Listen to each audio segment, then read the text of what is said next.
sued for 20 million. Tap in, tap in, tap in. Love it.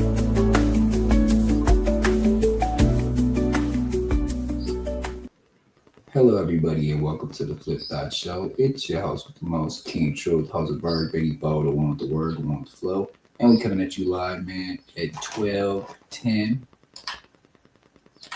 And man, we got something for you real quick, man.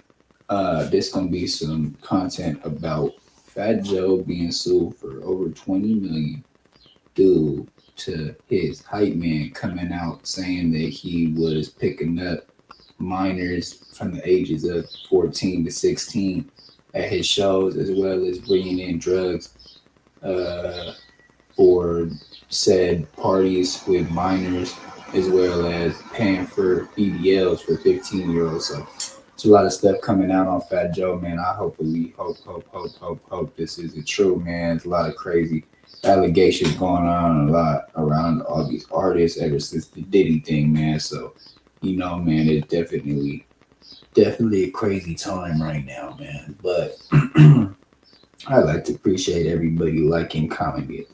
I like to appreciate everybody liking, commenting, subscribing, and hitting that notification bell so I know y'all there, so I can throw it to you once in the air.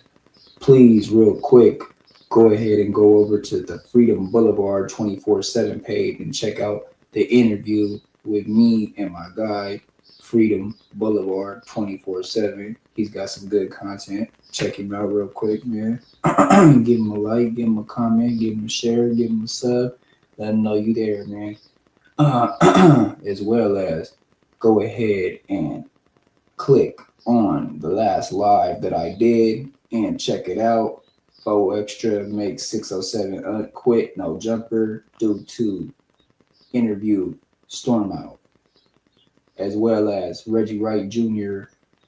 exposed by Suge Knight Jr. as an FBI informant, as well as Wax 100. So the last 2 lives, man, y'all check those out. We gonna go right into the content, and yeah, man, we gonna go right into the content, and then we gonna be around, but just not really around like that. You feel me? We gonna do the commentation later on with the video, man. But hold up, make sure y'all stay. Damn, I didn't mean to fucking throw that shit in my mouth, yo. Make sure y'all stay tuned, though, man. Make sure y'all stay tuned, though. So let's get right into the content, man. Let's get right into the content. Another one. Everybody lean over here with my guy Hip Hop Buddha, man. Y'all go over there. Damn, my bad, y'all. Y'all go over there and go check out Hip Hop Buddha. Give him a like, give him a sub, give him a comment, give him a share. Let him know you there. All right, we gone. Let's check it out. We gone. back for real. Fat Joe just got sued for 20 million by his former hype man. His former hype man alleging Fat Joe was in sex acts with minors, made him do sex acts he ain't want to do. He was buying 15-year-olds BBL. Oh man, it's all bad. We gonna get into that, but before we do, first thing first. Now, Fat Joe ex-friend hype man. Y'all check out this content, man. I'll be back, yo. Fat Joe had sued him first, right? He been on the campaign against Fat Joe for a while. I don't know if he was trying to get some money or what. I don't know what the man was trying to do, right? But he had been told Joe that he was going to sue him or whatever. So today he went on his IG talking crazy, like, you made the first move. Your first move could be your last move. Y'all geared up. Y'all boys ready. It's your day. Like, just saying crazy stuff about, you know what I'm saying, Fat Joe. You know, like, this is crazy, but he want 20 million from Fat Joe. And I'm just like, That's crazy. Like you saying he was with, and this is my whole thing, right? I would have to side eye him too. I wasn't there. I'm not saying Fat Joe innocent. I'm not saying he guilty. I'm saying I wasn't there. You feel me? But I would have to side eye his friend too, because at the same time, nigga, if he was doing all that, you was right there when he was doing it. And what type of man is you to say Joe had you doing these acts and you like, bro, you a grown man. But you say to maintain your standing, what? To be on terror squad, boy, that been over with. Ain't no more damn terror squad. You know what I'm saying? Terror squad been done. I know he ain't told you to do nothing to stay in terror squad. That's been gone. But it's crazy. And also, Fat Joe lawyer spoke out and he said,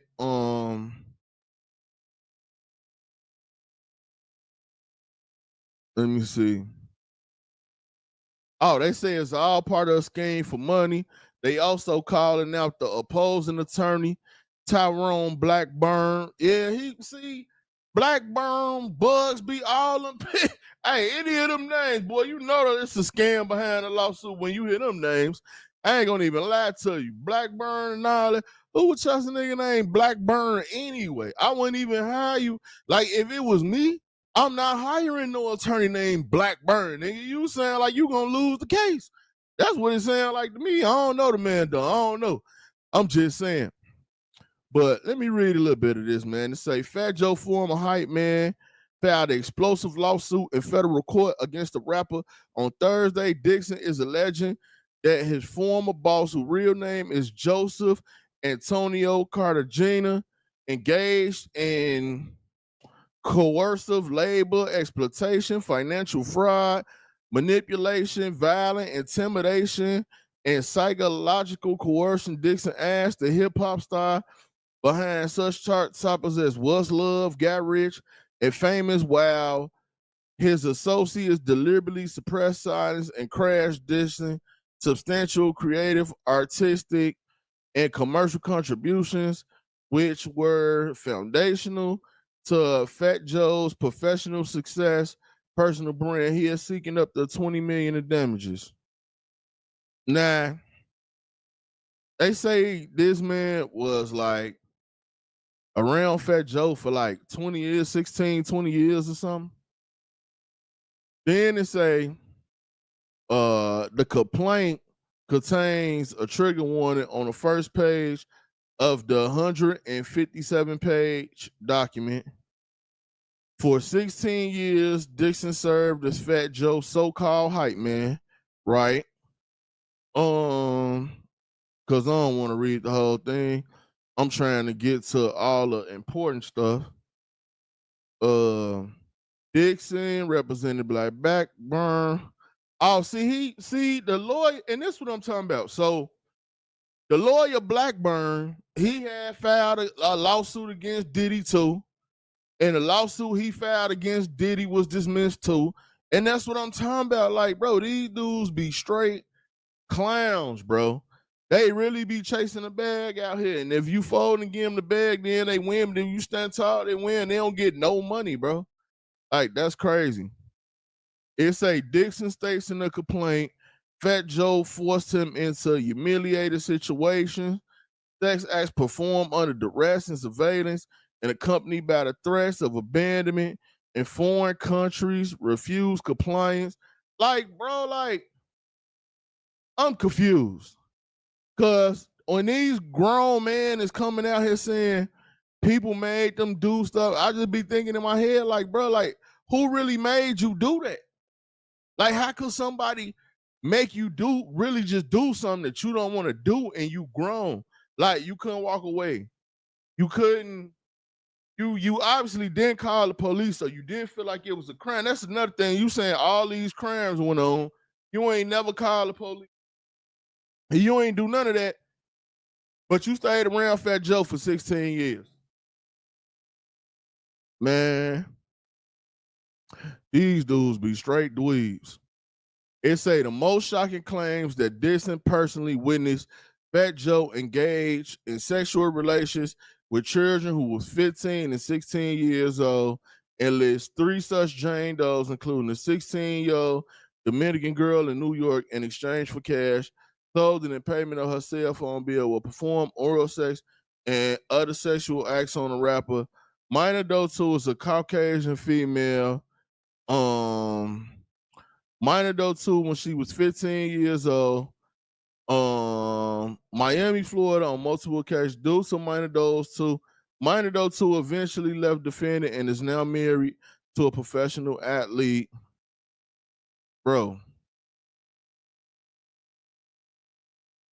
According to Dixon, defendant was in love with Minor Doe 3. He even contemplated leaving his wife. The defendant paid all Minor Doe 3's bills and even took her overseas to his tour stops. He brought her to Florida.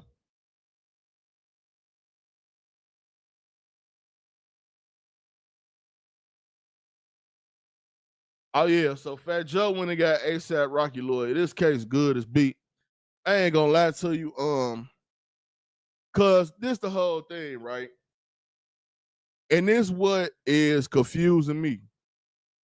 If you suing for you, if you saying Fat Joe owe you, why are you throwing the other girls in it? Like the girls ain't even made a statement. They don't even got a part in this or nothing. It's like y'all put them in there and y'all speaking for the girls, and the dude saying what the girls done did or whatever. Like, yeah, I think Fat Joe lawyer gonna eat this case up. I don't see unless these even if the females came in there and said that the claims in the lawsuit about them was true, wouldn't Fat Joe and his hype man go to jail? Since both of them was around at that time, and since both of them being accused of doing that, that's the way I think, man. That's the way I look at it, man. You know what I'm saying? This that real talk with Buddha, though, man. Y'all make sure y'all hit that like button.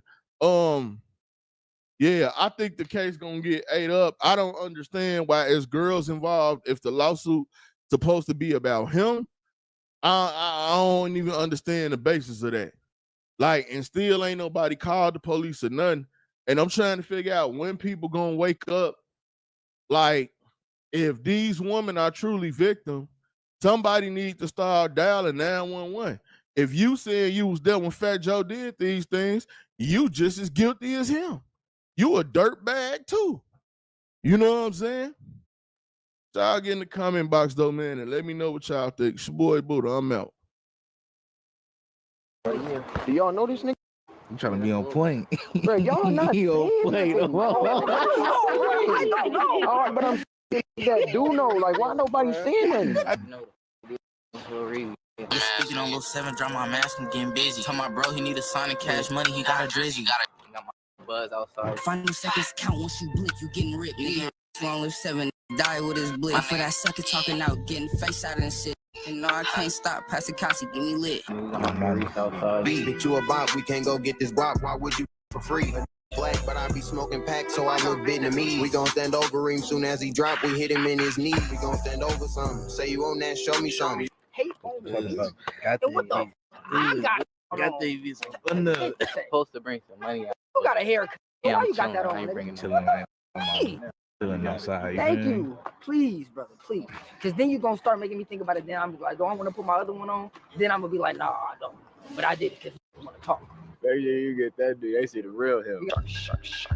And repeat it. Just for the I know. All right, I'm not going to say his name. I ain't going to say his name. don't say his name. Hold it down. Yeah, brother, we at the live. I told You gotta hold that you. down. Live. Don't do it. Just be aware, bro. When I came and said, nigga, be aware if somebody approach you with a purse, bro. I know somebody derfing shit out of purse, dressed up like a.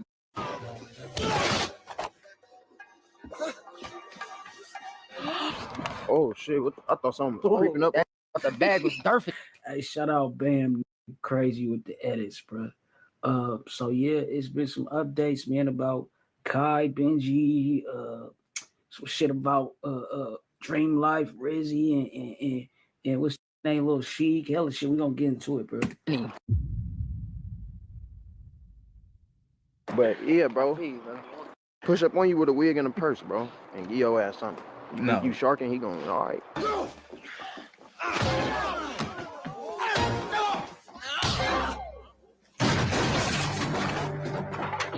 I was getting nervous sitting through this because there's hella open places right here, really. But it's one way though, but still. I ain't gonna lie. I just sat in here on a late night and watched the young bip in this month. Right here in this spot right here, watch them terrorize this shit on a concert night. Damn. I shoot this video, get y'all some shit. Nowhere. Whoa, calm down, Jamal. Don't pull out the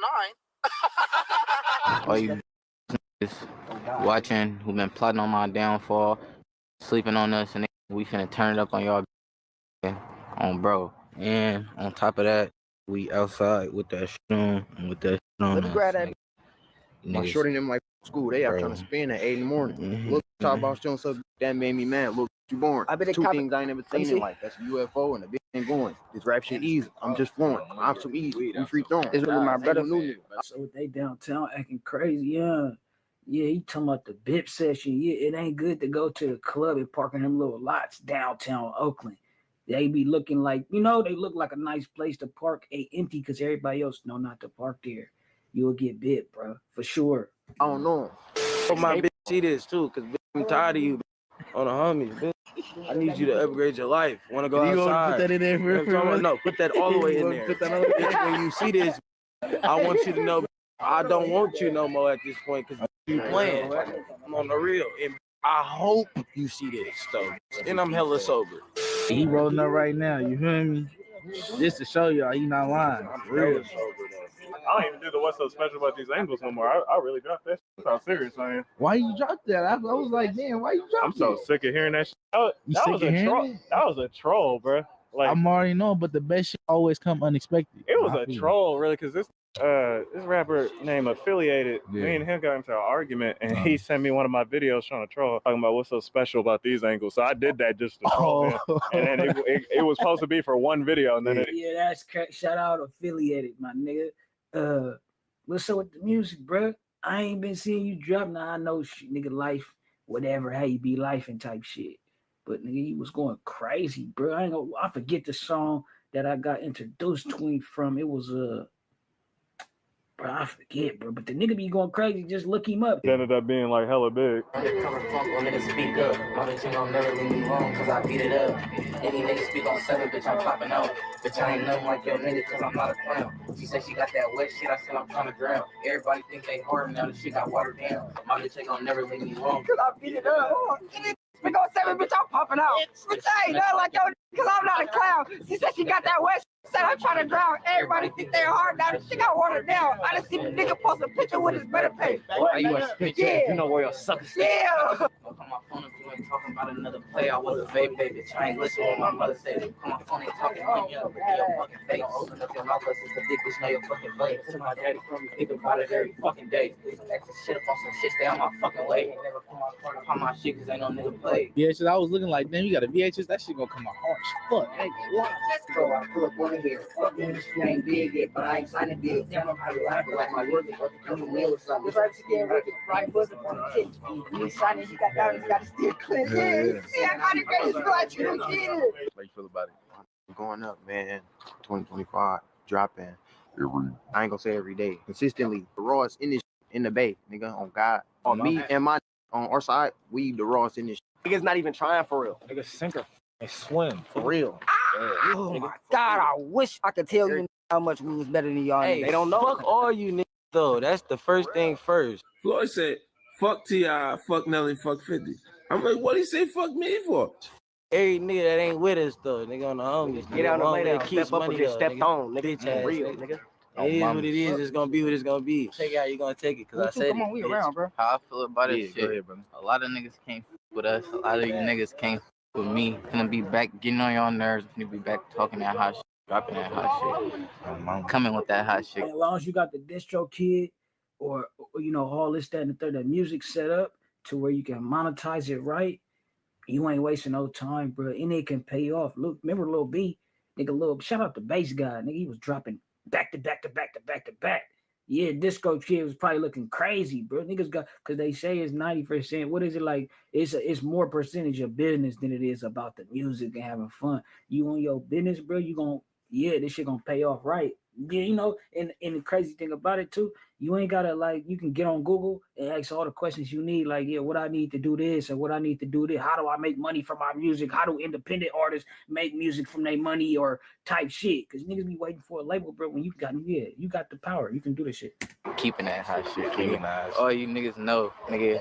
Fuck you talking about. Where we going to next? Well, it's too many niggas, man. It's talking in them goddamn cars. Boy, I ain't gonna lie, boy. Over boom. This drive careful, boy. Oh no, I'll be cool. I'm just letting niggas know. I got a warrant. So. What the fuck? He let the camera on the white. What the fuck you got a warrant for? Because I ain't gonna say too much. First of all, it's an out-of-state warrant, but they be searching in my car every single time I get pulled over. I'm already knowing. They run your license. This is old. Nah, it ain't even the license. I ain't really tripping about it. It's just if we get on some shit like that, that's about it. But I ain't gonna say too much. But pretty sure y'all never get this. Like behind the scenes, how this shit being made. Y'all don't get this. He said, I ain't gonna say too much, bro. No, he got a ticket in Texas and ain't pay it, bro. That's why they on you. Don't act like you pull a skit somewhere. Yeah, bro. I'm just saying. It's right here. You hear me? I'm recording everything. Not everything, but I'm recording everything. You hear me? I just want y'all to subscribe, like, comment, do all that shit, man. Because we turning up this summer. That's when I got new song. Yeah, they coming. They trying. They did the West so out of pocket though when they for the gentrification first started. The West was looking so many. They didn't help the West. I ain't gonna lie. They did. So help that motherfucker. It did make it better, but I felt bad for the black people there. Cause nah, fuck that. That needed to happen. Fuck that shit. That shit was not. Fuck that. That needed to happen. I guess 2 projects though, but them motherfuckers. Nigga, them there 3, nigga. Literally, that motherfucker needed to be gentrified. Move some black heads. West Oakland hella small too, so it's like. Hey, gentrification is hella scandalous if you think about it, right? They rebuilt the neighborhoods up, get them back nice after people been living in them. Well, I guess one could say, well, yeah, they fucked them up, or it's after not being kept up so long. That's really what didn't happen. You feel me? Shit need to be maintained. Feel me? So after so long of not being maintained, they put the blame on the people who've been living there so long. Oh, y'all done fucked it up. So then they remodel it, move some new people in and charge them hella high, whatever have you, and then what? So what the people that live there, they supposed to move to what? Somewhere else where it's poverty stricken or not remodeled yet type shit? Ain't that crazy? And I think West Oakland, the thing about them, that's what I was gonna highlight, is they didn't rebuild some of the spots. And I think they let the people still live in there, like type shit. But I don't know. But usually that's how it go. The first way I see it, bro. Yeah, it's small. I really literally small. Like I fuck with the West, but I just don't like how it's designed. West Oakland, that shit is designed to get you caught, nigga. Yeah. Literally, by police, by anybody. That's near downtown Oakland, nigga. You got downtown Oakland, literally right there, nigga. The city up, but I ain't gonna let it get too fucked up. Why you got 2 months in your hand, though, nigga? Listen, bro. You really I had like 2 in my ear at first. Right. One of them I smoked. But why you got 2 one right here right now, though? He just passed me this right before we got out the car. I ain't even hit it one time yet. Like, oh wow. Okay. I got you though, brother. Don't even. No. I'm just saying, like, if you stressing, I respect. Nah, if you stressing, we could talk. Like, I'm just trying to make sure you good, nigga. Brother had 2 blunts in his hand. I'm from now. 1 roach, 1 big donkey. It's cold as fuck outside, but I gotta check the app. I ain't gonna lie, for well, it's 55 degrees outside right now in Oakland, California. This damn near 40. Ooh, shit. And I gotta go to this goddamn party, bro. Fuck.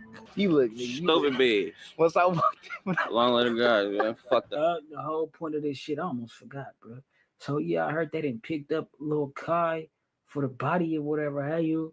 It's crazy, like. The chain of events, he do the little interview, they asked him about it. First, Swamp drop his shit like, yeah, bro, on the run, just alert everybody so the public can know some scandalous shit. Then he do the little interview, he asked him about it, he say it ain't true. Then the Elroy snatch him up, bro. This shit crazy, man. Hopefully, he come from up under that shit, feel me, and focus when he get right type shit. It is what it is, bro. When I walked up to you, look hella big eyed. You look like you was about to kill. Spank your ass, play crazy, don't care who you is. Money on my hand, I smell the back door, but I don't know who it is. Hey, I said I was gonna walk up for you. Niggas like, don't do that. Say something? Huh? You want to say something to the world? You don't got shit to say? Fuck top, nigga. Damn. Oh, that's the only thing you want to say? What you doing? What you doing, brother? Go ahead. Damn, brother. What you doing? Go ahead. Right here. Put your face down. Damn. Out here too, man. Yeah, I got out You out here, nigga. Fuck you talking about? I mean, see, you put that motherfucker on. You put that motherfucker on so goddamn quick, boy. God damn. What's this? See, this that shit, boy. I wish, boy. You gotta think, Mir. Hey, Mir, when you watch this shit, you gotta think about what you're doing, bro. Cause what the fuck is you doing out here? Not, you feel me? Exactly. You better be on point, cause a nigga like me come through and get it bumping. Nigga, that bumpy. Nigga, you was on point too. Both of you niggas on point. Telling you, on that car. On that car, mama. Always gotta be on that car. Nigga, speaking of 30, nigga, 30 got it clapping right here. Like, I know where to go, nigga. I'm on my boy. Hey, nigga, start doing some shit about this motherfucker. You gonna see me going like Speedy Gonzalez, nigga. You know, ain't gonna see me when I'm going. You gonna just see me running, boy. You gonna. Like, that's all you gonna hear, nigga. On my mama. Where say 7 at? I say 7 right there. Damn. That motherfucker really just got 7 right here on my mama. Niggas speak on little kids, bitch, I'm popping out. But I ain't nothing like your nigga, cause I'm not a clown. She said she got that wet shit. I said I try to drown. Everybody think that hard, that shit got watered down. I done seen the nigga. Hey, shout out Bam, man. I'm gonna have how many subscribers Bam got, bro? Shout out Bam, though. I'm gonna have a link to his channel in the description. Bam got 3.8, 3.3. Get Bam to 4,000 subscribers, nigga, today, bro. Do it for me, bro. Type shit. But yeah, man, they done snatched up Kai Benji on the body type shit. Feel me? Like we spoke on that already. What's the nigga name? Lil Sheik and Dream Life Rizzy then linked up on some collab type shit, brother shit type shit. Seem like we can get some good music come from that. You know, whatever how you type shit. But you know how they do. They want to the people. They speculate about, oh, this a match made in yeah, you know how the people do. They do they shit. They like, oh, this a match made in sliding, a match made in whatever type shit. It's like, bro, slow your fucking roll. You know what I'm saying? Just anticipate the music, bro. Type shit. Yeah, it's good. He shook back from the little shit. I don't think she got hit up at the Lil Sheik was the one involved in the little shit up there at the Pier downtown Oakland, right? I don't know. I'm not for sure what happened to him, but he seems to be doing good, bro, today. So that's cool. Shout out Sheik. Shout out Dream Life. Y'all niggas, let me know what y'all think. We on to the next one though, bro. Yeah, this shit crazy, man. They done got him, bro. They got him, bro. Say ho, you can't be playing with that paper, ho. Nigga need that yaper, need it now and not later, ho. Say ho, you can't be playing with that paper, ho. Nigga need that yaper, need it now and not later, ho. Say ho, you can't be playing with that paper, ho. Nigga need that yaper, need it now and not later, ho. Say ho, you can't be playing with that paper, ho. Nigga need that yaper, need. Now, I'm not one to gossip, but I will bring you the tea. Welcome to Chronicles Speaks. Please, I don't have any time for any gossip now. Eh? Yes.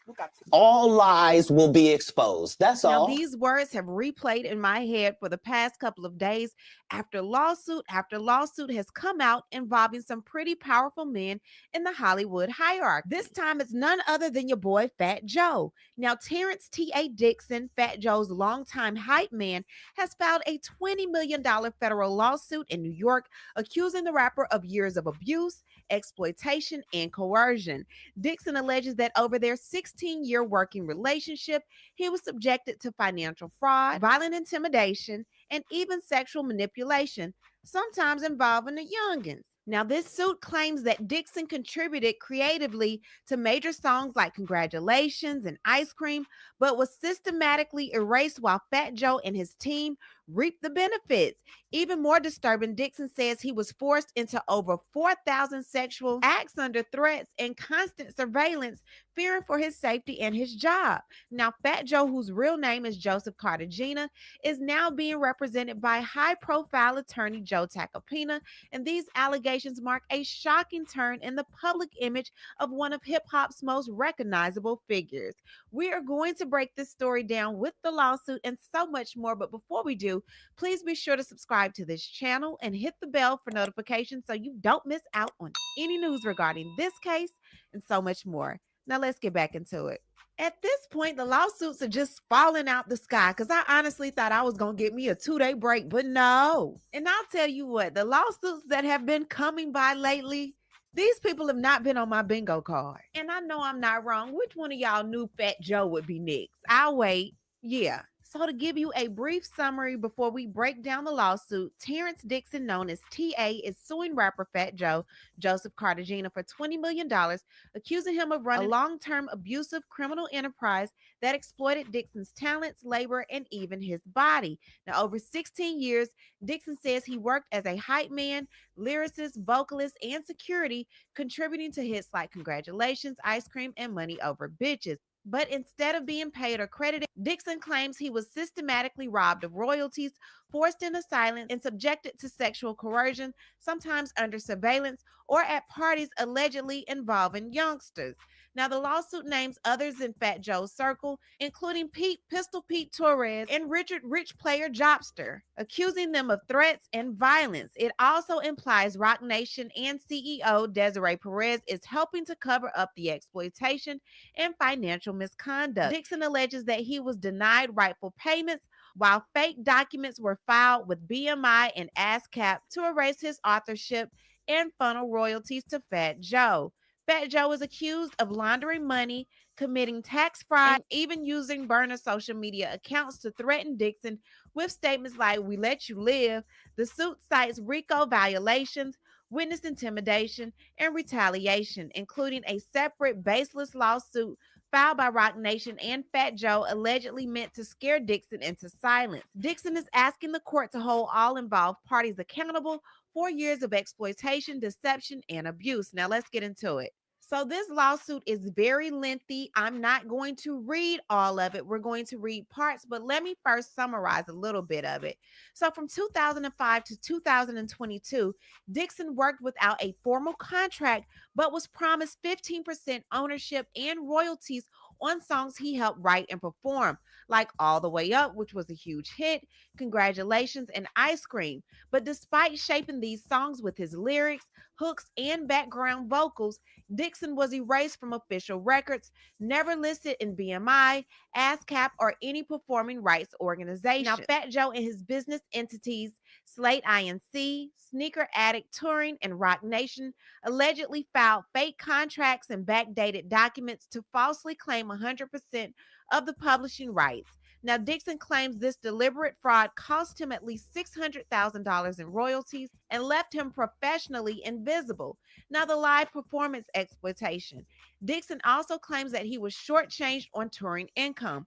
Performance contracts allocated around $3,000 per show for his role, but he typically received just $250 in off-the-books cash. In one example, Fat Joe allegedly kept a $30,000 payment from Live Nation meant for Dixon and used it to pay off personal IRS debt. Now, he also accused the enterprise of stealing over $60,000 in per diem payment meant to cover food, lodging, and travel.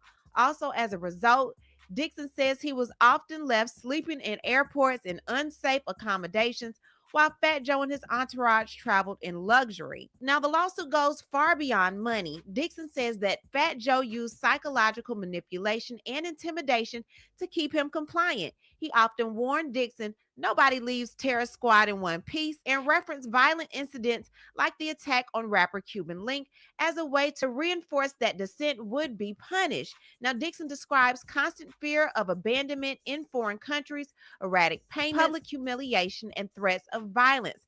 These tactics allegedly left him with severe anxiety, PTSD, and emotional trauma, making him feel trapped for over a decade. Now, the sexual coercion allegations. Some of the most disturbing allegations involve forced sex acts, including in the presence of others and under surveillance. Dixon claims that these were orchestrated by Fat Joe and used to degrade and control him, sometimes involving youngsters, and taking place across Miami, Germany, Spain, North Carolina, and elsewhere. He says these acts were not private or isolated, but an intentional part of a culture of humiliation maintained by Fat Joe and enforced by associates like Pete Pistol Pete Torres and Richard Rich Player Jobster. Now, the involvement of Rock Nation. Rock Nation, which began managing Fat Joe around 2017, is accused of playing a major role in the cover up, allegedly helped conceal stolen royalties and approve fraudulent publishing records, took 10% of all Fat Joe's revenue, giving them operational control and knowledge of royalty structures, filed a baseless lawsuit against Dixon and his lawyers to intimidate and silence him when he began to assert his rights, appointed a manager that Dixon reported to directly, supporting claims that Rock Nation was a joint employer, not a third party. Now, there's also a woman by the name of Erica Juliana Moriera. Moriera is a lawyer affiliated with the enterprise, allegedly, and she helped create fake contracts and backdated split sheets to erase Dixon's authorship, according to Dixon. He's saying that she participated in fraudulent corporate filings to hide money and was directly involved in diverting royalty income from Dixon to Fat Joe's companies. Her legal actions were key to maintaining the illusion that Fat Joe owned 100% of the creative works Dixon helped make. He also claims witness intimidation and online threats. Dixon says Fat Joe or his team used burner social media accounts like Big G and Dr. Zavag to send threatening messages such as, "You love your family, right? File back in 48 hours. We let you live." These were allegedly designed to frighten Dixon and obstruct legal proceedings, violating federal witness tampering and RICO statutes. The lawsuit pretty much paints Fat Joe as the leader of a criminal enterprise that used manipulation, fraud, violence, and fear to exploit Dixon's talents while enriching himself and his inner circle. Dixon claims he spent 16 years believing he was a partner, only to realize he's being systematically erased and abused, and he's now asking the court to hold Fat Joe, his companies, and partners like Rock Nation and Erica Moriera accountable under civil RICO laws, forced labor statutes, and federal fraud claims.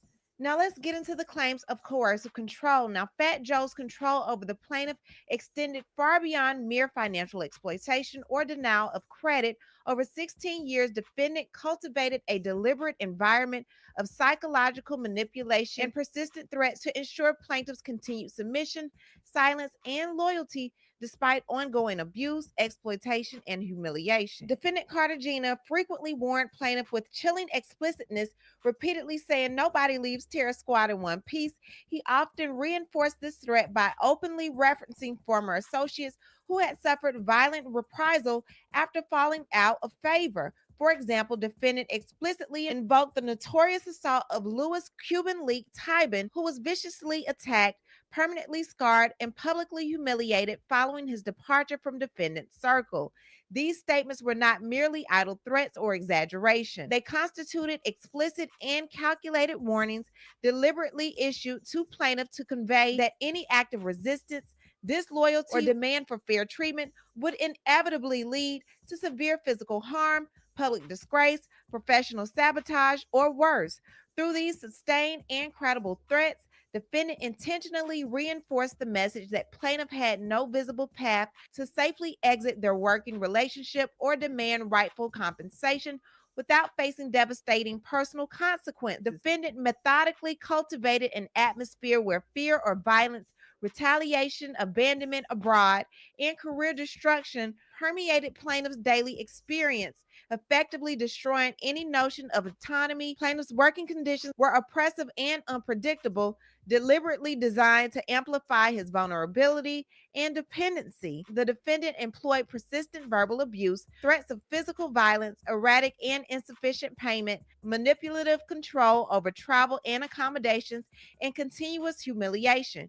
Collectively, these coercive tactics resulted in chronic emotional and psychological distress, profound anxiety, and severe trauma that continue to affect plaintiff to this day. Plaintiff was systematically denied basic security or stability, with defendant frequently threatening to strand him in foreign locations without resources or assistance. On multiple occasions, these threats became a reality, leaving plaintiff stranded and without access to adequate food, shelter, or safe transit home, further intensifying his fear, insecurity, and forced dependency. The constant implication of past acts of violence by defendants, such as the brutal attack on Cuban Link, was an intentional strategy. Defendant purposely leveraged these prior violent incidents to establish the credibility and immediacy of his threats, effectively placing plaintiff in a constant state of apprehension and psychological captivity.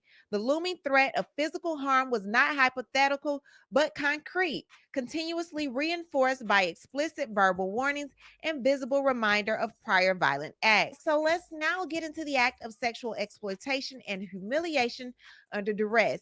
In addition to systematic financial exploitation and relentless psychological abuse, defendant Cartagena deliberately subjected plaintiff Dixon to repeated and severe sexual coercion, manipulation, and humiliation, which further deepened defendant's total control over plaintiff's autonomy, physical safety, and labor. Throughout plaintiff's 16-year period working closely with defendant, plaintiff was routinely coerced into engaging in sexual acts with women, specifically brought by defendant Cartagena to hotel rooms and private gatherings following performances and studio events. Defendant Cartagena frequently arranged and orchestrated these encounters, intentionally creating scenarios designed to reinforce plaintiff's complete submission. Defendant Cartagena regularly monitored these encounters closely, frequently remaining in the room to watch, record, or provide explicit direction and command. Plaintiff did not willingly consent to participate in these acts. Instead, plaintiff submitted solely out of fear of intimidation, retaliation, which defendant repeatedly demonstrated would include financial punishment, professional sabotage, abandonment in foreign countries, or physical harm. On at least one occasion, plaintiff explicitly resisted participating in a coerced sexual encounter arranged by defendant. Defendant immediately retaliated by canceling plaintiff's scheduled flight home, deliberately stranding plaintiff without money, shelter, or support, thereby intentionally placing him in an isolated, unsafe, and highly vulnerable position abroad. These calculated and repeated acts of sexual coercion served a clear purpose in plaintiff's enterprise, reinforcing plaintiff's ongoing subordination, obedience, and silence through humiliation, fear, and psychological domination. Sexual compliance became a condition of plaintiff's continued employment, access to essential resources, safe travel, and basic human dignity. The defendant's use of coercive sex acts, underpinned by the threat of job loss, abandonment, or physical harm, meets the definition of sex trafficking by coercion under 18 U.S.C. 1591. The sexual acts were induced not by choice but fear, dependency, and fraud. Each encounter carried an unspoken message: refuse and you lose everything. The plaintiff estimates that over 16 years, he was coerced into more than 4,000 sexual acts to maintain his standing with the enterprise. The defendant used these acts not merely for gratification, but as a control mechanism by degrading plaintiff repeatedly and in front of others to undermine plaintiff's autonomy, silence his resistance, and made him emotionally and physically dependent on defendant's approval. The psychological toll was immense. The plaintiff developed symptoms consistent with PTSD, including flashbacks, intrusive thoughts, panic attacks, and emotional detachment. He remains in trauma-informed therapy and continues to experience debilitating anxiety. These experiences were not private or confidential. Enterprise members, including JB, Raul, Pistol Pete, and security staff routinely witnessed and participated in these coercive dynamics. Now, we're going to skip around a little bit. Like I said, this lawsuit is long. So, defendant Cartagena and his senior associates regularly use phrases and terms that functioned as internal codes to direct violence, sexual coercion, intimidation, and other illicit conduct. That included the Dern, which means fat Joe or fat guy, the Don, which was Fat Joe, Bowanches, which is targeted females referred to as bitches, Pyops, which is coerced or violent sexual acts, Calpy, which means no physical assault or slap, Coolin, which means rectum or anus, Ketchup, which means stabbing or slashing, Batondin, which means unalive him or him, Theory, which means baby mother, wife, or girlfriend, and corping, which means to place a victim in a casket. So these terms were used in text messages, in-person conversations, studio banter, and back-channel communication to direct enforcers, silence dissenters, and coordinate enterprise activities across geographic locations. The coded language was essential and maintained the structure's secrecy while allowing the most extreme form of coercion and violence to be ordered and executed without exposing the enterprise to immediate scrutiny. So now we're going to speak about the youngin' Doe 1. Youngin' Doe 1 is a 16-year-old Dominican girl residing in New York. In exchange for cash, clothing, and payment of her cell phone bill, defendant would get oral sex and other sexual acts performed on him by youngin' number 1. On one occasion, while driving in New York City, youngin' number 1 asked the defendant for money to buy her a cell phone. Being notoriously cheap, the defendant claimed to be broke. The upset youngin' 1 began yelling, cursing, and screaming. Plaintiff begged defendant to pay youngin's phone bill, which was less than $100. Now we're going to move on to youngin 2. Now, youngin 2 is a Caucasian female. She is not a United States citizen. The defendant began having sexual relations with the youngin 2 when she was 15 years old after a concert overseas. Defendant flew youngin 2 to New York City and Miami, Florida on multiple occasions.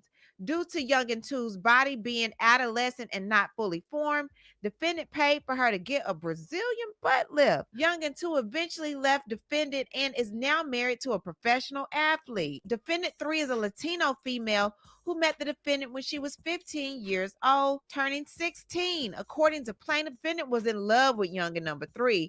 He even contemplated leaving his wife. The defendant paid all of youngin 3's bills and even took her overseas to tour his stops. He brought her to Florida and would put her in a condo he rented a few blocks from his house with his wife. In a recorded conversation, youngin 3 and her 15-year-old cousin described in detail to plaintiff how inappropriate it was for defendant, who was in his late 30s at the time, to be fawning over youngins. The defendant sees no shame in his depravity towards youngins. Defendant Cartagena has demonstrated a disturbing lack of remorse or discretion regarding his predatory behavior. Rather than conceal his actions, he has on multiple occasions alluded to or openly referencing sexual inappropriate conduct in his public persona and artistic output.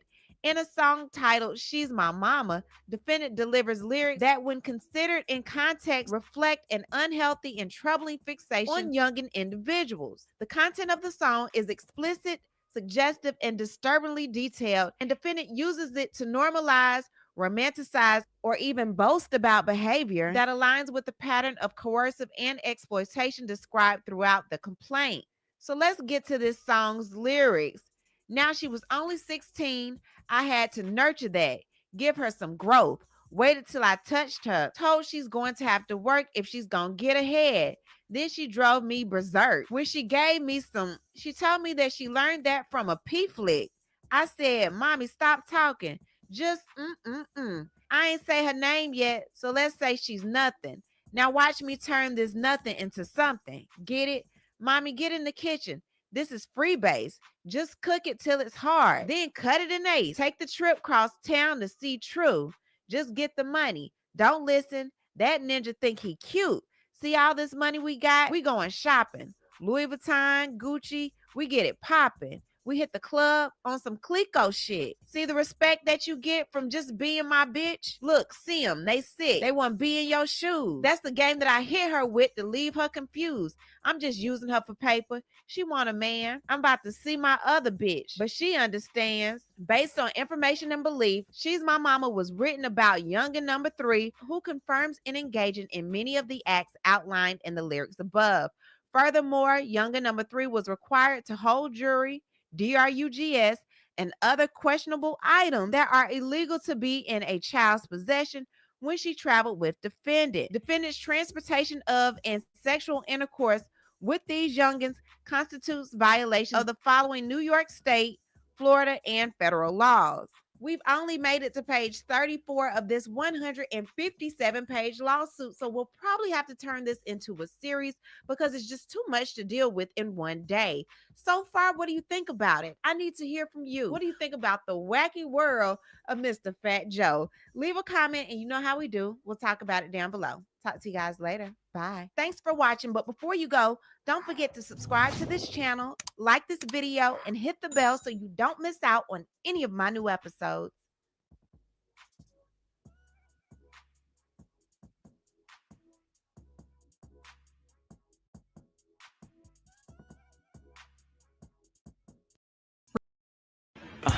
It's a storm show. Ay, it's a storm show.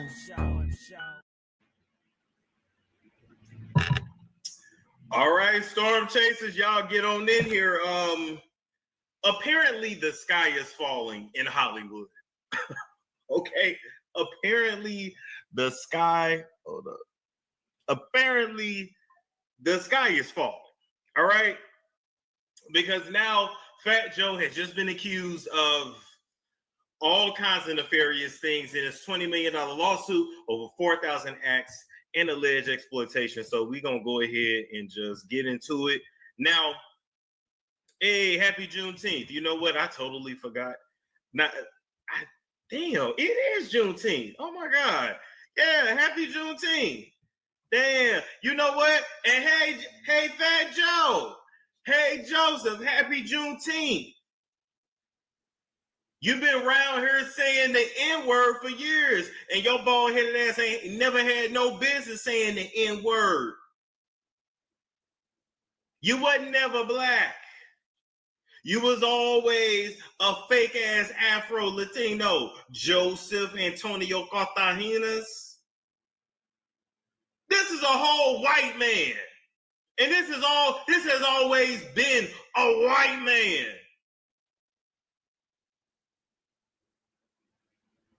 Ain't it somehow he getting sued on Juneteenth? Always want to be a ninja.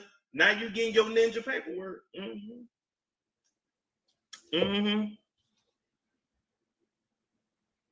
Fat Joe. I can't believe this. And you know what else? Fat Joe has always irked me because, how can I put it? He's always irked me because there's something about him that just looks sinister. Like it's in the eyes. You understand what I'm saying? It's in the eyes. I don't know if he gives like culture vulture. I don't know. But it's something about him that always just rub me the wrong way. But if you're watching Fat Joe, I want you to go ahead and lean back and listen to these allegations. Fat Joe sued for $20 million by former hype man in explosive complaint. Alleges rapper engaged in zigs acts with minors. A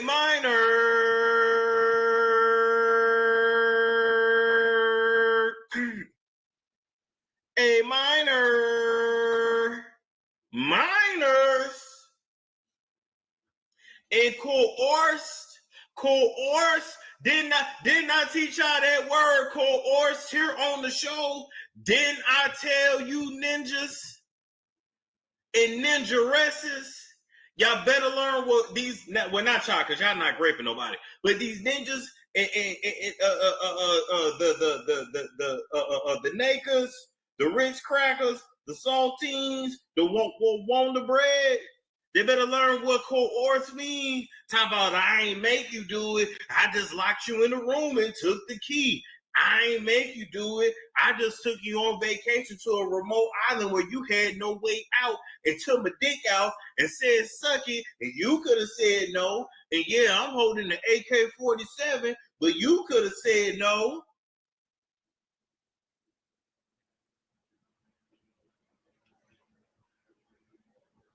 They all getting caught up with that word coercement. I told y'all. This is all allegedly. Fat Joe don't come after me. Well, first off, Fat Joe, if you ran after me, you couldn't catch me. So if I run into you, I'm not really that worried because I'm just gonna run. Because you can't catch me. You don't run at all. I ain't worried about running into you because you don't run at all. But you get my point. This is what the industry is about and built on. I don't know what's in the air right now, but everybody is being exposed.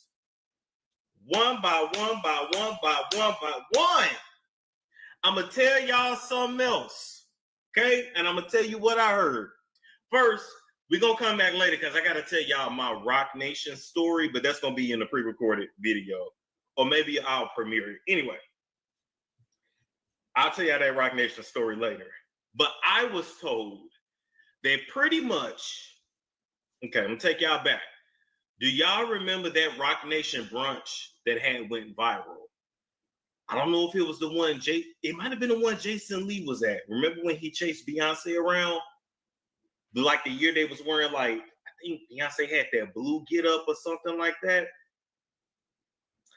I was told that circle of men you saw at the Rock Nation had Diddy, Jay-Z, Meek Mill.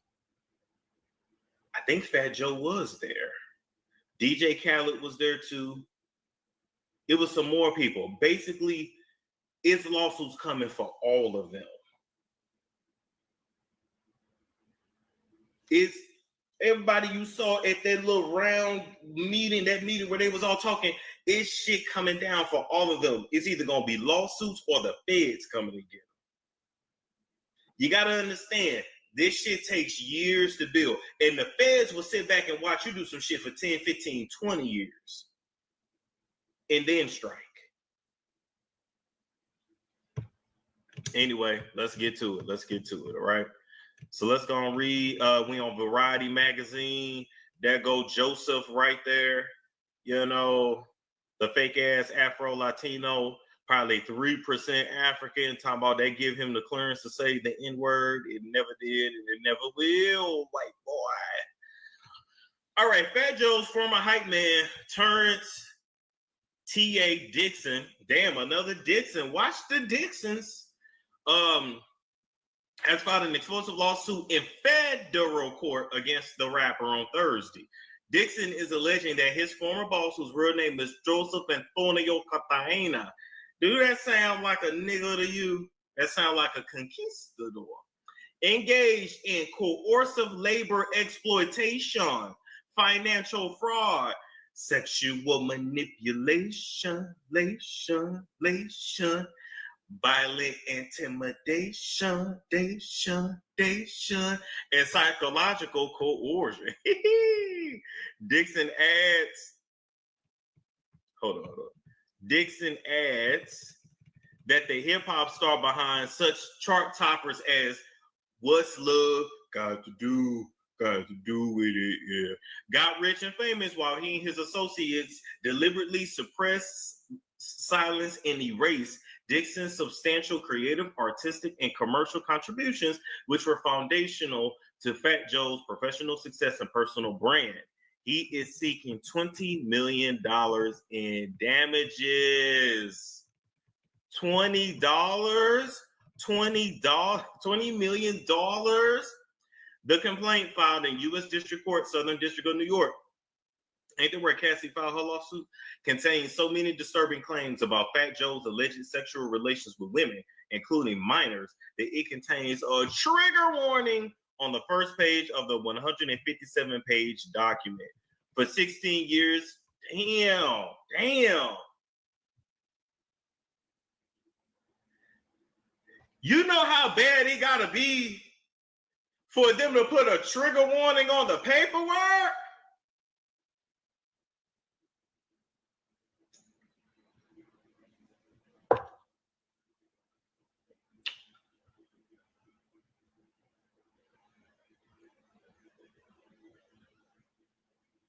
You know how triggering this has to be for them to put a trigger warning on the paperwork? Now, hold up.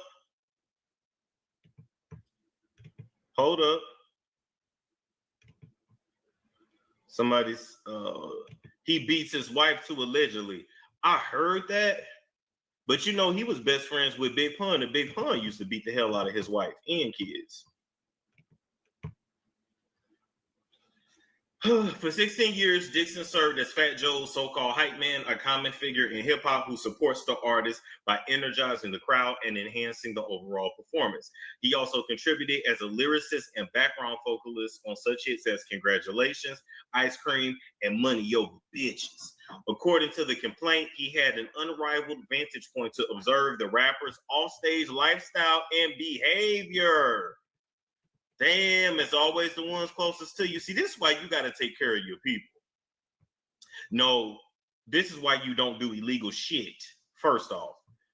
But number two, this is definitely why you got to take care of your people. You think you going to throw away somebody that has seen you commit all kinds of crimes and know where the bones is buried? Not very smart of you, Joe. Not very smart. Dixon is represented by Tyrone Blackburn, not Tyrone, who is also the lead counsel in a high-profile case against Sean Diddy Combs.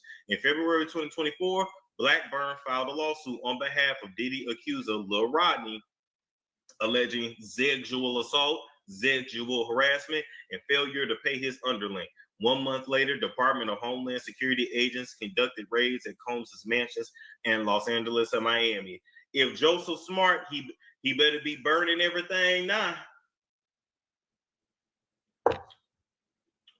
Because, baby, the Fed's fixing to come in and take whatever bitch you got left. Now, I'm going to say this.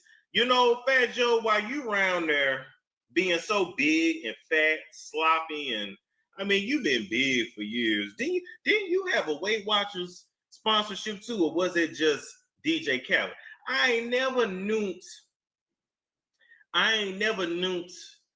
people to be on a weight loss program for so long, and they don't gain or lose. They just stay the same. Anyway, with that being said, you know, you have been eating yourself out of house and home for years. But while you sitting on that couch being big and sloppy, and Jadakiss next to you being big and sloppy, and y'all over there being two loud New Yorkers. You know, one thing about New Yorkers, when you know, they will talk and you don't know if they yelling or if they just talk like that. So trying to watch Fat Joe podcast, it's just like, hey, and what happened? Hey, yeah, and come on, son, Southside Jamaica Queen, come on, son, the Bronx, come on, son, and it's just like between Fat Joe and Jadakiss, I just be like somebody turned down the volume on the mic. Like, this is what I didn't even like when Fat Joe had stood in for Wendy Williams, remember? I didn't even like when they stood in for him, because it's just like, it is not that he's bad, it's just that it always sounds like he's screaming at you. I'm like, why are you yelling at me? I didn't do nothing to you, Joe. I didn't take your chicken. Like, you know, son, yeah, big, come on, sir. It was just like, they don't need no mics. Take that mic and let me tell you something. When you interview a New Yorker, you take that mic and you put that bitch all the way in the utility closet. You get you one of them long cords to the computer, you put that bitch all the way in the utility closet, because you still gonna be able to hear them. Let me tell you something. A New Yorker will yell at you so loudly, you will hear them in your dreams. You understand? So Fat Joe and Jadakiss is like, they got all the mics in there, baby. It's too much reverberation. Turn it down.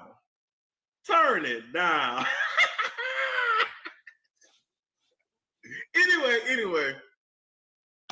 Shout out to Fat Joe. Stop beating on your wife and stop whooping her ass.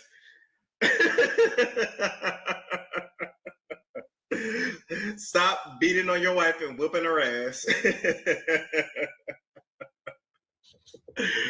Oh, boy. Now lean back. Somebody's mad. Well, let me tell you something, Hussein.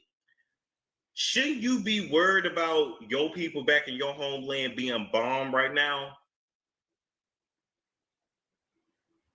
We got bombs over Baghdad. Don't you and your people got bigger fish to fry? Hussein Bar.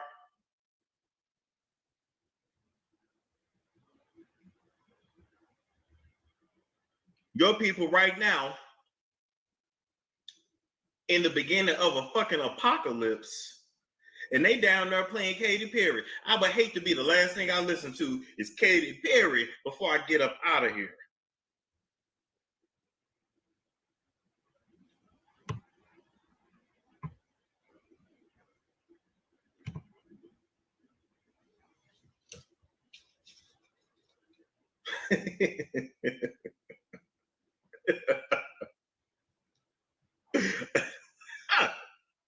I don't know. Right. T said this. He's 7-Eleven or 9-11. I don't know. Either way, they got bigger fish to fry. If he 9-11, he need to be praying to the east and to the west. I don't even think he's supposed to be watching this program, sir.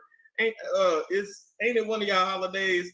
And if he's 7-Eleven, they got a country that's so damn dirty and nasty and got all that fecal matter in the water. He got like I said, he got bigger fish to fry.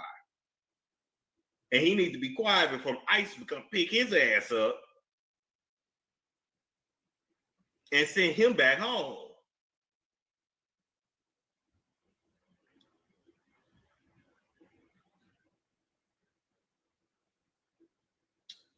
Hussein, is you 7-Eleven or 9-11? Okay. I'm out. I'm done. Move around. Move around over. Move around over there. It's all good, Hussein. And not happening, Cat. You said you ain't going back home. You got your papers, Hussein. You got your papers. Do you got your papers or you got your green card? Which one is it? Matter of fact, Hussein, you just reminded me. I want to go run over there to 7-Eleven right now and get me a good Slurpee. I ain't had a Slurpee in years. Can you bring me a Slurpee, Hussein, when you on your break? Can you clock out and bring me a Slurpee? The blue kind. Only blue in this household. Hussein said I had my black card. Oh, okay. You wanted the Nation of Islam's. Okay, I got you. Well, shit, you still better make sure ICE don't show up at your door. Because best believe, if that's your legal name, my man, best believe you flagged in the system somewhere. Okay, I'll move right along. I am just kidding. This is for entertainment purposes only. It's all good. Shout out to my brother. Okay.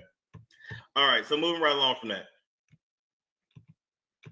Dixon states in the complaint that Fat Joe forced him into humiliating situations, including sex acts performed under duress and surveillance, accompanied by threats of abandonment in foreign countries if he refused compliance. This is everything I've been describing to y'all for years. By his own estimation, Dixon states in the suit that he was coerced into more than 4,000 sexual acts to maintain his standing within the enterprise.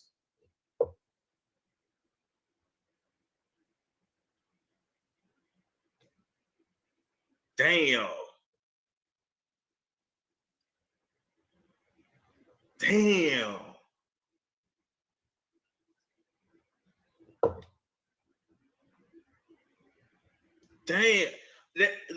Y'all, I'm at a loss for words. Yeah, Hussein can take a joke. I appreciate that. I really do. All jokes aside, I appreciate that. He telling on himself, oh, best believe when the feds come down, he gonna get immunity. Or he's already gotten himself immunity. He's protecting himself. Don't get it twisted.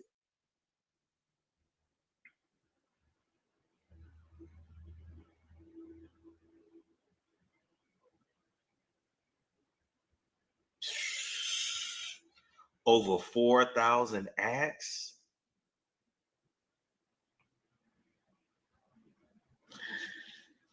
My thing is, so you mean to tell me Fat Joe got all this energy for 4,000 freak offs but ain't got no energy to get on the treadmill? He got all this energy for 4,000 freak offs, but can't at least do 4,000 steps a day. This is a lot of sex. Oh, you heard something about Natalie Nunn? Oh, you heard that on this channel first 3 years ago. When Natalie Nunn allegedly used to run them girls back and forth to Dubai, her lawsuit is coming too. Give it 5 to 10 years. Her shit coming too. The lawsuits against Zeus is coming too. Just give it time. Just give it time. How you think they really make their money in the game? I didn't just stuck my baby toe in the entertainment industry and figured out it ain't really no money in the game like that. You either on social media or you selling ass. So just always know when you see the Fat Joes of the world, the DJ Khaled's of the world, the Rick Rosses of the world, you just really think they selling drugs or they selling ass. That's it. That's really it. That's what the world is built off of. Really more selling ass. But you get my point. Look at remember they found all those human fetuses up under the Catholic Church. Hello. But I already told you what that is. You know, if you know about the sacrifices, of course, a lot of those were like abortions and stuff too that people did. But a lot of that too was just it's human sacrifice. That's what the world is built off of. Especially babies, you give them to Moloch, you really will manifest some shit that you want. Or especially when you're trying to go to the Catholic Church. Yes, ma'am. Let me tell you something else about the Catholic Church. All those practices that they do, it's a whitewashed version of African spirituality. Let me tell you something else about your priests and the priests all around the globe. They go into different parts of Africa, South America, and the DR and Haiti to what? To learn the magic. So while they around here telling you don't learn nothing about the stars, don't manifestation is evil, this, that, and the third, they using magic on you all of the time.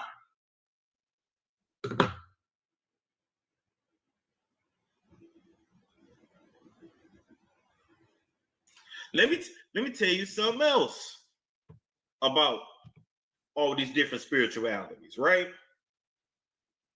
It's interesting too because there's so many different types, but one thing that is consistent is that even when they dabble in the spirits, right? There's always a Bible in the room. That's what got me too. So then it'd be like, well, you can't just focus on the Bible unless the spiritual influence the Bible. I don't know. Anyway, all I'm saying is y'all need to know.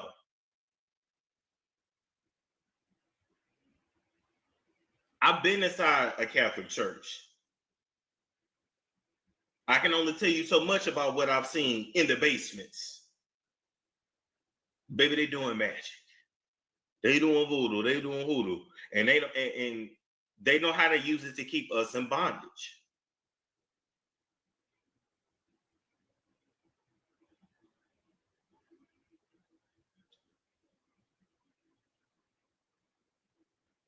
And I'm gonna flip y'all here. You know what? I got a theory. I want y'all to stay with me. What if the reason why white people, Caucasian people, right?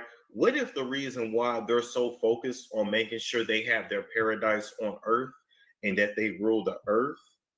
Is that because in the spiritual realm? Okay, let me back it up. You know, every other race of color are slaves to the Caucasian man on this planet, right? I hope y'all know that. This is a white man's world. Well, now it's turning more into an Asian man's world, but that's just another version of white. But you get my point. They own everything, literally, right? What if they're so focused on having domination here because in the spirit realm, that's where we rule. And that's where we're in charge. Like, I kind of wonder, right? And I'm even thinking of like, remember when Kanye West came out with that short film for that album, My Beautiful Dark Twisted Fantasy. And remember, it was like all of the white people serving the black royalty at the table. Like, what if that's really the tea that we don't understand? That they rule here and they're slaves here. And they focus on amassing as much as they can and doing whatever they want here. Because wherever we go after, they ain't running shit.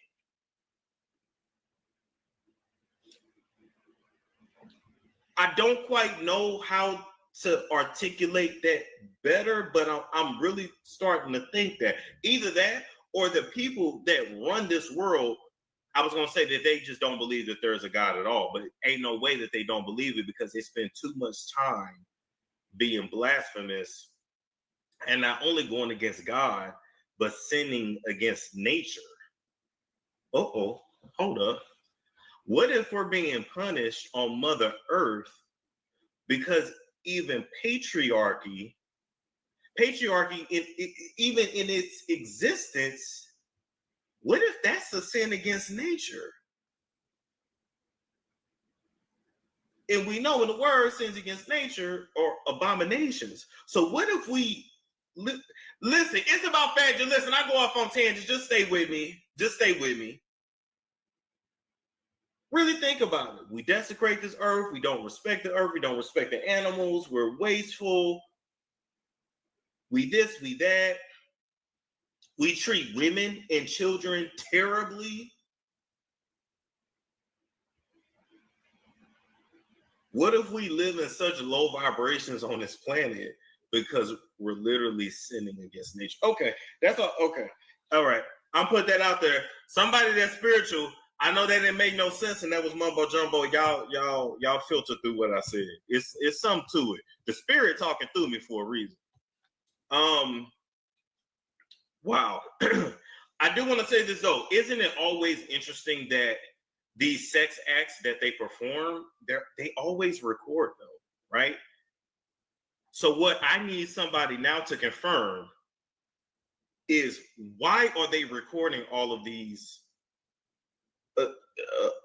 humiliating, felonious acts?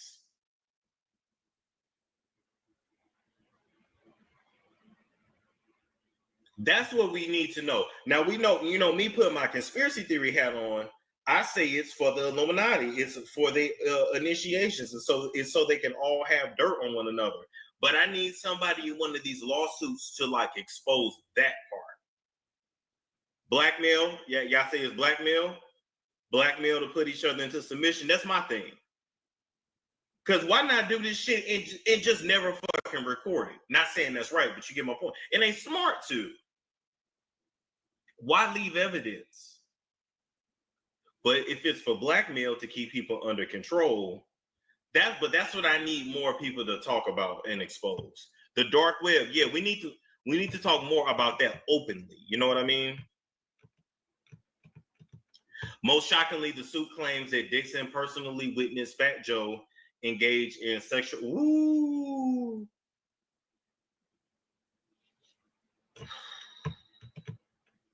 Man. Lucy said they use reverse psychology on us, having us chant that we want to be equal to them, not knowing we were asking to spiritually be brought down to the level of white people. They had us curse ourselves. Ooh, Lucy. Most shockingly, the suit claims that Dixon personally witnessed Fat Joe engage in sexual relations with children who were 15 and 16 years old.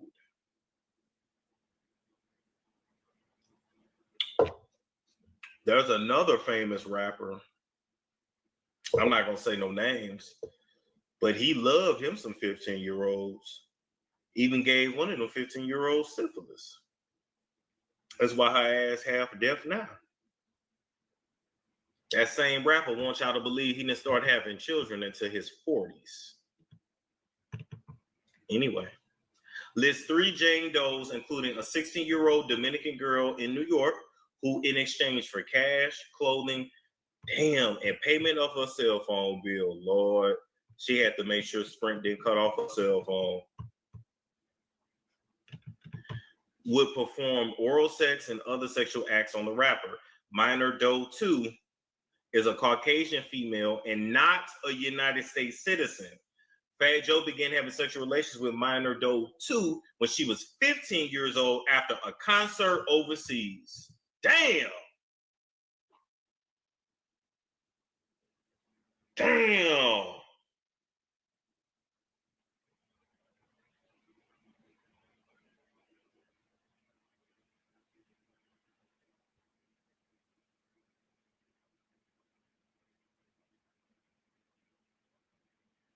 Damn.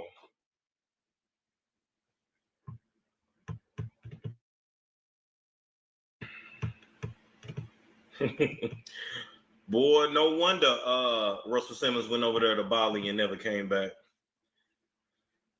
Defendant flew. He flew her. Well, there go the trafficking right there. Flew Minor Doe 2 to New York City and Miami, Florida on multiple occasions.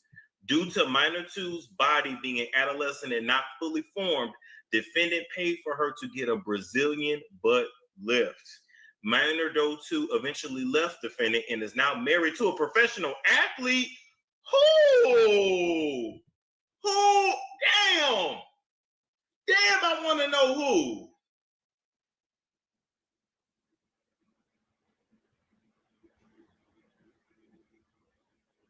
She married to a professional athlete now. Damn, I want to know who.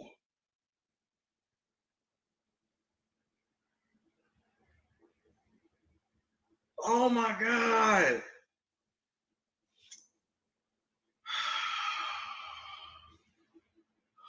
Oh, wait. You think so? Wait, Vanessa Bryant was in the industry from the time she was a teenager. When Kobe got with her, she was 17, actually.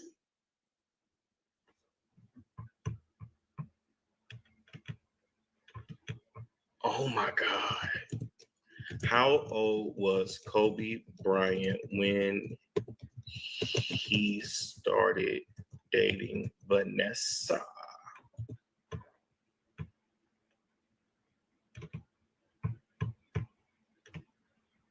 Let me see.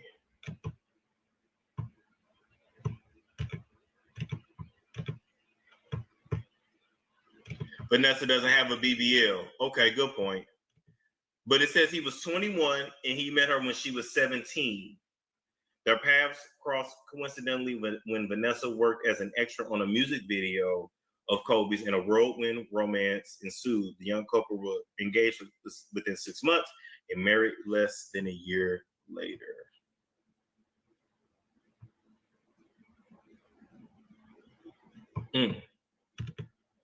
I still think Kobe should have married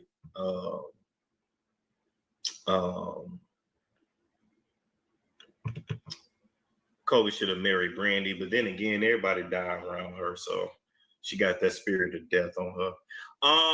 Minor Doe 3 is a Latina female who met the defendant when she was 15, turning 16. They love that age right there, don't they?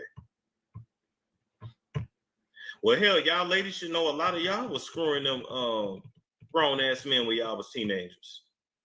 I remember I went to school with this one girl. Should I say, well, her name pretty common. Shout out to Brianna. But I remember Brianna when we were in, it wasn't junior high, it was freshman year of high school. So we were 14 and she had a boyfriend that was 26.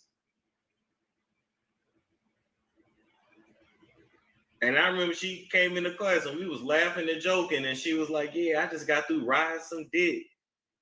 And he 26.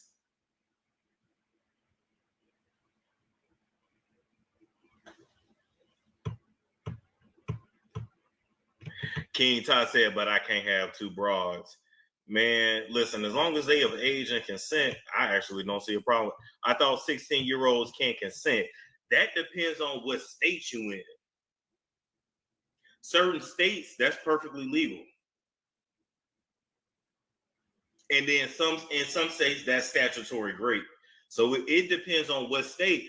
But what you don't have the right to do is fly any minor from one state to another. You're fucking with interstate commerce. Like if you work in a foster care system or like with CPS like I have, you know, in order to take any minor child from one state to another, is so much paperwork that's involved. Because if you fuck up, like that is a felony. That's a huge thing. So even if the sexual act was consensual, if this is true, him flying them in for the act of sex is still going to be trafficking, whether the actual sex was legal or not. This is civil. Yeah, but guess what? The feds is watching. The feds is watching. Okay. According to Dixon, defendant was in love with minor Doe 3. He even contemplated leaving his wife. Wow. The defendant paid all minor Doe 3's bills, even took her overseas to his tour stops. He brought her to Florida and will put her up in a condo he rented a few blocks from his house with his wife.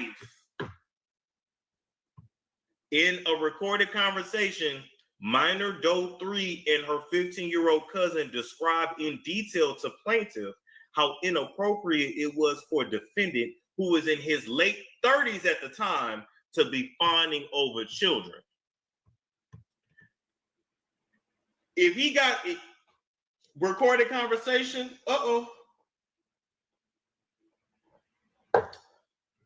y'all know that's gonna leak, right?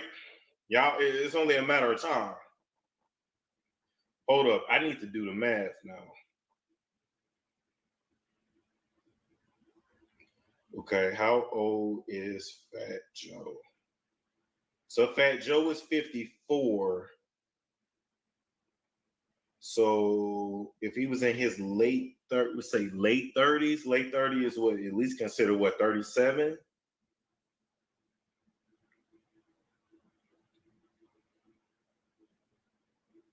So this was around 2008.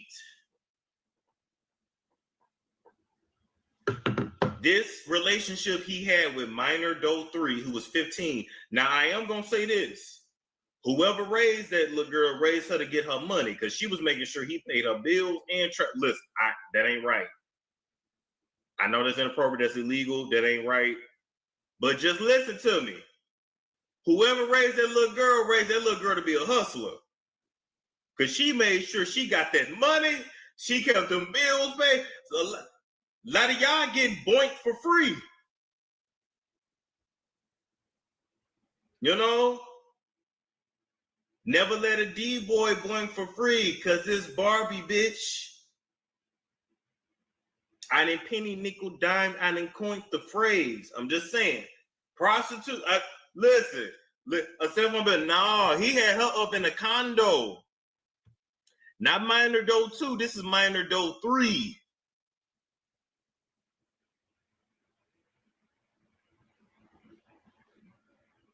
What bills does a 15-year-old have? Her mama's house bills, her mammy's bills, or her mammy, or if she Latina, her mamacita, her madre bill. She's paying for her family and paying her parents' bills. But damn, you put that in the condo? Damn. Okay, ladies, let me ask you this. How would you feel if your husband had his side chick, who is a 15-year-old, living around the corner from you and your kids,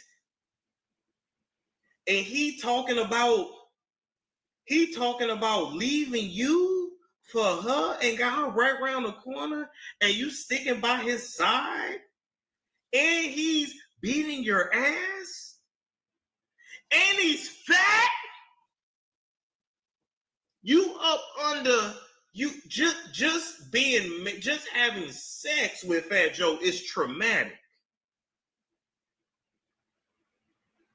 And he whooping on your ass. and got the chick he really want round the corner. This is why nobody's marriage is impressive to me, because y'all don't even be one they spot. Let me tell you something. I'm out here in these streets a little bit, just a little bit. And when I tell you, ain't nobody more single than a married man. Like, married men be single. Like we really got to talk about it. Married men hate their wives. Somebody needs to do a show about it. Married men hate their wives. Cause yo. Say 10,157 copies. I think straight up. More likely. Another episode of No Jumper News today, Wednesday, June 25th. And Lush, who we got with us today? Man, we got an esteemed panel of some of the trillists in the game. You feel me? I'm going to start at my far right-hand side, holding it down. You feel me? For that dirty. Spare me. Yeah, they. Come We on, got man. Cliff World in the building doing the most. Yeah. You feel me? Making his second appearance of the week. Come on, man. Hey, Hey, this is my second appearance of the week, man. Y'all might as well say, you know what I'm saying? I'm extended family. No, you've been that. You've been that. And of course, you feel me? The San Fernando Valley General himself. You feel me? My brother, my carnal, comparator, doing the most. What's up, Pat Riggs? Yeah. It's the Savage, not the General. It's just Savage, you know? Yeah, okay, just yeah, a Savage. That's too much. I don't want the people to get. No target. And of course, you feel me? The Minister of Defense of No Jumper. You feel me? Minister of Defense is crazy. Yeah. We got Big Remo in the building. Come on, man. We here. And of course, wait, No, that's the wrong back, dog. Of course, Don't do it. We got BBL Uno. BBL Uno. Jer's gonna kick your butt, fool. Knock that thing back and Oh, what the? What the? That was a shit, man. That was a cat of that dream, dog. Come on. They gotta give you a bag for that. Look. Yeah, he's gonna throw up already. Come on, man. What if they already do sponsor me and nobody knows? They probably do. Oh, they probably do. What if they do? They probably do. I don't know. Don't Those tell guys are nobody. tight ass. What if? They probably do it on the table. Don't tell nobody. Fuck with the Alexander McQueen hat. Yeah, something like Facts. Straight Facts. up. But so I see a video of him doing a coffee enema in the shower. Okay. And talking about how he was basically ready to pull up on Joe Rogan. Compa, He's sliding. he spends 15,000 on steroids. You know that? Is that a lot? 15? No, he spent 90% of my gear, my records, my action figures, like my stuffed animals, all my collections. You feel me? My ex bitch got them hostage, bro. Oh, word. Yeah. So I basically, like in August of 2022, I had to restart my life. So I've been slowly building back. I had one suitcase, and Shorty still she got everything hostage. She say I gotta send her some money, blah blah blah blah blah. You feel She me? out here in LA?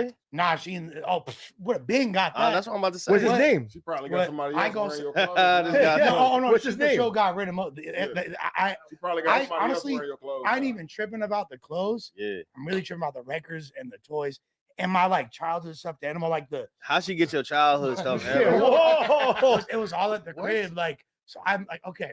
So here's what happened. So in 2019, like I was at my lowest point in life. You feel me? This before No Jumper? Before No Jumper. Word. You feel me? Like I was just like super drugged out. You were I'm in an sniffing apartment in ceilings? Burbank and all that. And one day I woke up and I'm like, and there was like, I couldn't tell if it was my piss or the dogs. You feel me? That I was like, all Oh over. man. And I was like, You gotta get it and, together. and so it was Easter. So I grabbed my phone and I texted every single bitch in my phone. You feel me? Like I just wrote Happy Easter. You Yeah. feel me? The one bitch that texted me Carlos. back. You feel me? The one bitch that texted me back. She was out in Philly. She wound up like flying out to LA, getting an apartment, rescuing my life, all this shit. So we like kind of like conjoined forces for a while. Then she moved me with her back to Philly after I got us evicted for clucking the rent money. You feel me? And, Oh man. For but Scott. then I got sober and shit was going good. And I was like, you feel me, a milli up, like everything was going really good. Yeah. A whole milli? I was a whole milli up. What? Yeah, Like in the bank account. Yeah, in the so Not a in my million business grams, account, fool. in my business account. Yeah. But like, so All right, I was listen. So you tell, hold on. We got to break this down. So you telling me 2019, which is what, 7 years ago? 6 Yeah, years. Six. 2022. Yeah, 6 years ago, right? 2022. I was a So you million. telling me 6 years ago you had $1 million No, in the less. bank? 2022. 2022. 2022 you had $1 million in the bank. Off what? Hold on. 2022 you had $1 million in the bank. Yeah. How the fuck you lose that? You smoked it off. So here's what happened, right?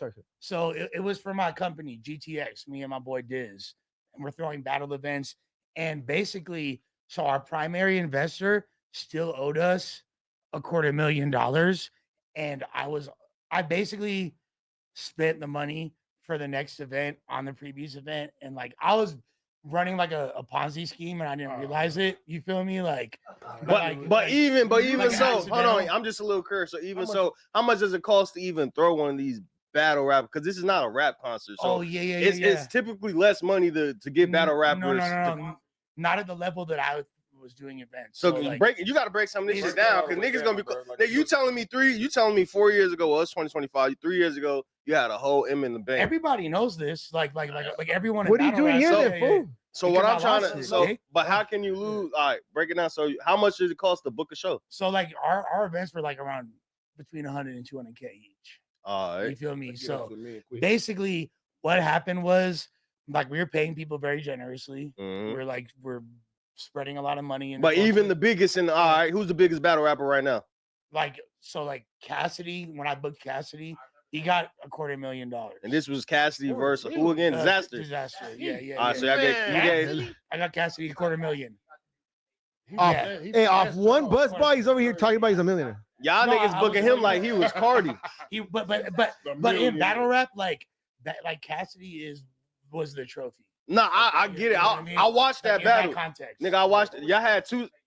Alki David. That was all Alki David. Yeah, that was the Alki David. Okay, but even all right, so the Cassidy shit wasn't 2022. That shit was a long ass time ago. That was 2014. Yeah, but even all right, so my thing is, even if you pay Cassidy $250,000, how y'all make that back? Cause y'all niggas had one show that was on stage, and then the nigga that shit got fucked up, and y'all ended up in the parking lot and redid it. I remember the whole shit. I was watching both of them. So how y'all make that money back, or was planning to make that money back? So really, the whole idea was that okay, this is your marketing budget. Yeah, Alki, you want to market this new thing you have. You have this new streaming service that was called ETV. That was a part of his thing. You feel me? And we're like, oh, instead of spending like a marketing budget and allocating it, use it for this. You feel me? Don't worry about ROI because you're going to spend this much on your marketing budget regardless. Yeah. You have this much allocated for each quarter. Just put it on throwing this event. I guarantee you this many eyeballs. You want eyeballs? I sell eyeballs for a living. You feel me? That's what it was. That's why I got the. Yeah, but that you ain't adding up. How you get that How you get the million? Yeah, how you get the million, dog? The million. Selling his butt. So no, for sure. I've been up like that multiple times. You bust a little Hong Kong at the end. Not so in the end of 2021, we got to deal with a company called Band Royalty. Band Royalty is a company that had their primary assets in owning artists' back catalogs, like and collecting their royalties. They wanted to enter the Web3 space, aka NFTs and things like that. That was super jerking at that time.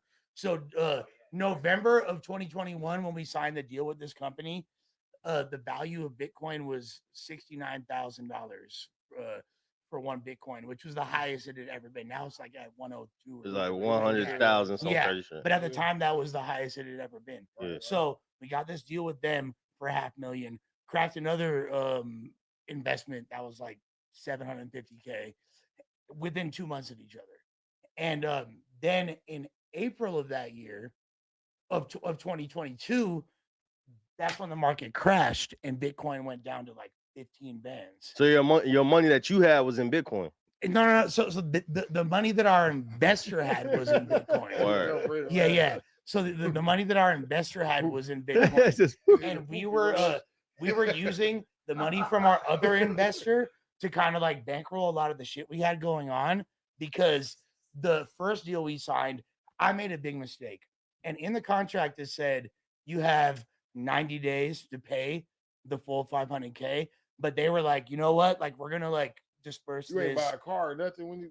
Of course, I bought a car. I He bought a multiple sack. cars. I bought He bought a multiple cars. sack. Like A Pookie. A sack. bro, I was sober. Oh, I you're was sober? I was. That's dead why. sober. That's a secret. Bro, I Oh, was what's dead up, sober. dog? Ross in the building. Big Ross in the building. What's up, homie? How are you? Go back. What's crazy? Shit's been a minute, dog. TLR. Yo, so the topic we're on right now is my boy Lush blew $1 million in 3 years. Oh, crack. Yeah. $1 million. Oh no, you're sober. Yeah, I was sober. How do you? That's G Cat of the year. It's kind of J Cat-ish. But What? so what happened was I took out these loans in order because like we had to pay the other investor PPP back. scam. So that took like basically bankrolled or bankrupted my liquidity. Like I still had money technically, but I didn't have any liquid assets. You And trying to use them big words, like Yeah. he was doing a yeah, bump. Come on, we in the hood, dog. Relax, relax, dog. We in the hood. That's Nigga, what where I the million go? Where did the million go, dog? Yeah. So so liquidity means like your liquid assets. Like I understand. Yeah. So But you don't where the bread go? Where that $1 million go? Where the fatty I go No, for? so I'm telling y'all. So, and this was the biggest mistake that I made, and this is what fucked me completely. In order, because I needed capital at the moment for this event that we had already had in motion and already had contracts out. And what event was this? This is called Ouroboros, Fact check. August 8th, 2022. Geechee Gotti versus Asher was the headline battle for that. And we did it in the Hoovers. We did it on Vermont in like 75th. Like, But even with hearing that though, that cost $1 million. that don't cost nowhere No. near. Even the Cassidy shit was the bigger draw. So like, how much Geechee and them niggas was getting paid to like? How I'm not going to disclose, but Make it make sense, Lush. okay. So let me tell you this. I need to start battle rapping. Yeah, right. I'm gonna start rapping. Geechee get like 20, 25 bands. Oh yeah, that's at I'll least. take that. That's a good perk. I ain't gonna lie. I feel like y'all super overpaid Cassidy. Yeah, for Nah. sure. But Yeah, like, I get why you think that, but it made sense. Did it make sense on the back end? No, but my whole thing Nigga, was when I this. watched that fight, y'all But niggas it was in the wasn't- parking garage with like 40 people in the circle. Right, but check game though. It wasn't about Yeah. it wasn't about them making an ROI off of that event. Like I said, that's supposed to be your marketing budget. Oh, so just Not all even right. So supposed to be basically, you concerned with the you ROI. wasn't even care about the return. Y'all just wanted this to launch the platform. That's what To I launch the that's- platform. That's what I sold his dumbass on. You feel me? But Like, still, yeah. 250 is He wasn't steep. Yeah, it was steep. It was very steep. But then okay. So here's really why I lost the money a few years ago, and I've talked about this several times. But so I took out these things. So I took out these things called merchant cash advances. They're high interest predatory loans. How high are we talking interest wise? Oh, ridiculous. Hundreds? Bro. Ridiculous interest, bro. Like, Yeah. yeah. Put a number on it. Like, so okay, so let's say you get a $25,000 loan. Yeah. You're gonna owe back like 38,000. Not only that, they're gonna actually take 6 bands off top for even brokering it. So you really get Like you get- 42, 40 you really something? get 19, and then you have to pay back like damn near 40, right? And not only that, but the very next business day, they start extracting the money from your account. $300 a day. Oh, So they're on it quick. So I took out 3 of those loans. You messed up your credit right there for sure. What was the best thing you spent money on though that was balling that you like you don't regret? The most balling shit that I ever did in my life, like as far as like money that I earned. Look, I'm not gonna lie.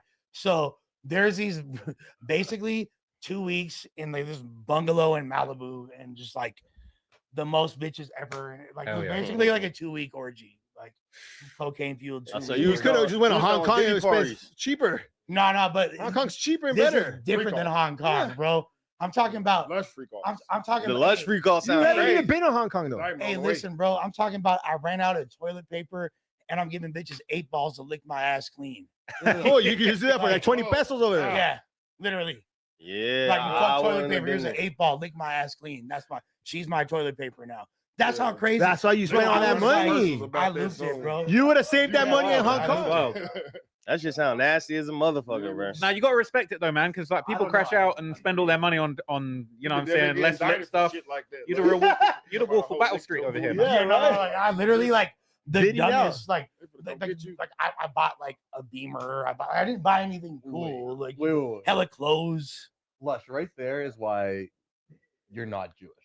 Yeah. Oh. No, only when it's convenient for anti-Semites, then I'm Jewish. You feel me? Like an 8-ball instead of buying toilet paper is the most insane thing I've ever heard. nah, but it's more like because my mind is so like maniaced out. I'm like in such a dark place mentally that shit turns me on, and I'm like viewing bitches on such like an inferior level. Like I'm just the man. Like bitch, lick my asshole clean.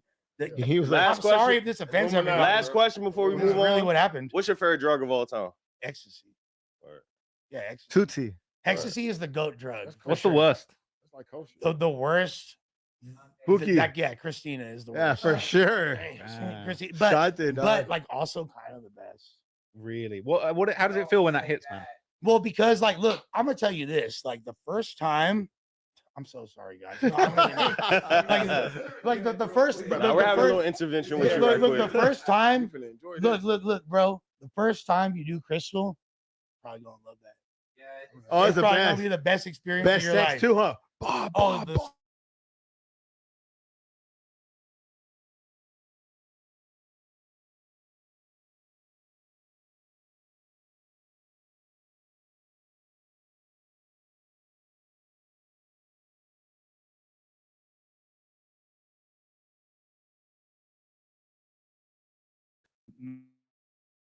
game Turned you badass out. Puerto Rican bitch. Turned you out. She was a tweaker. I didn't know she was a tweaker.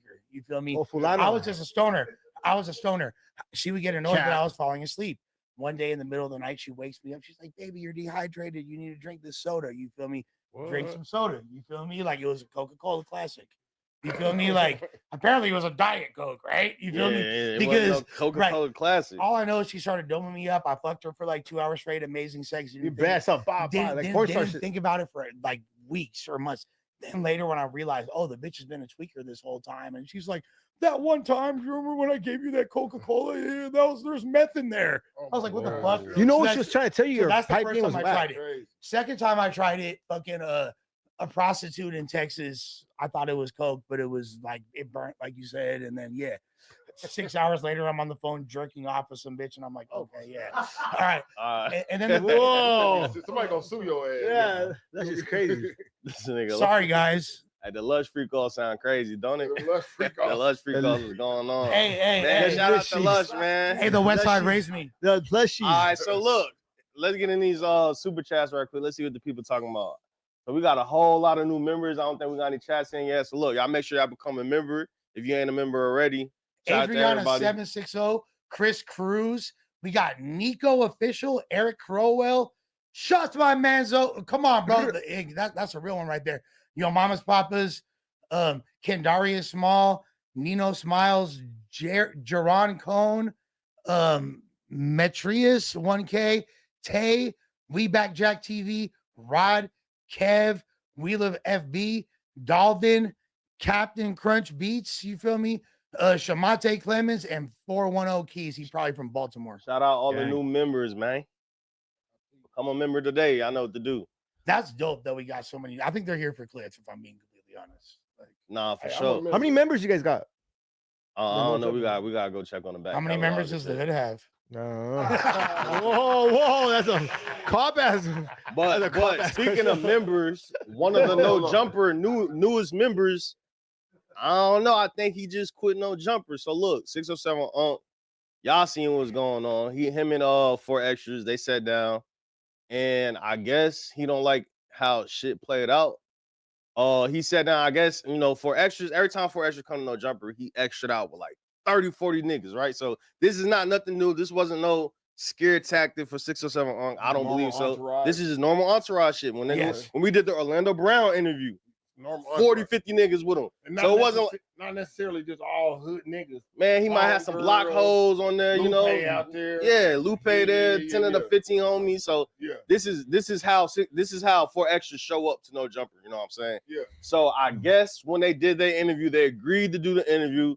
I don't know. Adam was supposed to be on it, but me and Adam, we were supposed to go to Texas or some shit. So it ended up just being 4 Extras and 607 During the podcast, I guess 607 felt like 4 Extras was trying to, do intimidation, scare tactics on him and shit. And I guess maybe he wasn't feeling how he felt like No Jumper set him up to be in an environment where it wasn't an evil playing field. What a pussy. Yeah.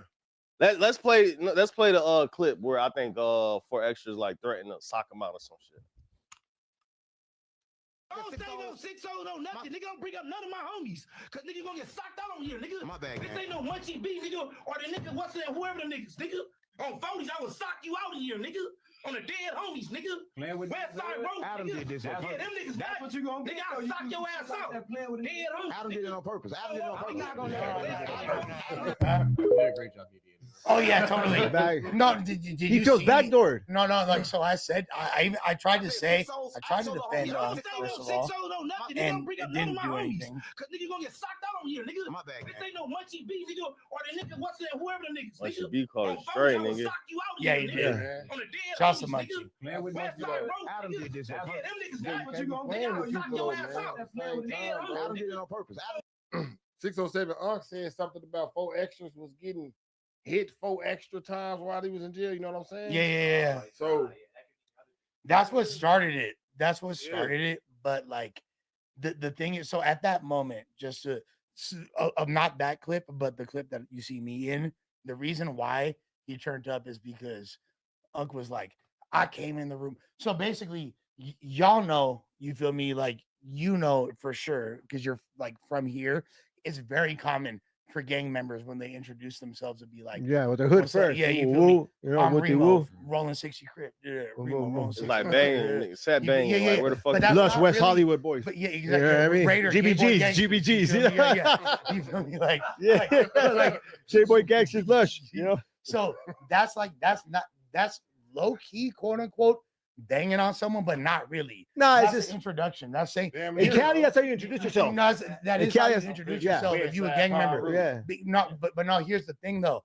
If you banging on somebody, you'd be like, "Where you from?" Yeah, like That's banging on somebody. set tripping, you know? It wasn't like, "Where you from?" You feel me? I feel like though I've seen some, and it's happened to me. Some people have introduced themselves and they're set that they're from extra aggressive, where it's like, oh, I'm being banged on, like that's how I be feeling. Off the rip. No, people have pride on their everyone. hood. People have pride on their hood, so they're like, "Wooty woo, boom." There's nothing like, "Hey, what's up, fool?" They're like, you know.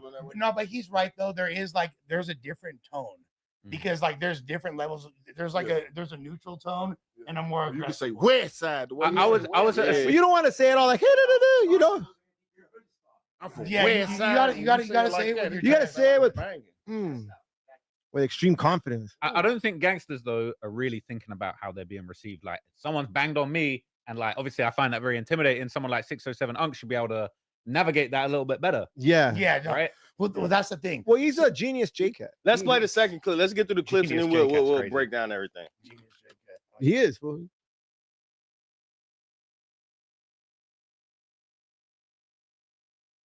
But look, let me tell you. Let me tell you though, where you go wrong. I always get on here and always tell niggas, don't let this internet get a nigga. Because the internet gonna get you. Remember, you trying to get views.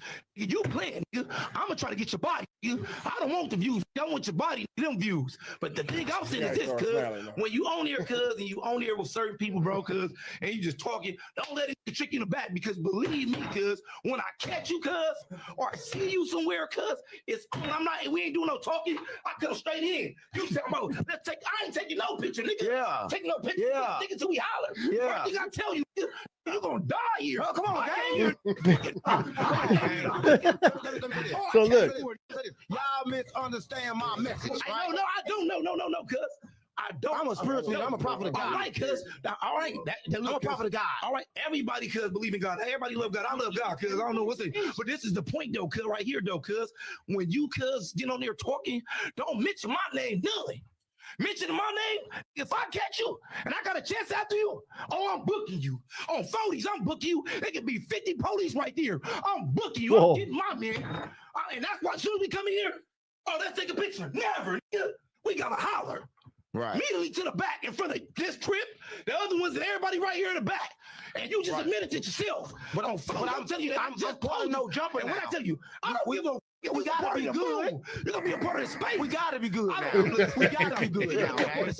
Hold on, cuz. You can be a part of the space. You can be a part of space. I don't give a fuck about being a part of space, cuz. I don't give a fuck about none of that. I'm talking about space. I stand on cuz I believe it and I love my soil. and I believe it, and cause I'll take it on phone. I'm a real For real. believer into my Vernon Ave. So look, hold on. Off the I'm bat. bringing my name up. I don't give a fuck. You don't know me. You bringing my name up, nigga, so I'm gonna destroy your ass. I love As soon as it. they told me, oh, yeah, you with him. You know what I did? I said, oh, that's good. Yeah. Set it up. What time? No. I said, what time? The Vernon Ave Foot Locker shirt. Take your ass. No, I love you. Yeah. I love you. I love you. Niggas, I love you. I love you, bro. No, that's real shit. He's trying to use it right there. I love you. Listen, cuz. I love you. I love you. no, He ain't coming back because of that, I think. I think he gonna come back. Nah, but he's popping it off. He wants to fade. He So- wants this. I don't think he's coming back because of that. tell you right Yeah.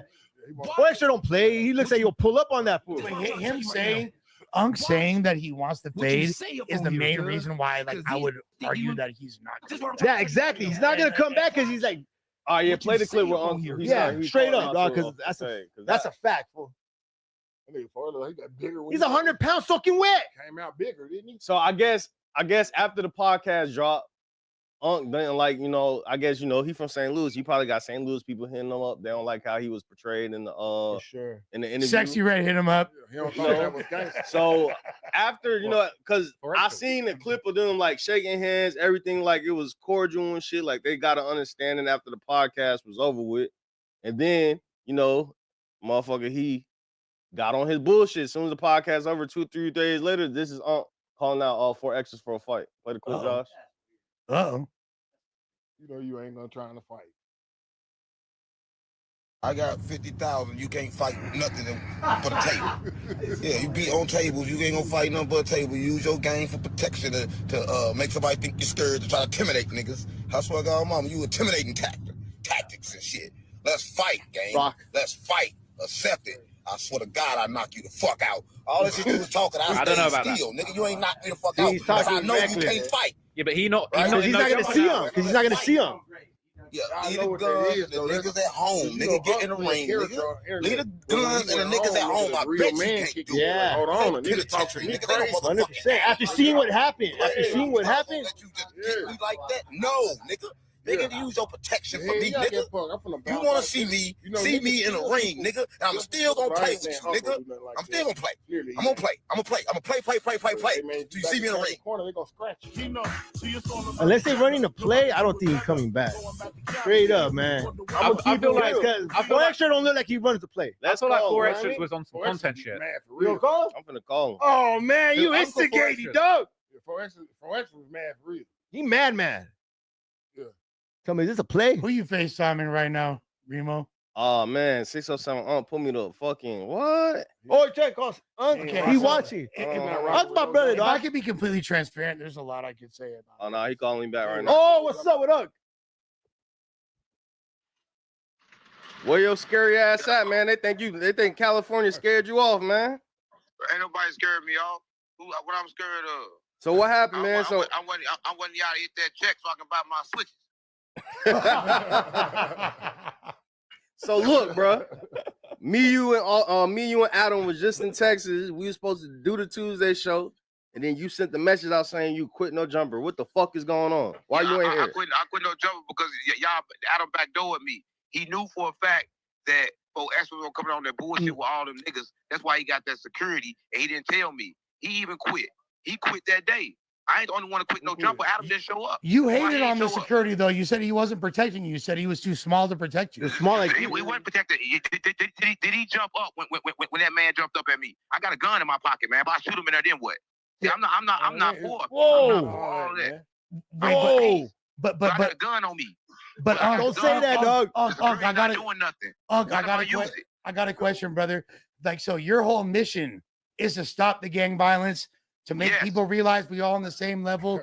Why challenge Faux Extra to a fade and poke the bear when that goes against the Unk mission? He's trying to get paid, homie. No, That didn't get my mission. My mission is balance, gang. Listen, Okay. he challenged me to a fight where I couldn't win.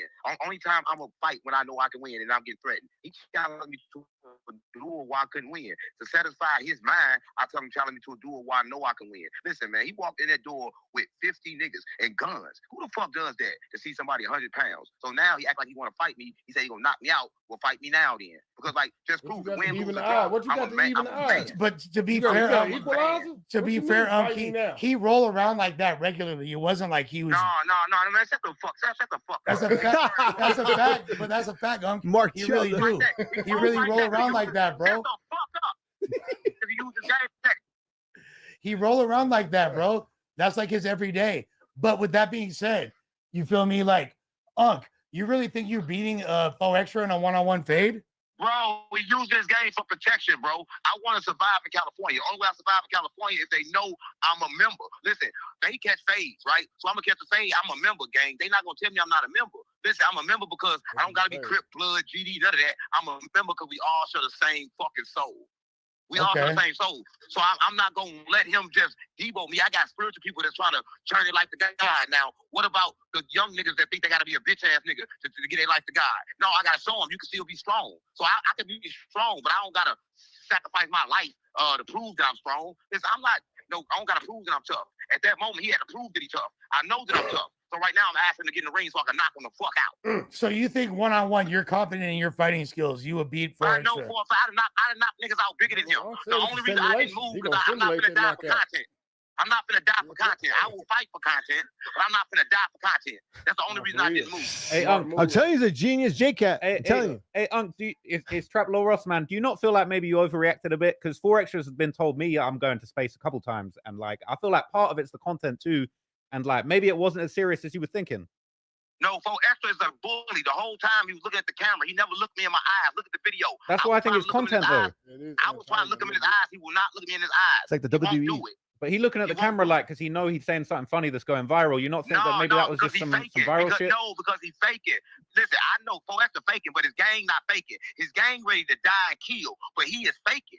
He uses his gang for protection. You was genuinely in fear of your life in that moment? Man, listen, not a Faux Extra of his gang, the members. Faux Extra's a girl. He's not gonna fight anything. He said the members. But wait. But Faux Extra not gonna fight nothing. Listen, Faux Extra stood up over me. I'm 100 pounds. He stood over me, didn't even hit me. Respectfully though, Faux Extra is known for fighting, man. Yeah. Yeah, Faux Extra is knocking fools out, fool. A known fade catcher. Listen. He known for getting talked about. People saying that he fight. No one have ever seen him fight. Yeah, we ain't never seen a Faux Extra's fade though. Nobody seen him fight. To be fair. This my thing. You want to fight somebody? To be fair, we've 100 never seen it on camera. I'm gonna say that out loud. Listen, why you want to bully? He's a bully? Why would this? If I know I can beat somebody, I won't even challenge them to a fight. Why you challenging somebody you think you can beat? He know he can't fight. It's his gang with him, gang. I love the 40s, but he using them. He using them to protect. Come on, I got a question for you.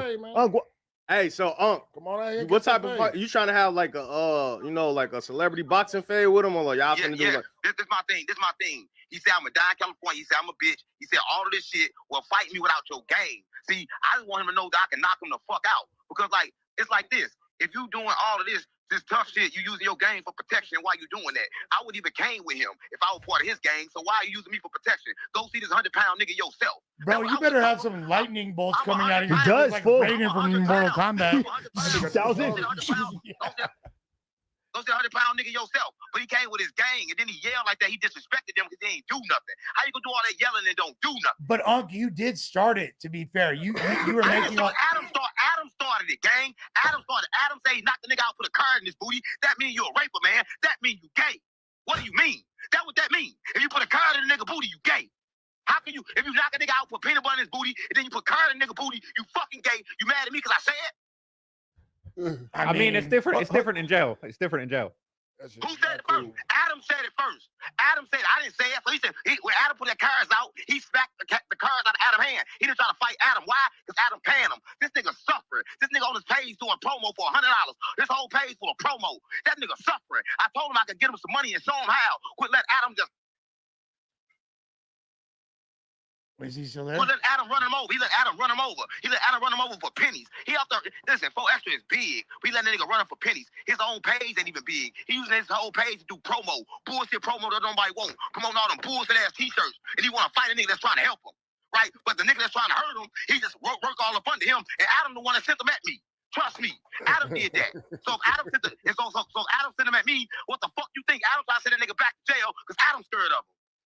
All right, hold on, wait. Putting this all on Adam. Let Clip answer. Get a question on. Because you had a clip where you told Adam and you insinuated that 4 Extras was in jail getting pounded out, and you told Adam that if Brick Baby and Whack 100 was able to coexist for 2 years, that you could do the same. Gang. Adam said it first. Listen, Adam said it. I said, why the fuck you ain't smacked Adam? I'm saying, but you also said that if Brick Baby and Whack 100 can coexist without nothing happening for 2 years, then you can expect the same for 4 Extras. But 4 Extras ain't Brick Baby and Whack 100. And you ain't either, nigga. Like so you can't expect everybody to have the same type level of tolerance for bullshit. If I say something wrong, come by yourself. Look, man, come by I feel yourself. you, That's all I'm saying. If I say something wrong, come by yourself. Don't come with 100 niggas with guns, man. What else I get? So what else you get? So what you? Why is he mad at Adam? Hold on. About to kill that nigga, man. Finish. No one was gonna kill Unc, by the way. Yeah, I just want to make that nobody was gonna kill. Somebody in California. Listen, let me tell you something. I'm for the streets. I love California. All I'm saying is you can't use your game for protection. I push love, peace, all that. Everybody know that. That listen to my content. So if you know I push love, why are you pulling somebody up on me for a joke? Joke. Wait, Unc. Hold up. Let me talk. Because he's talking about killing and murder when Adam making the same jokes. Adam did this everybody. Rick did this everybody. Why the fuck I gotta die? Because you know the white man get away with stuff that black people don't get away with. Nigga, quit acting like come on, man. You know damn well you know that, nigga. I don't want listen. You low vibration. All y'all sit there. All y'all. I'm high vibration, fool. I'm vibrating very high, sir. I get you rich. No, look what happened. You know what happened, Unc? I'm low. You got the same. Yeah, this No, you backdoored me. I'm vibrating high. Don't come up in here with that assalamu alaikum bean pie shit, nigga. The karma got him. Hey, so Unc. He bringing good shit to no jumper. He changed it back. They laugh at our comments. They're not calling y'all snitches no more. When folks asked Adam should fire him for that because that was wrong, bro. You don't come in a one place. Now, one thing I will say, you don't do that. It is a degree of professionalism that should be displayed. But the only thing is, I'm bringing love to no jumper. We didn't see the guns on camera, nigga. You told us about it. So yeah. Why are you telling me? Come on, now there's no guns here. Don't say that. Pull up with the guns. Don't say that, Unc. What the fuck have them gang members did for no jumper? What have they did for y'all? Nothing. I'm raising the vibration. If y'all got around, talk about people cases. All y'all gotta do is raise the vibration with laughter. No, I respect. I feel that. I agree with that. People want to know. Yes, people want to know what they on earth for, man. People don't want to know all the bullshit y'all talk about, all that gossip about people cases. People don't give a fuck about that shit. People don't give a fuck about these gang members, gang. Motherfuckers living their life. We all stuck in a simulation. Hey, but Unc, how come Averb said that you grew up in the suburbs? What? How come Averb said you grew up in the suburbs? Listen, I grew up in Pond Line, 607 Hillside, man. Stop playing with me. Why ever say that? Hey, so let me ask you this. So tell us stop talking before I smack why Averb say that, bro? Hey, listen, A-Bird grew up with me, bro. A-Bird, listen, me and A-Bird, we both stay in an apartment complex. I stay in an apartment complex that was for crazy people, right? You want to talk about me, you bitch ass nigga? I stay in a crazy space, right? It was Castle Park apartment. It's crazy. It's a crazy spot, nigga. You want to play with me? That's when you see shit. I've been seeing shit since I was a kid, but I couldn't control it. Now I know I'm a prophet of God, and I'm coming to change the world. And LA don't understand this. I'm not coming here to fucking trip over gang members. I'm a gang member. I lost homies. I lost people that died in these streets, gang. So 4 Extra wrong. Listen, anytime you come up there, if he had a problem with me, he should have came by himself. Even when he came to talk to me by himself, he brought his whole gang with him. I'm saying in St. Louis, we don't roll like that. I understand in California. I love California. If I disrespected him, he should come alone. Why he come with all them guys? You guys are quicker to shoot. We're quicker to fight. Hey, You let me. guys All like right, to hold shoot on. out there. Let me. All right. So Listen, what? If you click up the fight, listen. If you click up the fight, you should have told me it's gonna be a fight, right? If you click up the fight, you should have told me we're gonna do this. You didn't do this. Adam ran, right? You ran, Lush. All y'all ran. You did run, Lush. You didn't even show up, Lush. I literally had to start the come music on. stream. One mic. I gotta be a man because I knew I was set up and I stayed to the end. He left before me. You did say till the end. This is true. Right? He left before me. right? So I'm just saying that I love No Jumper, so y'all should understand that. Y'all should tell Adam to get rid of him because we don't need shit like that at No Jumper. We try to bring it back. Them gang members fucking up everything because they too emotional. They can't think. Every time he do a podcast, he's screaming. He never can even talk regular. He can't make a joke. Right? I'm just saying, y'all need to watch that. That's why y'all views is going down. Don't nobody want to see no gang members talking about prison fucking. All he talk about is homosexual activities. All he talk about is raping niggas. Who the fuck want to talk about putting cars up niggas' booty and knocking niggas out? All he told me he was going to knock me out, and I saw the cars hanging from his pocket. I knew he had some in there. He trolling He now. saw the carrots hanging from his pocket. All right, hey, look. You ain't see him. Wind the video back. Wind the video back. When he stood up, you going to see them cars. Hey, so Wind the video back. this is a question I got for you. How did you from St. Louis? How did people in St. Louis look at the video and you and 4 Extras? First, they tell me I'm a pussy, right? Because everybody think I'm pussy, but they're not understanding that I'm a thinker. So listen, why fight when you gonna lose? If I would have stood up, I was going down. Listen, when I fight, I win. So of course, street niggas like you pussy, because a man think that we gotta like 4 Extras, he think a man gotta show their ability to be a man. No, a man is mental. Man is mental, right? So I don't gotta prove you I'm tougher than you. I gotta prove that I can beat you, and I prove that I beat you by getting out of here and then talk my shit, nigga. And then talk my shit, nigga. Right? So that's what I'm saying. It's a mental game. See, they in the streets they playing a physical game. That's why they die and go to jail. That's why 4 Extras keep on going to jail, gang, because they can't think. They can't think, and they gang should not ride with him because he tried to send them off. Adam don't pay them; they pay 4 Extra. He paid 4 Extra. They didn't give him no money to risk their life to go against a man that's trying to save him. Listen, I have no violence, so why they gonna come up to me like I'm a gang member? They should never came with him. I'm telling you, they should join me. Hey, I got a question for Unc, man. Hey, Unc, I'm doing a video on St. Louis at the moment, right? And can you tell me a little bit about some of the most crazy hoods in St. Louis and like how does that compare to California? Because I know they got Bloods and Crips and 60s in St. Louis, but it's different. One thing in St. Louis is like this. St. Louis is backdoor city, the capital. But we believe in this. If a nigga bigger than you or stronger than you, he won't even try to fight you in St. Louis, gang. We don't rock like that. See, California different. California, this what gangland. I respect gangland. I love it. I love California. But they got the structure. See, we don't got structure. So when you understand that St. Louis don't got no structure, that's the big difference between California and St. Louis. So they got to understand they dealing with a nigga that don't understand. So if a nigga don't understand, how the fuck you gonna treat him like he understand? That's my thing. Hey, we from different areas. We try to communicate on different levels. So California got to understand that I don't understand, but I love California and I'm trying to. So the biggest difference between St. Louis and California is the mental, bro. The trenches are the same. The killing is the same. It's just the way we think that's different. Hey, what are some of the hardest like drill rappers coming out of St. Louis that you fucks with? Amar D. Huncho, Three Clouds Latte, Kwame Tools, you know the regular. But I'm saying, what about CTS Lil Wick? The CTS Lil Wick is great. He one of the best artists. I ain't get to mention them all. But what I'm saying is this. I'm saying there's so many artists in St. Louis that's dead that I don't even know which one to say because they all died. Like, we take shit serious. Like, he came up there playing with that camera talking about he'd kill me. But in St. Louis, they really do that. So I don't know how to take that. Y'all, the people like, oh, no, he ain't going to do that on camera. But in St. Louis, they're really killing you on camera because all the rappers are dead. So I don't play like that. I don't play like that. Hey, Unc, let me ask you, man. I've been researching a lot of really good rappers that kind of lost their lives in St. Louis. People like KB6 and you know what I'm saying, other people. Like, who would you say was the person that passed away that really was the biggest loss for St. Louis? Listen, I'm gonna go back. City Styles. Look up City Styles. He was the first person. He was the first person to get shot. All them times, like St. Louis just started doing them drive-bys, like inside the car. He got shot like 150 times. That was my right hand, right? And he started like the drill rapping in St. Louis, right? Because he was directly the one not doing that bullshit sing dance rap. But then he got cracked. I was gonna, hey, Unc, what happened to Bangers 314?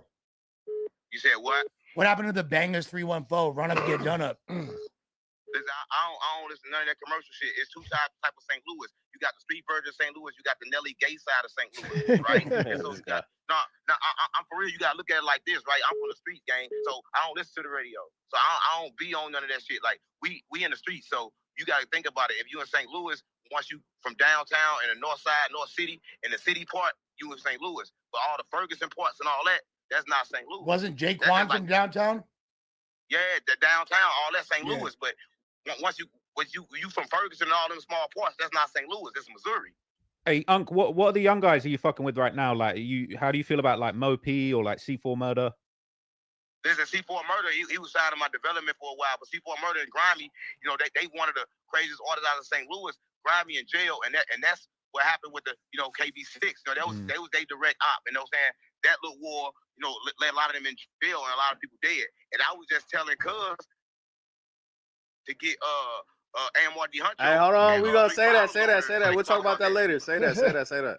Me and Unc got some shit on the way. Just say that off camera. So look, like I said, we working. I've been working behind the scenes to get you back up here. We finna help make it right. Trying to get 607 on back to no jumper. Send that moolah so I can get these switches. That's what he wants. He wants his money. I'm gonna call you after I get off air and shit. But we need you back up here and no jumper, man. That's the best. Shout out to Eric. I want to say this. Shout out to everybody. It's all the gangs in California. I'm not disrespecting no gang. When I come to y'all, I'm telling y'all I'm one of y'all, meaning that we the same. I got the light and the weight. And that's what I'm telling y'all. So if you a GD, BD, Crip, Blood. Cut out. Your shit cut out. Dominicans, Haitians, Puerto Ricans, Jamaicans. Yeah. Titanic Stones. Latin Kings, Disciples. Latin Kings, all that. Your shit cut out. All right, Finish what you were saying? So no, like, okay, I don't God want bless to his soul, though. I don't want to say too much, but like Unc is still the homie. Yeah, Unc's a homie. Unc's still like a part of the shit, dog. I feel like they're both running content. Okay. It's a player. Yeah, right. It's a player. It's a player. I'll just be completely honest. Buzzball Lush. I'm just gonna be completely honest.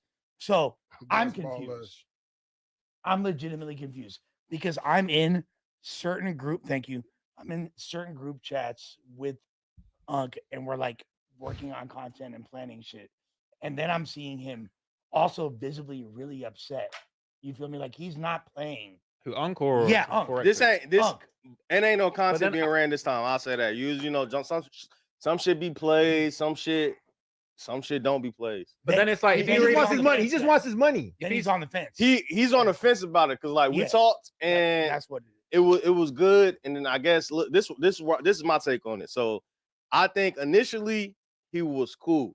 I think the first clip dropped, and when the first clip dropped, people started, having comments and shit. It did like 150,000 views in like 8 hours, some crazy shit like that. So I think on the backside of shit, he was getting phone calls from a whole bunch of people like, man, why you letting no jumper and them niggas play you, put you in a situation like that. Yeah. So I think that's when his mind state changed and it didn't become constant. I think that's where he at with, because nigga, he was supposed to be coming back to do the Tuesday show. He stayed in Texas. He come with? No, but him. Now, Unc be out here sometimes Dolo. He might have like 2 or 3 people with him, and the people that he got with him, he was like family. Huh? they like family. Yeah. Man. He ain't really just got no street people with him. Like 3. Now this time he did come with some. I guess he tapped in with some Crip niggas out here. The dude that was across the table. Yeah, the dude's that fool from Grape. You feel me? He was there for who? But I ain't gonna. But he was there for Unc. But it's a situation where he been on these niggas. It wasn't like he just started rotating. Because even when we was in Texas, he was with some niggas that that run around and so he was up. He basically. He don't seem like I'm not gonna. Unc tapped in every city. It seemed like he knows somebody that he got there. Because when we was in Texas, he pulled out some Crip niggas that know rainwater and whatever the case might be. So he tapped in whatever he tapped in with, and I guess him and Brick had a relationship from somewhere anyway. So he know his people. But I think it ended up being a situation where the comments and people back home probably got to him and was like, "Yo, you let no jumper play with your brand." And I told him personally because he hit me and him talk on and off camera or whatever. Yeah, nigga, 4 extras don't just show up to no jumper like that for you. Like nigga, when Orlando Brown interview happened, the nigga had 30-40 people with him. So it wasn't a situation where no jumper purposely put you in a bad situation knowingly, at least not on my end, and I don't think Adam did either. Adam wanted y'all to sit down and do the shit on Adam wanted y'all to get the content, cool, but 4 extras show up like that every single time. 4 extras is an active gangbanger podcast. A lot of people can't say that. A lot of people say, "Yeah, I ain't active. I'm just a member." Yeah, that nigga's an active gang. The nigga allegedly. No, I ain't. Yeah, allegedly. Whoa. You they watching. Why I gotta say allegedly when a nigga admitted they said if it was a joke? Okay, I'm saying. But with that being said, like Remo, I co-sign what you say, but I feel like I gotta make a slight correction. Because bro is tripping like off the back. You feel me? Like he is tripping up. Before the internet got in his ear or whatever, he was like, as someone that was there. You talking about for Unc? Yeah. Yeah. Unc was visibly upset like immediately afterwards. And like to the point where he didn't have a plan to go out to Texas. He's like, this fool said to me right then, he's like, where Adam at? Adam in Texas. Da, da, da, da. And I was like, yeah. I was like, he's in Houston. He's like, what's his location?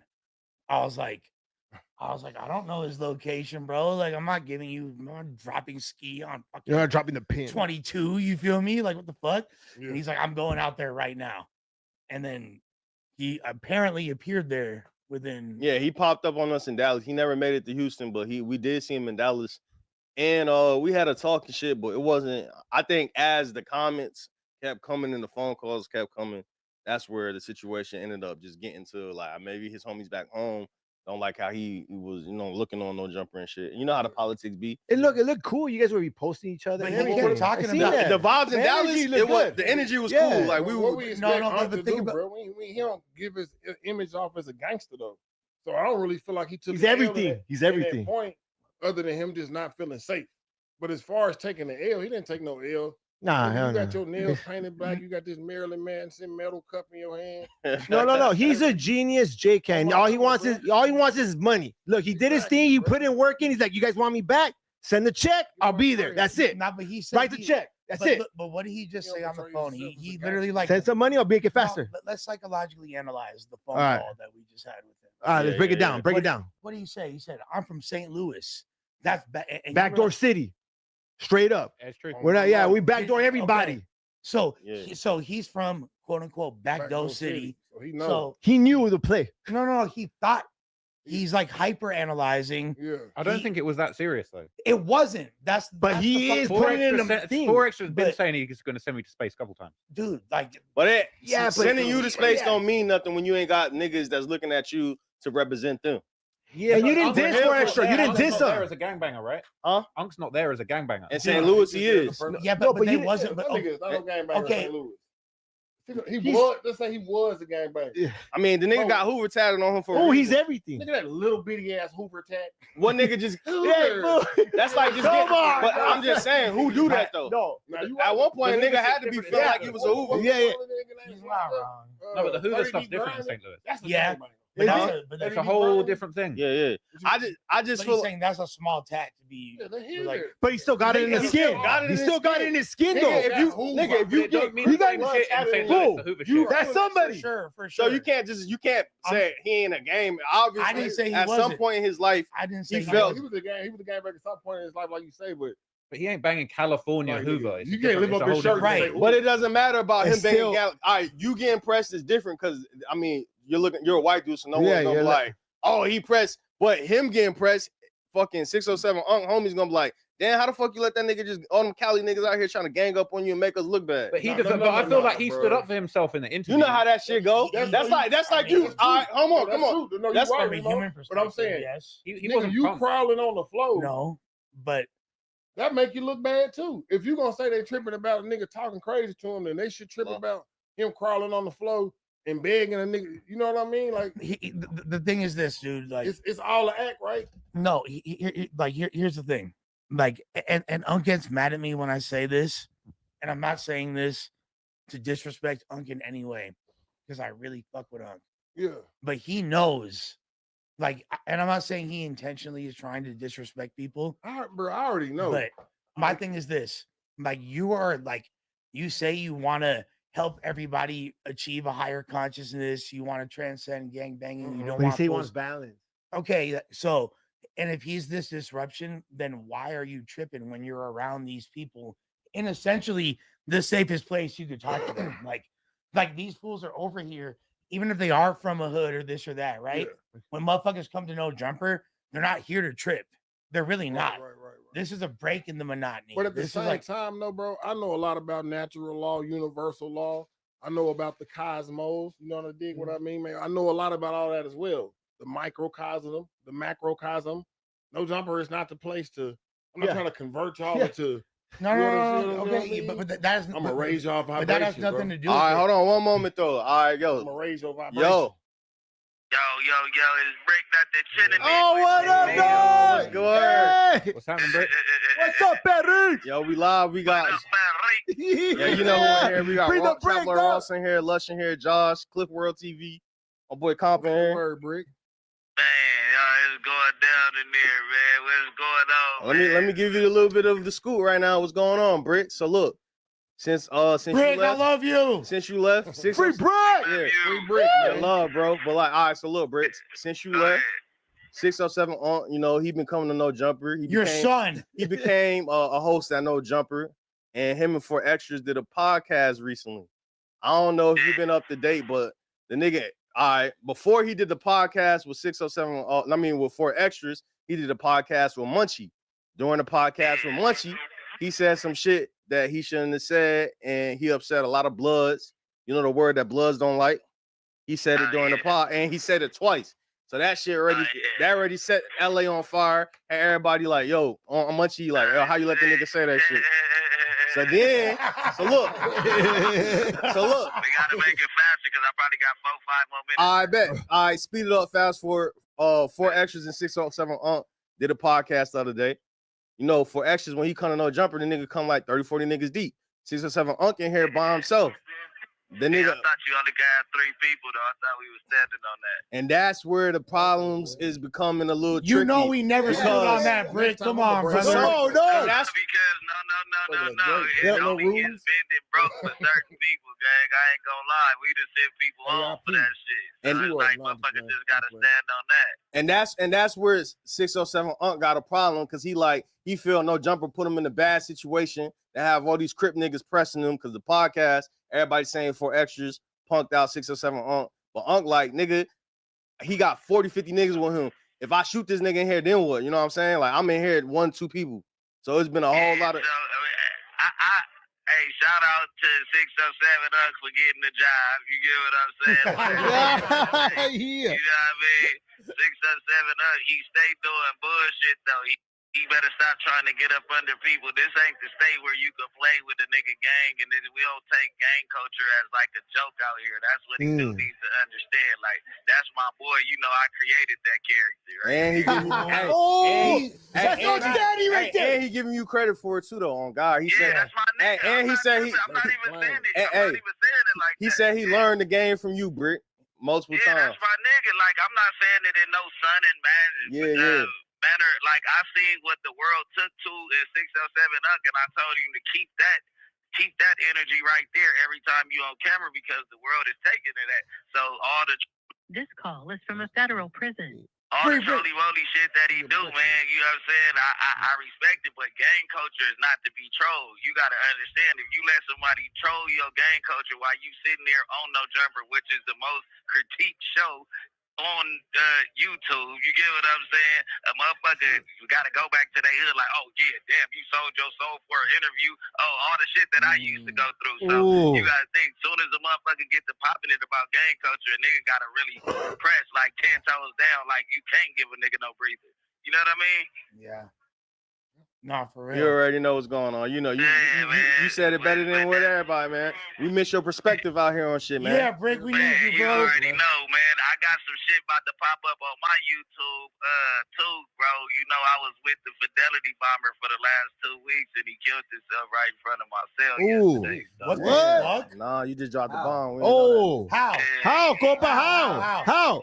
He jumped off the top tier hugging the trash can. I'm gonna break it down into detail, man, and then y'all go ahead and dissect it on the next news or something, man. You already know. That's a man. Free break, Patrick. Yeah, you already know. That's my man's right there. Look at him. Everybody back in action. Hopefully, I'm gonna go back up for a bail next month, but. Hey, it's finna cut out, man. I love y'all, man. No Jumper, the coolest podcast in the world, man. Y'all stay tapped in. Hey, I'm gonna call you in a couple hours. All right, bet. Hit my phone. I'm drinking the cuz call in your honor. Peace, bro. Take care. Man, free Brick, man. Fuck everybody else. Free Brick, baby dog. Come on, man, bro. Free Brick, man. Free everybody. But those type of perspectives you can't get. Yeah, he in good spirits. Good spirits, dog. Yeah, he's gonna be home soon, bro. He ain't do nothing wrong. Man. Brick a gangster, so he used to sitting down and doing this type of shit. It's just unfortunate. Upstanding citizen, podcaster, father, type shit, musician, all that too. But he's still a gangster. I mean, y'all, let's get in some of these I was finna say free Brick, free Unk, fucking topics. Yeah, we get some of the topics, but you can do some of the shit. We got one $5 super chat. Why don't you read that comparator? I don't want to read that shit. Yeah, read that shit. What is it? Lush, the king of gays? Planet Wills, $5. Who's Lush that? is the king of potting. All right, look. The glazer becomes the glazed. Oh, all right. I ain't even going. I'm gonna say free brick. Nah, he free said keep cement. Remo in the research room. Hey, that nigga said free brick, free Crip Mac, free sauce. Sauce is free. And then Pork D- Cobra. 617. Ice in here, man. Lush, the king of gay potty. All right, I don't agree. I think Remo is camera talent. No, hey, Remo's a boss right, dog. Remo got the research and the potting, you know what I'm saying?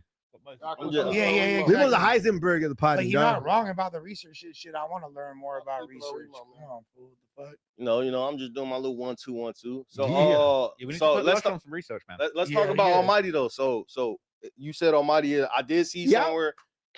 It looked like he out. Yeah. So call him. According to all sources, I mean, I can call him. Call him, fool. Why you done popped out? I don't know if he gonna answer. Dog. Came home and didn't say nothing. I don't know if he gonna answer, but is he approved to be on No Jumper again? I mean, I hope so. You feel me? I'm not the one that said he couldn't come over. Well, here. someone quit, so there's an open position. Technically, right? The Reddit are expecting him to come back. Quit because he haven't got paid. Because he hasn't got paid. All he wants is talking money. about Suspect. No. I say he quit so he could come. Oh yeah. So you know what I mean? There's an yeah. open position. But I don't know if going to jail and come back out invalidates Suspect's departure. You know what I'm saying? Can it you just kinda come back out? I erases don't know. his back. The Erases Reddit it want for him real. back. Like, come on, that's my punishment. Damn it, I want Come on, bro. I mean, who knows? Who knows who's Forget that? about all that other shit in the past, nigga. I just came home, baby. Accept me. Yeah, I could see that working. Yeah. Yeah, come on, man. I'm not expecting bro to answer to keep it a full sack, but his phone is ringing multiple times, which indicates that it's on. Which further indicates that he is indeed outside, not in the motherfucking towers. He's out. He's you out. Feel me? He's Yeah. a free man. By all accounts, we don't. You feel How long me? was he locked up? I Like have a month not and a half? 2 months? A month and a half? No, I don't even think. No, it wasn't even that long. Like 3.5 Like a month weeks. and a half? 3 weeks. That's long enough because to formulate a plot, nigga. Yeah, I ain't fucking with them niggas no more, man. So nigga, he caught a charge for having bear mace. So okay, so the Whoa. So no, I didn't know you couldn't have bear mace. that's probably why he didn't answer. You know we was gonna get in that ass. Yeah. That's public knowledge, no? Yeah, so I didn't know that was you could get in trouble for that. I don't know if it was specifically bear mace. What the hell is the bear mace? Why was he have bear Might mace? have, but it was. What is it's super strong mace, right? Yeah. I don't know. I don't like. I'm trying to research it. I'm Spicy trying to mace. find out about the The bear mace. Charleston White. He got Charleston White book. Mace con queso. That's not like his formal. It wasn't like so. Originally, I would have hoe So- had one. no. So he got busted for a weapons charge in March of this year. Like I want to say like March 14th or 16th. Yeah. And apparently he had a prior incident which he wasn't formally really charged with yet. But at that moment, since it was like pending still, they chose to bring charges and make sure like that he had difficulty. This is per my understanding, at least, being granted a reasonable bail and things like that. That's how come his bail was. So he could get caught with 2 straps. So Maybe if some you, bear mace. if you get the charge that's amongst the other charges from the previous incident, which I believe to be in the end of 2023 type shit. I think it happened. It was like late 2023, early 2024. Sounds like some bullshit, man. Yeah, some bullshit for sure. But like he gonna get his way up out of there for sure. I mean, he's already. That bear mace will break a crowd down though. Oh yeah. Somebody trying to jump you. Oh yeah. Fuck yeah. As long as you whip it out at the right time. Shit, when they had the tear gas when we was covering the protests and all that, when we was out there frontline and shit, I was like, damn, I can smell that shit from like a half a block away. Like, really? Hey, so are we gonna do this no jumper boxing thing? I mean, No, for real. like who do you want? There's Almighty and Brandon, me and King Pill, or you know what I You mean? and King Pill? No, That's for like- real. Because that's- hey, I didn't even no, know that. extra, no. No, I mean, Adam texted me the other day, hey, you want to box? I'm like, yeah, I will never turn down a fade. You know what I mean? And we were DMing each other. So like, what are we doing? Is this money or no money or what? Because no one turns down fades right here. So fool. who you were? you and Maria? Yeah. Who are your available fades? Oh man. Blue Devil. Is this a formal fade inquiry? No. I'm saying like that one's for free. Is this a formal That one's fade for free. submission? That one's for free. Yeah, But King Pill, is that a real thing or what? Because I seen you guys drop the clip and all that. Like, is that a real thing? King Pill, he want that fade. No, I'm just saying. Are we doing it or what? Nah, do you be want to straight fight up him? with it? He want that fade, bro. No, huh? Adam text me, hey, you want to box him? Oh. And it's like, fool, I'm not gonna say no. Oh, boxing. Yeah. Yeah, like You know that's what I right. mean? No boxing fade, same thing. I mean, I'm sure. But then I hear it for extras getting paid $50K for that. I'll take 10. I 10K, dog. I feel like 4 extras needs 100 for a real boxing match. Oh, really? I think You're that's gonna bring a crowd, man. Like I feel like when 4 extras has an official boxing match, whoever it's with, there's gonna be a lot of money in that. We think I'm a good contender now because Aaron the plumber acting. I ain't gonna lie, you acting pussy. You acting pussy, bro. Hey, but he be training. He got hands. He got hands. But you're a rat. But you're a rat. You're a rat, fool. You're a rat. Name, right? To go up with 4 extras, like who would be a good opponent? Who Somebody would with be a good opponent? the same size and fighting ability as him, but also with the same level of clout. Fools were talking about could you line 'em up before. with? Fools were talking about Shannon Briggs versus Lovejoy. I really like. Do you know Man, we just there's seen Lovejoy go down. But Shannon Briggs is old as like he's an older guy. Shannon Briggs 4 extra. I'm more trying to see. I'm low key down for that too. Some damn near, shit like that, like a old school pro boxer. Yeah. 4 extra in his prime. Okay. Shit would go off. I feel like 4 extra. We need a better contender. I hear that. I feel like Lovejoy What about versus Lush, Shannon though? Briggs is a good We need a fight. contender for Lush. I think like You think Lovejoy would be a good really? yeah, I think that's a good. You You just contender. seen what happened, didn't you? Yeah, I did. But he needs his redemption on home soil. That happened 2 times too on camera. Yeah, but this is like in it. But when you go to Mexico, you supposed to go out there to knock motherfuckers out. This nigga go out there and get knocked out every time. Drop. He has a. I think he's like. This nigga got knocked out in Germany, Mexico. He's like 16 and 13 or some shit. Oh my god. Like 16 and 13. I don't know. You still get paid when you lose, though, right? Yeah. Still get your bread. 16 and 13 is a crazy record, bro. I ain't gonna lie to you, bro. I'm not. I don't know if that's his exact record, but I 16 believe and it's. 13 is wild. I'm just saying he is like a somewhat 50% average. Like, He's 16 wins though. yeah, He's up. He's up. He's got some wins. He's He's still up. got some wins. I think then you got to look at the records of the people that he's fought. Who you saying he'll be a good contender for 4 extra? No, I said that him versus Shannon Briggs Oh, okay. is a good Yeah, fade. yeah. 4 extra, to be honest, like I'm trying to think Bo so Extra- hard who he could fight. Who would Bo- actually like 4 be extra the versus perfect Mano. Mano. I gotta say, like could the work. build, huh? You feel me? Like a big ass fool from the Yeah. East Coast, right? Yeah, yeah. Because he wants a star. He wants like a. A lot of the best contenders are like incarcerated, like Uncle Murder versus 4 No, extra. Uncle Murder would work nicely. Is he incarcerated? He isn't he? Damn. Lush, who you Yeah. call someone out, Lush? Call someone out? Yeah, come on. I Stop being a have no- pussy other than Big Rick. What other than Big Rick? Other than Big Rick, I marked you out right here. Call someone else. Big fool. Rick, You still got a problem with Big Rick still? I never had a problem with him. Yeah, he got. I seen But that. I seen it- that. yeah, incident, you though. seen It was right? Yeah, I seen that it incident. was so I don't even want to speak on Now it. let's not but, speaking on it. Yeah, the homie blotted out. Yeah. Don't had check. some other Who you gonna shit, call like- out right now? Who am I gonna call out? Yeah, if it's a no Who- jumper who do fighting you think- championship right now, dog. Like for bread or just like some wreck? Oh, it gotta be bread involved. Because Yeah. Niggas ain't doing Because that I shit ain't got for no like Like, these hands are for everybody. It's free. fool, but if- bisexual hands. They for No, everybody. whoa. Yeah. No, who you calling out? No, it's a good question. Like, who do you think I should fight? Who do you call out for You- me? I think you Trying to gotta fight you for gotta me. get down with Smack, Amanda bro. Perez from Starbucks. Smack? Yeah. He has one leg. Man, what that supposed to mean? He'll probably fuck He you up. athletic. That Does he nigga- have one leg? He probably He's compensating no- for that with the That with the nigga hand. still do the Hoover Hold stuff. on. No, Hoover- I think Hoover Smack will style? fuck you up. Yeah. Yeah. Yeah, no, you're my boy, fool. I'll sweep his leg. Okay. Now, if it's an MMA fight, we do on a different. I'll No, sweep his leg. boxing. Boxing. Yeah. You think for you'll sure. get smacked? I don't know. That might For be So sure. that's a call out. That's You gotta not a have call confidence out. in yourself. I'm not calling out Smack, but I'm down to Yeah, fight I'm whoever. Like if it's for money. Like let me put it like this. All right. When Bo Extra and King Pill were splitting hairs about their $50,000 purse or $100,000, etc. Like, and to clarify, purse means what you get paid. I'll take 10K. Before- What's up? I'll before take people 10. like take I'll this take like 10 that. right now, dog. No, I would let like either one of them knock me out for 50. For the 50. Oh, Yeah, what? like, Yeah, you yeah, feel yeah. me? I Like, feel you though, bro. fast. Like, I understand that. are you kidding? Like, That's what Unc is saying. He'll take 50. yeah, probably. No, Dog. no. That's why Unc is Like- saying he'll take 50K to get knocked like, out. Go down. Probably. He gonna go down. Yeah, Yeah. he's like, I'll take 50K, so, knock me out. So if it's for bread, like fuck yeah, like I'm fucking smack up. I'm fucking Oh people yeah, way yeah. bigger No, than smack up. Like, Oh, Nigga, I don't 4 wanna- extras like- like black belt brand. like oh, that's a good fight. Yeah, I like. You But, ain't gotta be mad at somebody to but get nah, out. like if you're going by 4 extras criteria, like okay, who's a bigger? That nigga what- black belt Brandon got 3 identities. That No. nigga is branded for no jumper. He's black belt Brandon. You're not wrong. I'm just But saying. I'm not. Any Wrong. beef But let with me Tariq ask Nasheed? and I'm not saying you're wrong in any capacity. But who has a bigger name? What else you Brandon? do? No. Brandon or King Pill? Like who's more Phil famous? got that bigger name right now. Who's a bigger name? Nah, both of them don't. You said No, who has a bigger name? Brandon or King Pill? definitely got a bigger name than Brandon right now. 100%.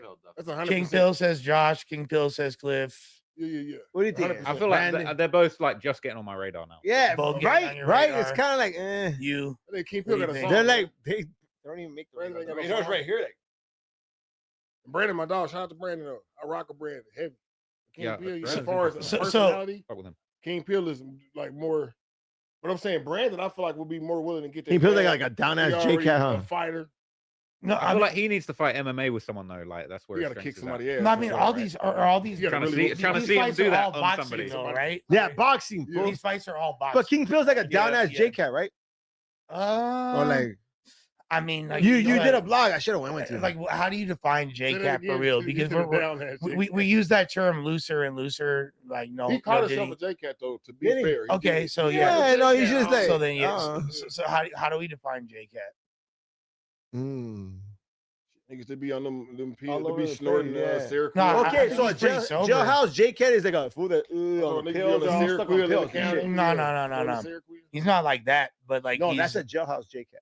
okay. Like the People way I that you- throw a J people Cat is that like a you big know ass. for real on the Gary, slick, how do we throw a J Cat at? they got a Because problem. in the mental. Bay, fools used it in a Like a whole lame? different way for a long ass time. Like a lame, right? Like a Oh, down lame, lame. Yeah. I'm thinking of like somebody just A messed up lame and is rock. like, exactly. Like a smoker. So you see what I'm saying? Okay, so we've heard 3 different definitions. We've heard the jailhouse, like J Cat. like jailhouse J-Cat. We heard smoker and a lame. You feel me? 3 different definitions. That's why I'm asking. So let's you to make one define- super What's J the Cat. correct one? And the I mean, genius J Cat is they're all correct. Okay. Yeah. It's and like, then- okay. It's like Okay, they're saying all girl. correct. Okay, Let me Unc is a girl genius cat. J Girl Cat. They're Unc all is correct, a but just in- genius J Cat. Just depends on the context. Like straight up, dog. He's a genius J Cat. No, I mean, I like, don't know if you could call Uncle J Cat. I think Unc Because just he plays dumb, but he's a genius. no, yeah, like, You know what I mean? He plays super dumb, but he's down. Like he knows what he's doing. When he dissed the homie, when he dissed him, he knew what he was Yeah, he knew doing. what he But was then he doing. knows how to maneuver like But a genius. okay, so that's what I You know said. mean? That was my first good point. reaction. That was my very first reaction, and then Unc got really upset when I was like, kind of bringing up that narrative a lot. He's like, "Oh, you're trying to make me look bad." Like, No, it's just Lusher sliming me out. You're like- genius like, J Cat. That's no, what he's getting you right now. It's not genius J-Cat. It's like how intentional are his actions. It seems intentional, but see, at the same time too, with every action is a reaction. So even if you did that intentionally, knowing that it was just gonna spike views and Monty B wasn't gonna do nothing, and you can sit here and play, oh yeah, I'm retarded. This will still make somebody like a 4 extra or whatever see that and say, oh yeah, I got an extra get on them now because I'm not even gonna leave you room to do nothing like that to me, bro. Because people, bro, can you believe that people? Why Munchie B ain't get up and do nothing? Why didn't Munchie B get up? Like nigga, but I he's think- blind. but it's He's not- blind. He knew it because he's a genius J Cat. Look, to be Not- fair, but- I feel like everybody has a little bit of J Cat in them. I don't know how many much you percentage. supposed to tell 2%, Pat 3%, 10%. Some people have 50%, 90%, 100%. You know what I mean? We all have a little bit of J Cat in them. Come on, like Lush got 99.9 J Cat in them, But a bitch ain't one. right? Right? 99% J-Cat, but a bitch ain't one. I Hey. love you, love. Oh.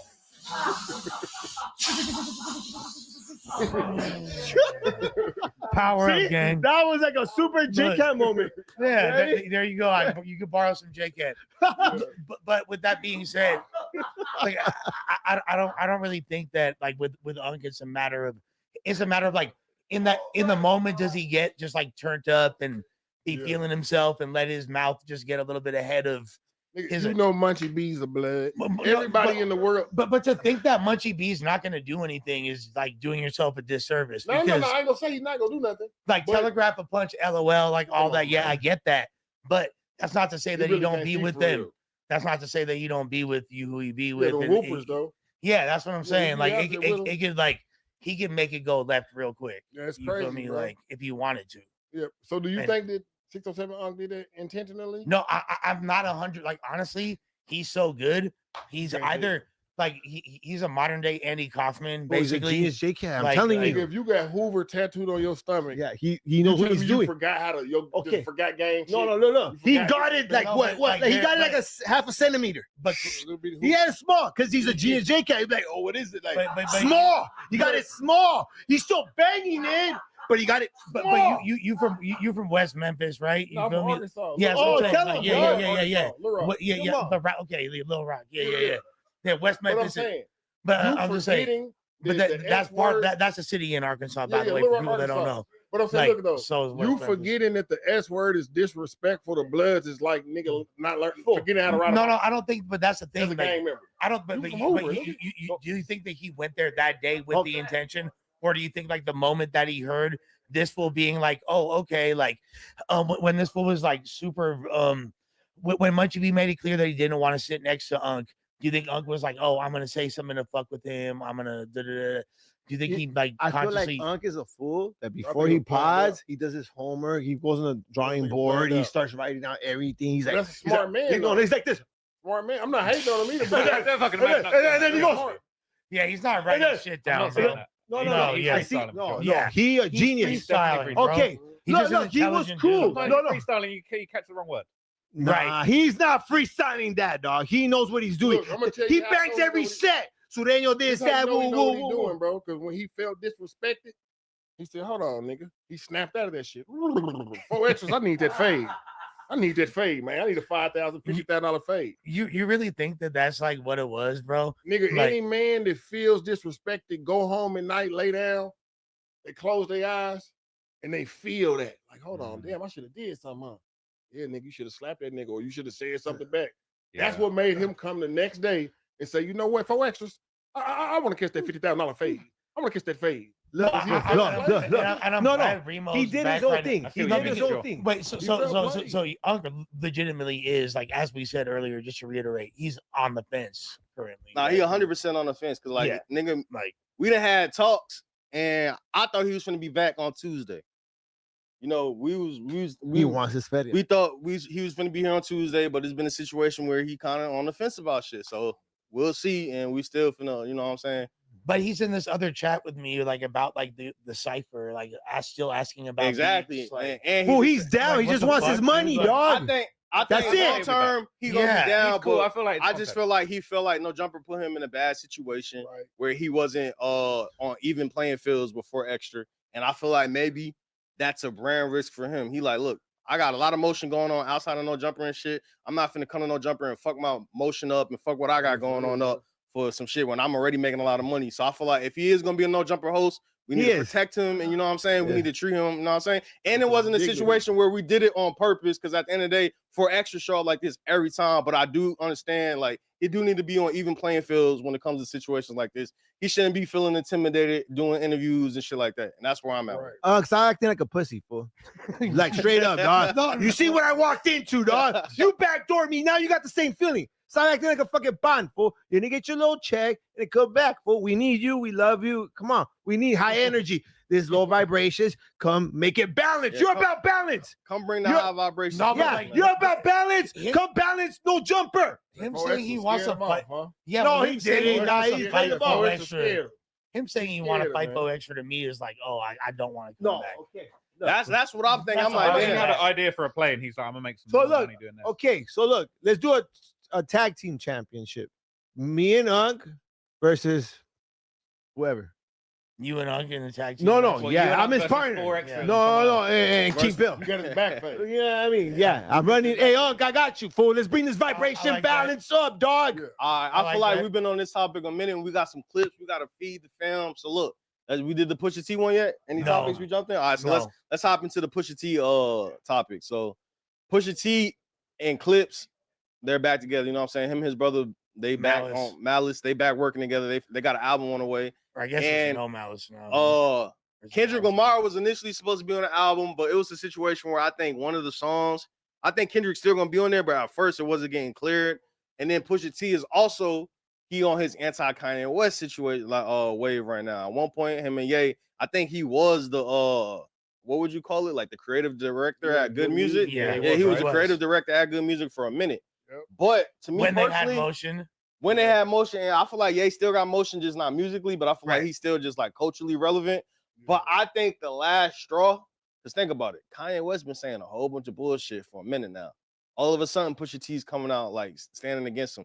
I think Pusha T the last straw when Ye diss Jay-Z Kids. And I feel like Pusha got a relationship with Jay-Z where he like, all right, you doing too much. I ain't standing with you on this What one. Say about the kids? He said they were retarded. He said them niggas look. He said they look retarded and that nobody. He was saying both the twins. He said both the twins look retarded, and he was like, how come Jay-Z and Beyonce never post pictures of them? That's crazy. I mean, like, and preserving their children's digital privacy does definitely not imply necessarily that they're like neurodivergent in any capacity. Yeah. But like to jump out that's a really scandalous thing to joke about. He catching his defamation for that probably. For sure. But that's some shit Charleston White would say about somebody. Especially, but especially if it's true. All right, let's watch the clip of what Pusha T had to say exactly. Where his no comment. No comment. It's shit's crazy. Yeah. Because he is not a person that we ain't the same. We can't outside of music, we're nothing. You and Kanye. Yeah, we can't be anything outside of music. Like, music is where we clicked. Mm-hmm. Outside of that, his principles, his morals, his mindset, we don't see eye to eye hardly ever. Sure. Ever. And we never have. I've said it a lot of times. Mm-hmm. We don't. I saw you smiling, Malice, a little bit. Because you're on the. I seen him out there. You know what I'm saying? I know what's going on with him. I watch him. I watch him close. I watch him like my mom would watch him, and to know what's going on. And my brother just we come from just loyalty to a fault. If you're my friend, you're my friend. You know what I'm saying? And I just seen him in the mix of people who I don't think reciprocated. I'm talking about, through his career. You know what I'm saying? It's like, to me, he just looked like a lone wolf out there. You know what I'm saying? But, still holding up his principles and his ethics and standing on business the way he stands on business. Were you wanting to call him back and say you don't have to be the lone wolf? No, listen, it's good to be the lone wolf sometimes. It is good to be the lone wolf sometimes. Yeah, everybody knows. Yeah, it's no they sympathy. can see it. Yeah. That's how you move out here in this world. You know what I'm saying? If you're a man, that's how you if you're a man. If you're a man. If you're a man. Only if you're a man, though. Because if you ain't a man, you in trouble. You can't move like this. Yeah. Well, you gotta flip flop and kiss ass and do all the. It's very anticlimactic. Clip. Yeah. No backbiting and reality TV is mud wrestling. A wise man once said. Yes, it is. Of course, it is. I feel like he's talking about Drake. Kidding me? Now that you guys are. That's what you think he's talking about? No, I feel like when he's talking about flip flop, kiss ass, and backbiting, it's like people say that Ye gave the drop on Drake having a secret kid to Pusha. That's been debated, but like he did give it up. And then you see Drake on stage. Didn't Drake and Ye touch stage for the Larry Hoover concert? And then now Ye's talking about like, yeah, Drake's my favorite artist still. It's like, bro, your supposed man's Pusha T was going to war with Drake, and you was backdooring him for him. And then I feel like that's what he's talking about when he's talking about flip-flopping, kiss-ass, backbiting. Well, that's Ye that's flip-flopping. Yeah, but that's what I'm saying. Yeah. Like, he's talking about Ye not being a man, but he's talking about he's just talking about the game. He's referring to the situation with Drake and Ye. No, but let's be real. I'm saying he's talking about Drake. But let's be real. Ye. It's not a Clips comeback if there's not heavy discontent with whatever previous record label they were signed to or involved with. And that's literally, if you look at the entire trajectory of their career from the beginning, when they came out with Pharrell, they were pissed off about the shit that happened when they dropped the Funeral single and all that before. Then when they came back with Hell Hath No Fury on the heels of all those Rehab Gang mixtapes, it was like, sorry to the fans, but the Crackers wasn't playing fair at Drive, right? You feel me? Like, that was the whole narrative. Now he's tripping on Kanye. Oh my God. Of course, people were already saying it was redundant that at age 50, Pusha T is still talking about selling cocaine. But now you're marketing. But I don't care. Exactly. That doesn't bother me. Sell more crack. You feel me? Yeah. Sell more like, crack. like what did Hope say? Buy a bundle for buy a kilo for Chief Keef. Like, I love it. But what I don't love is y'all not sounding cool anymore. Y'all not being cutting edge. Y'all not being like the paradigm of what's next level in rap. This is the first time that like I haven't looked at Pusha and Malice like in awe. They look like humans to me. And I'm not even saying that disrespectfully because I still like hella respect, you know, I love what these fools do and all that. But this whole comeback and this like now like them tripping on different people and like Pusha choosing lyrically the easiest target that you know that is not going to fight back in any capacity, but you know is great clickbait. Like, yeah, it's smart. Okay, let's just Travis Scott. But on some like rap shit, when you wonder why you're not included higher on those lists when you deserve to be. That's why, bro. Nah, I don't know. I feel like shit like this. I feel like him This doing is all this, like he's keeping it real though. You got all these people that are scared to go at Ye, even with the dumb shit that he says. People are still scared to go at him. People are scared to go at Drake. They're scared to go at Travis Scott. But like someone like Travis Scott, he done some bad shit. I've heard he's not a nice person behind the scenes. So like Pusha's keeping it real. That's what he's saying when he's a lone wolf. He's like, I don't give a shit. Hold that nigga out, nigga, nice or not. Yeah, what the fuck does that have to do with Tory? anything? Right. No, you're right. Why you ain't get out with Tory, nigga? Yeah, exactly. You so mean, nigga. Tory said, cut the cameras off. Get in here. Hey, Tory was a gangster. But you're right, Trap. He's like 4'11". He was gangster. You're right, Trap. But he's supposed to be a hard ass. You're supposed to be like an MC, right? Like you hold yourself to this exalted level of lyrical excellence. You get mad when people don't have you ranked high on the all-time list. You be getting into back and forth with other rappers about it. You feel me? For your press releases. Like, I love Pusha T. I was a Pusha T glazer for the longest. Like, I'm the biggest. I'm a Clips baby type shit. You feel me? But I feel like glazing all these kinds of things. He's still good. I'd still check for a Clips album now, but at the same time, it's like we're not going to pretend like he still got it like he did back in the day when he was the hot new thing. He's like an OG. He's like Unk. He's like an Unk. That's house legendary Unk basically now. Yeah, he is a legendary Unk. I feel like they're whack now. Yeah, the shit don't sound good. Yeah, they're whack now. They're whack E40, now. bro. They want to diss Kanye. Kanye put you on the map. Well, it's like I'm not mad at like it's just at this point it's just stale. You know what I'm saying? And it looks kind of like no, but he's keeping it real though. I feel like clout chasing. He's I don't think he's clout chasing. He's just being real about it. Like it's clout chasing if you don't even know Ye, you ain't got a relationship. But he was at the label with Ye, so he's like an authority. They had a good relationship. It's a little clout chasing. No, it's a lot of clout chasing around your album.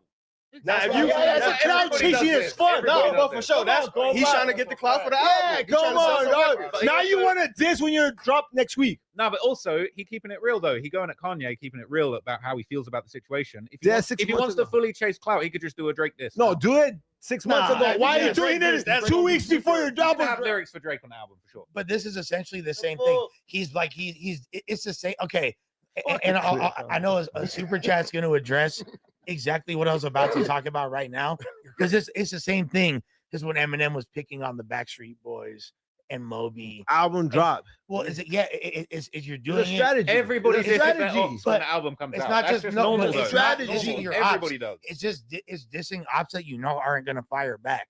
Like Mariah Carey fired back.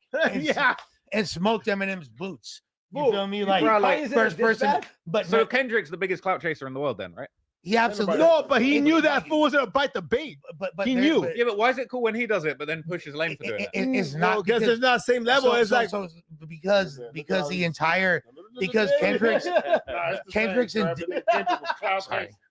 Kendrick's existence doesn't hinge upon like Drake. You know what I mean?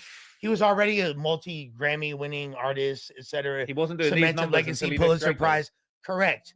But is that clout chasing? He's been dissing him for decades. Like since that, you feel me? Like, popping out with he's been Future dissing and him since the Metro. Control verse. It was like, a clout chase move. Let's be real. I mean, but this is something he's clearly had on his mind for a fat minute. This isn't like same shit here though. No, but like the thing is like, yes, okay, to that degree, yes, but alternatively, these fools have been their entire career doing the same rollout, and it's always discontent with other rappers. And now, like, I push it. Is it really though? Like, picking a beef with Drake, fire, because you know Drake gonna talk shit. You feel me? Like, you know Drake can spit. He can defend himself. You trying to catch fades with fucking Travis Scott, bro? Lyrically, that's like me versus 4 Extra. You feel me? Like, yeah, but he's doing it on a personal level. He's doing it on a personal level. But again, like, why is it cool when Kendrick does it, but then when Push is doing it, it's lame? Push did the same thing going at Drake fiercely, and everyone loved it back then. Now they're but that's like the same level. That's the same level, compa. The other ones, what like Push going at Drake? Yeah, but Push and Kendrick are the same level lyrics. No, it's not about level of fame. It's about level of skill and like motherfucker that's gonna actually diss. Like, like what? So you're saying Kendrick and Push, as far as doing a diss, they both murdered Drake. Same level lyrically. Correct. No. Hold on, Pusha was like David Goliath. Kendrick probably killed Drake lyrically and shit, but I feel like it was a tie between Drake and Pusha T. Yeah, I me like too. the only reason the only reason Pusha T really won is because he told us Drake had a kid. That's it, because he ratted. Because Pusha T ratted. Lyrically, that's it. Duppy Freestyle was probably harder than the Kendrick. The Duppy Pusha was T hard. shit. But bro, Drake won that shit because Pusha T won because he ratted. All right, so give me. All right, so no, I'm not saying because he ratted. All right, did he rat? Give me. He told him about his kid. Fool, he a ratting. Hey, so lyrically, fool. The only thing he did though. If someone tells someone about Vader has a kid, that's ratty. I'm like, bitch, that's fool. I'm trying to be a player. Quote your favorite bar in the Duppy freestyle, real quick. There was rumors Anyone about in the Drake's kid room before, so some people did know about Duppy Drake's freestyle. Yeah, from Duppy. Anybody in the room, quote a bar from Duppy. Sophie knows. This song you like so much. The song you guys like so much. Sophie knows. The song that you say won the beef. That song won the beef. Yeah, but you, ready.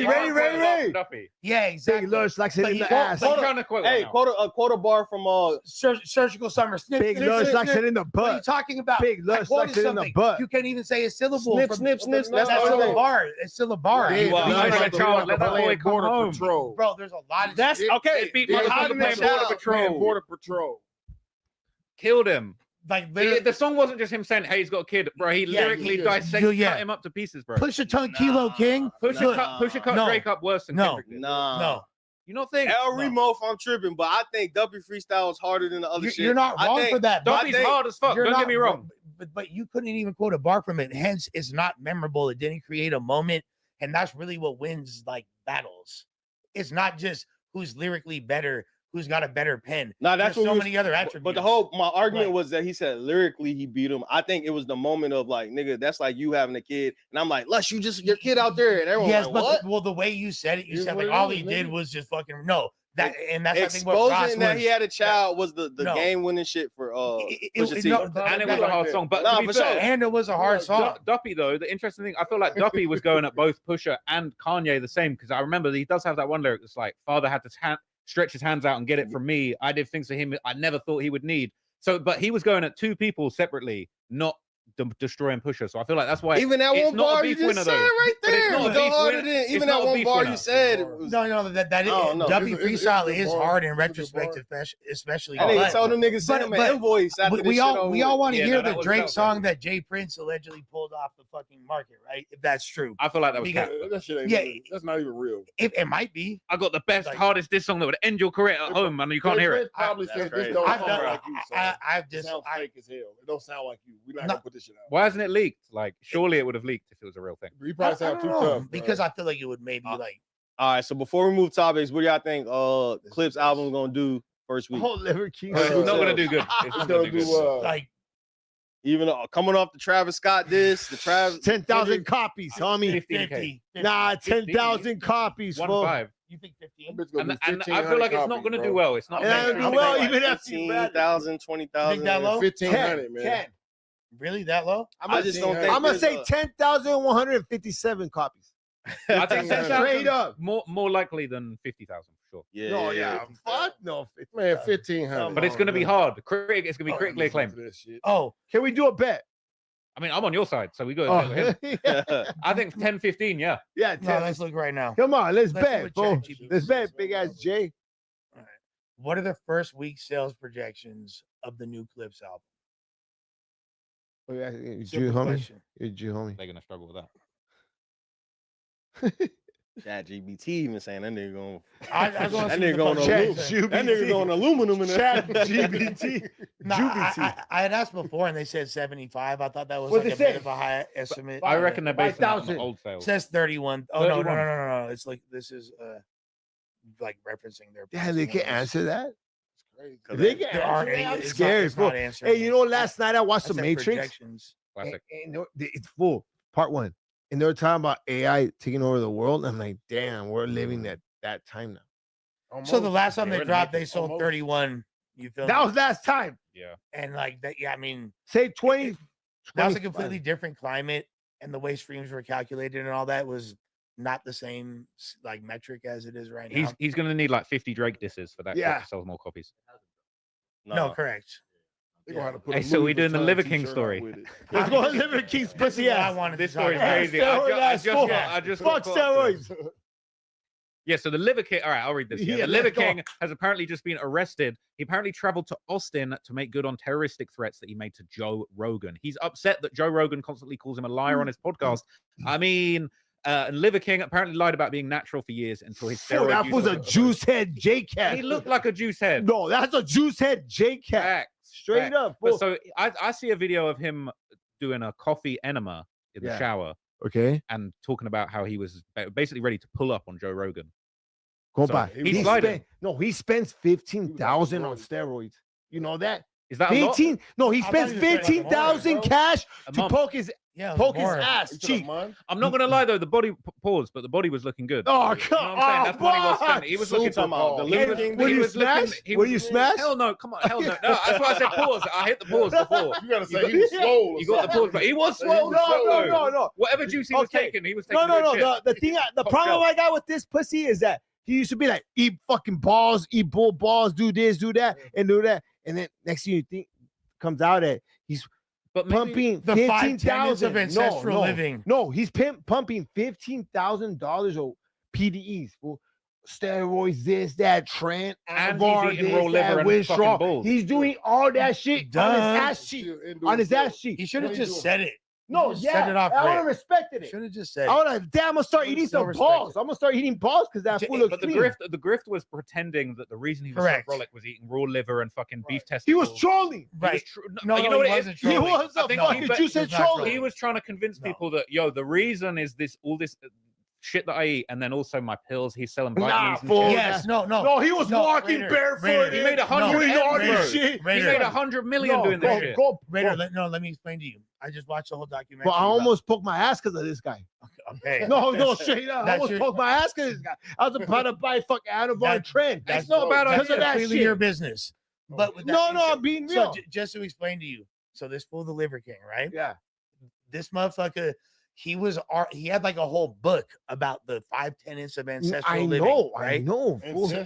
Ancestral Fool. living, aka living off of like Yeah, being walking essentially barefooted, indigenous. taking this, You know what I that, mean? eating everything raw, eat bull Ancestral balls, droid stack. cow balls, Correct. do all balls. All balls, yeah. Okay. So Testicles, fool's testicles. Well, yeah, he's eating bull testicles. He's Raw, eating, raw, like fool, liver, intestines, liver, he's everything. gutting deer in front of his family. But and he's not forcing telling you. his poor kids that just want to play fucking Fortnite. But he's not but telling he's forcing them to go and No, but he's not telling you Yeah. he's poking his ass with all kinds of steroids. correct. So he was on roids the whole time. And when he was over here at No Jumper and like he's He came against. here? Yeah, Adam interviewed this. Adam's in the I think documentary. I was here when he was No, here. no, Joe Rogan didn't want to interview him because he knew he was a fraud. Correct. He knew he Well, was a fraud. So he originally there is a channel. I forgot the name of the channel. Someone in the chat Not basically exposed him for. I think it's Natty now. First thing Is it Brandon Martin? What is it? Natty now? No, it wasn't Bradley Martin. Yeah, It was 300 plates. Something plates. Go. Yeah, something. No, like that's that. the homies right there. And Let's the get it dude right. Let's get it basically shoot is natty or not. I think is what it Natty like. or no. Natty or not. No. Let's get it right, Josh. No, I think it's, but that's like essentially Natty. what the name of the video was. Yeah. No, he's not natty at all. But originally they declared that he was, and that like boosted his and on the heel. Wow. Yes. He was also Tommy 3 plates or like something. you covering. He was also something, in you know what I'm saying? business too. Yeah. Well, let me find out, because you guys are. Okay, He's working for Liver Turns out on the back end that the guy working for Liver King. but he dog. also He was working that for it, same bro. dude exposed him though. Maybe after he hit the lick, or he was somehow incentivized to. Oh, he spun back and exposed him. Yeah, Same he guy. wound Wow. up. Yeah, he was part of the expose. So what happened with Liver King and Joe Rogan? Yeah, so apparently Joe Rogan's been on the pod talking about how Liver King's fake, and Liver King's just been going off on social media saying he's basically ready to slide. And he apparently went to Austin, Texas, actually went there and went to slide on him. I don't know. Did he get arrested in Austin? Yeah. Can we see the clip? He got arrested. That's his clip right here. I guess is that him at the Fool, airport? Joe Rogan roundhouse him. He might fuck Joe Rogan up. No, he won't, dog. I think he would. Joe Rogan's so small. He might. Joe Rogan called 12. Oh no, he did it. He snitched. Yeah, that's what Joe Rogan. Hey, tell me more plates. To make videos to pretend anymore. All of this is happening. We're coming to you. I've challenged you man to man to a fight. Honorable. And we don't have to pretend or make any videos. The world is watching. They'll make the videos for us. And you don't have to hold a camera. You can hold the hand of somebody that you love, because what happens next to you, you're going to need to remember that feeling. You're going to need something more than what you did to give you something to fight for, because I have my family to fight for. And then I'll die for them, you know that. And you're a black belt, but you've never come across something like this, willing to die, hoping that you'll choke me out. I pray to God, because that's a dream come true. It feels good. And then the limbs, I'm fighting for my family. So limb. Go ahead. But then you have to contend with something else. And I weigh 177 pounds, an actual savage. And so at first you're like, fuck that guy. And right? When you all of a sudden he did get your attention, which I already did before this, you're saying, I'm going to choke that motherfucker, that piece of fucking shit. I'm going to choke him. Just shoot that motherfucker. That's what warriors do. You and Andrew Tate are a good warrior. 12 gauge Good in the warriors. head. But you're actually better than that real tension we have. Comedy that you do is good and true. We have real tension. But what I see in you is he's roid raging. Comedy. He's roid raging. He's roid raging. Oh, people laugh. Roid People make fun of him raging. at their expense. They laugh. You should all make fun of me. Yeah, what did you just say to Popsicle? Yeah, no, he just sucks. You should all make fun of me at my Except the devil's dick right now. It still works, and then you should get paid for it. Why is my blue though? And oh, that's a let's go. Heisenberg Let's go. fucking We're- chisel. because we're leaving. He's We're doing the going out. Heisenberg chisel. He's doing some fucking blue fucking. The real G. Yeah, I feel like any It's my speech. Justin other Bieber. person in his proximity is essentially a victim by just on GP, just by feeling his energy. Have we got that? Have you got the clip of him taking the coffee enema? It might be in the comments of this post. Oh, I've seen that one. He's got the jug of So coffee. he shot coffee up his ass. And he's shooting it on camera, and he's talking about how he's going to slide on Rogan. Look though, Joe Rogan better be Oh, careful, he's been threatening Rogan this look at what long. just happened Whole in time. Vegas. No, how long has this beef been going I don't on? know how long it's been going on for, but What I happened feel in like Vegas? it's With that Sin popped City off more Manny recently. dude, Oh, he killed- yeah. Hey, look, you better I seen quit that. trolling each other with y'all AdSense accounts. He might not get to lose no more. Like, I'm gonna come get Joe Rogan. I don't No, get you know that. what it is? That's a Segway talk. You know what? For my base after me, my dick ain't working. This I'm gonna video, go fuck bro. you up. I'm gonna Shooting go the fuck you up. Coffee, the best kind, so I can drink some of the coffee. Both ways. Really good, it's actually amazing coffee. Last Thanksgiving, I was dying, over exaggerating. But a CT scan said something. Oh, Joe Rogan is smart. Dire straits. Killed him. Ben Greenfield helped me. He gave me this recipe, kind of changed my life. Thank you, Ben Greenfield. That's what I'm doing right now. This is like the fourth one that I'm doing, and that's how I'm doing it. And I can share everything because I'm actually free. Actually free. And I'm proud. Yeah. Lush, you ever taken drugs that way? No, I have. I've never boofed it. That I do coffee anyway. I've never boofed it. Hurry up. No, never. I've never boofed it. I've like blown cocaine in a bitch's ass before. It's supposed to be good though, right? Apparently there's like hella like What is boofing? Like sticking it up your ass. Yeah. Did somebody say I that? never doing the coffee. Oh my God. I am going to. I picked a fight. Who have I picked a fight? I heard some Shoreline lyric where he's talking about putting the pill in the girl's ass. Oh, Right. yeah. Like, y'all really be doing that? No, that's like was a huge. Boosie put X pills on hoes. really? Yeah, exactly. Yeah, Buddha hoe. No, that was a thing for the longest, or just Molly. That shit hits. Boosie, you better pay, boy. You better watch out. All that freaky shit you used to do back in the day. Hey, You surprised that nigga ain't catch no. They out here suing everybody from shit from back in the day. Surviving Boosie definitely coming. Surviving Boosie Man, coming I'm soon. telling you, bro. Liver King, is it free Liver King? Like Nah, No? we're gonna keep Liver Keep King. him? Keep Liver King for sure. free Yeah. Liver King. Come on, guys. Yeah, no. Fuck Liver King. Fool. But free everybody. Nah, cause he a liar, fool. Like, look, if you're But you poking don't needles get in your ass, fool, just say it, dog. Cause look. I used to look up to you, fool. I was about to poke my ass, Looking up fool. to Liver King is No, fucking weird. I was trying to get swole, dog. And this fucking idiot is like saying, I'm all natural, eat balls, eat this, eat that. I'm like, fool, I'm gonna start eating some balls. And Don't this, you eat the that. balls? No. He said something. I just wanted to eat balls so bad. And then Joe Rogan, my boy, goes, nah, don't do that. Don't eat some balls. This who's Joe spending Rogan takes juice, though, 15,000 right? on PDE. Joe Rogan called him out early on. Though. Joe Rogan. No, I know. Yeah. That's why. No, I would have been like this. I would have been a juice hit. But Rogan's taking roids, no? No, yeah, for but he sure says it. entitled. He says TRT. He says it. Okay. I respect that. If you say you're gonna suck dick, all right, Ross, you suck dick. All right, feed him it. Fool. If this fool says he takes it in the ass, all right, Lush, you take it in the ass. All right, cool. Why are you sexualizing No. everything? But homie said, no. Liver King said he didn't do no steroids. All he did is eat balls. I'm like, oh shit, I'm gonna start eating balls. And then homie comes out with 15,000. Yeah, he was false advertising. Yeah. Everybody thought he was swollen shit, just being all natural. So I get No, I it get is wild janky. above niggas and shit. Yeah, but like, fuck it. But it's not only Jakey. He was selling that. He was It was a selling grift. Yeah, It was a fuck terrible Liver grift. King, dog. By doing And he's a rat. Yeah. And he's a rat. The fuck? all right, what other topics we got on here? 'Cause Hey, did we all? real quick, I want to know, Cliff, why are like so many of like Mexican homies hitting me up, like asking, like, why did you say the B word for Mexicans the other day on the podcast? You I did. probably did. He said Beaner? So what? No, Whoa, what? Like, apparently. In context, Let me relax my shoulders. Hold on. In context, they were talking Are you about. working with the same foot this was working with? I'm not working with anybody. I work We- with no In jumper. context, him and Barrowways were talking about Mexicans using the N-word. Okay. And Yeah. he was making I a don't- comparison hey, back. So well, it I did don't not say that come word. I say strictly full. out. I say full. I can repeat it though. Yeah. What you say? You don't have to repeat. You don't have to. No, repeat it. Oh, in context. Yeah, Yeah. in context. I said I feel like, bro, if a Mexican called me a nigga, I feel like I should be able to call you a beaner in a joking manner, just like you would be able to call me a nigga. Just like if a Japanese called me a nigga, hey, what's up, my nigga? I'm nigga, what's up, my fish head?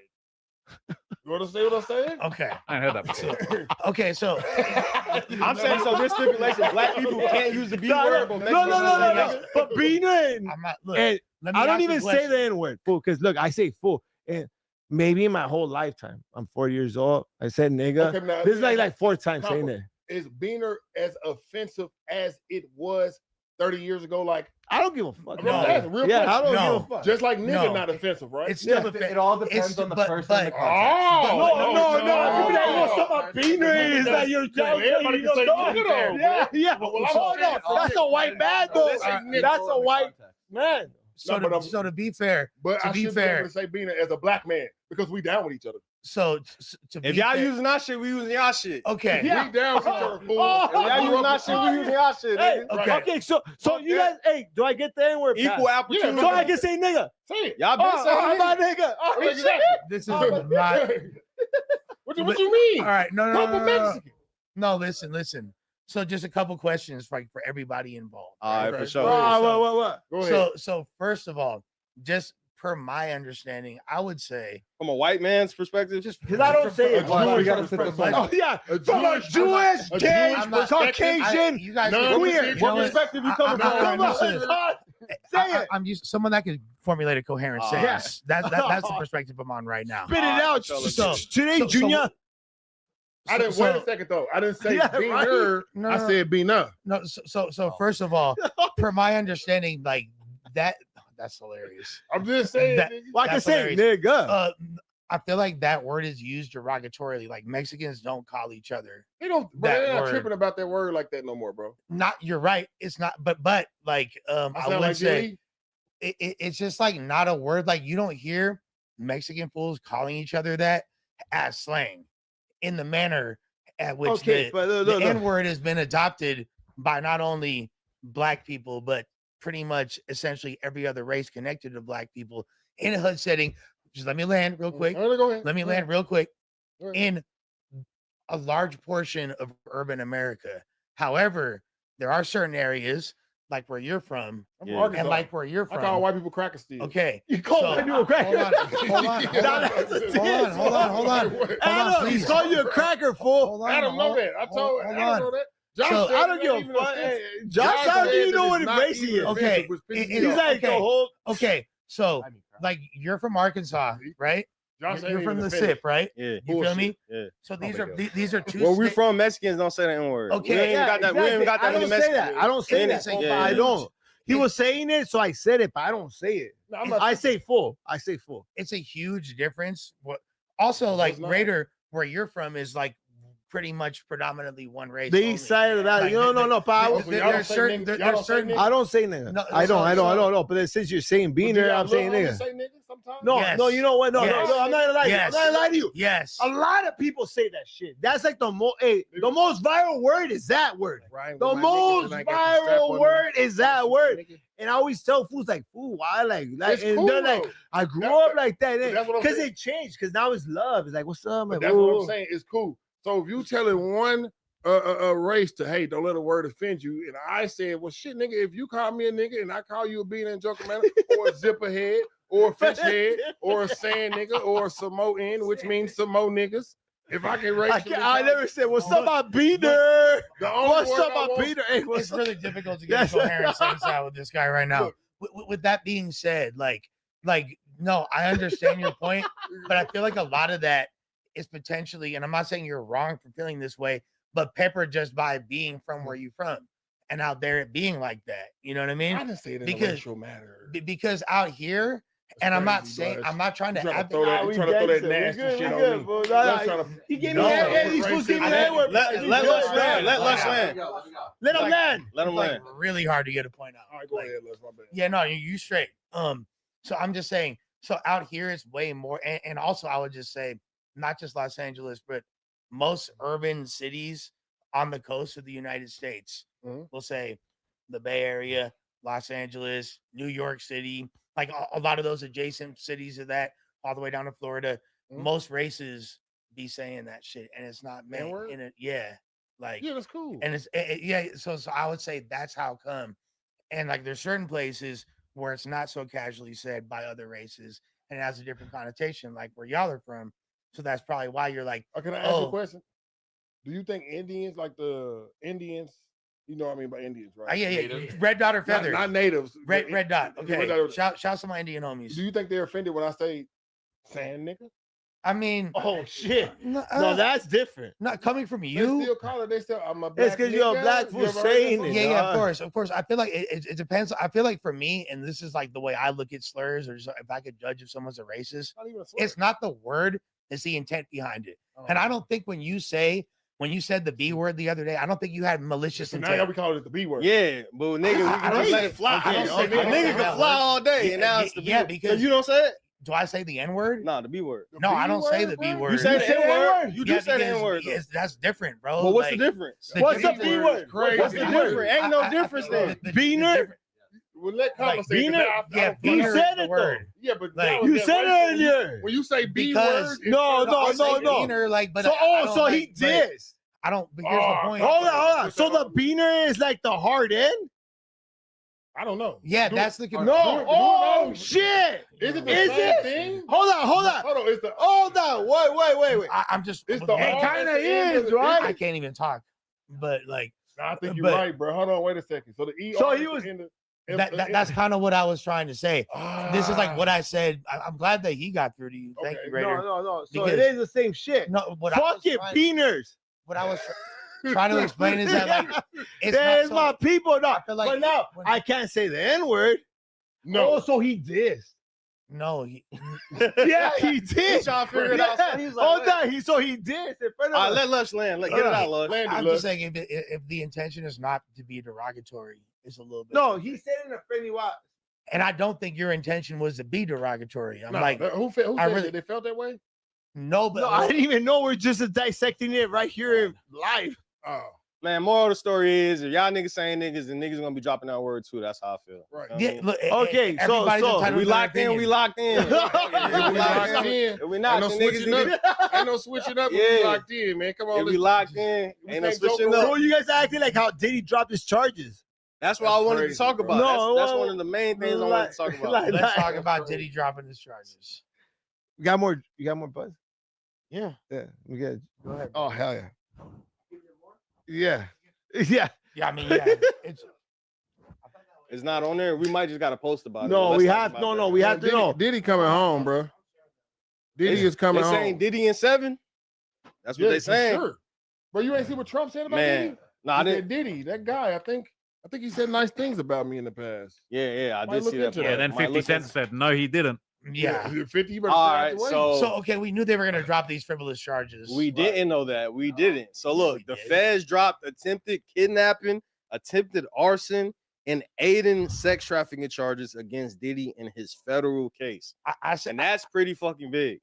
I told y'all this was gonna happen months ago. I literally there's not a single Free that guy, dog. He was just getting freaking fucking all your bitches. He Well, fucked 50's bitch he and was bitch actually af- watching how dudes fuck his bah, bitch. bah, but- bah. He was doing a Like- lush. He was doing a lush No, without saying the B or N word. Well, Adam do the same shit. that's definitely not the lush. Hey, nigga, you can't say this. You Oh, can't condemn Diddy. Adam, I'm pretty sure Adam be watching. Oh, that means watching them Adam shows. didn't get indicted No, for he not. This is for professional. all the. Adam, I don't believe Adam's ever been in the room jerking Adam off is- no, in he the ain't, corner. he ain't in the room. To be fair, That's crazy, my nigga. yeah, that makes it that peppers it in a Diddy, different way. Diddy doing It's not that. being purposed for mass consumption Nasty for word. profit. Free that guy, dog. Free that guy. He's a famous gay guy. That's it. I don't know if he's going to be free. He's you know. just I feel like famous people make gay a guy. little bit That's of it, fun. dog. Let me ask you. If he came Well, home, nut in his do titties we and feel everything. differently about Diddy now? Hell yeah. Like, Yeah, in for what sure. way? Like the Cassie way? Because we all knew Diddy was. I just 50 was telling us I'm the just whole ready for time. the I'm just Hold ready on, for how the- would you like it if I was cool with getting nut in my nipples? That's crazy, my nigga. Yeah, you like that? Hell no. So No, you I like don't that care about different? that. Okay, that I don't fool's know Diddy personally though, yeah. but we already heard he was a freak boy. Yeah, we knew he was weird. Like you. But shit, let's nigga. not let. All right, we knew he was weird, but we ain't know this nigga was doing it like. Yeah. this, He was- This nigga is weird. He was taking carrots in the Like, butt. come on. Nigga I had think to- personally, I don't see. All right, even if Diddy, all right, he get out. They give this nigga 3 to 5 years. He get out. Nothing's never gonna be the same for this nigga because he's always gonna be look like a freak. Nobody, and if you align yourself with him business wise, I don't think you're gonna look crazy anyway. So I don't think this is gonna be the same bad boy puffy Diddy that comes home if he do come home soon. Josh, you got something? So I kind of disagree because yes, there might have been like a public perception that Diddy was into some freaky shit, but we didn't know the extent of it. There was a lot of people who did. It was way more what I thought A about. lot of what I people think knew, about and him a is lot of people way had more no malicious. problem benefiting off of Way him more. and taking what he had to offer. I think he's gonna be okay. He gonna be okay, man. All right, okay, He gonna be okay, in the sense of what? Not entertainment. 'cause These I are don't. I think he's gonna be right back. Nah, Yeah, look I at it think like 3 this. years from Yes. now, this Yes. will not be referenced. And No, he'll be Diddy right likes back shit where in he his was. Any ass. nigga that's all right, that's crazy to say. can't say Any that, nigga that dog. stand next to Diddy, they're gonna assume that you're automatically having some type of sexual relationship with this nigga. On my mama. So ain't no niggas gonna want to stand and do business with this Yeah, nigga. no niggas is Meek doing Mill business. is not pulling up Diddy, to the sign crib no me. more and all that Sign shit. me. no more. Sorry. Let's supposed to get over for these fucked. niggas. Bad boy for life. I'm shit. I'm ready for my chain. That's Hey, Hold on. crazy. Hands out, Just ass imagine- up, put it in your butt, lush. So you're just weird as fuck. So just imagine like imagine when this Yeah. fool gets out of prison Yeah. or jail, excuse me. what it's That's gonna crazy. look like, and then it's playing. He can like, go the bitch route. More though, money, you know? more problems in the background. You feel me? He He- starts diddy bopping like straight to Oh, the I'm lush ready for it. bopping. You said he could like he could sign females, but then again, He I can don't be seen with any females. female that get signed to him, they're gonna think you sleeping with this But nigga get- and you a part of the freak but get calls. what? Young Look at Young Miami. She didn't. She Young like that Miami freak didn't even off, show up, but she didn't show up to the court date at one Because of time. Because she doesn't want to be implicated. public She was a scrutiny. potential. Okay, she don't want to be implicated, but is she gonna all, stand next to him as soon as he get out and be like, "Oh no"? She was letting him will. cheat on him, She bro. definitely Like he made a fool of her, and she was still down to she eat was gobble with the it. cock. Okay, so why didn't she show up to any of these court dates? Public Because, scrutiny. again, like what did we just People gotta say? say their Like she career. was potentially going to be implicated.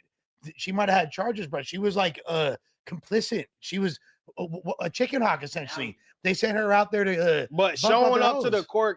courthouse is not gonna implicate you. Like I there mean, would be other shit for them to have on you for them to be like, "Yo, you were doing she this." already told us, Just like, showing up pissed on publicly is not. How can that implicate you? There's She levels told of us that, public bro. association, and the more like if you're publicly associated to that already- degree, you're essentially tempting the prosecution to get on your helmet at that point. The only person that showed up and we all seen it was Kanye West. He's the only person that was in this dude corner. I don't see anybody being I mean, at the end of the day, if he's still a billionaire, which I think he is, once he get out, he's definitely gonna have somebody that's gonna bite the bait. Somebody was like, I think the traditional rappers that's been rocking with him, they turn their back on Diddy, and I don't see Meek Mill and French Montana and Fat Joe and all these niggas like them niggas missing lining them back parties up right with now. him. I don't know. So some of them missing them times. Like, damn, I wish Diddy was out, my nigga. You know what I'm Dude, saying? I missed the damn party. Now with that being said, it's not as fun without brother love. Yeah, I'm about to. He coming out. With that being said, how much time y'all think Diddy gonna get now? Time served. Diddy coming home. Time served. I think he's getting like. I think he 7 sucked years. the right cocks. He's out. Even with these charges dropped? By Yeah, Christmas, yeah, he'll be home by Christmas. Oh, he sucked the right dick. I feel like these are like. No, bro, did he suck the right dick, though? No, these are- for these are real. like the Kid Cudi Oh, charges. no. I mean, No, the yeah. feds don't typically give less. I think 3 to 5 is actually a pretty Full. Imagine all the. He might have, but it just he'll be home He'll be like home by Christmas. to the house. Yeah, Yeah, I type know. shit. Before 2026. I know you have to do 85% 100%. of your time in the feds and all that, but So y'all giving him how long?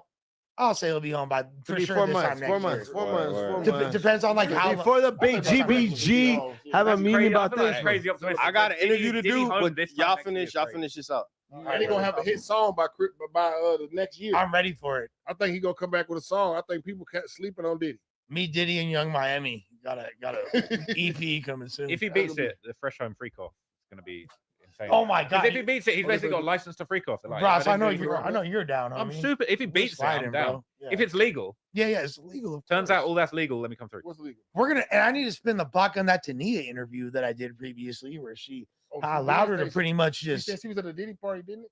bruh, she like essentially like implicated this fool. You feel Yeah. me? Like, Yeah, she so did. be like Tania, I know you living off you feel me, Yeah. the city of New York right now. Is she? So I don't want to interrupt your process, but next time you're able to come to California, Yeah, we need some scoop.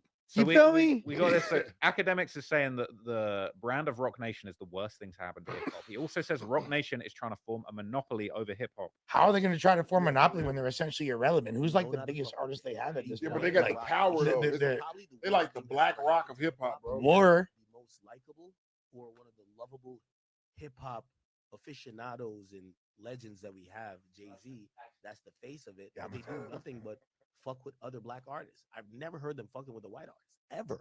They're trying to create a monopoly. Like they want to be Rock Nation wants to be Live Nation. You know how Live Nation is with touring? You can't really tour without Live Nation. Like, trust me, they will fuck your whole shit up. Trust me, I told you they did this in Sexy Red, Moneybag Yo, Lil Baby, and they were trying to strong arm Rod Wave. I know this personally. I'm talking to these people's teams. Rock Nation, which is a subsidiary of Live Nation, because they got a deal that's under Live Nation. They want to do the same thing to hip hop, but they want to do it with all artists. So like it's funny because Jay-Z talks all this like he loves artist shit, but his label and conglomerate bully artists, they do the worst things to artists. I think Jay-Z mainly looks out for himself realistically. Like, you know what I'm saying? He's about his business and like he probably is trying to make a monopoly. I mean, you a buster, Jay-Z. Fools can say what they want about Ack, but in this instance, there's really he didn't say a single thing wrong. And I'm like and Jay, like fools know how I feel about Hov. But to keep it a bundle, I mean, just look who are the artists that he really like helped for real. J. Cole, that's the only one. Well, I mean, okay, no, Rihanna, that's probably the best He was beating example. them cheeks. Fact. No, he was fucking the shit out of Yeah, her. boom. Allegedly. We're putting a lot on. You guys are like jumping out the window. She killed it though. She, the career took off. Meanwhile, so- Cassie's career didn't take off. So Correct. So Nah, he was beating those cheeks though. but I think that like the hip hop community looks down on Hove because they're like, oh, Beans, where you at? You feel me? Beans. Bleak, where you at? He put Kanye on though. He put Ye on. Put Ye on. He's already Sauce Money, where you at? Fucking what Jazz O, where you at? Bring it all the way back. But to be fair, him even having Ye better than a lot of who is Nas really put on? Like that's like Nas has put on nobody. Well, that was the famous story, right? That, like, Juan and from a Carlos. business perspective, we don't, but like from a like artist. Jay-Z act like he can shape culture. Like, yeah, all black people gonna do this. He's running the Super Bowl too now, right? They're saying he might be playing the next Super Bowl, and he was been in charge of like helping choose. Hey, who allegedly, bro. plays Don't it come for a after while. me, bro. Allegedly. Hold been, but like he's the reason why like the Super Bowl fucks with hip hop for real. Stop Like, that. Let's come on. He was Colin Kaepernick was trying to get him respect and make everybody take a knee. Jay-Z turned his back on him and brokered the deal with the NFL. Good leverage for a third string quarterback, although his message was fire. Yeah. But if we're being honest, you But feel when me? Jay-Z Like gonna sell off, you know like- what Jay-Z do? Yeah, Hey, yeah. Stop buying Cristal, get Ace of Spades. Yeah. Nigga sold it. He didn't give us no money. Did you get any of that money? Uh, Jay-Z, you Ace told of us to Spades stop. sponsored one of my events, or not Okay, Ace of ooh, Spades. shout out to you. No. What's the other one? Do say. Shouts to Do say. I feel like Jay-Z's supposed to send every black person at least $10, bro, off that Ace of Spades. Nah, And yeah, Ace. full need $10, $25. Yeah, Straight you up. feel me? Like, Why you a billionaire, dog? at Come least on, 100. dog. Off the Hennessy too, bro. Come on. You had us drinking Douce and Hennessy and Yeah. Ace Spade and Cristal and all this stuff, and you be selling it, and we don't get a dime. Okay, Come so on. but so essentially any successful black Right, entrepreneur. basically, yeah, you know. Okay. I think the so reason- Tyler Perry's got to fucking pay his too, then, gang. Yeah, Fuck But I that. think the reason why Jay-Z, people feel like Jay-Z maybe owes more to the community because it's like a lot of those plays Jay-Z made, like the Cristal thing, was almost like, yo, they're not respecting our community. So let's as a people Racist shit. find something else to support. And also while you're there, that's my thing with it. Okay, so let's if y'all could find right now any definitive proof that there are 5 artists in hip hop who have done more philanthropy and brought more money to the hood than Jay-Z. Who I'm sorry. Let me We rephrase can't, that. fool. We can't, Let- Lush. Let me We rephrase can't. that. Let me rephrase that to the what's referred to as the lower middle class economy of the United States of America. All right. If you could find 5 artists that brought more fiscal attributes and to those communities right now, I will fucking. What did he bring? I'm trying. He's donated like that's what I'm saying. Enlighten Y'all, I'm not saying you. This Finish isn't on your you. shit. Finish This it. is for Finish people. it. This is not. Finish it, finish it. Just because you're talking. But I'm just saying, like to everybody he has donated. You got to do research. He's donated so much money. He's put up. I know That dick's down his throat so hard. Look, Fool. give it to Hey, me raw, fool. Lush. I can look. It's not even Looking you. at This his is throat, raw. I can see his 13 and a half right there by a collarbone. Oh, he's not circumcised. Yeah. Wow. But no, just keeping it a stack because people really want to overlook Jay's actual contributions. Are like, oh, this is like the evil empire. Rock Nation is so evil. And look, Rock Nation is janky. I agree. Rock Nation All right, sucks. He is out for Delph. All right, then. He has not put his people on, but he has done a lot for the community. Well, who? What community? Who? And Particularly, who's a feeling that effect? I Par- haven't felt a little. Not a little. particularly like if you look at like the development he's done in Brooklyn and No, like he some- can't. for He hasn't done communities. That's where he's shit. from, He though. hasn't done shit in California. He's not from here. Shut up. Tell him, Compa. He's Yeah, done shut more. the fuck up, He's my done nigga. more He in New hasn't York shit in than LA Snoop County, Dogg's done dog. out here. Okay, So you're you sucking that gentrified New dick York, so from. niggas You're can't- sucking that dick from LA County. No, Like- not gentrified. Not that was good. That's what they But- say when he was part of the group that was building the Barclays Center. That he All right, cool. contributed You a lot doing to all that gentrifying shit over there? Hey, negative shout out negative New York. Sheesh. Yeah. He ain't doing that shit in Cali. So preaching and trying to trying to instill upward mobility in the black community is gentrification? No, it's trying. Well, like essentially like what he did like on the 444 album, right? You feel me? Like he's kicking a message of trying to put people up on game about credit, about like the traps, the pitfalls of wealth that people that are from like oppressed, marginalized communities typically fall into. Correct or no? I can give them that. So in doing so, like, and this is when he's already way past his commercial. They got niggas on YouTube doing that right now. Right, but who has a larger platform and who has more at stake and who is more How many business? niggas fix their credit off of 444? Get in the comment section. Let me know right now. Come on. I know you niggas fix Come that. on, dog. Come on, my nigga. Come on. Come on, my Let's nigga. put it asleep, dog. Look, hey, the real answer is more people know about it than didn't beforehand, and like, you I feel think me? Bandman Kevo touched more people with the credit.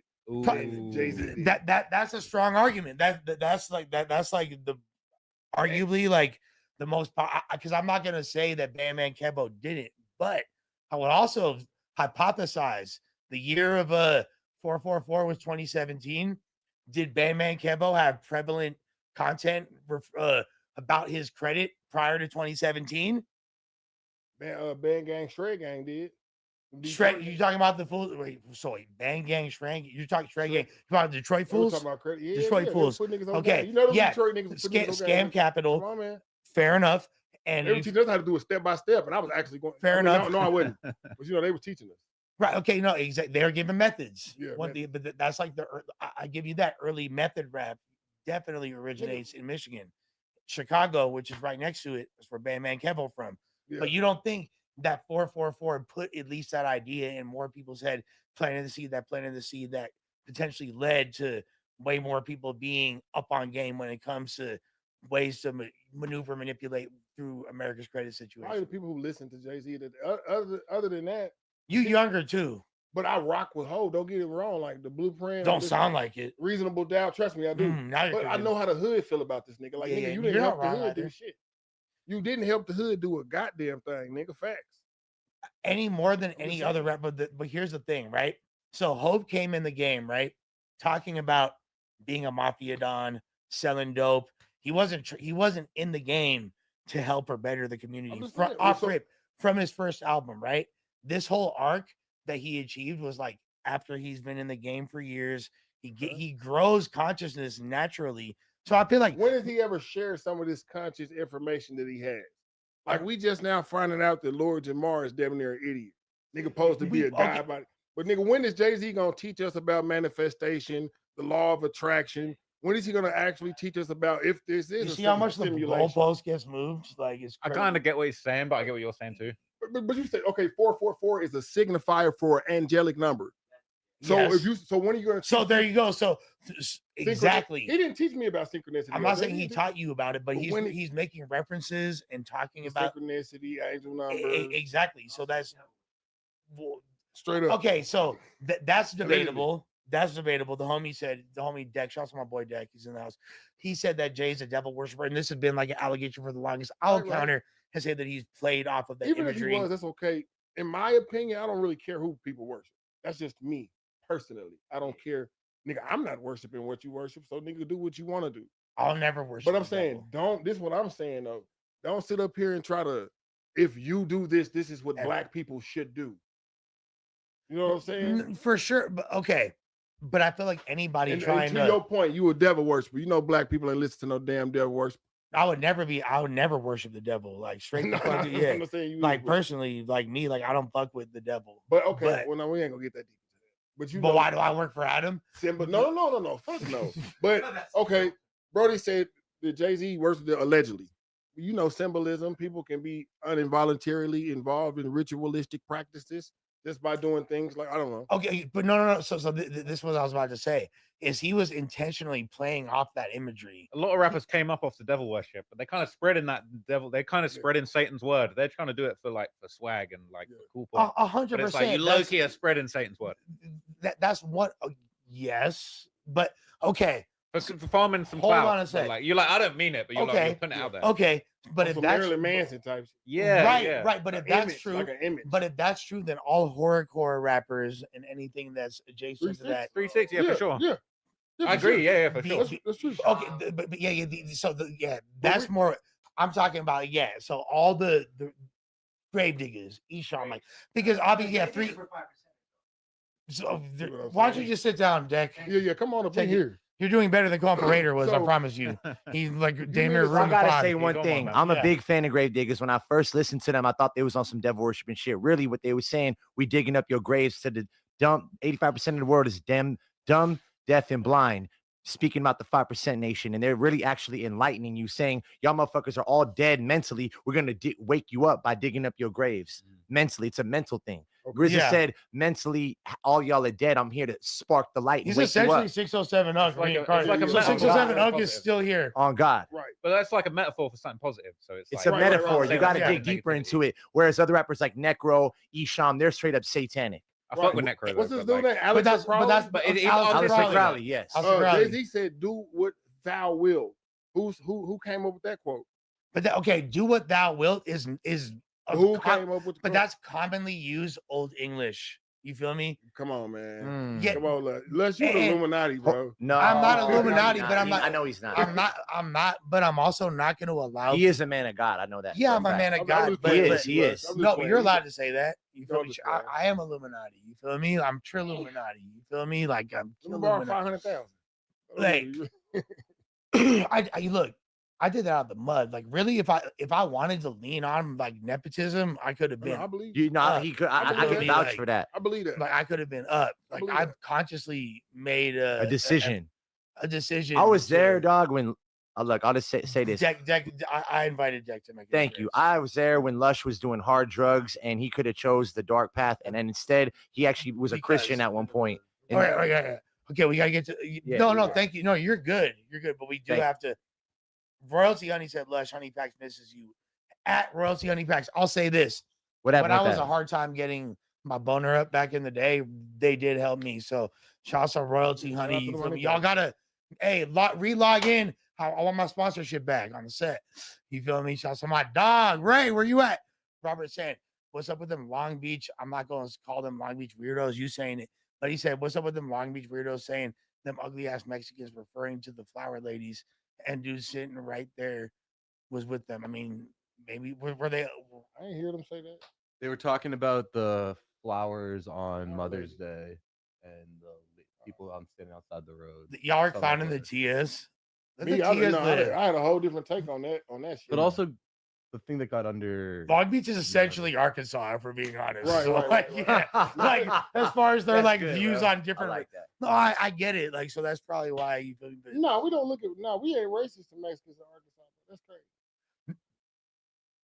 it's a look. It's not about racism. It's about different like to have a a pre- cultural assimilation. It's about Okay. they be out here hella much. We've been around them for hella long. So it's I think y'all- Long Beach has more racism than like Than where Arkansas. we're from. Then for sure, from Bro, we're they- from, yeah, Yeah. we're from the most We're culturally diverse part We're of the from world. the West Side. You know what I Exactly. mean? West Like side of LA. of of LA. Los You Angeles. feel me? So like there West is Mike could have heard of it. there's not a lot of race there's a We little have side, our little but you might have there's seen American History X. but it's There's a way little that's racism. bullshit. That movie's bullshit. I'm born and raised in There's a little Venice. racism. I'm born and was in raised in West LA? Venice, homie, and there really ain't that. There is no Nazis in Venice, homeboy. Yeah, There at one point there might have they been some got ran wannabe. about. Yeah, exactly. Type That shit, that type part. shit. That part. Thank You you. feel, we know Thank you. We know what's we up. know the truth. Hey, But so Long Beach has some racist motherfucking tension up in there. hey, they do. Oh, K God. I didn't Carswell. say nothing to LA. Shout out to all my We're not putting this on Cliff. Cliff did nothing wrong. $5 for K Carswell. Trap Lord Ross might as well get it. He is an American citizen. We're working on it, man. We're working on it. King Joffrey Joffre, Drake dissed Megan Thee Stallion, Rihanna, Serena Williams' husband, Dylan Brooks, all sorts of people who don't rap, and Lush never said he wasn't quote unquote cool. I promise you, I've said everyone that you think is cool is not cool, Drake included. All right. You feel me? And Drake still fuck with me. That's a I Trip know on that. that fly I know shit. that. I know Trip on that. that old fly shit. Weirdo. He goes way No, back but with thank you Drake. for the donation. I shouldn't call you weirdo. No, my bad, bro. I take that back. Thank you for the donation. You feel me? You feel me? Free brick, baby. Below 44, $5 said only Drake stands think Pusha won because of the baby reveal. They too slow to understand the rest of the bars. I mean, put like Trap Lord Ross said, like there is way more content than just. There was a lot, yeah, there was a lot to it. He's dissing 40, all sorts of stuff. But yeah, man. I mean, I'm still a huge Drake fan, don't get me wrong, but bro, you can't. that was couldn't beat that one. I'm not gonna lie, the 40 diss I felt like was like a little bit. He A little, dissed yeah, a for it. little Oh, un- no. uncalled for. Dissed to your be fair. disabled homie, nigga. Quit being so sensitive. That's nigga. No, even worse, like this year producer with cancer. I don't care, bro. Like, bro, this is hip He would be hop, nobody bro. without Man, why 40, everybody bro. want to get sensitive? But That's then my when pet King peeve. Von- King Von can kill people and talk about it, and it's okay for that. But don't talk about my producer, please. He has cancer. Nigga, look at this rap, nigga. We talking about whoever. I mean- Nobody off limits, bro. Hey, you know Come what? on, man. Drake be dissing Kendrick pretty fiercely. I mean, I don't think he made fun of anyone. This is that's dead, rap, but, nigga. like- Go make other music. If you don't want to be dissed, don't produce music for rappers because we gonna talk about your mama, nigga, your clique, your daddy, your cousin, everybody, nigga. Especially your, battle rap. your- Lush comes Exactly. from battle rap. So No, this triple is producer, there's not really any place engineer. you can't touch, you know what I mean? You can go anywhere with it. No, Cliff is for sure cooking with He's right. grease with that. I ain't gonna lie. Lush a hypocrite. TA2K 24K. Thanks for the $4.99 though. I'm definitely a hypocrite for sure. I know. Love my 1000% below Fofo Trap Lil Ross. Please explain to Lush that it wasn't Diddy you peed on. You know, we talked about that already. But T.I.'s homie, you tried it once, but he repeated it again. But it's still funnier to say that Diddy. Like you're right technically, but it's still funnier to say that. It is Diddy funny. peed This on I Drake. think that's think maybe hilarious. Diddy was present. I think that he was a part of it. I don't think it was his feet. This is funny. I think that shit is hilarious. No, he was present 1000%. Yeah. And he had spoke with him over the 0 to 100 beat, right? Yeah. So, okay, so thanks Ross for explaining that to me. Yeah, but like, about who a guy pissed on. But I think Push brings up that Drake got pissed on and didn't do anything in one of them diss songs as well. So it's like, as I said, there was more. He came at him with a lot more stuff that was very disrespectful. he talked about it. He got pissed on in a diss song. That rhymes. You see what we on? Hey, with that being said, you feel me? Cliff, we gonna see you when you spin the block, right, and come back for Showski, right? Like, Cliff, where they can find you at for everybody that want to. Cliff World TV on YouTube, Cliff World TV 1 on Instagram. And yeah, that's like really all. That's the only places I'm at. That's my dog. I've been fucking with Cliff for a few years, ever since he you feel me, put me Real up on talk. some. Yeah, that's Les my was the first person organically like rocking with me in general. That's my partner right You feel there. me? Yeah, You I feel me? appreciate that, Les. A random Shout out to my appearance boy Trap too. Hey, come on, man. by my boy Deck for popping up. You feel me? He like, yes, Nice to meet you, man. Likewise. and of course, you feel me? My favorite journalist in hip hop. You feel me? And my friend, my dog, Trap Lil Ross, Josh on the motherfucking boards, holding it down. I'm gonna see all y'all motherfuckers tomorrow at noon. You feel me? In the meantime, catch me at Krispy Kreme. There's a new Lush One Glaze special. It costs you feel Had to me? go out with a bang, that's right. $4.99. You can Hell catch yeah. it, especially the one off.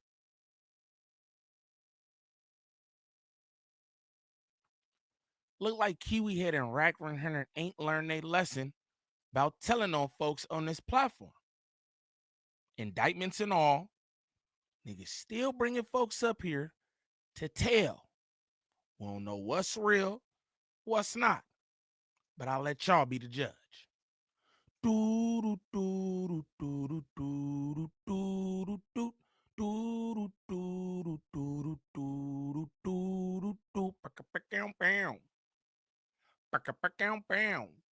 YouTube, what's the righteous word? It's your boy Gangland Neem, aka Neiman IB for the E. Man, golly, I don't know y'all. Remember that. And we back with another video, new video. Shout out to my good people. Again, Rack 100, Kiwi Head. Kiwi Head got that nasty red tech suit on. I think he from Paru now too, right? Disgusting. They got Loose Cannon brother up here. We all know Loose Cannon is a lie, right? We all know that. So my thing is like, why you even need him up here for confirmation or any of that? I don't get it. I also believe that this Rack 100 can't move around in LA like everybody else, bro. Not trying to be funny or anything, but you can't do and say things like this and just think you can just do what you want through the city. Doesn't work that way. Rack 100. It doesn't, bro. So what we about to do is we're going to get into this. Shout out all my good subs, man. I greatly appreciate y'all rocking with me. Shout out all the loyal subs. That's what I love.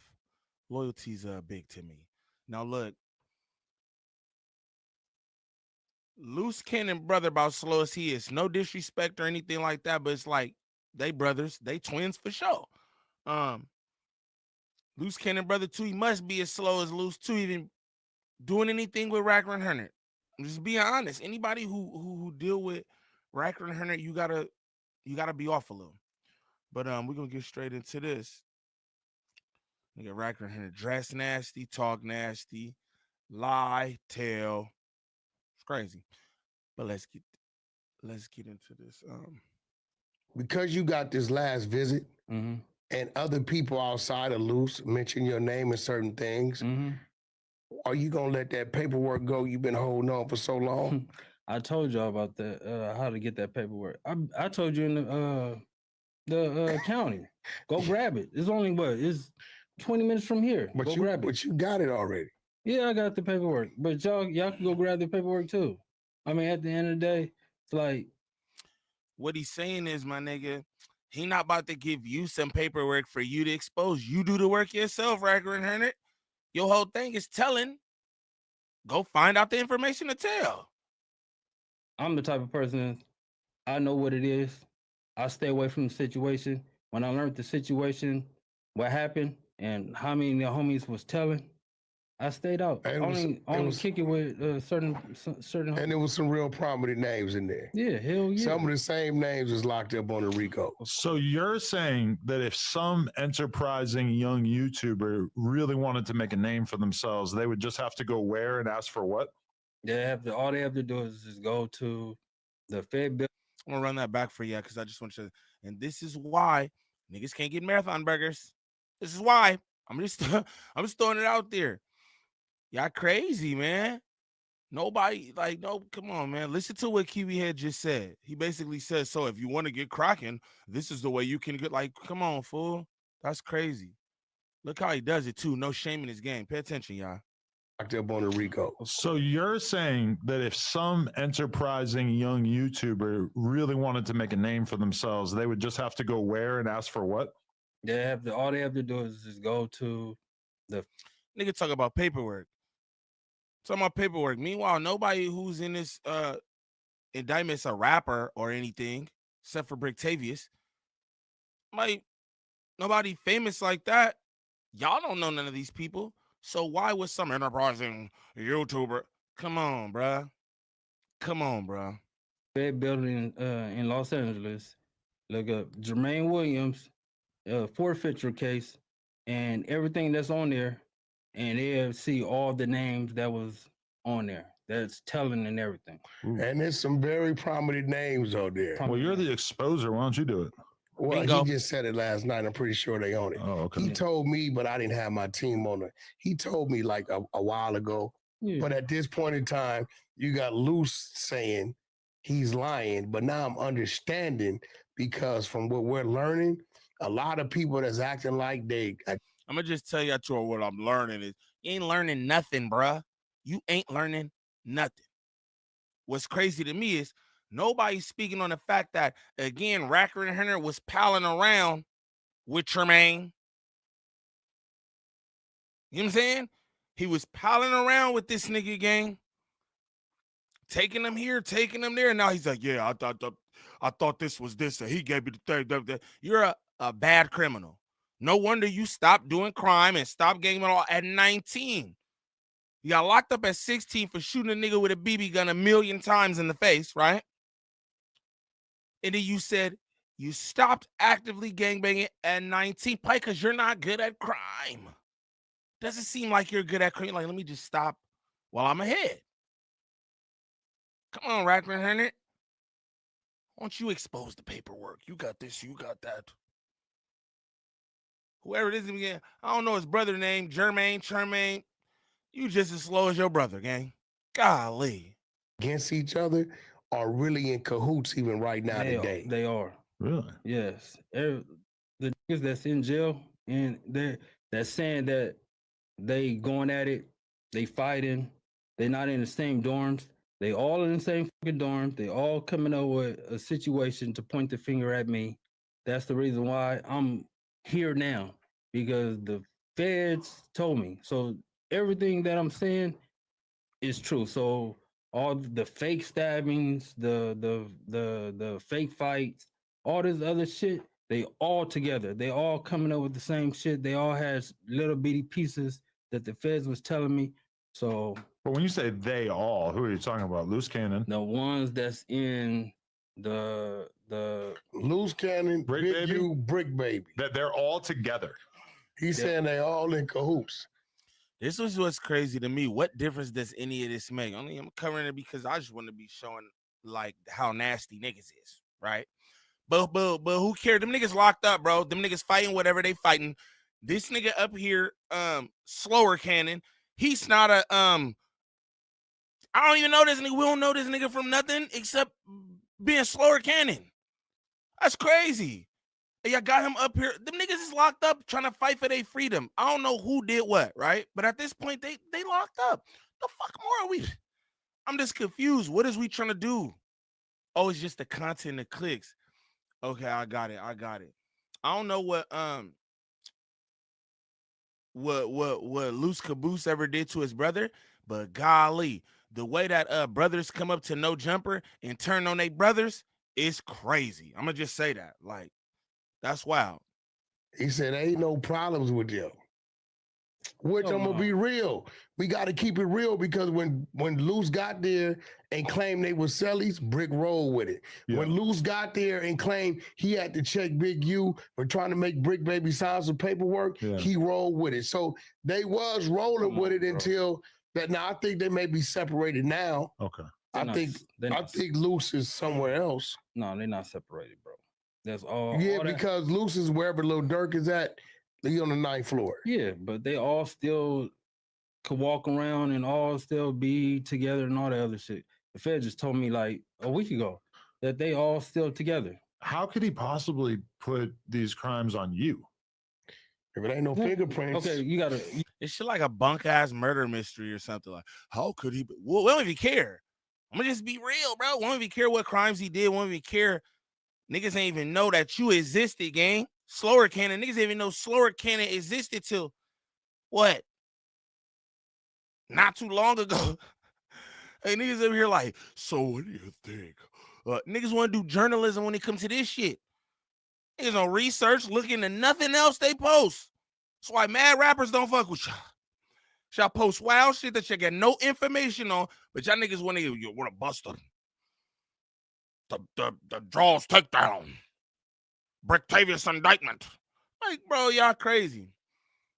And slower cannon, shame on you, bro. Shame on you. I remember you sitting up there at Street TV, them damn talents hanging out them slides. I knew he was off then. You gotta understand It's that. identical. Are you identical? So you gotta understand. If there's no fingerprints and they set up there and say, show the picture of me, you know, that's reasonable doubt to sit there and say that, oh, that might not be him. Okay. That might be the other one. So if they show the victims a picture of him and they pick him out, and they know it's him and not Jermaine. You're Jermaine, right? Yeah. Right? He can use that. And he is like, Wax, shut your ass up. Law? Nigga, this explained it. Look, the nigga that's explained it right there. You want to double, triple down on the explanation. Cop? The fuck? Damn, so what he's saying is, when they threw the thing over to the thing, nigga, damn, bro, that nigga professional teller. A professional teller. Goddamn. That nasty shirt on. The defense, but he's saying, you're sending the feds, why you even put my name in that? Yeah. Like, I'm your twin brother, bro. So at the end of the day, it's like, you want to protect me. If you're going to use that in your defense, like during trial, that's cool. But don't expose your hand right then and there and say that and then have them coming after me and then y'all sitting up there saying like, oh, he helped me do this. He helped me do this. I did stuff like that. They implemented him in other stuff even outside of robbery. I mean, it's kind of like how people put bodies on dead people. Or like they put crimes on dead people. I know, but you just put it on your twin. Kiwi has shut up. So it's like when you put bodies on, it's not the same thing, stupid. No one gets in trouble for that. What are you talking about, dude? Kiwi just had no business having these conversations. I continue to have these conversations. I don't expect nothing else out of Rackler and Herner because he's bunk. I don't expect nothing else, bro. But it's like, Kiwi, you don't even have nothing to add to the conversation at all, bro. You just not even, you have nothing to do with this kind of shit. But you cover it. It's like a nigga never played sports trying to do sports commentary. I'm just saying. Nigga never dribbled a basketball. He want to talk about the NBA finals. Like, come on, bruh. That's crazy. Y'all love it, though. Y'all love it. They trying to dead in your ass. Yeah. Like, I mean, you can't prove it with me. Look at this guy. He looks just like me. I mean, you don't look that much like him, though, right? I mean, but if you show a picture, yeah, you know, and the victim, you know, seen it. They look just alike to me. Slow. He looks slow, and he looks slow. Oh, they twins. Straight up. Like he talking about. Even just with, you know, with the see, the only thing that would fuck him up is him going on different podcasts and seeing the people they robbed and all the other shit. Yeah, he copped to it already. So he copped to all that. But the other shit, you know, I don't know if the rappers that, you know, he whatever. He was lying about the Meek Mill. He was lying. You don't believe the Meek Mill one now? Nah, I never believed the Meek Mill thing. Oh, okay. Shut up. Ever. First of all, I know Meek's team. Second of all, bro, so bunk. He went. I never. This way, you're gonna know you can't trust nobody like this. I cannot stress enough. This nigga Racker and Hunter in all them nasty outfits was parading this nigga around everybody's platform, telling these same stories that he sits up here right now and be like, that never happened. That shit is wild to me. Nigga, credibility be shot. You can tell me nothing. Nigga, you can't give me directions to the bus stop, gang. I wouldn't trust them. Let's be real. Like, what, bro? I knew that wasn't. You know, I know Meek Team. Since when you knew Meek Team? Since when? Oh, okay. Yeah. You gotta watch niggas like this. I went to school with niggas like that. Use a crackhead. I heard a crackhead, bro. the big U Meek thing wasn't gonna work because they all Muslims. Meek's team is Muslims. That's not gonna. It ain't gonna go that far like that. But and to say that Meek saw him walk up and just took $300,000 of jewelry off his neck and said, "Here." Wait. Okay, I have a question. How close were you to Loose Cannon in 2019? We fair question. Q here doing work now. Pay attention. We off and on, you know, because of the shit. How specific as hell. I'm about to run that back. So everybody at the precinct want to know, like, what the fuck? The jury off his neck and said, "Here." Wait. Okay, I have a question. How close were you to Loose Cannon in 2019? What? We off and on, you know, because of the shit he do. Like the shit he do, I don't agree with a lot. Do you remember talking to him about Nipsey around the time that Nipsey died? Yeah. Did he mention anything about anything sketchy at all? You talking about that phone call that he allegedly got from Big U? Yeah, it feels like he would have mentioned that to you at that time, right? Yeah. Okay. On that situation is there was a phone call. It's bunk. Nigga said it was coming out on a reality show that we never saw the reality. We ain't even seen the reality show, let alone the phone call that's supposed to be on the reality show. Like, come on. Call Sharice. Call me now. Where's she at? But the thing about the phone call was that it was after the situation had happened. That but you know, situations from that situation, you know, a lot of people knew beforehand what was gonna happen. Really? Yeah. So, and 60 business. So at the end of the day, like I said, that's how I operate. That's how a lot of people operate. You don't show paperwork. If you don't show paperwork, you can't call a person a snitch. But you believe that Big U knew it was going to happen before it happened? I'm not gonna put no accusations on nobody because I don't sit there and. Well, what he's saying is, look, Ragnar Hunter like, well, shit, I will. If he won't put no allegations on a nigga, I will. That's my whole thing. I'm about to run that back. I like how, hey, shout out Slower Cannon, because that was good. Well, look, yeah, I ain't gonna put nothing on nobody or nothing. Why come through? Well, let me put it on them then, church. person to snitch. But you believe that Big U knew it was going to happen before it happened? I'm not gonna put no accusations on nobody because I don't sit there and. Well, what and he's go saying there. is, you gotta understand this. If you call somebody a snitch, yeah, and you don't have the paperwork, they got the right. They got the right. So you gotta call a couple of people to see if you can get that green light. Because at the end of the day, if you don't have that paperwork, that's the reason why. Like I say, and so what y'all say about Racker Henry and all his exposure? Because he's steady calling somebody a snitch and don't got paperwork. Now, don't get me wrong, he be having a whole lot of paperwork too. So a lot of folks he calls snitches ain't no paperwork on. You know what I'm saying? Just throwing that out there. See, when I said it, they got mad at me.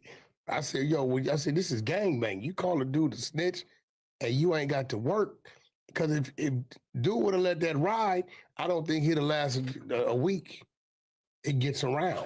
It is a weird situation though, because it's like he either asks, if this happened as it supposedly did, if he either asked for permission to kill him and then go do the rest of your life in jail or prison, or you don't ask and then you also probably get caught and have to do the rest of your life in prison, and then also the hood is mad at you. So it's like, how does having to ask really stop you that much? They still when mad at you're making such a crash out decision. Listen to the way Kiwi has so you're making a crash out decision. Niggas is talking about hood politics and shit niggas don't know nothing about. Look at him up here politicking with Slower Cannon and Racker Henry. That's crazy work. This nigga got a Paru Nike tech suit on. I don't know, y'all. I don't know. That you know your life is never going to be the same after this. I don't know. No. It's just like, it's easy for us to imagine that he was so offended in that moment that he went and got a gun and shot him. It's harder for me to imagine that he was that angry about it, approached him again, got called a snitch again, and then decided, like, already having asked for permission. I don't know. It's just, I mean, that's that situation was going on for like a couple of weeks. Really? It wasn't just like it happened right then and there. You know, They said they'd already had a squabble prior to that. See, when that happened, when he went there, he was confronting him again about the situation to see if it was the same energy. The same energy, and then Nip blew up. You know, said what he said, and then things happened. You know, so at the end of the day, he could have went there to try to resolve the situation. But when the energy was still the same as a week or two ago, he was just like, all right. But you don't believe that Big U called Loose Cannon beforehand? I mean, I know who called who, you know, but at the end of the day, they in jail. I'm not trying to add no more pressure on none of the homies, nobody. But at the end of the day, some of the shit my brother say is true, but then he throw a lot of shit that's not true. So I can say that. But he mixed shit with sugar. Yeah. So he like reveals hidden truths, but then he also sprinkles in. He adds on to a lot of shit. You know, he's animated, but a lot of the shit he say, you know, he shouldn't been saying. But since it's already out there, it's like, that's crazy. Slower Cannon, you kind of bugged out for even sitting up there with them niggas. Did them niggas pay you? For real. Like, again, these niggas undefeated for brothers exposing brothers on the platform. Like, what's up with that, fool? Like, y'all, wow. With family like that, sheesh. That's crazy, y'all. But again, I look at Kiwi Head Rice sitting up here and he seems to be really interested. And I think about, like, you know, all the fans of all this type of like the gangbang content, the hood content. It's always some L7 square booty SpongeBob ass fool from wherever who just never been through nothing, you know? That's what I find. I'm not gonna lie to you. Like, niggas who grew up in the hood and who grew up around that shit, in that shit, that's not shit that you like, you're like, oh, that's super cool. Like, it just is what it is. Niggas call me all the time, be politicking, this, that, and the other. That shit just be life, right? I don't care to be sitting up here and talking about niggas hood business on camera and niggas crimes and oh such and such got beef. I don't know, that shit just be weird to me. But it's like all the fucking losers like that shit. all the loser ass L7s who ain't never did shit like that type of content. I don't know. That just looking at Kiwi head up there with the Nike Techs who look like somebody's badass Caucasoid kid from Timbuktu somewhere. You know what I'm saying? With a switch on his Glock. You know what I'm saying? He saw the music videos. He got a switch on. Oh shit. He one of them. That shit is square to me. I'm not gonna lie to you. Again, man, this whole case is like niggas is locked up fighting for their freedom. I don't even really know what more niggas can do. But you know, Kiwi head gonna milk the out of a lemon. I ain't even gonna lie to you, bro. Straight up, because that's what this is. A lemon. All them niggas sitting at the table, lemons.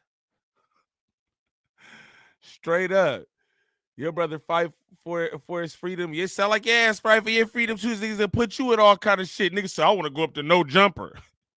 Wow, wow, wow, wow. Like, what the hell, bro? And that's my take, nigga. But look, this is what I'm gonna tell you though. I think I'm gonna play this during the live. So y'all tap in with me on the live. I think I'm gonna play this during the live because this is just a clip I saw.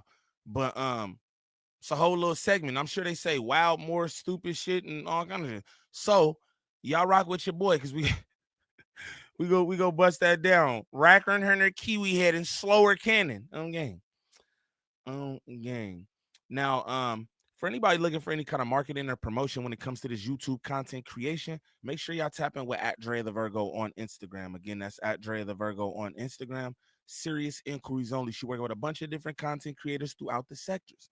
You need help with anything from views to thumbnails, viewer retention, monetization, copyright strikes, whatever it is.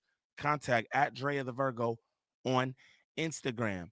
Serious inquiries only. Now, what I want y'all to do is comment down below and let me know what y'all think about Slower Cannon coming on here to expose Slow Cannon while he locked up, man. You telling stories. Ain't you fighting some shit yourself? Don't your brother got you in a dulo twist as well? Why you up here, man? I don't understand it. And we all know why Racker and Hunter doing it. He ain't got shit else to do. Straight, just telling, exposing and telling. But y'all get in the comments and let me know what y'all think. It's your boy Gangland Neem. Peace.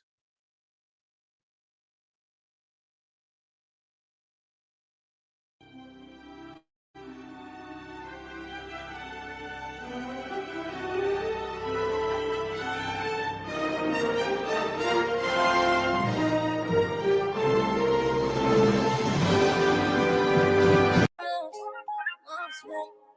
know how to shoot, I know how to fight.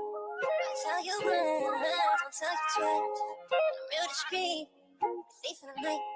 If I call you boom, I know how to skate, I know how to shoot, I know how to fight. I tell you once, I'll tell you twice. I'm real discreet, thief in the night. Thief in the night. If I call you boom, I know how to skate, I know how to shoot, I know how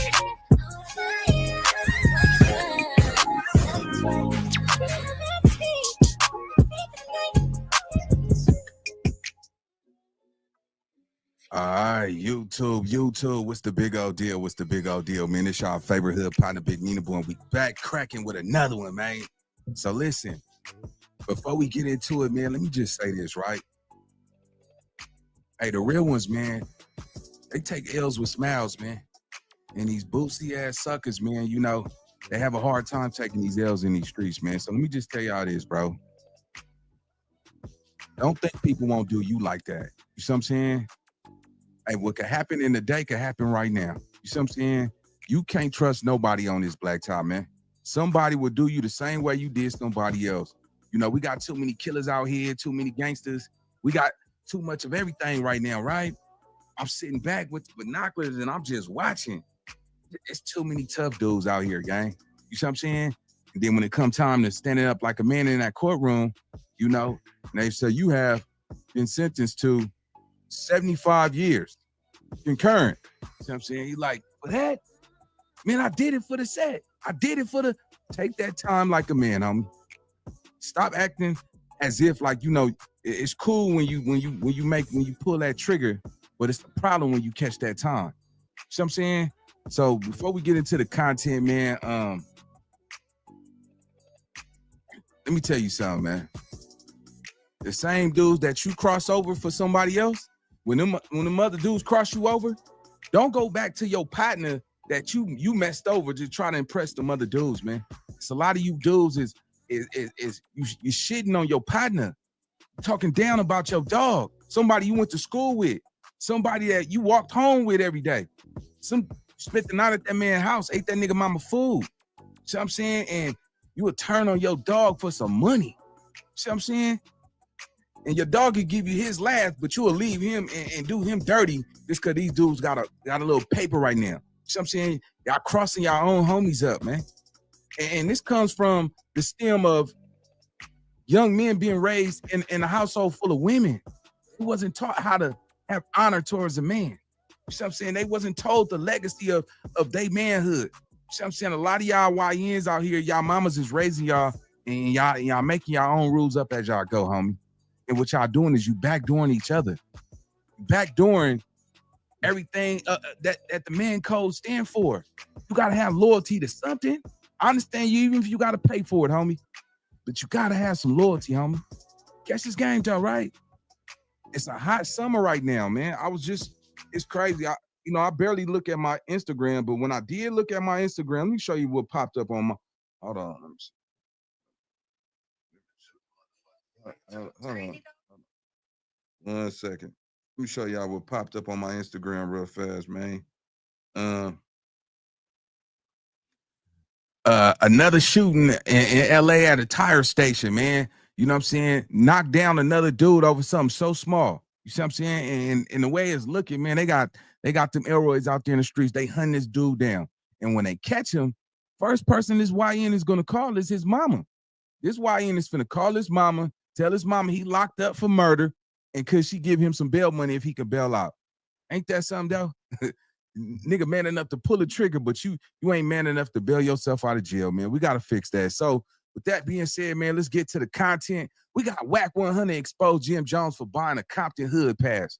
Let's get to it, man. You know Whack always in some ish. So let's see what's going on, gang. 5, 4, trade, dudes. Let's go. He spent more money on his outfit than he made from his album. I told him the trip to Compton ain't gonna work, bro. The trip to Compton 10 at night ain't gonna work. I'm gonna be real, bro. I'm gonna keep it 100. I don't know why people think they city make them. Like, you don't know how much of a clown you look like in 2025 running back for a Compton stamp. You ever seen me ask for a Compton stamp?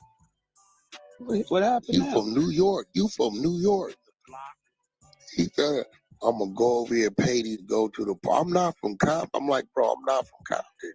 I don't give a what park you go to in Compton.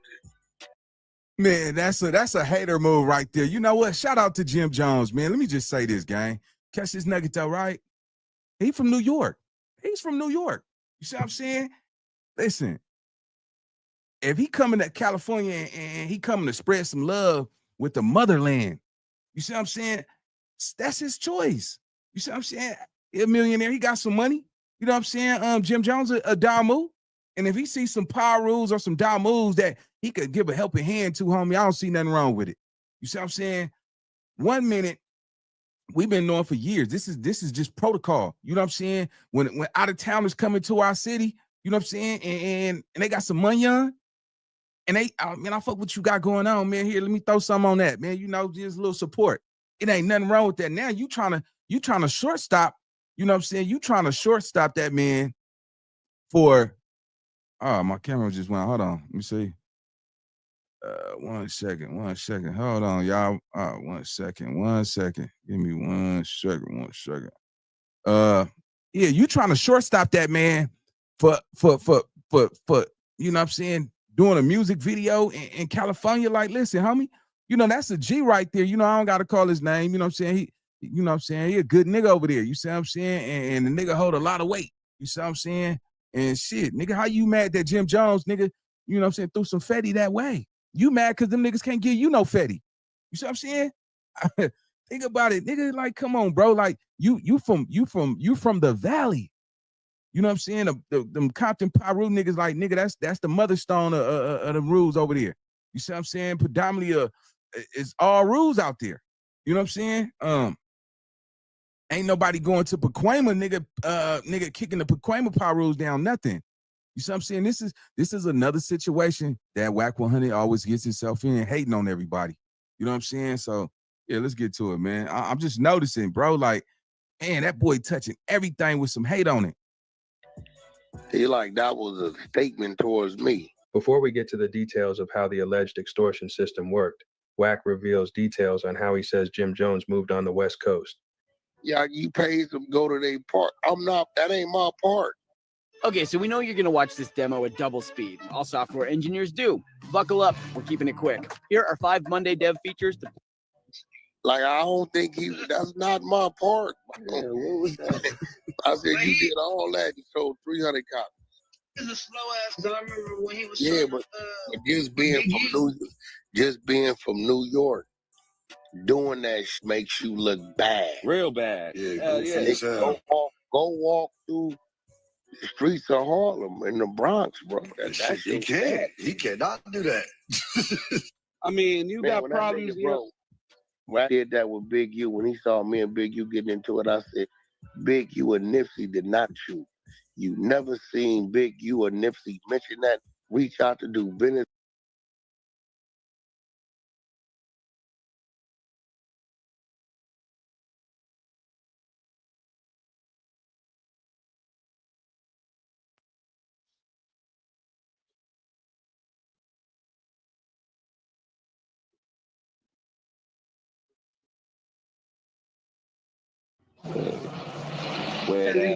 He think Big U run the city. He dumb. Here goes the thing. As long as I've been knowing you, I ain't never asked to walk with you in no streets. We don't even see you like that. So I wouldn't give a who you walked in. It ain't like Whack used to be over here. I don't know. I can't tell you where your neighborhood is at. So we've been outside all day. I got the big guy with me himself. You heard? Big U, I've been taking him through Harlem. We actually in a bodega right now. I just finished doing the interview. I'm high off that champagne in that Zai apartment. I'm sweating and shit like that. But he got the show. Look, got cameras on us at World Stars called Check In. Now he ain't come to check in. He just came to get some of this love. You heard? If you ain't got none of this love, I don't know how it's gonna go for you. You heard? But all we doing is spreading love on this side. You heard? We got a lot of things straight. We cleared up a lot of things. A lot of you niggas owe some apologies. Neighborhood, bitches. Rap life. You heard?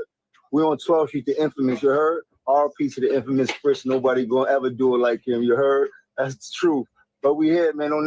Hey, you know what? Hey, you know, so crazy. I've never seen Whack 100 in his hood, you know, since his newfound fame. You know what I'm saying? Like, come on, gang. Like, let's make it make sense, bro. At some point, we got to start acknowledging the hate that we have against each other. You see what I'm saying? Especially between the West Coast and the East Coast, right? But Whack, what you doing right here, you short-stopping, you know what I'm saying, some Pyro's money. You see what I'm saying? If he did pay for a hood pass, right? Nigga, that's going to the motherland. That's a good thing. You see what I'm saying? That on some real nigga shit. It is nothing wrong if a nigga, you know what I'm saying, you come and do a music video and shit like that. You know what I'm saying? You paying like, oh, you got a low rider? Hey, how much you gonna charge me to rent it? Oh man, you know what I'm saying? Shit, give me about 1,000 a day. He's like, nah, matter of fact, here go 5 bands. I might want to hold it for the day. All right, boom. He paid a little extra. You see what I'm saying? Okay, cool. All right, I'm fucking with him. You know what I'm saying? On top of that, hey, here go another 1,000, man. I need some of y'all young Pyro niggas to be out here and watch my back. You know what I'm saying? That's nothing wrong with that. You know what I'm saying? When a nigga go to another state and you got money on you a millionaire, you're gonna hire some security guards. Don't get this shit twisted, bro. Don't believe that these niggas is walking around here. Catch this game, right? Don't believe these niggas is walking around here with some money on and they don't got nobody that's willing to ride, smash. You know what I'm saying? They don't got no smackers with them. You got to keep some smackers with you when you got some money on. All these niggas talking about, yeah, nigga, I'm up, nigga, I'm rich, nigga, and I'm by myself. You are a target.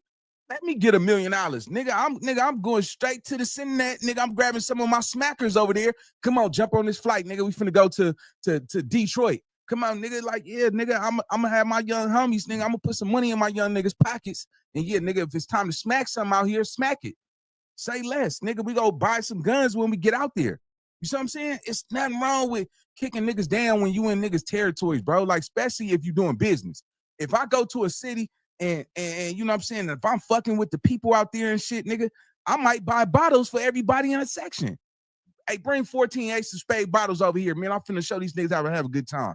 When you got some money, young niggas, spend that shit. That's the problem. You niggas want to hold that shit, but ain't spending that motherfucking money, homie. I don't see nothing wrong with Jim Jones, nigga, coming to California, nigga, grabbing some OGs from Compton, and you know what I'm saying, nigga, paying for the music video set, nigga, renting some of these niggas' cars, you know what I'm saying, buy food for the community, nigga. Come on, nigga, that's showing love. That is spreading love. Do not let Whack 100 convince y'all that a nigga supposed to come to a nigga section and his hood empty-handed. Shit, y'all gotta understand something, nigga. Kings would come to other kingdoms and bring gifts. You know what I'm saying? Bring gold, jewelry, women. It ain't nothing wrong with another nigga coming to a nigga city and nigga turning up. Nigga got some money on, nigga want to spend something with a nigga. Easy call. That's go build a good relation. See, I can't stand a shortstop in person that get out here, nigga, like, nigga, I ain't doing nothing for no nigga, man. I'm a gangster. Nigga, what, nigga? Nigga, what, nigga? I don't gotta do nothing. What that look like a nigga coming to a nigga city, nigga, empty-handed, but you want them niggas to show you love. Oh, man, I ain't with that shit, nigga. If I go to Detroit or something, nigga, and I'm shooting a music video or something, nigga, if a nigga say, man, give me $500, man, you can rent this motherfucker. Man, here go $1,500, homie. I got enough money, man. You know what I'm saying? That motherfucker look like it's sitting up. Nigga, here, take this $1,500. Nigga, oh yeah, nigga, easy call. Nigga showing love when a nigga be, so niggas not actually buying a hood pass, man. A nigga just be doing some shit, you know what I'm saying, making some business out of it and putting more on it. You see what I'm saying? Yeah, Whack on that boost. He on that boosty shit, man. Let's go. Nothing changed, man. We always outside. If you'd like to come speak to me, come to Harlem. Come get some of this love. It won't change. You heard? After I got out of jail, I got a call a couple of days later that Big U had put a hit out on me. Oh, wow. And so a few people called and told me, but one person that called me was Monique Slaughter.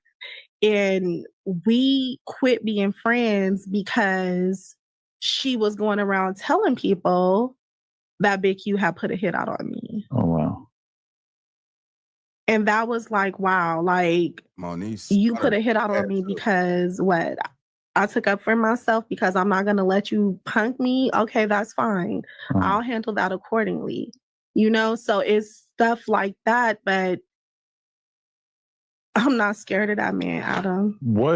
How different do you start moving once you realize there might be a hit on you? Stop texting each other and just talk. We're not texting each other. I'm moving the same because I'm not walking in fear. I can't. I did that for years dealing with this man. He bleed just like the rest of us. His team bleed just like the rest of us. I'm not letting nobody never again put fear in my heart. Wow. I mean, you're an incredibly strong person. I just got to take a moment to say that because, I mean, a lot of people would curl up into a ball and try to disappear from public life as a result of this kind of stuff. No, I'm not. I'm not disappearing. I'm not running away. I'm not doing anything. If a person comes to me and try to harm me, we gonna move accordingly. I'm gonna deal with it. Definitely. Did you ever have any further dealings with Nipsey after that one incident? I was mad at Nip for years after that. We got into it on Twitter. I'm sure, like I said, the Twitter detectives can pull it up. After him and Big U got into it, I went on Twitter and cussed Nipsey out and told him that's what he get. Now we see how it feels. Right. I mean, he ended up kind of getting a taste of that medicine later on, right? Later on. I'm sure he probably regretted his involvement in that or hated that he ended up involved in it at least. But this is the thing. Nipsey never changed his story. I can honestly say that. His story was he didn't know that was going to happen to me. His story was he didn't set me up. Nipsey and my brother were friends, and my brother and Nipsey hung together after that. And my brother's stance was sis. Nip didn't know he was going to do that. my stance was he did. And that's how I felt in that moment at that time. I respected what my brother felt. That's their dude, and they're going to ride with him either way. But at the same, Killed a child who family trusted him with this child. Future old Trick some money. So me, Trick, and Big U was real close at the time, right? Hey, Future old bro some money. All right, Trick in Detroit. Me and Big U on a red-eye flight to Atlanta. We coming to LAX. We coming through the security, putting our bag through the thing. Who we see on the other side? Future and the girl that's with the football player, right? Sierra. We see Future and Sierra. I say, bro, is that who I think it is? He looked. I said, yeah. I said, you take the I got here. When we come to the thing, I say, hey, homie, you got that money for Trick? He take off running. I'm chasing over the dead homies through the Delta. Man, come on, man. Niggas always got to put it on they dead homies. Nigga, put that on your live homies, gang. Look, this is what I just figured out, right? Just watching all of this. Whack 100 is the middleman to the man. You understand what I'm saying? He was never a top shotter. You know what I'm saying? Like, as far as I know, we ain't never heard Whack 100 been known for smacking shit out here in the streets. You see what I'm saying? But we, he was known to be a businessman. You know what I'm saying? He did his time and shit. Got caught up. But going to prison don't make you no gangster, homie. Going to prison don't make you no killer. You see what I'm saying? A lot of niggas hide behind a prison time. You know what I'm saying? And how long they did it, nigga. Let me tell you something about that shit, right? It's 2025, nigga. That pen shit don't count. You see what I'm saying, nigga? If you been to prison, nigga, 30-something years ago and shit, and went to, did juvenile life and did YA and all that shit 30-something years ago, nigga, that shit expired. It's a whole new flock of kids out here that don't give a fuck about that shit. Niggas out here always talking about that pen time. Look, now we see who Whack 100 really is. He always wanted to be the man, but he was never strong enough to take it all. So he always got behind a nigga who was strong enough to take that shit, gang. You see what I'm saying? And sitting back, Big U is in jail. You know what I'm saying? And he going pro per. So he's fighting his case by himself. He want to face his accusers. That leave the entertainment market for as, you know what I'm saying, the streets and the entertainment wide open for Whack to try to take. So what Whack go do is he go be one of the main niggas because he ain't strong enough to take the game, bro. It comes with sacrifice. A lot of times, y'all got to understand something. Big U was willing to sacrifice his life. Yeah, he made some money doing it, but he knew this day was going to come. He knew. Let me tell y'all something, gang. Don't you ever think, nigga, you go get out here, smack some shit in broad daylight, beat up niggas, and car crashes and shootouts, and them people not going to come for you. They not going to let you come in a city and start shooting at motherfuckers, robbing motherfuckers, extorting motherfuckers. They going to sit back. They going to watch you. They go let you get all your money on, you go build your shit up, and they go come take you off these streets, and they go put you behind them bars for life. You see what I'm saying? That's what they doing. You can't beat the streets.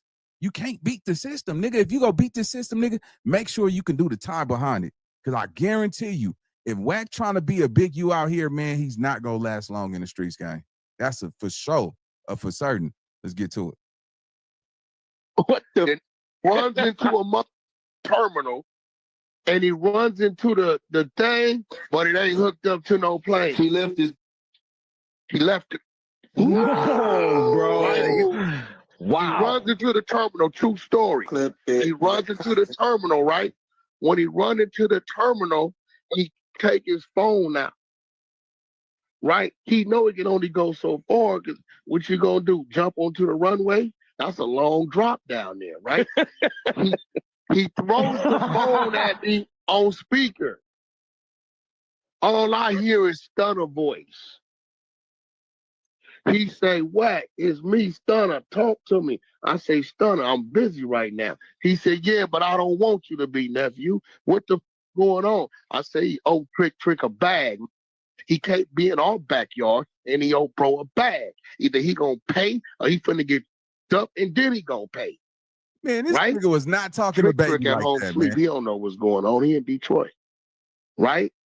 He say, Whack, my word to you, I pay debt. Let him be. I got business with that man. I said, what? He said, Wack, this stunner talking to you as your brother. Leave him be. You got my word, whatever the debt is. Send me Trick. I'll pay him in the morning. On me. I'm giving you my word. I back the phone and walked away. He Trick out his wad. It's real. But I'm saying, So what? Do you think a lot of these niggas like you said you was hella close with Big U? You said y'all was 17-year friends and shit. Big U, I've been telling you he's a dummy. He's a dummy. I used to have to do everything for him. Listen, bro, we brought Big U to the. If you did everything for him, nigga, that make you his bitch. Why you doing everything for another man? You see what I'm saying? See, Wack think he can't get touched, gang. And you know, and I'm gonna keep it real with you, man. Hey, this internet game is not that serious, homie. This internet game supposed to be a non-contact sport, bro. You see what I'm saying? But when you pop it at a level Wack 100 is doing it, you can't get mad if shit go left because, nigga, you done got into it with everybody that's in the industry. You see what I'm saying? I think he tarnished his rep for sure. He tarnished his name. You know, we ain't never seen him with none of his homeboys. His hood not even backing him up. So that leaves me to believe that he might be out here running around in these streets wide open. You never know, man. Let's go. The table to help him, to reposition him. When he left, he was known for selling dope, kidnapping drug dealers for they sack and letting them go. That's what, and fighting. That's it. Think about it. You can't, bro, you don't hear nothing about a Big U until mid-2000s. He came home in 2004, dummy. Do not pay your next car insurance bill. Repeat, do not pay your bill yet. So I found this way. Son, we had to go spend attorney money. The Paul Roos did to get him out there. We positioned the nigga at the table. But nigga, at the end of the day, when I'm showing him how to conduct business, hold on, listen, bro. Hey, the FUBU niggas. It was a few other niggas, right? He seen me, niggas came at me with some deals, $500,000, 300,000, right? He said, yeah, Wack, we just gonna tell them niggas we gonna give them 150,000 and we gonna do the deal. They gonna do the deal or else. Nah, bro, that ain't how that happened. I'm gonna show you how to do business, Big U. Hey, bro, they got $500,000 on the table. We telling you right now, we gonna make them pay us points on their side. And we developing a relationship so we can do future business. This is why we need you to do this business. So $500,000 your way. You want to kick us something cool? If not, we work out something later. Maybe something pop up and we can come together and do something. All right, Wack, send them deal memo. He like, Wack, cuz these niggas is, nah, bro, longevity equals success. You gonna tell them niggas you gonna give them 150,000, they simply gonna tell you call the attorney and you ain't gonna hear nothing from them no more. Niggas did the deal, they still gave us 15%, right? We made another bag on the other side. Now we got both lanes open for business. So long as I was there to show him. You know, when I sit back and I listen to Wack do all this pouting and shit, right? It's crazy because, you know, you would take a penitentiary chance risking your life for this money, right? And making these plays, but you draw the line in taking the risk to change your life. You know what I'm saying? Like, nigga, Wack should be nigga in the cut somewhere. Wack should not be in the forefront of this game. He done watched everybody go down. Everybody go down. On top of that, just watching how you talking about all the drug deals, the backdoor plays. How can y'all think that the feds is not listening to this shit? How can y'all think remember they said they had over 20,000 audio calls from Big U. And then you got Wack 100 out here, man, exposing drug deals, robberies, backdoor business, all of this crazy shit, just wide open on the internet, and ain't nobody watching this shit. Ain't nobody listening to this shit. You gotta be fucking kidding me. This shit blow me, gang. This shit blow me. There's no way on God's green earth, boy, them niggas ain't sitting back. The white boys sitting in that office. This is fucking amazing. This is amazing. You know what I'm saying? Well, Cass Jones is telling it all. I'm telling you, when Big U trial hit, man, it's gonna be one of the biggest of the biggest, because you got hours of Big U, not Big U, Wack, nigga, telling everything on these podcasts, and you telling it. This is my thing, right? This nigga telling this shit to strangers. You telling everybody these backdoor business deals you did with Big U, nigga. and these dudes are strangers. You don't know that nigga from Adam Eve. That nigga don't know that nigga, man. That nigga over there, that nigga singing like Jodeci over there, boy. Yeah, look, when I tell y'all something, man, y'all better believe this. What he is doing, this could not be safe. This gotta be when I look at what Wack be doing on here, and like I said, man, you know, this is just content for me, just commentary, right? He has to be paranoid in order to continue the lifestyle that he has and doing what he doing. You gotta be one skeptical motherfucker. I'm talking about, nigga, you better be walking around with at least a burner on you, a knife, mace, nigga, zip tie. nigga better have a whole arsenal in his backpack, nigga. You can't be walking out here, nigga, because first of all, he don't trust nobody, for number one. It's impossible. Look at the shit that he's saying on the internet. If we hear you talk like this about Big U, what make you think that you wouldn't talk like that about anybody else? What make you think you won't tell somebody else business and you telling one of the biggest niggas that's in the game business that's coming out the streets? You understand what I'm saying? Like, this shit is crazy, man. Your life is on the line. You know what I'm saying? When you take it to the level that this nigga's taking it to, come on, gang. You know what I'm saying? And UINs, man, if you gonna be a gangster in the streets, bro, stay off the internet. Trust me, that'll save your life. Do not get on this internet and think that for one fucking second you could get out here and talk about business deals, backdooring, robbing, killing, stealing, and you think them people ain't gonna come get you. We seen what happened with fucking Loose Cannon. Loose Cannon was he was a loose motherfucking cannon. Nigga literally filmed everything that he did illegally, from the crimes and all this crazy shit. And look at him, he's sitting behind the walls. And, you know, I don't wish nothing bad on no nigga, but from the looks of it, gang, that nigga gonna be sitting in there for some years. See what I'm saying? Niggas' kids will be grown by the time these niggas come home. Look at Brick Baby. Did all that talking on the internet, man. And only person who's still out on the streets is Wack 100. Wack 100, the only nigga that's still out on the streets and have admitted to numerous crimes, backdoor businesses, shady deals, robberies, confessions to all this weird shit. But everybody else is locked up except Wack 100. That gotta open up some eyes and ring some bells, man. Let's go. What to do? He was doing it. When I read that paperwork, he went back to his old ways. He's literally extorting a nigga for $1,000 a week. Look, $1,000 a week. $1,000 a week, 500 a week, 1,000 a week. He's extorting them. And look, listen, bro, I got a record. It's on the paperwork. Yeah, look, it's on the paperwork. When I get back from picking up my kids, right, I got a record. Victim one, I know him. His name is Dale. They call him Monster. I did business with him. I booked artists with him to do little clubs for him before.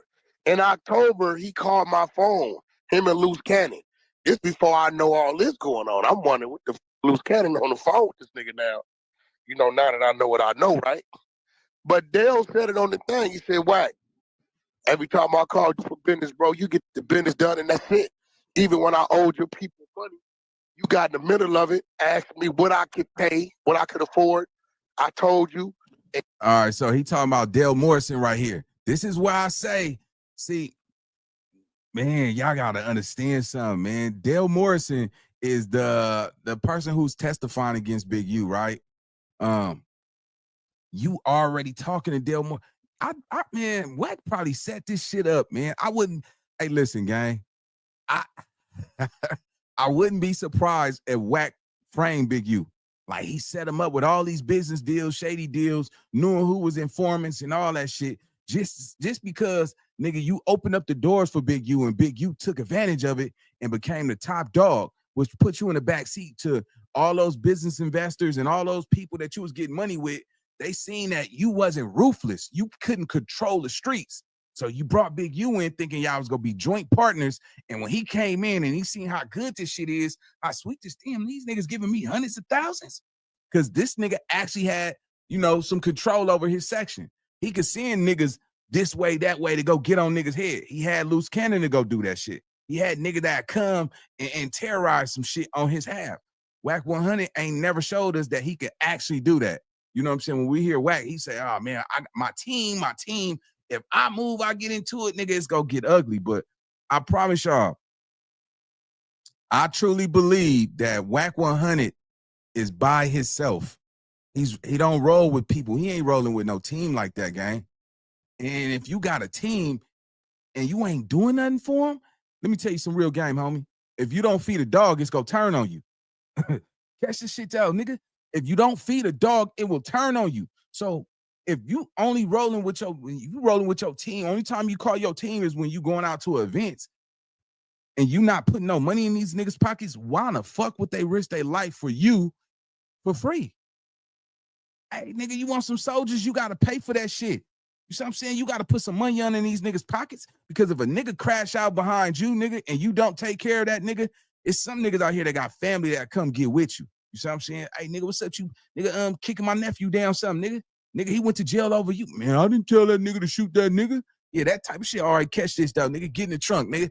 Hey, zip tie that nigga, man. You know what I'm saying? Take that nigga to an abandoned house somewhere, nigga, and nigga, hold that nigga for a ransom or something.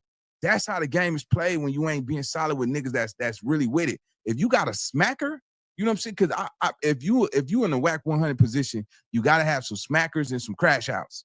Some niggas that's go crash out on site and some niggas that's go smack some shit and get up out of there.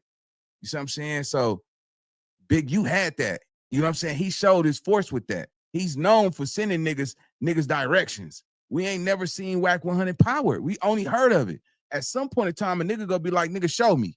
Prove it. Let me see you really got that power, gang. Let's go. And you told them if you want, they want you to negotiate the business, the deal gonna be what you say it is. You said you have 15,000 of them right now, 5,000 a month. You owed him 60, right? That's it. I refuse to put the money in my hand. Look, bro, this is what he agreed to. There was a man, Whack, as a man, I could afford that. Cool. These niggas go over there. Nigga might owe him 20,000.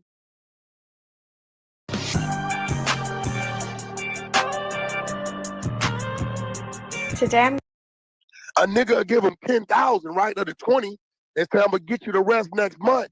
When they come next month to get the other 10, he go to give it to him. You know what they tell him? Nah, nigga, we charging interest 100% a day. What? Now you owe us 30. Hey, bro, what is you doing, my nigga? What these niggas think? It's some Italian mafia? Bro, Like, what? tell me, no, you dealing with dumbass street niggas. See, I'd rather get money with a nigga a million times than beat him once. So guess what? The nigga he thought he was bullying, if all you gotta do is read the paperwork.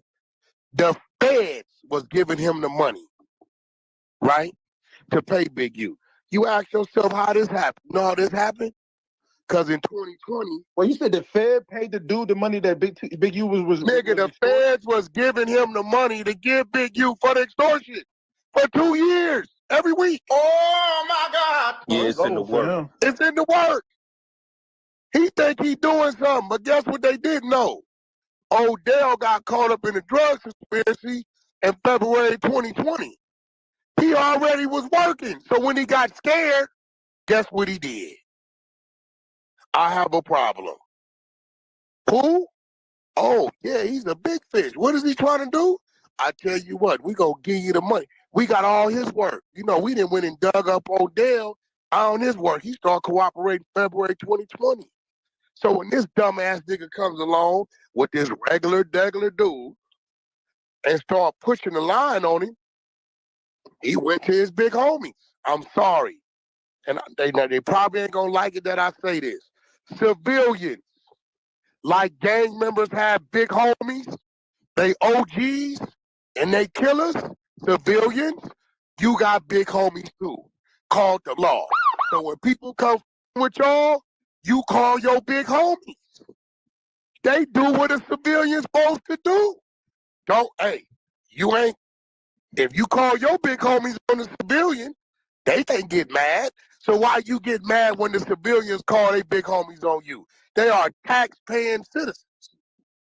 We are in the United States of America, a land that's governed by law.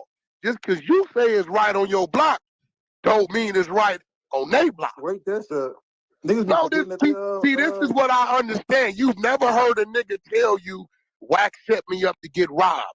Whack extorted me. You ain't never heard a nigga say no like that about me. I ain't gonna lie. I don't swear to do God, business like I'm, that. I'm just keeping it facts. I don't got no allegiance to nothing. I'm just keeping facts. I never even heard nobody say you did bad business with him. You're not gonna hear it. That's because how, and that's how they judge. Like you know, all this be entertaining. Hey, so the moral of just watching, I just want y'all to understand something, man. Just watch how much talking. Look at the audio, gang. Look at this shit. Look at this shit. This nigga Wack got, nigga, he's talking so much on live, on everybody from Jim Jones, Big U, Luz, Brick Baby, Molly Mom. Not only is he dealing with, he's playing both sides. Y'all got to understand something. Wack is playing both sides. Not only is he doing business with the informant, he hanging with Big U, and then you doing business with Dale Morrison, which was the informant. You knew that nigga was an informant. You knew this. You actually knew he was gonna get indicted before he got indicted. How was that possible? How are you privy to this type of information without some type of communication with the other side? It's no way that this nigga, civilians is not giving him privy information like that. That's classified information. You knew Big U was finna get indicted before he got indicted. You see what I'm saying? And you knew Dale Morrison was an informant. You see what I'm saying? So this is why Big U was gonna fight his case and grow per so he could look Dale Morrison in his fucking eyes and ask him the questions that he want. Big, you know he's out of here. He know he's done.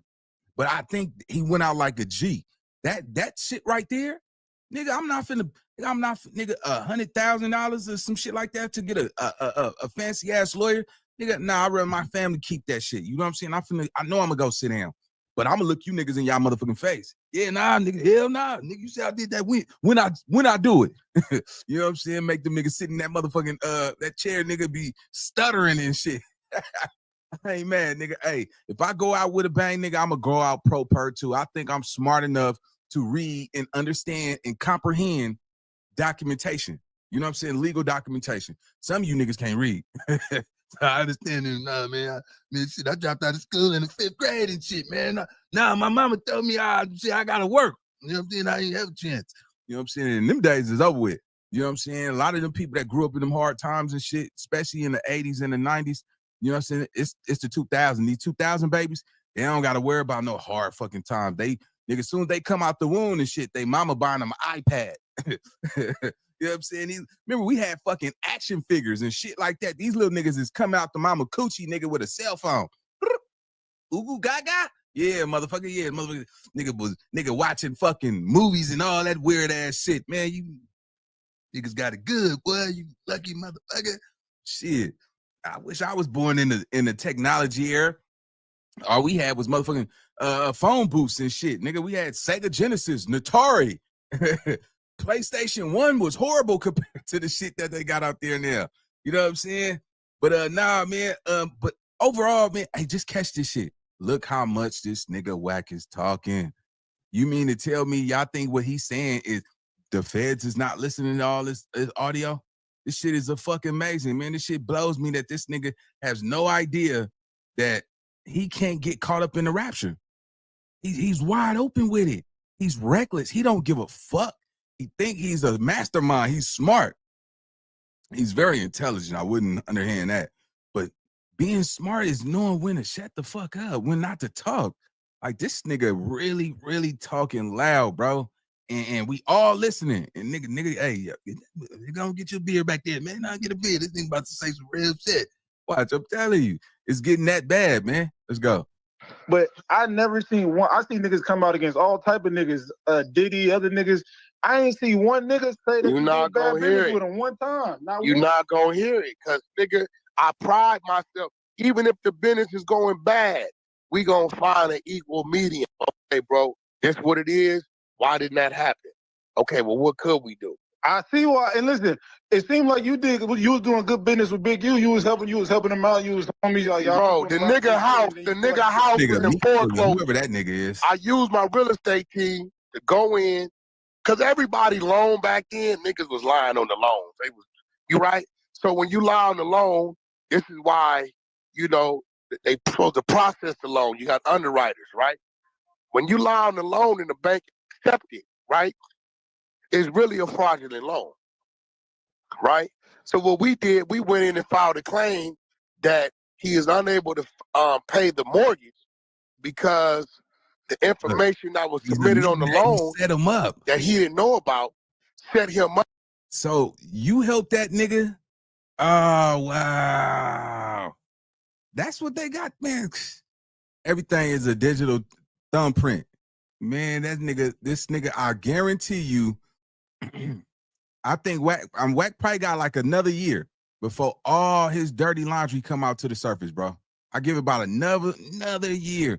Is somebody sitting in the cut that he probably in, information is power. You know what I'm saying? Wack got that. If he got the drop on you with some information, he can extort you with it. He can use you with it.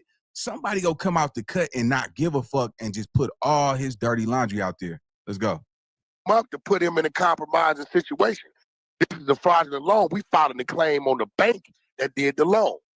I do this for him. Tied up for 7 years, no mortgage. His motherfucking foreclosure, everything froze. The same house y'all saw 600 put up, that house. Damn, so you was real homies. Like, you was really looking out for the nigga, all type of shit. Hey, bro, I see his why you got son, in his ass once he betrayed you. I ain't bro, know all that. I didn't know y'all was close. his son, the nigga's son, his son broke into USC. He had like 23 counts of breaking into the little dorms, right? The homie down there that was head of the situation is from my side of the track. I put Big U on my road. We fly down there. I pull up, the homie say, I don't with blood, why he down here? I said, I give him the name. He said, yeah. I said, yo, whatever could be done to set us up to be in a good situation in court, can you do that for me? He know what I'm asking him to do. He said, Wack, that's his boy. I said, that's my nephew. That's my nephew. Can you do that for me? His son never did a day in jail.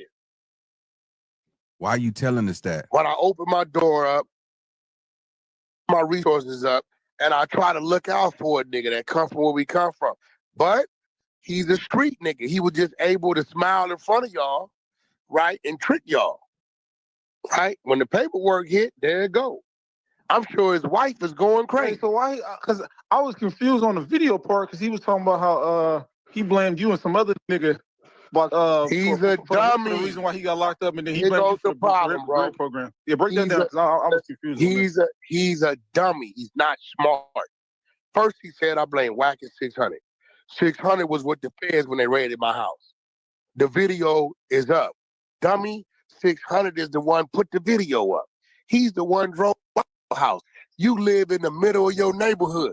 What happens, Lou, if a nigga that's at the top of the totem pole house is getting hit by the feds in the middle of the neighborhood?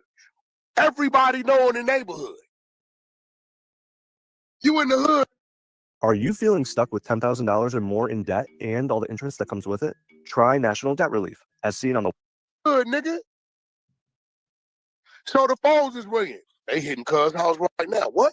They hitting Cuz house. They round them. You know what 600 do? He called me.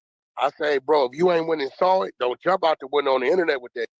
You'll be looking stupid. He said, you right. I'm finna go drive by there and see. Everybody know where he lives. This shit is amazing. Ain't no mystery. These niggas. He drove by there and saw. Nigga, that bitch shit. He thought federal. Some bitch shit. He made a video and put it up. Now, here goes where Big U's a dummy. The family. Man, they gonna have a field day. Let me tell you something. Wack 100 cannot afford to lose, gang.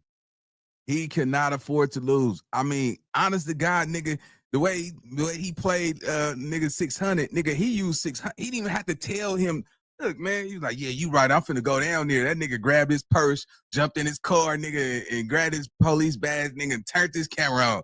Nigga, he just, man, hey, I gotta clap, nigga. That nigga Wack 100 is he a cold nigga. I keep telling y'all, the game is 60% mental, 40% physical. It's a thinking game. You see what I'm saying? I could just imagine that conversation, nigga. Big ass 600, nigga click his motherfucking heels on, nigga grab his purse, run out the door and shit, nigga go record. That's crazy, cuz. But let me just say this, man. Now, you know, I come from the streets, man, and I see a lot of people like, man, that internet shit, fuck that internet shit, man. It's a lot of bullshit going on with that shit. It is a lot of bullshit going on. And a lot of niggas can't take this shit. You know what I'm saying? Because it's opinionated. A lot of gangsters are emotional. You see what I'm saying? You call a nigga a weirdo or boosie ass nigga or nigga dumb, or if you call somebody retarded or he can't spell, his feet, his breath stink, or you know, you just attack someone on somebody that's a street nigga. He don't know how to he don't have a rebuttal. So only thing he'll know how to do is, nigga, come get down then if you feel like, you know what I'm saying? And it's like, nah, nigga, come fight me on the internet. Most gangsters can't fight verbally. You see what I'm saying? That, you know, that's what nigga, I ain't doing all that talking, nigga, fuck that, nigga, come get down. And some niggas like, well, shit, nigga, if you can't fight me up here, then why would I come down there and fight you? And I get that. But you got to look at this. Everybody, California right now, man, is, see, I with the old, in with the new, right? Some of these top players been running the streets for a long time. You see what I'm saying? And they time have caught up with them. But Wack gotta know, if he ever get caught up, boy, that's your motherfucking ass, boy. Yeah, nigga, put a motherfucking carrot in your motherfucking ass, boy. Yeah, nigga, I'm telling you, boy, don't fuck around here. Just imagine Wack 100 in a county jail, and he in a crip dorm, he in a crip module. and him and motherfucking 4X nigga fall out of some shit.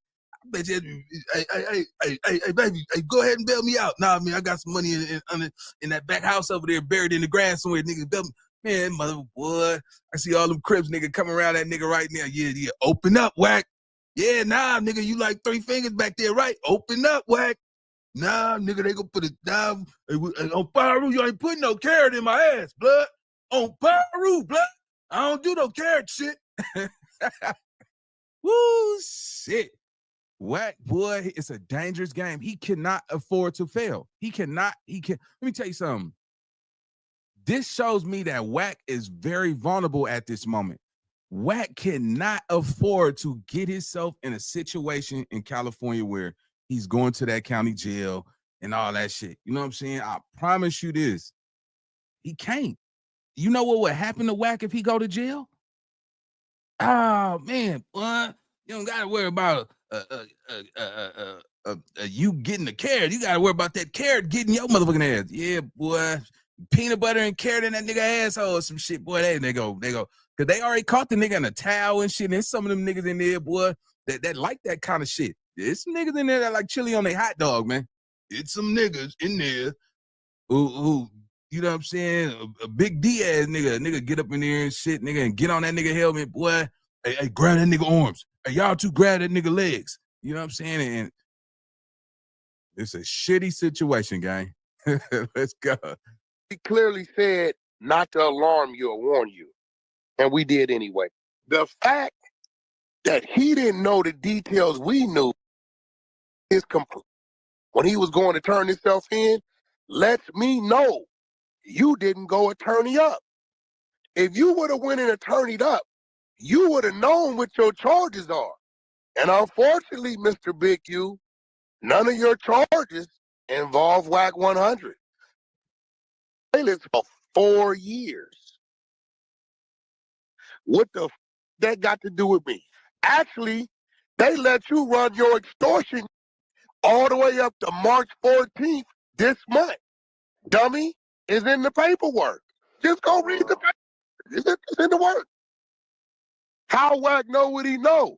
Read. Oh, again, a lot of you dumbass niggas dropped out.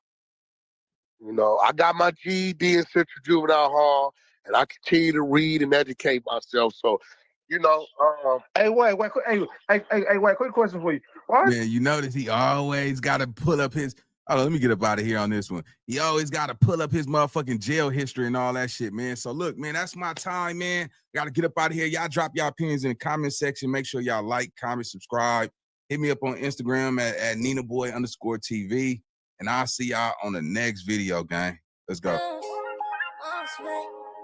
how to shoot, I know how to fight.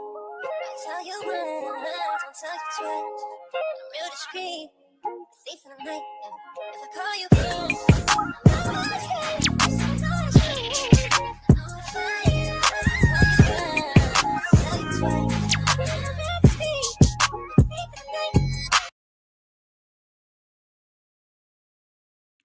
No Jumper, coolest podcast in the world. We in here today, me and Remo.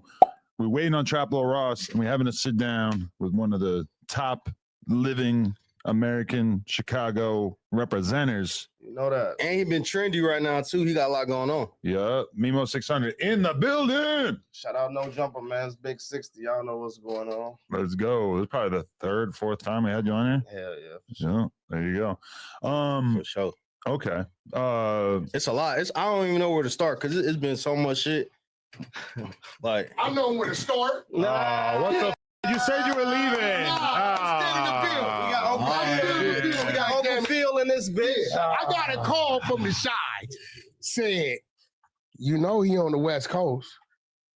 It's only one place he can be. Yes, sir. So I double back. It ain't though. I double back. He's topping out. I'm always Listen, this is my first time laying eyes on this young man. And he been running around for about 2 years. Probably 3, running it up. Now I'm gonna tell you, see, what kind of respect is that for your elder? Oh my God. Hey, didn't you even send me? You ain't sent me so Air Force One, because you done got a little bag. You told the people. A lot of bag. I told him to diss Dirk. No, see, you wording it wrong, gang. That's what you I've been said. here in the clubhouse. I ran with that narrative. Did I say that? Like, All right, my words exact. Before y'all say anything, I said I felt like his intentions were. I didn't say, oh, Wack want me to diss Dirk. Ooh, I said I felt like. What I tell you, my relationship with Dirk was. You say you was cool with Smirk, but listen, how you was coming to me like all the questions was about Dirk. Like, if you coming to me to work with me, questions? The question should be about me. Okay, now hold on. You told me you had a thing with Dirk through Empire, right? Yeah. I called Ghazi. Ghazi say, Wack, it is some paperwork on my side. If you working with him, we'll release him. Respect for you. Yeah. He said, buddy, on paper with Dirk. You sure, Ghazi? I'm sure. So I call you back.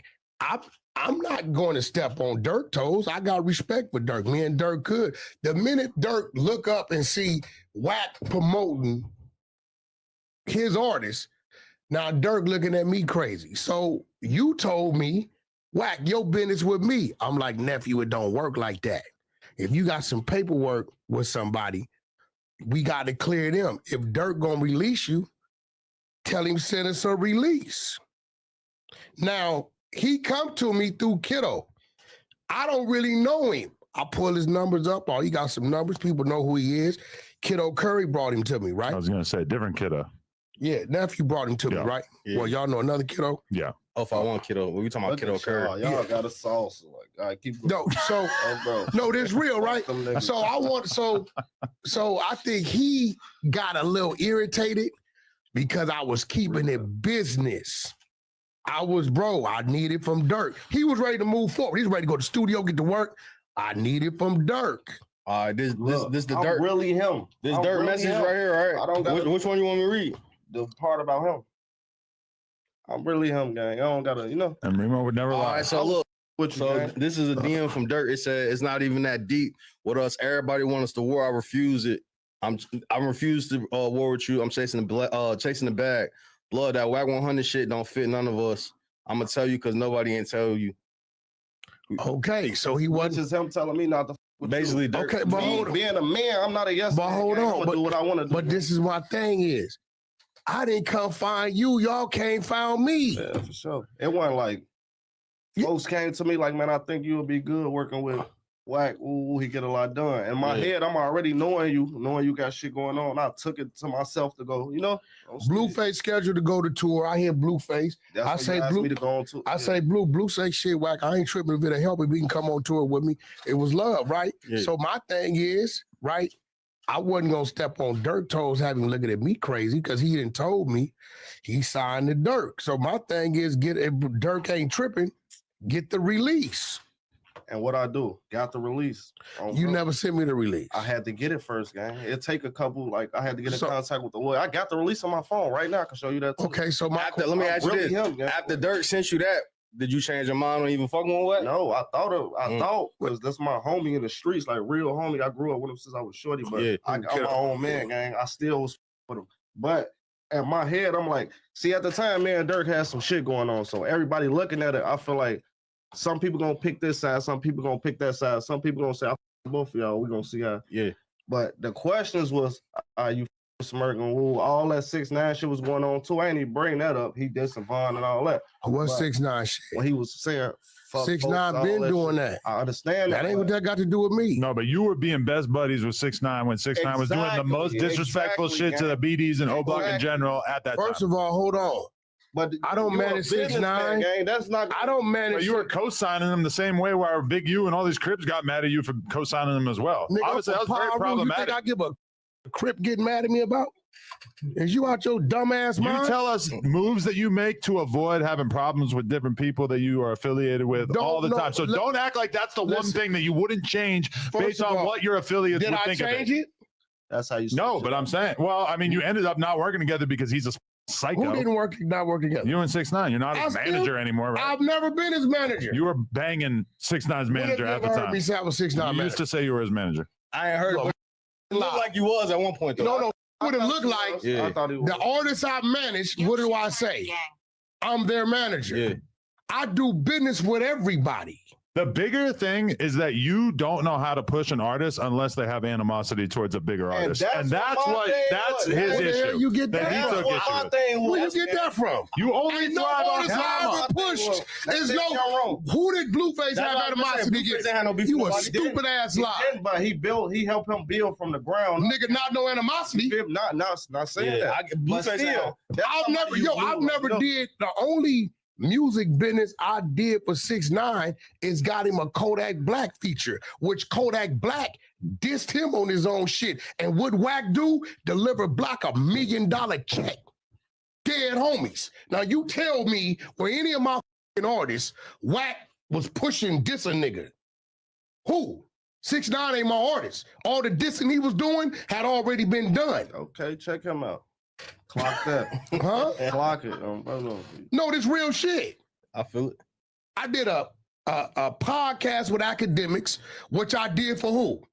Academics, right? And clout. No, I ain't You give a wanted to fuck be on about no camera clout. with 6ix9ine. No, I didn't. Academics said, Wack, can't nobody box this dude in. He running through all these interviewers. You a street nigga. Maybe you can box him in. And I'm the only boxed him in.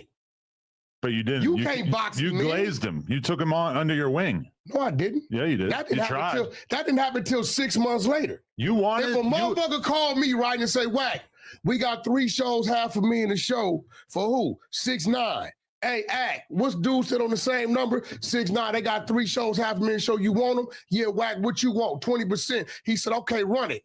All my business is through an email or text. Nigga, you ain't never heard me say what you I tell niggas, if you do your job, then I can't do business with him. The problem is, there's these weak ass streets want other niggas to do their job. I don't give a who that man told on. Everybody he told on, I ain't never seen a day, spent a day, don't give a about them, they mama, they daddy, or nothing they stand for. Now, if it was one of my people, then I'm gonna deal with it differently. My homies will tell you, 6ix9ine ain't never met none one of my homies, been in my neighborhood. I don't do that woody shit they just did. Ain't none one of my homies ever been in this man's presence. When I did that podcast, we was 15 deep. It was Rolling Loud weekend. We deep as, you know I went over there with? My baby mama and my 2 daughters. That's it. So I don't know what y'all talking about, but I do business with everybody. Why are you talking about 6ix9ine? We're talking about you trying to hype him up to go against Dirk. He know I never said that. No, I ain't say that. You tried to put the battery in his back. You grabbed that 9-volt and you tried to shove it in. I'm gonna tell you why that would be the dumbest move for me, right? Yeah. First of all, if he telling me him and Dirk is good, right? I need that relationship to stay solid. We talking about Chicago. We talking about Chicago. Yeah. Either I put him in a position where his ass get smoked, or I put him in a position where we get him hot. Fucking with anybody from a city, it don't even gotta be him. It could be naysayers, followers who think that's what a nigga might want him to do. That's why nephew in there now, right? That nigga ain't stupid. Ain't no way Smirk will be out here in the city calling that type of dog on that. But if niggas is moving on their own accord, you always gonna get the backlash. He know my thing is shit, he good with Dirt. Okay, I got the whole Atlanta. You was moving around Atlanta at the time. So you asked me that too. You even called him. I called Chief Keef. Yeah. Chief Keef say I'm good with him. I'm setting up the play. What the you talking? I called him. I said, yo, bro, he like, nah, Wack, we good. If you with him, I'll do something with him. I hit my Orange Joe Blue. I know you don't know him because we put him on the tour. He like, whatever you need. That's rock and roll. Why the would I turn around and do all that and say, go at one of the biggest niggas in rap from his city? No, that's create a what the thing came in at. It was the hearsay shit. All I said was I felt like, and everybody came to you was, oh, he's saying you try to no. It but I don't know how you feel. Yeah, what made you feel that energy though? I said it 1,000 times. It was just all a questioning about Smirk. Like if we working, it's gonna be a question about. But at the time, I didn't understand the music and like how y'all work. You know, now I understand. You like, get why I'm like. Now I understand. I'm like, back then, because nephew like called it about studio. You trying to get us? He called it about studio time. This is business. Oh, bro. So the minute I start doing these things, I'm stepping in the position of labor or management. But yet I can't step into those shoes if he already got a label. Oh, by the way, I'm independent artist. I ain't under no papers on all my masters, all that under new management, savvy, you know, all that. Okay, so you just saw the clip, but did you know that you can watch this entire interview right now before it's released to the public, uncensored, by becoming a member for just $5 a month? And there's a lot of other crazy benefits as well. So make sure you hit the link down in the description and sign up. Appreciate y'all. No Jumper, coolest podcast in the world. And today we got one of the youngest rising superstars coming out of Texas. My boy R&B FOMOB in the building. What's going down? What's going down? How you feeling? Feeling good. What's going on? You guys out here at BET weekend? What's going on? Yeah. Nice. Yeah. You got any other stuff planned? Yeah, hell yeah. Lots of shit we finna be working. Oh yeah? Yeah. You like going to parties and stuff? You doing interviews, features? Parties, interviews, features, studio outlet. Oh really? Right, yeah. Nice. I'm living it up. What other interviews you doing? Shit, we ain't like them in yet, but we know we got a couple people that just want to get some. We see what they talking about. Okay. Be careful. We're the only legit ones. Everybody else is kind of shiesty. Okay. Yeah. You gotta be careful with everybody else. Everybody besides us. Here, you're good, but everywhere else a little all over the place. Okay. So you're kind of like I feel like when everybody talks about Texas, which obviously is like kind of one of the more buzzing states in terms of rap at this moment, but they usually talk about Dallas and Houston and San Antonio, not always in the conversation, but you feel like you're kind of representing as the at the forefront of the city right now? Yeah, for sure. So. Definitely. What was it like growing up out there? Tell me a little bit about it. Mine, you know, rough. It's good days, bad days. Got to get it how you get it, but shit, I'm here now. You know what I'm saying? I pulled through, made it out. Definitely. And I'm putting on that way everybody else could get their way up out of there too. You know what I'm saying? What like compared to other major cities in Texas, how do you feel like it compares? Like, is there anything in particular about San Antonio that stands out? It's a mix. It's a melting pot. It's like Houston, just on a smaller scale. Yeah. Okay. So do you prefer it still, or would you rather live somewhere like Houston or Dallas? I'd rather move up out of there just for everybody in there's like crabs in a bucket. But I fuck with it though. That's my city. You know what I'm saying? There's love out there. So you're already kind of seeing that where people are maybe not appreciative of you changing your life? I've been seeing that even before it was me with my partners and shit. They partners switching up on them. Then I start getting my name and my partners start acting weird, moving funny and shit. It's like that out there. Really? Okay. Yeah. Do you feel like it's worse out there because there's less opportunities, where somewhere like Houston's like a little bit more going on, so it's easier for people there's more to go around in terms of money, fans? They feel like it's more. It's a smaller. It's like a smaller pot to grab out of out there. So, you know what I'm saying? You get all the fans and niggas start getting jealous, like, oh, them supposed to be my fans on some shit. Definitely. You know what I mean? So you grew up with both parents, or what was your family dynamic like? And I grew up with my granny, my auntie, my mama, my uncles, my brothers, my sisters, my cousins. And then my dad was there, but he was gangbanging. He was 5-star. But that was all in one house? That was in one house, yeah. Holy shit. And 3-bedroom. So when you went to bed, like your room, was it your room, or how many other people were in there? I had my siblings in there sometimes, my cousins in there sometimes. It's just depending. Okay. Yeah, like if the AC was on and shit, we would bunch up. You know what I'm saying? If it was off, we spread out through the whole house. Okay, wow. So you said your dad was gangbanging. Like, what did that like? At what age did you start to realize that your dad was in the streets? Yo, he was putting that on. He put that into my blueprint. You know what I'm saying? Young, my dad from Oakland. Mm-hmm. So he when he came down there, he had kids and shit. He kind of threw that into how he raised me type shit. You know what I'm saying? For sure. So what ethnicity are your parents? My dad, Yeah, black Puerto Rican. Your dad's black and Puerto Rican, and your mom's what? Spanish and white. Okay, because you're like one of the more unique looking rappers I've interviewed over the years in terms of ethnic ambiguity. Yeah, but we ain't trying to talk about the race shit though, because we ain't trying to put that out on the public eye, the race conversation. Oh, really? You don't like people knowing about it? No, we don't want nobody knowing yet. We working on something. Okay. Yeah. So you're gonna do like a race reveal at some point? Yeah. Yeah. I mean, like some YouTubers have to do that. Like they don't show their face. They just like have like a blank screen. It's just because everybody been calling me Mexican. They've been running with it, and I don't want to jump out and be like, I'm not Mexican. Everybody going, what the fuck? Okay. That's why I've just been letting everybody say what they say. Why is he saying nigga and all that? So I'm just letting them run with it. But we don't want to talk about the race on the interview. Okay. What part, like what race, or if you could say, like what part do you feel like you relate to the most? Shit, Hispanic and black. It's mixed out there. So it's like, it's both. You know what I'm saying? I speak a little Spanish, but my family black though. Auntie, daddy, cousins, uncles, all them is black. You know what I'm saying? So like growing up, you didn't feel like you had as much of did you feel like you had as much black influence as the Hispanic influence? Or I mean, Texas is a little different. I lived on the black side of town. I live on the east side and shit. So. Okay. Yeah. And did you feel like, was it a situation where you didn't feel like you 100% fit in with one crowd, or like you were kind of trying to figure it out? No, hell no. Hell no.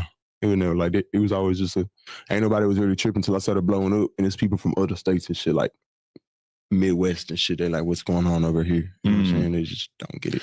Yeah, because like I mean, we're kind of having that conversation because it's like, it feels like the Hispanic audience is gigantic, but then it feels like Hispanic rappers sometimes like just don't blow up as often or as fast. Like it's kind of something about the fact that when you perform a show, it's a gigantic percentage Hispanic people in the audience, but then it's also like a little bit delayed or a little bit tougher for the Hispanic artists to really like get a grip on the fan base.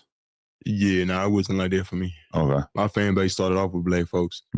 And then it went on to it mixed. It's always been kind of even, really. It was like black and Mexican like the whole way through. Do you feel like Texas is pretty united race-wise? Race-wise, yeah. Race-wise, yeah. Blacks and Mexicans stand together strong, for sure. We fuck with white people. We stand together strong. Asians and shit, especially in Houston. Asians are strong out there in Houston. Definitely. Yeah. Okay, so when you were a kid, what kind of kid were you growing up in this super crowded household and everything? Like what was life like at that age? When I was a loud kid. I was a problem. I was an issue for my parents and shit.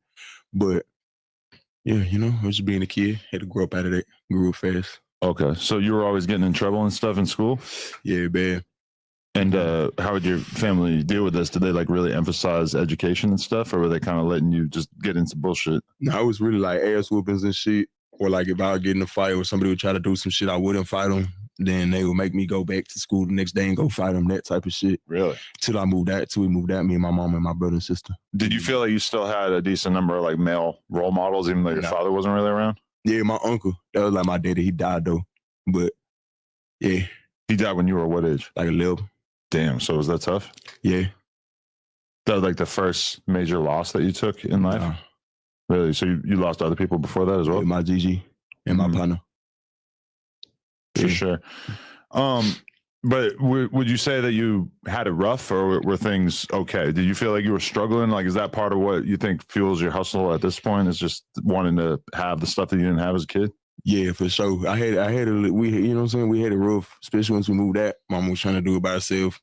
Daddy stopped fucking with us. He was like, man, fuck y'all. He was doing his own thing. Got locked up, got out, told him we needed some paper. He threw me a pack and was like, go get your own paper, basically. Yeah, I heard this story. That's pretty remarkable. Like, so what age were you that you went to your dad and you basically... I was like 12, 11. Okay. And you asked your dad for money, and he basically said, nah, but here's some dope. I seen him making his bread, and I was like, look, I need some money, and we need money, and this and that. And you say you a man, and he was like, well, you want to act and talk like a man, you're gonna be a man. That was it for a while till he got sick, and he started dying, and then we got cool again. So when he got sick, he got humbled a little bit and cared more about having a relationship with his kids? Exactly. Yeah. Do you think he was doing drugs as well, or he was just out there selling drugs? No, he was doing drugs too. Okay. Yeah. It can be easy to get lost in that shit, you know? Yeah, so. I'm sure you've got a little bit of an idea, yeah. But so, I mean, how much like instruction or warning did your dad give you? Because I feel like if I was going to get somebody into the drug game, there's just so much that even me as somebody who's not really in that I could tell them, like, this is what you do if the cops pull you over. This is what you do in this situation. If somebody tries to rob you, et cetera, there's like so many different scenarios that he could possibly like kind of advise you on. Like, how much did he really tell you when he gave you some work? Man, he was told me, don't let nobody fuck me over on it. Make sure I'm keeping up with my money and shit. Don't start smoking. Don't start doing this and that. And you know, if I get caught up by the police and he don't know me, I don't know him, and that's that. Like, I'm choosing to do that, or I could shut the fuck up basically and sit there and let my mama do what she was doing her best to do. But you know what I'm saying? I took the harder way. Paid off. Definitely. Yeah. So how deep into selling drugs do you get? I got deep at like my deepest point. I was in there pretty deep, like pretty deep. Yeah. And just did you get to the point of like we were still doing like individual sales to just people you knew? I was a plug at one point. Like, really? Niggas would come to me get 100 packs and shit like that. Even when you're in high school? Yeah, in high school. Wow. Yeah, I just got out of high school. Oh, right. Okay. 'Cause I think I saw you said you were born in 2004. Yeah, I'm 19. Damn. Yeah. Oh, damn. That's crazy. So was it the kind of thing? I mean, I can't even imagine. I feel like one thing about being in high school is that like it's very hard to keep a secret. Like every time in high school that I like fucking hooked up with a girl or anything, like I would try to keep it low and it never worked. Like everybody was just talking about each other like crazy at that point. So I feel like being like really involved with drugs would be tough to keep a secret. Shit, I ain't want it to really be a secret. I had a good method though, so it wasn't like I was tripping on getting hemmed up. I'm not just serving through the school. I'm telling people they placing orders the day before. I pull up in the morning, serve everybody, and then I'm clean for the rest of the day. Now I'm just walking around with bread on me. I'll fuck around, just leave and go home. Like, you know what I'm saying? So if you sell weed in a place like Texas, or like I assume you were kind of selling to like a younger clientele, is like having carts on deck, is that kind of like a big part of it? That's what a lot of people want. No, I was serving everything. Okay. And everybody. Nigga, I was serving old ladies. They had customers that was 50, 60 years old. Really? Pulling up, getting 3, 4, 5 pens, a little zip of some gas, nigga, some other shit. How much does a pen go for from somebody like you? Shit, I had it going on. I was getting 2 gram papers when they first came out for $10. Oh wow! And I was serving them for like 40, 50. Definitely. Shit. Damn. So at one point, what do you think the most money you had from doing all this was at a certain point?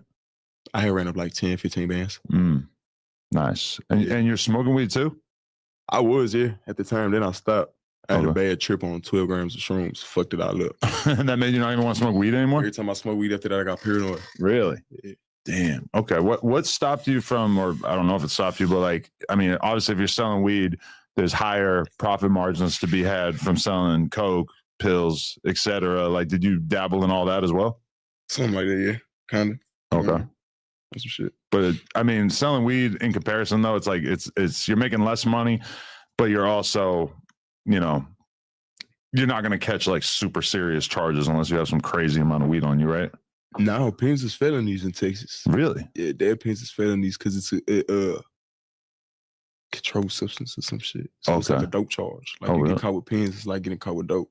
Damn. Obviously, the judge ain't gonna sentence you as bad, but it's gonna be higher time than you get caught with your regular weed. For sure. So the only reason why you stopped selling drugs was because the music started working? Yeah. Really? I wasn't selling drugs because I wanted to, nigga. But so, were you like, were you just kind of like grinding with the music all along? Because like when I was going back into the catalog, and you got songs from like maybe 2-3 years ago, right?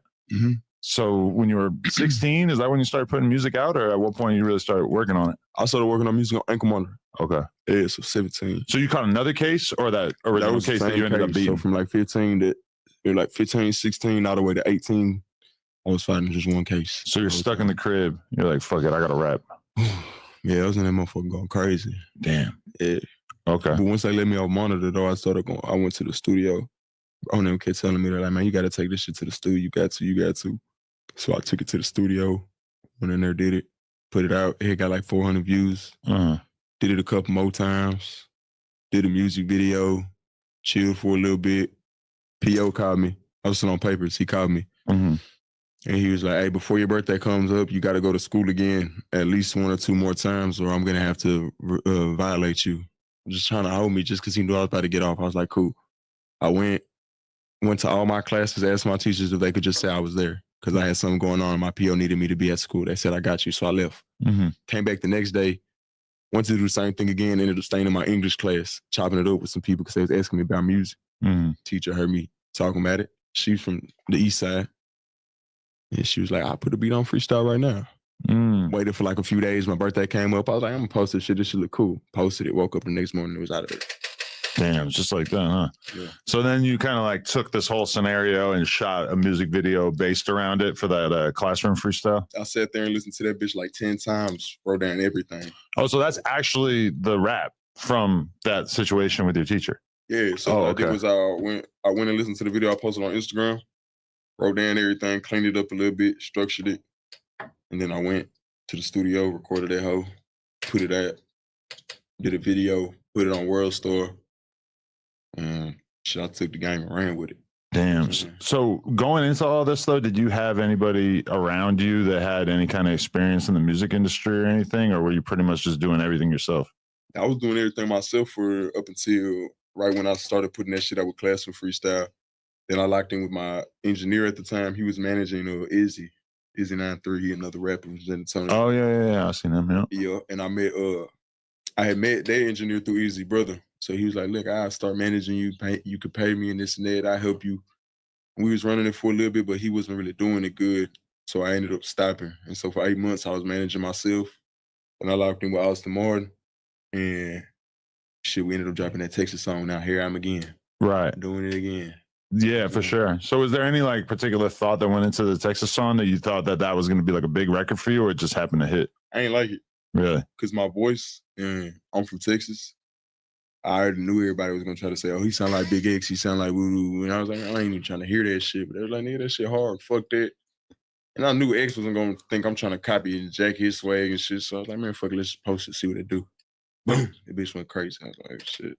Yeah, it's an interesting first record because I feel like the number one thing, like me being older, when I talk to younger dudes, it just kind of stands out that they usually don't know shit about rap history or whatever, which of course they're younger. Of course, they're not going to really know about the past 20, 30 years of rap or whatever. But in that song, you're kind of like showing a shitload of respect to the history and the traditions of hip hop in Texas, which was, I feel like that's the kind of thing that's probably going to endear a lot of people to you because it's like, oh, it's a young kid, but he's not just got this sort of shitty attitude of like, I don't care about anything that came before me, which I feel like a lot of older fans probably appreciate. Do you hear that from people here and there? Hell yeah. I hear that a lot. Yeah. Where do you think that knowledge kind of comes from? Who was teaching you about rap when you were young, or did you just kind of get really super into it over the years? I just always hung around older niggas, like old heads and shit.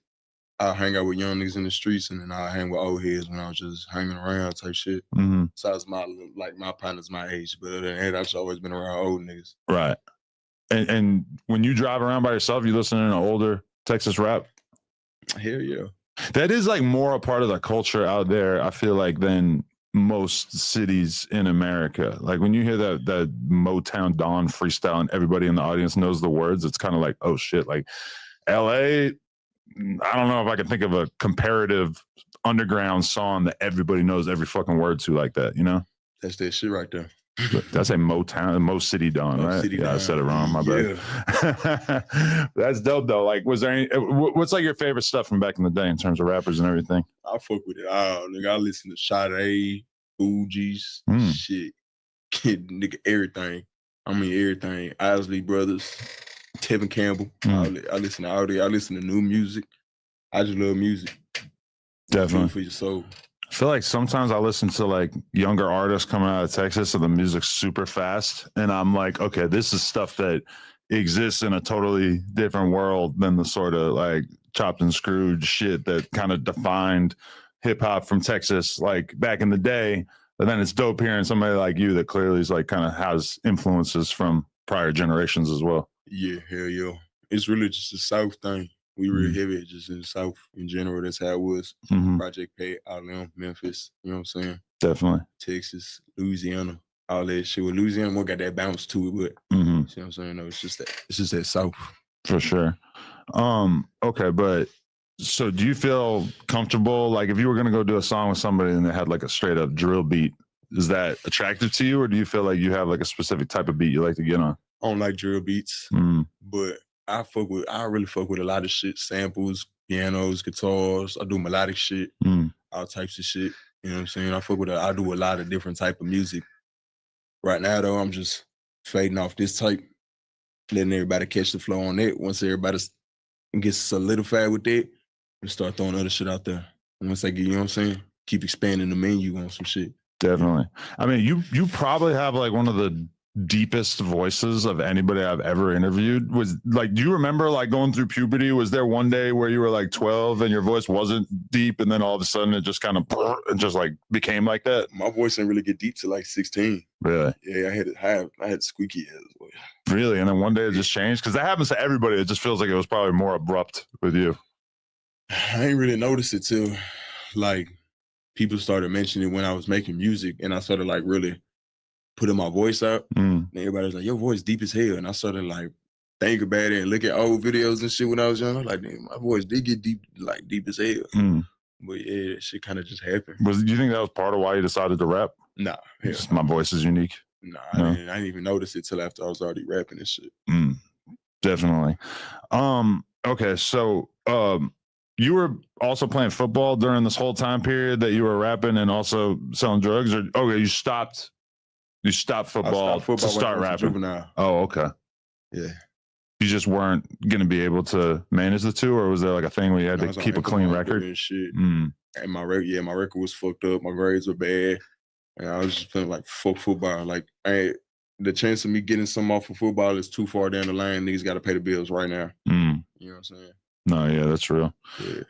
Did you feel like you were real talented at that at a certain point? Yeah, for sure. My uncle taught me how to play football when I was young. We used to stand outside, throw it. He would make outrun routes and shit. Then I started playing in middle school, played for Woodlake. Played for Judson Middle School. I got kicked out. Then I went and played for Woodlake Middle School. Then 9th grade year for Judson, I was on starting team linebacker, and I went to juvenile. Right. But Judson be smacking shit though. So for you to be on starting in Judson, you got to really be something crazy. Did you, like, as you kind of got more into having a fun lifestyle, was that kind of what did it? Like, I was interviewing somebody the other day who said that they were like fully on the track to be a football player, and then they just started smoking weed and it was just over. Nah.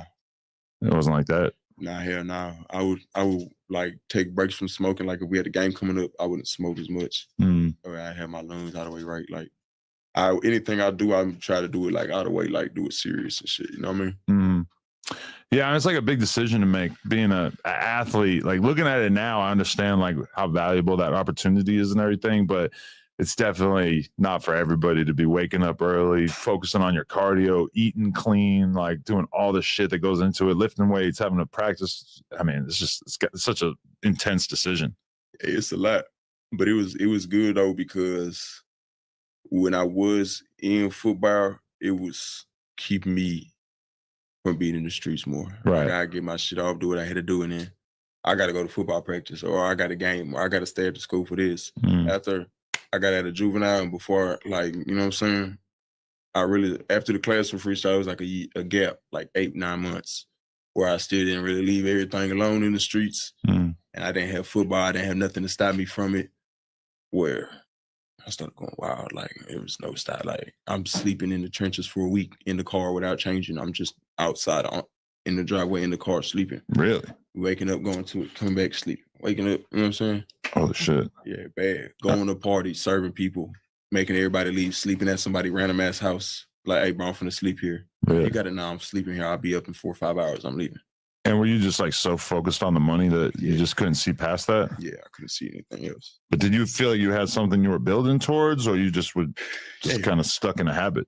I mean, it was stuck in a habit for sure, but it was, for me, money always been more than just money. Like, I'm not a get money just to have money and buy shit and do cool shit and jewelry and hoes and drugs and party. It ain't money for me.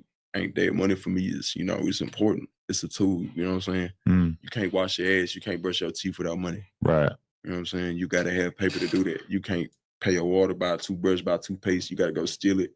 Can't do nothing without no money. But was that a tough decision to take a step back from the streets and just really focus on the music? Like, was there a moment where you just decided, like, all right, I got to leave this other shit in the past 100%? Yeah, it was when I got arrested for egg assault with a deadly weapon. But I'm finna beat that though. Oh, so you still have another case? Yeah, I'm fighting an egg assault with a deadly weapon. I'm fighting a shooting case right now. Oh shit! Can you say anything about that situation, or it's just fully okay? Yeah, not here now. For sure. Okay. So was it partially like your management or the people in your corner that kind of convinced you to leave that shit alone? It was my brother, my older brother from he's not my brother, but he's my brother though. You know what I'm saying? From the trenches and shit. He was just telling me, he was like, bitch, you gotta do this. You can't quit. So I was telling him, like, nigga, I'm finna quit. I'm finna stop all this bullshit. I don't care about this shit. It ain't bringing in no paper. And niggas keep telling me I'm to quit the streets, but why I'm gonna quit making money when, nigga, I need money? You know what I'm saying? And I prayed on it, and he was just telling me, bitch, don't stop. Look at me, nigga, I fucked up. You can't stop. You ain't got no kids. You ain't got no reason to not keep going. He's like, you're not a quitter, nigga, don't quit. And you know what I'm saying? I prayed on it, talked to God about it, made my mind up, and it was hard to stop, but I stopped. And, you know, God rewarded me for it. For sure. Do you end up having conversations with labels? Do you end up signing? We've talked to some labels and shit. Yeah, you talked to lots of them. Oh yeah, I saw you said that you had like 20 label deals offered to you or something like that. Yeah, I've talked to every label more than once. What's keeping you from actually signing? Shit, man, you know, just working, trying to get the right thing going down. Do you feel like you just want to build more and establish yourself more before you make that kind of decision? Yeah. Definitely. Do you see the value though? You think that they could actually like blow you up faster or take your shit to a bigger level? Yeah, they for sure can. They got so many resources and shit. It's easy. A lot of these niggas they be on labels too. They numbers like a small piece of their number. Not most of their numbers be real, but a small piece be fake. They got whole warehouses full of phones and computers and shit that they run. Yeah. Add a couple streams. They can only do so many though, because it'll catch. But like a couple 100,000 here and there. Yeah. Making everybody some paper. Plus it look good. When it look good, everybody like, oh look, he got this many views. Let's see why he got that many. Oh, he hard. Like they could blow you up for sure. Yeah, no, I've seen it before where I interviewed somebody and then the interview gets, you know, like 10,000 views. And then all of a sudden one day it's got 110,000 views. And you're like, oh, okay. So that was your plan here. I was going to interview you and you were just going to cop the views. Like, it's kind of crazy because it's super obvious to me on the back end looking at the algorithm or looking at the analytics and then just you look at see the this huge spike. Yeah, like it should not be adding up. I mean, if they really are going for it, they're going to buy the likes and they're going to buy the comments. And sometimes you even, and you can even see like the comments will be like kind of good. They'll be like kind of, it's not super obvious. Like it's super obvious when you look at it and every single comment is like, wow, I really respect what you did with this. Like, and it doesn't really make sense. But like, I'll see that the comments are kind of like, they probably put terms into like the bot, like so that the comments are more realistic. Shit, hell yeah, it's AI and shit now. They probably got AI doing all that shit. You That's know a what good I'm point. saying? The AI got to make it way easier. Yeah, facts. Damn, that's a good point. Who was the first like artist that reached out to you showing love or wanting to work with you? Greedo. Really? Greedo, Gucci Mane. Yeah. That's dope. Do you and Greedo, have you thought about doing music with somebody like him? We got a song. Oh, really? It's already out? Nah. Oh, okay. Yeah, we linked up in the city, came out there and did a show. We did a show together. Really? You shot a video out there or you just got in the studio? Nah, we just in the studio at the club, beat some niggas up at the club together. Wait, seriously? Mm-hmm. Whoa, that's crazy. Just a random situation or you got mutual we ops? started fighting security guards and shit. Nigga, like somebody walked in tripping. We finna blow this bitch down. Everybody said, huh? We was in Texas though, so that's normal. Like everybody got pipes on them out there. Right. Nigga, huh? I'm talking about security guards start fighting us. Niggas, tasers, batons. It was going down. It was like 50 people fighting. I swear to God. That's crazy. I mean, Greedo spent 5 years in a fucking prison in Texas, so I'm sure he caught some of the local flavor, even if it was behind bars. Yeah, Greedo, cool people. I fuck with Greedo. Yeah, he's a legend out here, man. Yeah. But okay, when Gucci tapped in with you, was it a feeling of like, holy shit, my ship just came in, this is my big break? Or were you more skeptical, like, I don't know, you know, it's like, I hear a lot of young rappers say they don't want to sign to an established rapper. We manifested that shit. Really? We kept joking about it. Like, bitch, Gucci Mane finna hit me up, where this shit going. And we kept saying it, joking about it. And then one day the nigga texted me for real. I thought I was tripping. Really? I was helping my partner do some construction shit, renovating some apartment or some shit. Nigga texted me. I was like, bitch, what the fuck? That's crazy. It's crazy. Yeah, it was live. That Damn. bitch. Did you think about meeting up with him or anything like that, or how did the conversation go? We chopped it up one time. Shit wasn't looking right on my end. I just wasn't comfortable with the terms and shit. Then I went to Atlanta to meet with one of his A&Rs from Atlantic. Shit wasn't looking right. And then I just, I respectfully had turned it down. Everybody blasted me online like I just like shut his whole shit down. It didn't go that way. I just like turned it down. You know what I'm saying? I guess the way I said it made people think I like did some crazy shit, but I just wasn't rocking with the deal. Yeah. You know what I'm saying? I mean, it is kind of crazy because Gucci has signed so many legendary rappers over the years, but it's also almost kind of became a meme that like the Gucci Mane curse and shit. Well, yeah, that, and there's just the idea that like if you're like a street rapper and you start having motion, that like Gucci is gonna show up in your DMs. Like he's just kind of been like so consistent with that over the years that people almost just make a joke out of it. But it's still a pretty serious cosign. Like there's so many rappers I can think of that like the only thing I really know about them is that Gucci co-signed them at a certain point. You know, that's what I'm saying. Yeah, that's a big deal. Yeah, shit show. Definitely. But did you feel like if you signed to him, you're gonna go to jail? Nah, it feels kind of consistent. I was already right? going to jail. Shit, I just feel like the terms wasn't right. You know what I'm saying? Right, definitely. Okay, so what happened in that clip from South by Southwest that showed you getting arrested? Yeah, I got picked up for a warrant for assault with a deadly weapon. Oh, so that's where they got you. Gang unit sent a picture to Austin police and was like, he's on 6th Street. I posted on my story and gang unit was watching me. They sent it. Wow. The warrant, the XYZ warrant. And they were like, you see him on 6th Street, pick him up. And they came and got me. Where's your gun? Don't move. With my hands up. Shit, it was like 20 of them. They ran down, put guns on my back, all types of shit. Where's the gun? Where's the gun? Shit, it's in my drawers. I'm not reaching, grab it. I ain't say shit else. Wow. Went in, gang unit came, pulled files out, took pictures of me, my tattoos, asked me what I bang. I don't bang. I don't bang shit. The only thing I claim is R&B. That's my shit. They were, we know who you are. We have your whole file right here. Pull out all bro. They be at my shows taking pictures, all types of shit, bro. Really? Yeah, they was waiting to get me for that. So is the vibe like that they just want to lock you up now that you're famous or well known or whatever? Or is it, do you feel like there's an extent to which they're kind of happy for you? Because of my last name. Really? My daddy. Oh, really? They remember him? Yeah, he was on my thing. Damn. You know who your dad is? They had pictures of me with Max O, pictures of me with Big X, pictures of me with Stunner. Really? Yeah. Just trying to put the pieces of the puzzle together, try to claim that you were associated with different gangs and shit like that? Yeah, they were asking. They were like, you're either a Crip or you're a Blood. We know you're either one. We know you're something. Because my dad, Blood, 5-star, Max O, everybody else, they do what they do. You know what I'm saying? Just they color. I don't know if they do that for real. That's just what they saying. Right. You know what I'm saying? So that's interesting though, because out here, almost no Mexicans are Crips or Bloods.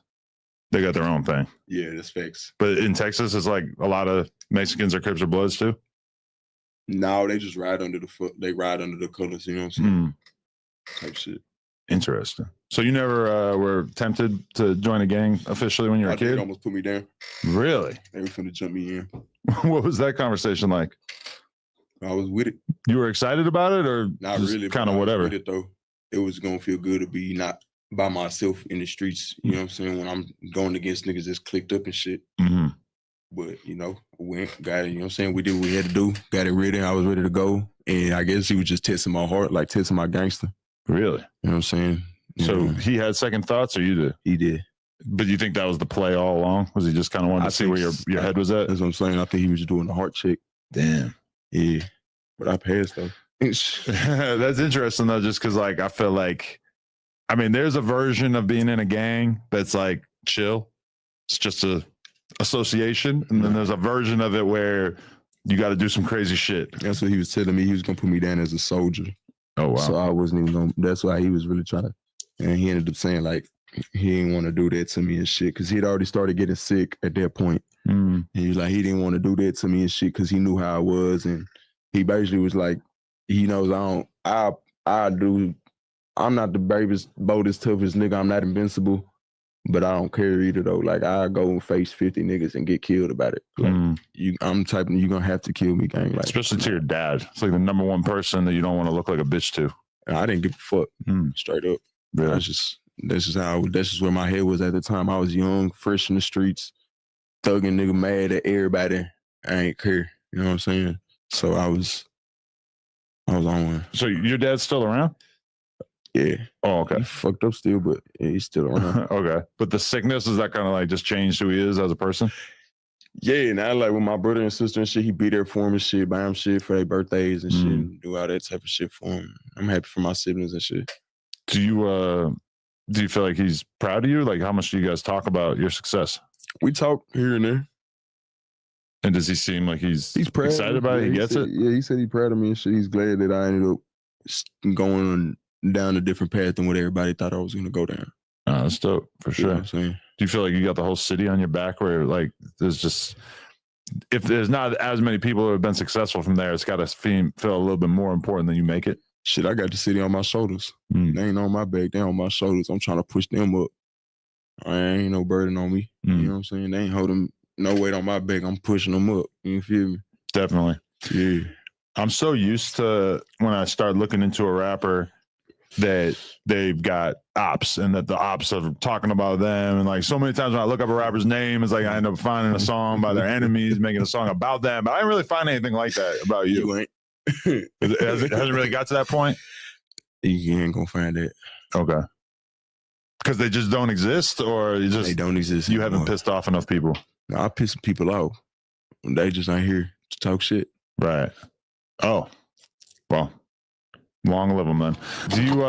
Do you feel like you intentionally like don't want to make your music about having beef with people or anything like that? Is that like? Yeah, I don't like talking about shit because that's how niggas go to jail. So if somebody came at you in a song, would they just need to be at a level where you felt like it was worth responding? Nah, I'll never respond to that. I ain't gonna lie. If a nigga came at me at a song and they was really on some shit and they wasn't just talking shit or in their feelings and they was really like, it was some real life shit going on, you ain't never gonna hear a response from me. I promise you. Okay. And we'll leave it at that. You know what I'm saying? For sure. So you say the N-word. This has kind of been like a big conversation in LA about, you know, if that should be acceptable for Hispanic people to say it and everything. Is that even like a conversation where you're from, or is it just like understood that just everybody says it? It's not even a conversation where we from. Like, right. Mexicans that ain't mixed, Mexicans that is mixed, Puerto Ricans, mixed niggas, everybody say it. Not white people though, but everybody else say it. Right. You know what I'm saying? And there's just not even a conversation about it, yeah. Hell no, bro. We grow up so tight and so close together, bro. It's all the same. We get the same hate. We get the same love. We support each other and shit. We follow with each other and shit. Only time that changed when you get sent to the pen. But that's because it's different rules in effect. You know what I'm saying? Definitely. You could be, yeah. Yeah, honestly, like my whole life, I never even thought about it. I just like every Hispanic person I knew, or most of them, said it, and I never thought twice about it. But it's kind of two different things out here where you have some black people that are offended by it and don't think it's right. But then you also have like sort of old school, like Cholo type Mexicans who they look at it like almost like a betrayal of their own race, because it's like, why would you want to go and take a slang term from black people? Like, we have our own culture. We shouldn't be using their terminology. That's righteous. That's righteous. I don't disagree with that at all. That's righteous. But in Texas, our culture is different. Our culture is one culture. You know what I'm saying? I mean, we do got like the brown pride Mexicans and the real super diehard, you know what I'm saying? Black pride, blacks and shit. So, but that's like the old heads. Yeah. You ever been to Mexico? Hell no. No? You're not curious? I don't know what's going on out there. It's just too crazy. You just hear stories? Nah, I know people out there. I don't want to go out there for no reason. Right. You know what I'm saying? I don't got no business being out there. Yeah. Besides going to like touristy areas, really, like I went to Tijuana one time and definitely had like the craziest strip club experience of my life, but I never went back. And when I think about it now, I'd be way more worried about going just because it just feels like anything could happen out there. Yeah, facts, for sure. It's going down. I know hella people out there. My partner keep trying to get me to go out there. He keep, come on, we come down, we pick you up from the border, we be with the police the whole time, we be 50 deep. And not police, I'm not going. He crazy. Yeah? Yeah, that mean police officers. Nigga, none of them police officers. Well, is there just like a feeling that if you go down there, it's just going to be some kind of situation that you're not going to be able to have a hold on? It's going down. Just because they got 50 niggas with trucks and guns don't mean it ain't another group of 50 niggas just on a different side with trucks and guns. You know what I'm saying? Be going to war. It's a war zone. Definitely. It is not the trenches. It's a war. That's Iraq. That's Afghanistan. That's a war zone. Them niggas outside with rockets and shit. Yeah. Going to war. Because like I was out there a couple years ago in Tulum, which is like the most epic tourist place is all corny ass white people and shit on the beaches and everything. But then when you're walking around the town and you just see like the military vehicles coming through with mad dudes with ARs and the full body armor and everything, and you're kind of like, oh, that's what it takes to make the crazy violent street shit not spill over into the tourist destinations. They got to have those type of people out here. That's not the military. Oh yeah, that's the cartel. Really? Yeah. Could have fooled me, but yeah, bro. I'm telling you, it's different out there. Their whole government is it's different out there, bro. It's a whole different thing going on. You realize how different it is when you hear about how many politicians get killed out there. You're like, oh, that's something that doesn't really take place out here, and that's fucking terrifying. Yeah, that's for a reason, bro. But I'm just assuming. Yeah. I'm just assuming. Definitely. I heard you have some negative things to say about LA's Mexican food. You still trying to live that down? No, nigga, Texas food is shitting on y'all Mexican food, bro. Texas food's pretty good, but it's like a different vibe. I feel like you guys just eat more out there. There's more high calorie individuals in Texas. You're the rare skinny one. Man, y'all look, okay, y'all got good Mexican food like fajitas and shit, but we got real. Like, do you know what guisada is? Guisada? Y'all got that out here? I don't know. See? I'm pretty ignorant when it comes to cuisine in general, I guess. Man, guisada, all that type of shit. I mean, y'all probably got good ceviche. I feel like y'all got good, like, the tropical Mexican food. We got, like, the desert Mexican food, like, on some shit. I feel like you have, like, buffets. Yeah. Yeah, we got to take care of our tortoise. All right, this is all I got to say. You do got to take care of the tortoise. That's all I got to say. In-N-Out shits on Whataburger. Hate to break it to you. It's not even close. I don't know why. I've always just had a grudge against Whataburger in general. You know what? Look, I ain't never had real California In-N-Out. Oh, shit. Gotta get you in there. I've had In-N-Out out there. We got In-N-Out in Texas. Oh, you do? But I always hear shit. like it ain't the same. Really? Yeah, y'all's more greasy and more better, just juicy, just good. You guys do have Waffle House. We don't have that.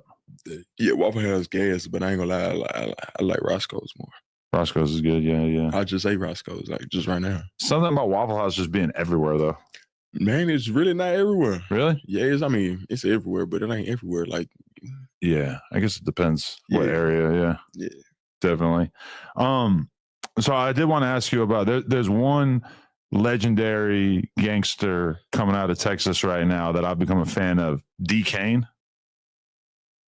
Man, what about him? I bet you thought I didn't know about D. Kane. Man, what about him? I just wanted to know what's the vibe on the streets of about this guy. That nigga's a TikToker. He is? Oh shit. That nigga's a straight TikToker, gang. That nigga got online, try to talk on my name and shit. Oh, he tried to use you for a clout infusion. No, he did an interview and that nigga basically tried to say I was fanned out. What? So I texted him. I said, "Hey, fuck wrong with you, nigga? Take my name out your mouth before I come and check you about it, this and that." Oh, okay. It's not going that way. That's why he got on his story. Anything I said about R&B phone was not meant to be taken that way. Really? I ain't go run to the internet. I texted him, nigga, I'm on your ass. Oh shit! He cleared that shit up. Damn. All right. I'm out here thinking that dude's like the most gangster dude out. Stop it. You for real? Stop it. I do like him though. He's like super entertaining. That's one of my favorite TikTok follows. He cool people, but yeah, he just tried some little hoe ass shit. I mean, I don't got no issue with him now after he cleared it up. I wouldn't work with him. Okay. But he doing his thing though. I'm not hating, I'm not knocking him. He doing his thing. He got his shit rolling, nigga. I know he got that shit moving for sure. Okay, for sure. Okay, what about so did you move to Atlanta at some point? No. Oh, that's fake news. Okay. Fake news. Okay. Them niggas went and took a picture off of Bro's story of us at a house recording, and they were like, R&B phone up. Catch out on a house in Atlanta. Oh, yeah. That's exactly what I saw. Yeah. And I didn't even bother to watch it. I was just like, oh, shit, he moved to Atlanta. That's crazy. I just got on my story not that long ago. I was like, I did not fucking move to Atlanta. Got it. Everybody thought I moved to Atlanta. I did not move out there. Is that somewhere you spend a decent amount of time, though? You fuck with it? I fuck with Atlanta. It's like Houston, but more blacker. It's live. Yeah. It's going down in Atlanta. It's live in a bitch. I love Atlanta. Yeah. It's a good time out there. Hell yeah. For Food sure. Fire too. Could you imagine yourself moving anywhere besides Texas? Uh-huh. Out here or LA? Just the opportunities? Yeah. That's another reason I be in Atlanta too. It's a lot of opportunities, but I wouldn't move out there because it's basically Texas in my head. It's still South. It's not too much of a difference. Out here is different. It's executives and labels and everything's out here. Atlanta's good for music culture, but not for the business side of the music culture. You still might have to take you a trip to New York or LA or yeah. You know what I'm saying? There's a great culture in Atlanta, but if you really want to make it, I feel like it's going to be tough compared to like New York or LA. But I mean, these days everybody does kind of move around a lot in general. But do you feel like you can really fully make it by staying in Texas? Because I feel like Texas kind of has a lot of its own media and stuff at this point. There is a lot of stuff going on. But I guess it's just everybody got to move around at this point as well. Yeah, I mean, it's so many people just in bro. Okay, like I drove to Colorado from San Antonio, 16-hour drive. 11 and a half hours of that drive, I was in Texas. You know what I'm saying? Right. And I'm not even coming from the very bottom. I think it's like 14 hours or some shit to go from one end to the other. Right. It's so many people, so much media, so many artists out there that if your name never left Texas at all, not even once, you would still be good. And like you could still live and survive and ball off of music just from being in Texas. Definitely. Everybody's so tight knit out there, you know what I'm saying? It would take longer for shit show. But it's going down. Do you think about that like you kind of have two paths in front of you and one is like countrywide international stardom and one is just being like a hometown hero? I feel like they're all the same path. It's all a part of it. Hometown hero. And then shit, I'm just keep going into a hometown superhero. Once a nigga in France on stage performing, I'm like, hey, shout out San Antonio, Texas. It's over. Yeah. It's over. Everybody gonna be, what the fuck is out there? Right. Whole city going up, economy, tourism, outlet boosting that. You know what I'm saying? It's a bigger picture for me. Right. I'm seeing more. I'm seeing more than just the music scene. I'm seeing it in general. Definitely. Yeah. Okay. The lean. Is it a problem or you think you got it under control? No, it ain't no problem. I love it. Okay. It ain't no issue. But as soon as you started getting money, that just became a hobby or before that? Yeah. But I slowed down a lot on it though. It put a big dent. Bro, I spent like a 50 ball on drink in 3 months. Really? Yeah, I had to slow that down. I mean, shit, you must have a pretty good plug if you could even spend that much. With lean, it's like kind of hard to even find it. Really? It's like 200 a line for Trish, 250 a line for Trish. Yeah. Quaking 275. Wait, you're saying that's cheap? Bro, I'm hearing other cities like, I heard out here it's going for like $400, bro. Shit, I ain't been updated because I ain't heard about that. That's crazy. It's expensive, bro. Up north, like New York and shit, you know, niggas buy 2 lines for like that nigga $800. Yeah.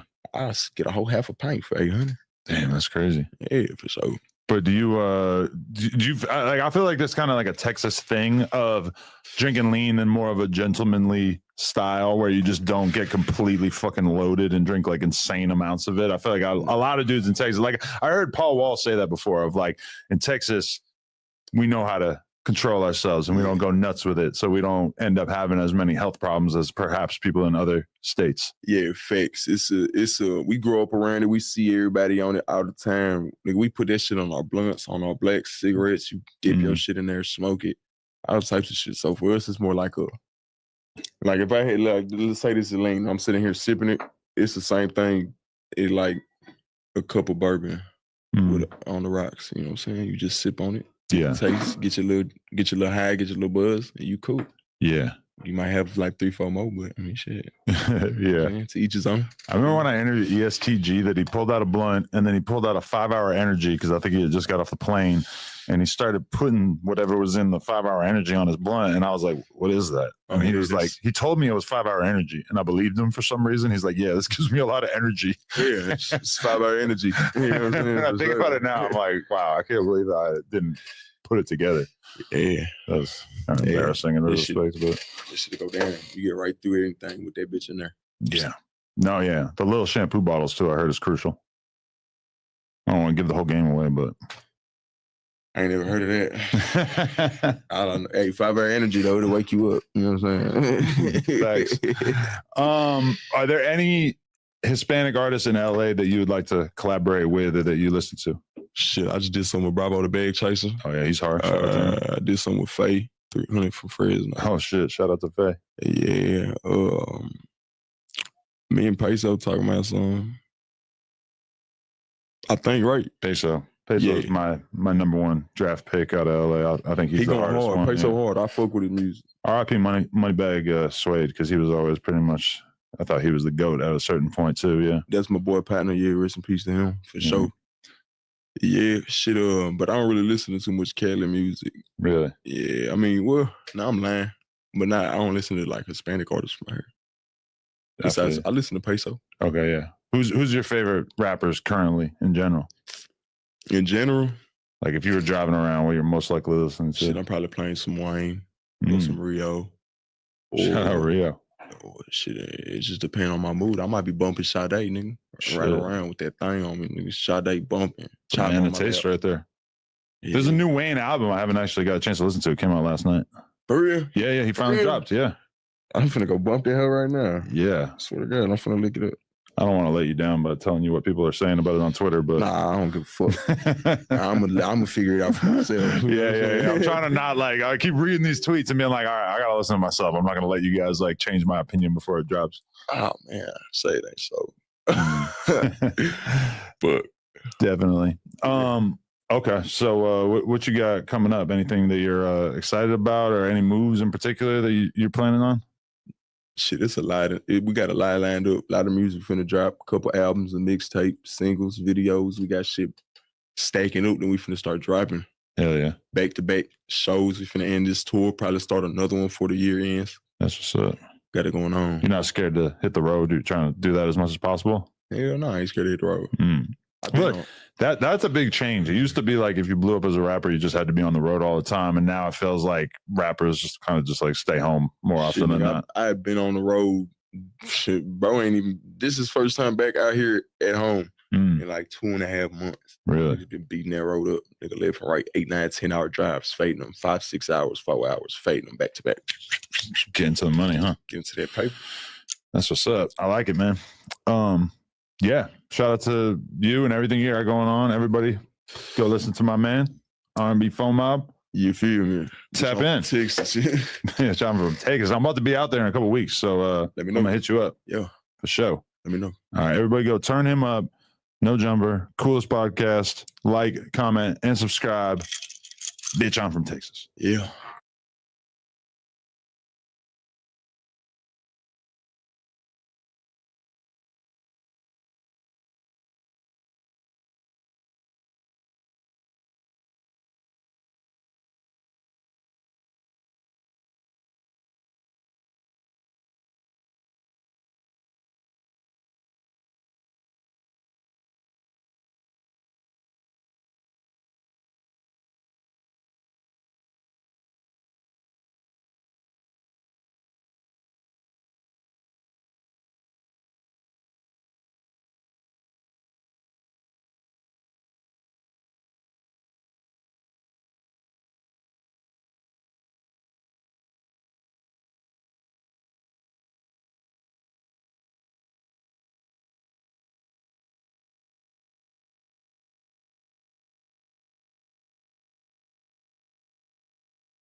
So first, stop playing with me. There's no jumper. Yeah, the coolest podcast, right? It never rains in California, but it do today. I swear to God, my mama. If you want to support me, get 100 Glocks and ride down on all your ops. I swear to God, my mama. Stop playing with me. Yeah, and we in LA. I swear to God, mama. Listen, we in LA, but listen. We in LA and we sit down with some great streets, right? Yes, but listen, my problem is this. Well, I still got a problem with what y'all did to Justin Bieber. I make sure y'all ain't finna make me sing. Because like y'all made Justin Bieber sing and do push-ups down there on the Grape Street. I remember that shit. Stop playing with me. So y'all ain't finna make me sing. I want to know. Well, y'all know we the biggest Crips and Wands, but I mean, come on, gang. It wasn't us. I got no comment. Come on, gang. No comment. No. Oh, listen, no comment. It's kind of crazy. The Grape Streets know everything. I'm gonna say the other thing. Listen, I'm keeping it real. Like California is crazy. Like you come to California, even if you don't check in, they know everything, right? I'm gonna tell you what I mean. You're right. Listen, we're gonna figure out why that is, why the check-in policy is, and how do people in California know everything? Because I came to California and you knew everything. Because like, no, for real, I swear to God, I go to California, I'm on Hollywood. Yo, he like, okay, cool, I'll meet you there. Now, mind you, I ain't told him what car I was in. Yeah. So I told my mama. He pull up. He say, yeah, you in that black Cadillac? I said, how the fuck you know that? Right. Now, so how do y'all know that in California? How would you know something like that? Nigga, pay attention. I was watching you on your live. I seen you in the back of some shit, right? The fuck? Yeah, you was on the back of the truck, so I'm paying attention. So if I'm gonna come meet you, I'm gonna pay attention where you at, nigga. I'm trying to come see where you at, so I'm trying to see what you on. So when I seen you was in the back of the truck, so when I pull up on my mind, the nigga in the back of somebody's truck. Right. Well, you see a truck. Yeah, I see the truck. I see a Cadillac truck on this side, Cadillac truck on this side. Nigga, you in one of them because I know the seats. Stop playing with me. Seats you had that I seen in your background, nigga. From the seats? Hell yeah. Listen, see, I was told in California is that easy because I was heard that the one guy that he got killed. Well, I ain't gonna say his name. I'm gonna say his name because he got killed in that what's that Waffle House place? No, eating the pancakes. Who was that guy killed eating the pancakes? Yeah, that was the nigga PNB. PNB Rock, right? PNB. Recipes PNB Rock. Well, listen, PNB for sure. But they come to find out that it wasn't the girl internet post that got him killed. But the crazy part about it is the way you just explained that story, you will assume that because that happened in California. Right. Right. But do y'all know anything about that situation? Like, how was that? What was going on with that situation? Oh, I don't know. I already, personally, I already Gracie speaking on other niggas. Gracie don't know shit. Gracie don't know shit. Well, let's talk about some great business. I know what you know. What you know? Everything the internet said. Come on, guys. They gonna fatty right there. Come on, guys. Stop playing. Do fatty know? Do fatty know? I don't know. You fatty know? He gonna take the same thing. We don't get another nigga's politics. You know what you know. You don't know? Listen, let's start off. Listen, we told you we got some great sheets in here show that on GDBD Vice Lord. Listen, so introduce yourself so everybody know who y'all is, right? All right, I'm Bentley Fox Jones from Grace UI. Oh man, Trilliano, the famous grape. You hear me? Fatty, man, you already know what the deal is. The famous grape. Hell yeah. So what I know the grape is famous, but what make you famous? I stand out. Everything I do, I say grotto and roll. You know what I'm saying? I'm good with politics. Eddie on this road to riches too. Yeah. I'm the fans' favorite. I'm the grapes' favorite, the homies' favorite, the homegirls' favorite. Sure. Yeah, I'm a good nigga. I'm a good nigga. You can't stun it. When you a good nigga, you know, carry good energy. Shit, the hood gonna love you. They gonna love you. Yeah, I know the hood gonna love you, but I know the Grape Streets don't like to say much. But y'all want to talk about what I did to the white boy, the push-ups. Y'all don't want to talk about nothing. But I'm gonna ask you one question, right? There's a lot going on. I never seen the Grape Streets get picked up for a big old indictment, nothing like that. Because like I know y'all do music, a lot of shit, but there's a lot going on with this Big U situation, right? And I know y'all don't like to talk about shit, but I'm not from California. I'm trying to see how one person go to jail, then Brick Baby can go to jail, and then they said Brick Baby was locked up, but he was getting extorted by them. Do y'all extort y'all own gang members out here in California? Is that like something that go on? See, that's the thing. Brick Baby in jail for answering questions like that. Come on, gang. That shit. I'm not saying come on, gang. You didn't give me that. No, I'm not saying you dicey. This is not a snitch platform. It's me on here. Man, we know what this is. No, this is not a snitch platform no more. It's not no more. Not no more. No, I'm on here now, gang. I ain't no snitch. I'm GDBD Vice Lord. Fuck with you, my right? That's what I'm saying. There's no snitch platform no more. So I'm just trying to get it in. We don't want y'all to snitch. I'm just trying to figure out what the fuck.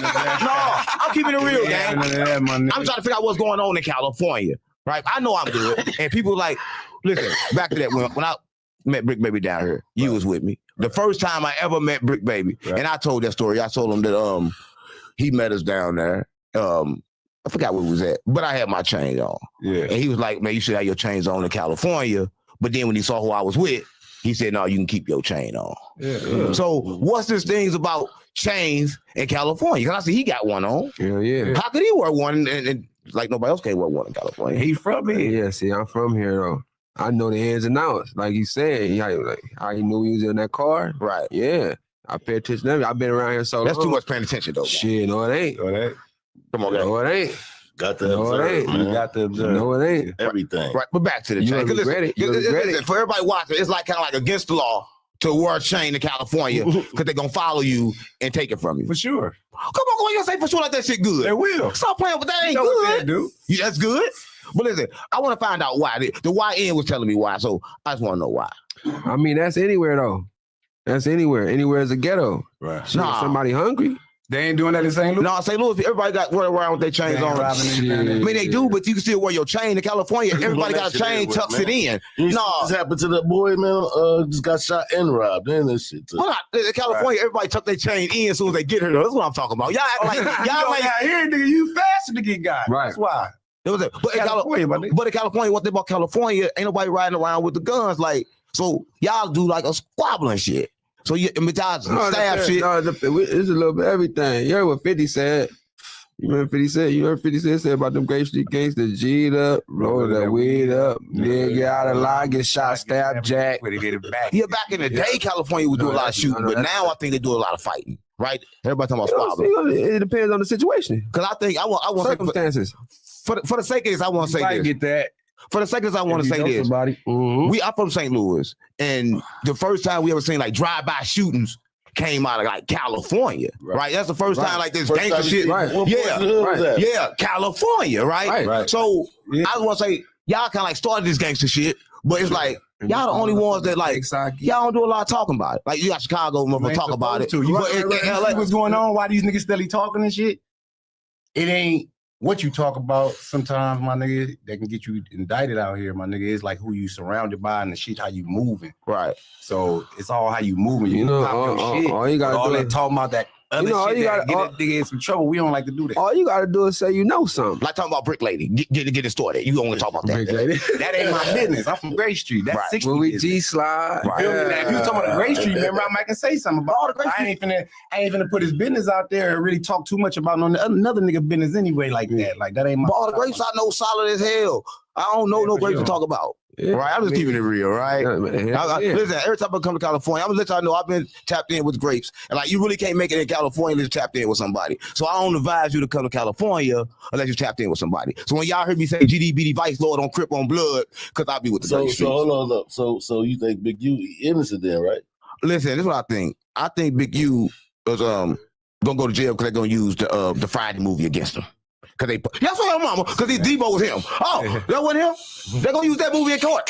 What they won't move that. That was his character. That was his character. So they used that. But on the Big U situation, I just think like honestly, I think like that whole situation is kind of like flawed. I think like the feds pick you up for anything, they picking them up for talking. Like, come on, man, Meek Mill. Come on, man, he gay. Yeah. So I ain't gonna listen to a gay man. He gay? Yeah, he gay as shit. He was fucking P. Diddy. Meek Mill. You ain't know that? I mean, Meek Phil. I'm sorry, Meek Phil. He like to feel on shit. No, I'm keeping it real. He like to feel on shit, gang. Y'all ain't know about that? Listen, so y'all want to talk about no LA shit. Yeah, we won't talk about that. Let's talk about some P. Diddy shit, right? Can y'all talk about that? Man. No, about the case. Puff innocent, man.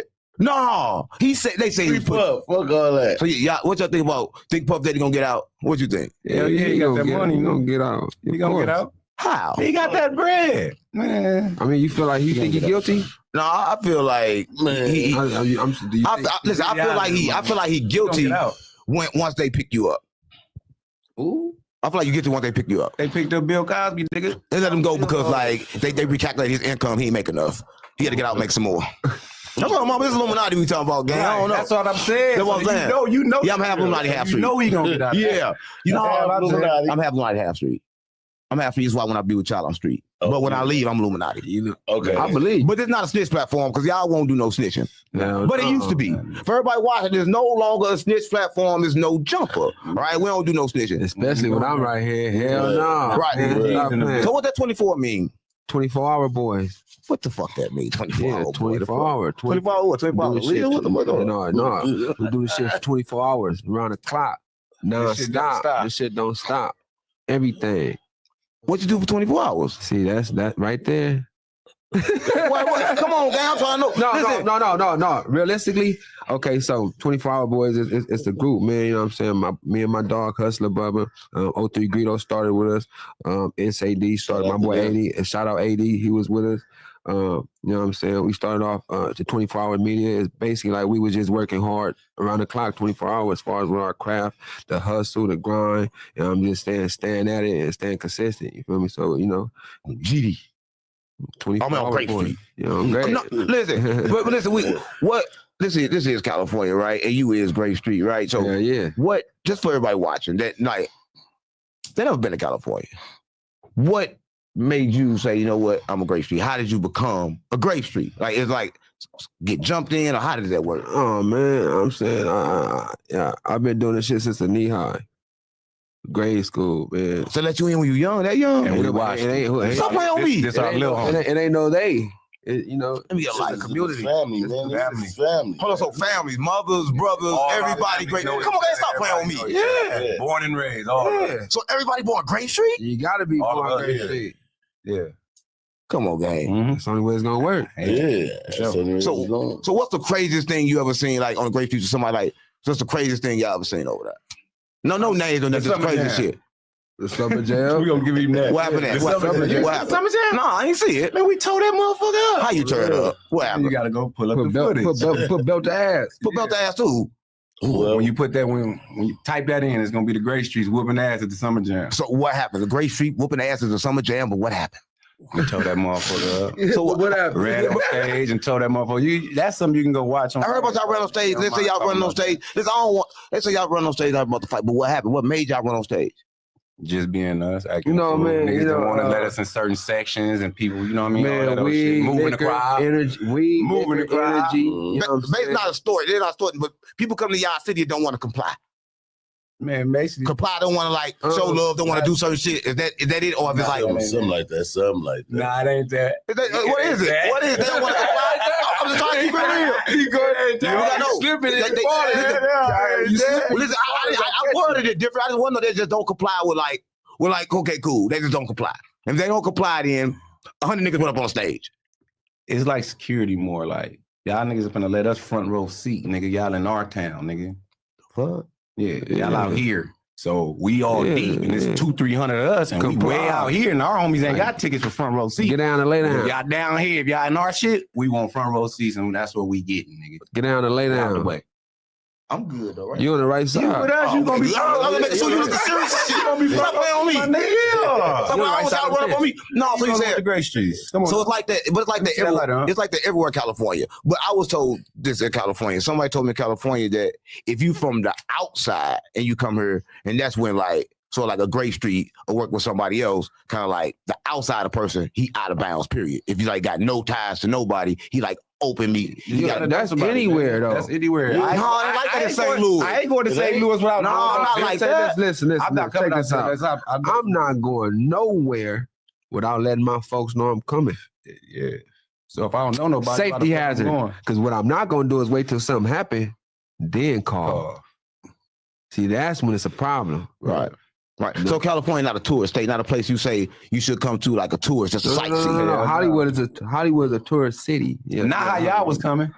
And not even. I ain't gonna lie to you. I ain't gonna lie to you. But every time I came with y'all. You know, my not even really Hollywood. You was good with us. The gangsters in Hollywood. Right. We gonna talk about. He told you what it was, and that was the truth. Yeah, he told me that, but he didn't know I was connected in. But people don't know how I'm connected in. Reason why I'm connected in, because y'all don't know. Y'all know I sacrificed my son to the Illuminati, right? But when my son got his record deal, the people that he was with What's the great Nigga, streets? you did what? That's what I got, mama. That's what a lot of people don't know. I know that. A lot of people don't know. I know. My son with the great streets a lot of times in California, and he was with y'all, right? A lot of times. So that's how I got connected through my son. And my son is King B for those that don't know. Okay. Right? If you don't know, right? But it's like, y'all do show love. Like for me, y'all show love to certain people. Y'all ain't never came in and told me to pay this or pay that. So I'm just saying though, why do people give y'all that reputation? Like y'all come and say, pay this or pay that? No, why do people like kind of like put that on y'all? No, niggas just want to be safe. Yeah, it's not. It's you know. I never heard nobody say pay. It ain't a certain price you can to be safe. I never heard nobody say pay. I never heard nobody say pay. I never heard those words specifically. You know what I mean? Though everybody's saying they gotta pay to survive in California. But I've never heard no one say, "Hey, you gotta pay me in order to feel safe here." I don't think you got like you say, you got to contribute something. You got to do business. I mean, donations, maybe people give donations, but they forceful. Or if they like, if you don't give it, you can come back again. It's only forceful if you feel like it's forceful. It's all, what the fuck? It's all about your relationship with whoever you got. So if you got a fucked up relationship with a nigga down here, expect some fucked up shit to happen. But if you got a good relationship and a good rapport with a nigga, and it's always been that, thank you. Real Cali niggas is real, nigga. Like, we ain't all robbers and jacking niggas and shit. How many times you been down with all your shit on with me, nigga? Right. Niggas ain't trying to rob no niggas. We don't want none of that Right. shit. And for y'all watching, man, we talking about California. You know the streets unplugged, and I gotta plug the streets in because the streets ain't been plugged in a while. I swear to God, my mama. So for everybody watching, it's kind of like a thing. If you come to California, you gonna get extorted, right? And these some real great streets in front of me, and they saying that ain't what go on. They say there's no extortion going on. But if you come to their city, it's only right you show love. Right. Let me know if y'all go. There you go. Let me know if y'all agree with that. If y'all agree, drop that in the comments. I swear to God, my mama. Show Right. love, nigga. You getting a bag like that, nigga, ain't nothing to throw that shot. You make that shit all day. These You can people come through and need do a few something for the dollars. They ain't kids. making it like you niggas make You it. come through and do So, something man, for why kids. not bless these people? You come into their town cleaning up their money. Throw some of that shit back. It's only the right thing to do. So when y'all run 100 deep on the stage, do you get the money after that?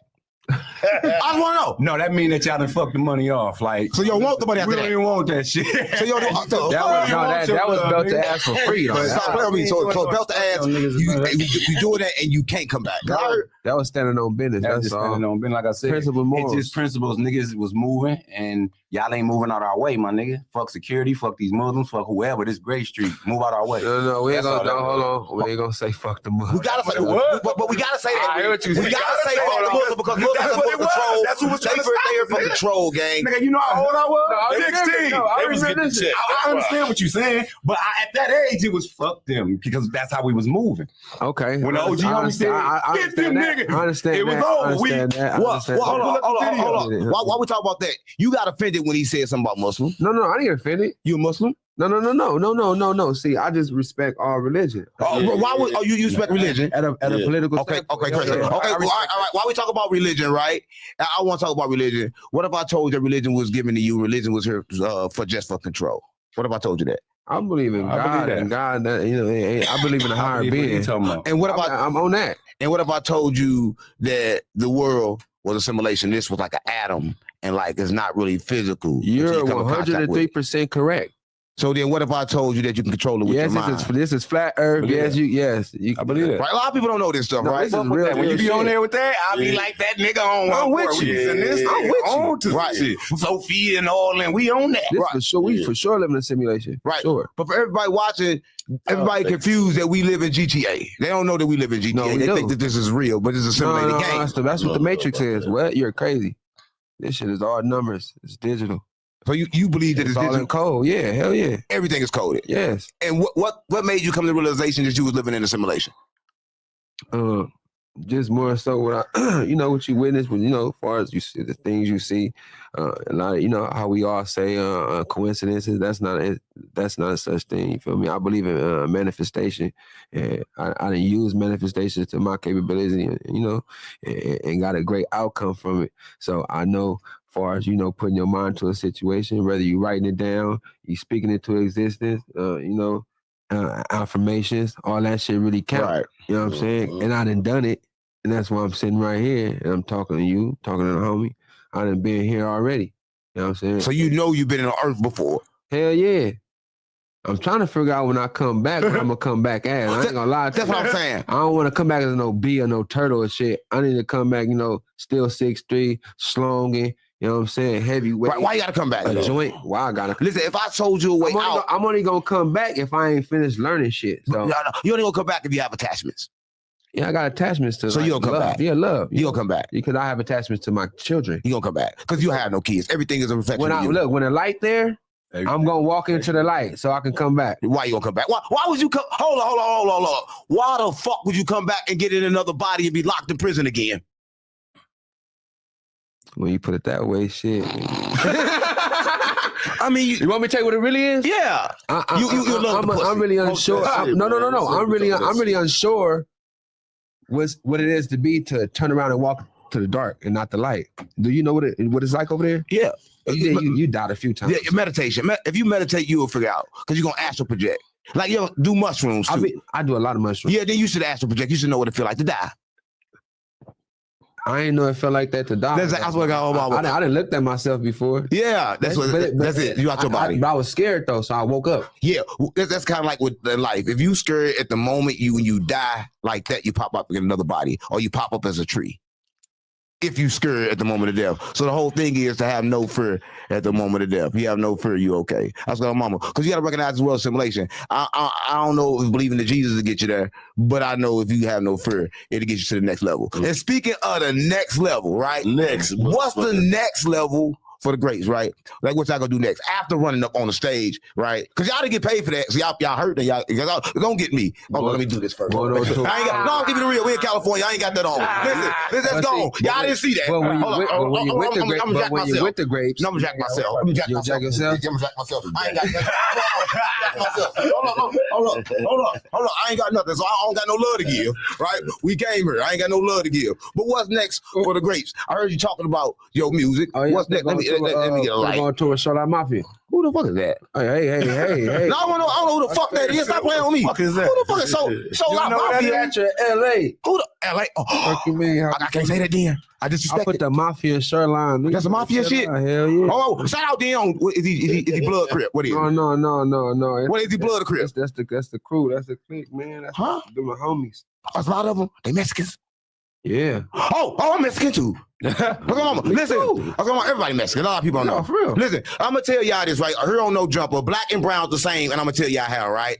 It was a spot in Africa, but they call it Africa. They gave it a new name. The real name was Kemet, right? But it was a spot there, and they called it Morocco after that. And in Morocco, people went to Spain, right? And they kind of like cocking the people in Spain, and they had like kids and shit. And then they cocking them over, and they started speaking Spanish, and then they turned to the Moors, but they was Spanish, but they was black, but then they turned brown. You gotta listen to this nigga though, because he be saying some shit. Same thing with Asians. Asians reptilians. They reptilians. That's what I'm. They came from reptilians. The first Asians were Moors. Yeah, but they came from reptilians. I mean, I'm talking about the creation, the full creation. I speak about the creation past the Bible. Oh yeah. The creation of the creation. A lot of people don't know, right? But we talk about that. What's next for you? Because you was like the striving rapper. Because what you gonna do when they run up on stage for you until you got to show some love now? When you made $1 million and they want your money, they on stage with me. What you mean? What if they got to run up? What if they not? What if you decide not to let them on stage? Who gonna run up who? As far as who though? Know what I'm saying? Who they? But listen, on tour. Yeah. If somebody ever did it to you, it's all about the type of energy you carry though. Trill gonna whoop a nigga ass. My love, we gonna put them but in reverse, I never heard about California people. In reverse though, I never heard about California niggas paying nothing. And I'll put them, yeah. No, but I'm saying if I never heard about California niggas going nowhere and getting have to pay nothing. I never heard about that. I never heard about California going nowhere and get showing love. Y'all go to everybody else city, y'all just go there. You got some marks out here, you know what I'm saying? Gang. They pay what they weigh when they be out of town, but I move off good intentions and good love anyway. So when I'm traveling and all that, I ain't worried about no nigga jumping on stage because I ain't jumping on no stage after no nigga. You know what I'm saying? And if I was carrying myself in that aspect, I expect certain things. Now, if you do decide to want to be the asshole to try to jump on stage, you'll be revisiting this motherfucking planet again. Another body. That's why mama. A lot of people don't know that. A lot of people know that they'll come right. That's only because I don't play with nobody, though. You know what I'm saying? I play, I joke, but as far as like when it comes to some serious shit, I don't disrespect nobody. And that's because once I get there, I'm getting it. Right. We did a lot of talking over disrespect, and I want to know: can you disrespect the dead by snitching on them? Because a lot of people think that. I know y'all won't even talk about Snitching shit. ain't cool. Period. But what if I don't he give a dead? Come fuck on, if he snitching gang. on the dead. If he dead, If though. he wasn't dead, you'd tell on him still, nigga. Oh, so great. Listen. So great that cold. Y'all he say shit. Yeah, snitching is snitching. Come on, gang. If he dead, Man, Snitching even is if snitching. I don't he give a dead, my fuck nigga. he dead or not. That's still his That's name's still- still alive. He still got family that's Family, he alive. got- yeah, all that. He or her still has family. So you gotta think they have to live with that. Mm-hmm. Right. You gonna throw it on him. Yeah. They gotta live What with about his family members though, my nigga? Like, you think it's over with just because he did? But Terrence Gangster Williams, he did it and he made it snitching cool. It was fat bitch booty ass bitch. No, I'm saying Terrence Gangster You say Snitch that on Williams. what? Right. He's a What? big booty ass fat bitch. But Terrence Gangster Williams, he Why his booty snitched. gotta be big. Because you gotta see it in person. What? I was just talking about mama. No gay shit. You guys gotta see it in person. That motherfucker pop out like a sore thumb. I was walking on mama. That man got a girl booty. Terrence Gangster Williams got a girl booty. I swear to God, mama. And he a snitch. Oh, yeah, imagine it. Yeah, imagine it. Look, yeah, big. This nigga big. said imagine it. Yeah. That's so great. Yeah. Not like that. Come on. Listen. You crazy. No. You was a wild boy. No, we talk about snitching on the dead, though. And Terrence Gangster Williams, shout out to you with your big booty, pretty ass. I swear to God, my mama. Listen. Okay, you got on the thong. No, I'm not gay. I'm not gay. But people be gay. They be gay. And Terrence Gangster Williams is one of the people that be gay. Because people with Charleston White talk a whole lot of shit about me. And when people talk a whole lot of shit, they be constipated. Hey, you like Charleston White. Y'all be saying some real ass shit, but y'all be off the wall. Charleston White ain't never said no real shit. Listen, he ain't never said no real shit. Charleston White's a bitch. Shit, man. Stop playing on me. He be saying some shit. What do he say? Sir, like just not all that snitch shit. I don't like none of that old shit. You a whooping? All that whole shit. What he talk about? I won't fight him. I spread love. But when he be saying some shit, you gotta respect it. Man, that's contradicting this. No, I spread love for real. I convince people to kill themselves. Nigga, that's all I don't gotta kill them. Why would you do that? Because that's the best way to do it. So I ain't gotta kill them. If I kill you, I gotta come back another body. But if I convince you to kill you because you should die, then it's kind of like good. You get to come back in another body. So you coming back another body then? Okay. No, because I'm convincing you. Listen, I'm here to balance the world, right? No, you coming back another body already? Only if I want to. I astral projector here right now. Man, I'm just like Jesus. But listen, what I'm saying, I'm for real. I'm just like Jesus. Listen, you think I'm playing? No, I think. No, I'm ascended master from the heavens, not the heaven. I'm from the heavens. The heavens.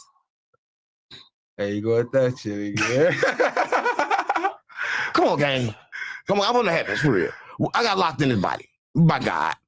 It's a punishment. All of us. It's a punishment. It's a punishment and it's a gift because, like, if you don't balance it and love the creation, then you got to come back. So you got to love the creation, but you can't be attached to it, man. How you gonna love something without being attached? Because look, y'all don't understand the true meaning of love. They kind of like trick y'all. Let me tell you how they did it, right? They did it through the woman. Because the woman womb first, it was like a portal. It's still a portal, but it's a different kind of portal now. So what they used to do was have sex with these women, and the women portal were kind of like, it's genetic with codes, and they like code your skin. It's more deeper. They code you to be a certain way. But when they did two things, they programmed the women with fear when they took you away. So now the women's fear, then you had sex, and then the babies came out. Now them babies were programmed with fear in survival mode. That's why you want to take care of your mama so much. Because you in survival mode for any woman. When you get your woman, you in survival mode for because they programmed it in your DNA. Right? I was like, oh, mama. Listen. They programmed it in your DNA. There a lot of people don't know. So when I speak, I try to speak from a different type of level, not like Charleston White. Charleston White tries to speak from a physical level, but you can't survive on no physical level thinking physical shit because everything is manifested. Let me stop fucking with my word. Where you at? Everything is a manifestation, right? So what I mean by that is everything is manifestation. See, there you go again. Manifestation. Everything is manifested.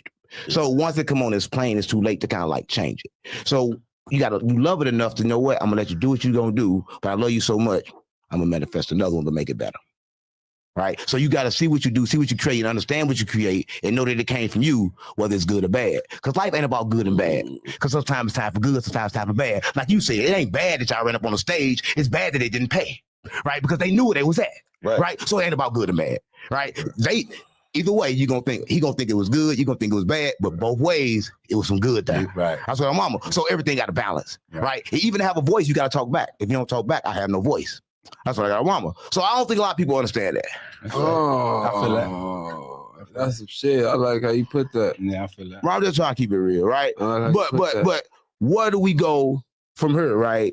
Being that like Grape Street's the biggest in California. That's why I brought y'all over here. 'Cause a lot of people know y'all so busy not talking, not saying that y'all actually the biggest in California. That's why we but the people don't biggest. know that till you come to California. That's That's what I why got we my the mama.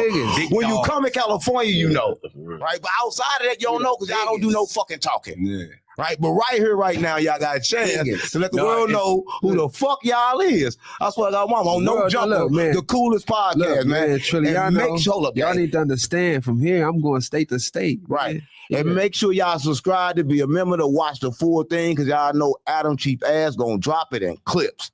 That's what I got, mama. So make sure y'all to be a member because Adam gonna drop it in clips. And make sure y'all check out the Fatty and Fox show. I don't know if y'all can do that. I don't know if y'all can do that because Adam fired the Brick Lady for promoting. Oh, for real? So I don't know if you can say, no, mom, you can't promote on No Jumper. We don't go for that unless you pay. Like, pay Josh some money, we can promote it. They in our city too. Fuck you. No, we don't do that. I'm here now. We don't do that. Listen, No Jumper not getting in the store. No, we listen. I'm No Jumper now. I'm No Jumper now. We can't do that. We can't expect Adam. No. We can't say Fatty and Fox show. We cannot do that on No Jumper. Okay. Not on No Jumper. Okay. No Fatty and Fox shit. Only No Jumper shit on No Jumper, gang. Okay. Stop playing with me. We're gonna tie you up. I'm just keeping it. Listen, I'm keeping it real, gang. I thought you was with us, huh? I am with y'all, but I'm with No Jumper now. I'm with No Jumper now. Stop playing with me. So when you gonna come do my show? Listen, we're gonna talk about that out camera. I told you I can promote some shit on her, gang. But listen, I'm gonna get fired already. Listen, Brick Baby and all them got fired for that. Yeah. Right? They got fired for accepting money. Now you gonna think y'all paid me to be here. Right? I was like, mama, so but y'all ain't paying shit to be here. Nah. Yeah, because y'all don't pay shit. Nah. Yeah. There you go. Mama. But it's like you owe us, nigga. What you talking about? Yeah. Look how he looking. Y'all joking, right? No, yo, Man, watch it's forgot us. about Bible. Fuck you talking They ain't no about? joke. What I owe y'all for? I've been cool for years. I owe y'all now because I came up. No. I'm keeping it real. I owe y'all. Let's keep it real. Because every time I come here, I tap in with him. Every time I come. For sure. Tap in. Yeah, I tap in. I tap in. Yeah, every time I come. No, I'm just keeping it real. My guy taps in. Every time I come, I tap in. Like, so I should owe. I think all my love been shown. Yeah. If it ain't shown, let me know. Cause like, let me know. No, I'm for real. Let me know. Let me know. Because like, listen, in California, you gotta show love, right? Because like, it's kind of like a thing to do. So I'm gonna show love. Before y'all leave, I want to give y'all this. This is for me, right? This is something different. This is gonna bring you wealth and prosperity. So y'all ain't gotta run up on stages no more. This is gonna bring you all the money. That's what I'm mama. That's what I'm mama. All right, we gonna. So mama, you ain't gotta run on stages no more. And let me know what it did after it's done. That's what I'm mama. So what we supposed to do with this? Just keep it. Just keep it with you. Yeah. Keep it with you all the time. Don't never. It's a magnet, but it's really a magnet. It's in science. Like with science and in reality is a magnet. Yeah. So what you do is you disrespect the money, right? You first you turn it up. Let them know they have no power over me. I control it. You put a penny in there because on top of the pyramid was like was copper in it. It's how you attract shit. And then the water is conscious. I'm gonna tell you how you know water is conscious because you take this water and you say I love you and you put it in the freezer. It's gonna be smooth. You say fuck you and you put it in the freezer. It's gonna be rough. So water have consciousness. So you programming the water to magnify you money. That's what our mama is gonna do it because you keep it in your hand, keep possessing. All you gotta do is believe that.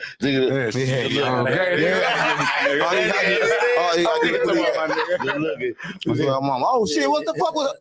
Three up top. I'm thinking like three up top. That's divine too. 3 is divine. 3 is a divine number. That's what our mama. It's a trio. It was a trio. That's what our mama. Listen, before we got her, let them know where they can find y'all at when they need to pay their dues. When they come to no, just playing. Let them know where they need to find y'all at on social media, all that shit, but no promotion. Man, you know the Just regular social media. It's a Follow us on project there. party, man. You know what I'm saying? Trilly, y'all know it's a project party. ISSA, yeah, project party. Stop playing. You know what time it is. Let's tell me where the followers at, man. Where they follow you You at? can follow me at Bentley Fox Jones on IG. And at Fatty and Fox show too. Okay, listen, and I can put my stuff back on because my debts is now paid. I brought y'all on No Jumper. So now I don't owe shit no more. I can bring that, and I gave gifts. Y'all on No Jumper. Money Right? attraction. Yeah, okay, y'all money attraction. I brought It's y'all gonna on be No bigger Jumper. than everything though when we get back in here because niggas gonna be on. We're gonna try to get Adam in here next time. Listen, man, y'all Shout make out sure there's Adam. No Yeah. Jumper, Shout out the Adam. coolest podcast, man. Make sure you like, share, and subscribe. And fuck Adam White Back for me to because he won't let me do it. I swear to God, Back my in mom. business. Yeah, back in business. Stop Gang, playing. gang. Oh boy. Oh yeah, we even now. For sure, for sure. No Jumper, the coolest podcast. And I'm 607, not the punk. That's what I'm mama. If you want to support me, get 100 Glocks and ride down on all your ops. I swear to God, my mama. Stop playing with me. And yeah, we didn't took over no jump off of our wall. And listen, we got somebody special in the building today. For those that don't know, we on our Chicago shit, right? And if we're going to be in Chicago, we got to have the original GDBD Vice Lord. I swear to God, mama. You've been in so many gangs, it's hard to find out which one to talk about first. Stop playing with me. This Beastie the shooter. Right? Everybody shooter in Chicago. That's what I'm on. You everybody shooter. Come on, gang. You everybody shooter. I know everybody. Stop playing on me. Stop playing on me. Listen, everybody know you from, when you did your first interview with Truth Teller, right? Right. And you went to jail right after that. So I'm just trying to figure out, is Truth Teller a snitch or what's going on or how you go to jail with that? Oh no, that shit was like it was some weird go on your mic, gang. It was some weird ass shit, gang. Like, he called the phone, then next thing you know, I'm like, damn, what the fuck, your shit bugged up or some shit? What do you mean he called the phone? Like, he just called my phone out the blue. I don't even know how the man got my number. What, Truth Teller called his phone out the blue? What was the conversation like? It was like, hey, Beastie the shooter, man, I'm getting DMs about you doing all this and that. Come on, what gang. the fuck? They ain't never had your number before. Never. Just called you out the blue? Man, I swear to God, that man ain't never had my number before. So what happened after that? After that, I get bumped off with a motherfucking pipe. Stop playing with me. Come on, gang, stop playing with me. Bro, Truth Teller not no snitch, gang. Stop playing with me. Bro, as soon as I left that man gang. spot, I'm like, I hit a few blocks, I go on the block, bam, as soon as I get back in the car, we pull off. Next thing I know, I tweet out, bitch, pull up, hurry up, hurry up. She ain't want to pull off, so I jumped over there, clumped the bitch feet to the thing, right? I get up out of there, boom, so they cut us in, block us in. I try to jump through the sunroof with the pipe. The bitch got that, they grabbed me, beat the fuck out of me, man. Right. And Truth Teller, you tell them like I got locked up. You tell them what happened? I couldn't tell them shit. I was gone a long ass time. What you do about that when you got out? You say something to him? When I got out, shit, he got up with me again. Come on, gang. Did you go back to jail? Come on. I ain't go back to jail. He got up with you again. What happened? He got up with me again. This time I ain't go to jail, gang. So what happened? Like he paid me to do a So fuck, you went back after you went. Come on, gang. You said got you locked up, and you went back for money. Yeah, because I didn't know if it was like if it was him or it was like. Come on, then you cap it in. You just said he did it. Now you saying you don't know if he did it. I said when hell yeah. You Chicago niggas do anything for money, so you just took the money, even though you say he snitched on you. Why you take the money then? I don't do no anything. So why you take the money? After Got it, so why you take the money after you said he snitched on you? What you mean? I ain't know if he I ain't know just off the phone conversation. I ain't know if he had got me bumped or whatever, but it just seemed like some fluky shit happened after I talked to him. So you see what I'm saying? So you don't know. So it's cool to just say somebody a snitch if you don't know they a snitch. I never said he was a snitch. I just said the shit when he got off the phone with me, I got bumped. It was just like some weird ass shit. Right. You see what I'm saying? Right. Well, listen, if you're in Chicago, y'all know who Truth Teller is. So I don't know if he a snitch or not. So we need to clarify this. If y'all know, let me know, because he don't even know. Man, I blew that. How the fuck you? I'm at Chicago. Man, look, I am Chicago. Fuck is you talking? You say you Chicago, but you can't tell whether he snitched or not. How the fuck you gonna know, motherfucker, if a motherfucker ain't never showing you the shit? Right. As soon as you get it, you bam. There you go. Just some out the blue shit. Whoop. Right. All right. We'll move right along. We didn't even get to the point of who you are yet. I just had to get that off my chest. I'm so tell me who you are. G6, G5, Mr. Get right into it. That's my motherfucking name. Come on, gang. What's your name? B-Gang. Beastie the Shooter, man. Beastie the Shooter. Okay. And where you from, Beastie? Low end, Southside Chicago. Low end, Southside Chicago. Yeah. And what's this like? Shit. Trauma, pain, all type of shit through that motherfucker. I mean, what it's like growing up? Everybody got trauma and pain. What it's like growing up? Well, the time I was growing up, I had a lot of fun. Oh, that's probably was a long time ago. Yeah, time. Okay, good. No, I'm just saying. I'm just trying to make sure we vibe, right? Like it's like when I was growing up, like we was able to do shit. We was able to ride bikes without getting your ass. You might get your bike took or some shit, but you ain't gonna get shot up and shit. No, shit like that. But all that changed because then you started hanging around with, and everybody know in Chicago, you started hanging around with FBG Duck. Yeah, right? that's my You was firstly FBG duck shooter. So now listen, he was been a shooter for everybody in Chicago, but he was originally, no, I'm keeping it real. He was originally FBG duck first shooter. I'm keeping it real, gang. I'm not here to cap, gang. No, listen. So no, for real. So how did it go when you met FBG duck? How did it? Was he FBG duck at the time? Or was he just regular duck? Nah, he was regular duck before all that shit. You know, I come from 35th. Duck come from 35th too. Right. So what was it like when you first met him? Like, what was Duck like early on before the FBG? Like early on before the FBG, like man, shorty like he wanted to play ball and shit. He ain't wanted to do that rapping shit. Duck was like going to the hoop, bro, for real. You think up that? He was fat though, wasn't he? Fat than a motherfucker. How can you hoop when you're fat? Never kid. That fat motherfucker be getting out there. So he can hoop. Yeah, well, that's something new. Nobody never knew that. So how was it like? Like when did it change? When did like the street shit get involved? Did it come from the music when y'all started rapping, or? Right. Well, you know, it really did like come from the music. So you saying it wasn't no beef before the music? Nah, it wasn't no beef before the music because everybody used to be together. Everybody like who? Shit, you catch Old Block on 63rd. Come on, gang. Stop playing. Old Block ain't up been on 63rd. Like who? Every last one of them. Like who? Vaughn, motherfucker from T-Roy to all of them. Vaughn and T-Roy supposed to be together. So who did they hang with? They used to hang with the whole 63rd. Who? Now, what's some names on it? Duck. Come on, gang. Duck, you riding this bitch. Stop playing on me. Stop playing. When have they hung with Duck? I never seen that. You ain't never seen Vaughn hang with Duck? When? All right, come on, gang. You better go do your motherfucking research. Listen. I do all research. I'm not from Chicago. You never heard? I'm not from Chicago, but I never heard that Vaughn hung with. Man, Vaughn used to be fucking with a 63rd side until goddamn it, you know, they found out his ass was living in the old block. So what happened? What? Because like they sometimes, you know, by them being shorties and shit, they used to be always fighting. So this when y'all was young. Yeah, they was young. So I wasn't with that. So everybody was GDBD Vice Lord. Yeah, they was GDBD. So everybody was GDBD. So they was together at that time. Yeah. So what broke them up? That's what I'm trying to figure out. You ain't said that. Stop playing. And listen, and if everybody that's watching, Tuka he's a kid that got killed in Chicago, right? And he got killed. Let's say he was just a regular person, like a school person, right? Yeah, and he got killed. And I called my personal self, I called beef with FBG Young because I'm always giving big up to Tuka. I'm putting it on Tuka. He got a problem with that, right? But you know, I usually get rid of niggas, like get up on motherfucker who be doing that. Doing what I can say on Tuka. What's wrong with saying on Tuka? Nah, because that ain't no person like you could play with. But I'm not saying I'm smoking Tuka. I'm saying on Tuka. I'm representing for the streets. I'm GDBD Vice Lord. How you gonna merch it on somebody that you don't know? I'm from the streets. I know everybody. Nah, you don't know Tuka? Come on, gang. Stop playing on me. Listen, I gotta be from the streets and I gotta know Tuka too. Because I'm from the streets, gang. The world simulation. Yeah, I understand. Well, I'm saying, so I gotta know Tuka. But past that, look, shout out to anybody in Chicago. If y'all feel like I disrespect Tuka, I apologize. I know I'm on no jumper, and y'all probably seen them disrespect Chicago. Cause you know I'm looking for DJ U. Put on DJ. Come on, gang. We ain't here to disrespect DJ U. That's my man. But listen, so what happened after that? So they got the beefing over Tuka. Tuka get killed. Yeah. And then smoke come. Because allegedly, Vaughn killed Tuka. Yeah, it went up. Allegedly, Vaughn killed Tuka.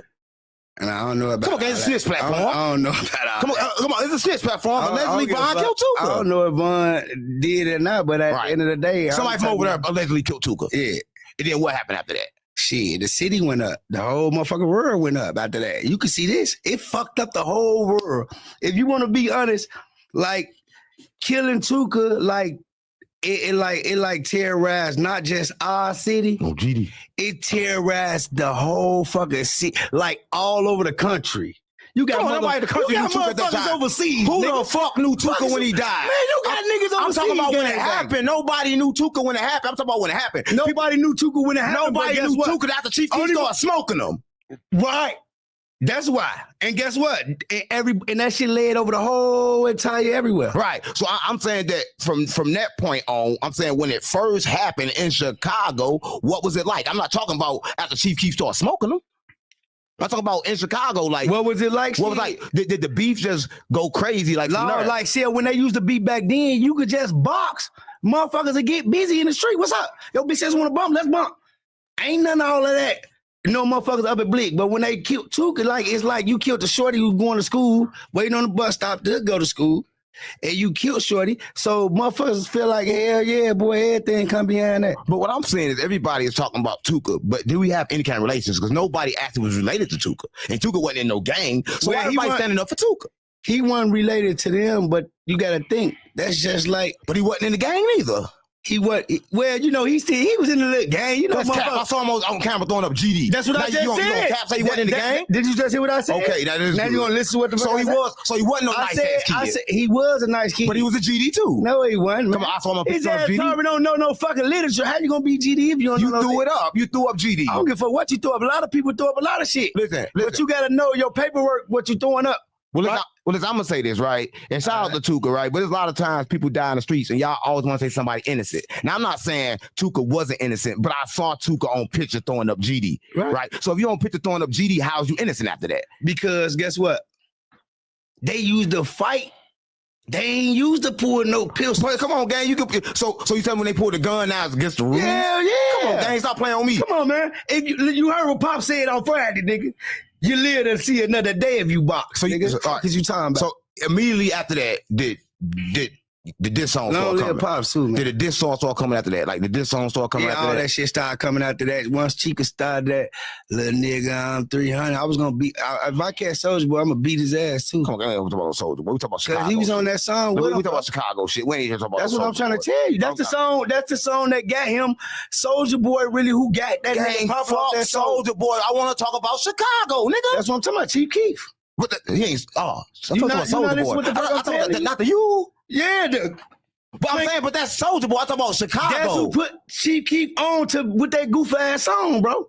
You not understand what I'm saying? So the Smoke Tuka song, he put him on. You saying? Yeah, like wasn't nobody really like fucking with Chief Keef until Soulja Boy jumped on that motherfucking 300 song, bro. Right. So you You said see what I'm that saying? kind of like jumped everything up. Hell yeah, that jumped his fan base like this. Now motherfuckers like, who the fuck is Shorty? Right. You see what I'm saying? Right. Well, back to Duck, because I'm gonna get back to them because you start hanging with them too. You got with O Block too. So we're gonna talk about your time with the GDs. We're gonna talk about your time with the BDs later. But right now, this beast is shooter. He's the original GD fight lord out of Chicago. That's what I want. I can move around anywhere. It ain't my fault these niggas can't go where they want so your time with Duck was spent different. So the Duck instantly. I want to smoke that too. Look like, no, listen. I know Adam 22 don't do shit like that, but I do. Listen. So your time with Duck, right? What was it like? Did he instantly feel like he got to respond to all these diss records? Because like first song he put out. look. No, I'm saying first song I heard with Duck wasn't a diss record. He was talking about peace. Let me tell you something. After the first song I heard from Duck wasn't no diss record, he was talking about peace. And then you know what happened after that, right? What? Vaughn came, caught a brick, hit him in his shit. You talking about his brother? Huh? He was talking about Duck brother in that song. So you saying so that made Duck just change his mind about Hell everything? yeah, like, cause you gotta think like they just putting bad blood, like you best basically adding fuel to the fire. What you mean fuel to the fire? What you mean? If you talking about my motherfucking brother, you come on, bro. So he said that after he said that just automatically made Duck like, no, now fuck. Yeah, change over mentality. Like, man, fuck these niggas. I'm finna like, cause a nigga, like, I ain't gonna lie. It's like, it's pride too, cause a lot of niggas pride being they motherfucker way, right? Because a lot of motherfuckers, like, say if I diss you, I gotta just come back. Right. You know what I'm saying? But he should have just kept moving with what he was moving with. But when motherfuckers think them make that dead bitches after that, right. The fuck you? No. Let's going too far. So let's go back to that song. So Duck made that song. What was the name of that song that he made when he was giving out all the peace? What was the name of that song? Chicago Legends. Chicago Legends. And who was the people that he named to that song? I know he named Pappy. And listen, if you in Chicago right now, I'm just gonna say this. It's like everybody forgot about Pappy, right? It's like Pappy was like the shit. They forgot about JoJo. They forgot about Pappy. Well, I don't know. You can't say Pappy without JoJo. JoJo was there before Pappy. I mean, I'm talking about Pappy though. So I mean, JoJo cool. I fuck with JoJo too, but JoJo shouldn't have got on that bike, and he shouldn't have did a lot of shit. He shouldn't have been on that bike. But I'm talking about Pappy. You can't just interrupt me when I'm talking about Pappy. I mean, y'all play with Adam. Don't play with me, right? Y'all play with Adam. Don't play with me, gang. I'm talking about Pappy, gang. I mean, look. You talking about two different sides. But listen, but Pappy is from Pappy he's is from the insane. north. You got to get to the north first. But he's insane though. But you got to get to the north, gang. But I'm talking about that. You talking about you gonna jump from the south side to the north side, gang? Right. Come on, gang. Right. We're doing two different eras, bro. Pappy ain't got shit to do with up here. Right. But listen, but I was talking about this shit cracking from King Drive to nigga motherfucker Vernon. You see what I'm saying? Right. You just went all the way on north to me. Come on, gang. My fault. Listen, so my bad. I'll be tripping. But rest in peace to Pappy, though. That's my boy, though. Yeah, long live Pappy, man. And if you out there, man, long live Pappy. Yeah, and you know I'm GDBD Vice Lord, but I'm insane too. Right, but anyway, I don't want to go that far. You're right. I can't just skip all the way over. Yeah, there. you just skip past. Right. So let's go back. Yeah, back to Duck. Right. So he made that song. Right. And what's the name of that song again? Chicago Legend. He named a lot of people in that song. And that's how I got to talk about Pappy. So I was still on track. Right. So all the people he named in that song, it was good. So it was, I mean, what no wars going on there? Like what Chicago like? The war still was going on, but like you gotta think, like when the war was going on, they was like shorties. So now Doug and them getting older, they more mature in themselves now. They ain't them little ass kids that was, you know, sitting around on the porch throwing rocks at each other or boxing after they get through playing ball and all that type of goof ass shit. Or after they get out of school, motherfuckers bumping, you know? Right. So instantly you was like, what was your position in all this? Like, what was you standing in the middle of all this at that time? What was I? What was your position in all this, in the war? I was in the war. I was still like going both ways. You still GDB Vice Lord? I still was going to all of the motherfuckers. So hold on. So you was over there with Duck now. When they concerned about you going back over telling the other people what? Hell no, because Duck and them know I'm solid. Boy, I don't do that fake ass shit. And they know I'm solid. Right. Like I don't be doing that back and forth goofy ass shit. I don't rock like that. Right. Like I don't fuck with a lot of niggas anyway. So what's going on with Lil Gay then? Ain't he FBG too? Lil Gay? Nah, that's Lil J Cloud Lord, man. But ain't they all the same? Ain't that like all the? It basically is, but like it was like some talk on the mic, gang. It was like some motherfuckers like basically like try to split a motherfucker up on some. Oh man, this side is this LBG trying to make it like two different sides, but that shit all one basically. But they was all together. Yeah. So they did. Everybody was GDBD Vice Lord in Chicago. It seemed like. Hell yeah, all that. That's crazy as hell. But they be tripping off me. Stop playing on me. But look, moving right along to some up-to-date shit. I take them back, let them know who you from, where you come from. Because you come from a crazy era when Chicago was really drilling. Busting. I'm going like y'all kind of like created the drill. But like the drill still going on with Lil Durk. Because we know Lil Durk in jail, and Lil Durk been in jail for a long time, probably taking dick in the booty, right? I don't know. But listen, all I want to know is this, right? What's going on? Because two people were shot in O Block, right? Money Duke was shot. But listen, the crazy part about Money Duke being shot, when he fucking with Durk baby mama girl? Durk she got some, what the fuck? She got some cursed pussy? I don't know. I'm trying to figure out, like, what's going on over there. I don't know. Everybody touched that pussy. It's like they died. I think what's going on over there? Like, what was they going and what happened? You know? They said you ain't in the streets? Nah, I ain't in the streets like that. So what happened there? They said they was at a bar or some shit, and motherfucker got up on them or some shit. They was at a bar? They said they was at a bar waiting on one of their homies party, Gleech or some motherfucker. What, the Gleech show to the party? Nah, they say he ain't even show up. The fuck, stop playing with me. How the fuck you throw a party and you telling me they went show up? You telling me they went to a party and they say like it's like a bar or some shit. And they was going to meet somebody. Yeah. And the person they was going to meet did not show up. That's crazy. That's like a back door to me. That's what I seen like too. I mean, is it a back door? Like, who was the person they were supposed to meet? Gleech. That's his birthday. Who was Gleech? Shit, one of their O Block members. I saw Gleech from O Block too. Yeah, all of them from O Block. And it was their party. It was his party. It was his birthday, so I guess they was meeting them there. So they get there and he ain't some there. bullets meet him there or something? The fuck? I'm just asking, okay, what happened when he get there? Shit, you know, long live them brothers, no?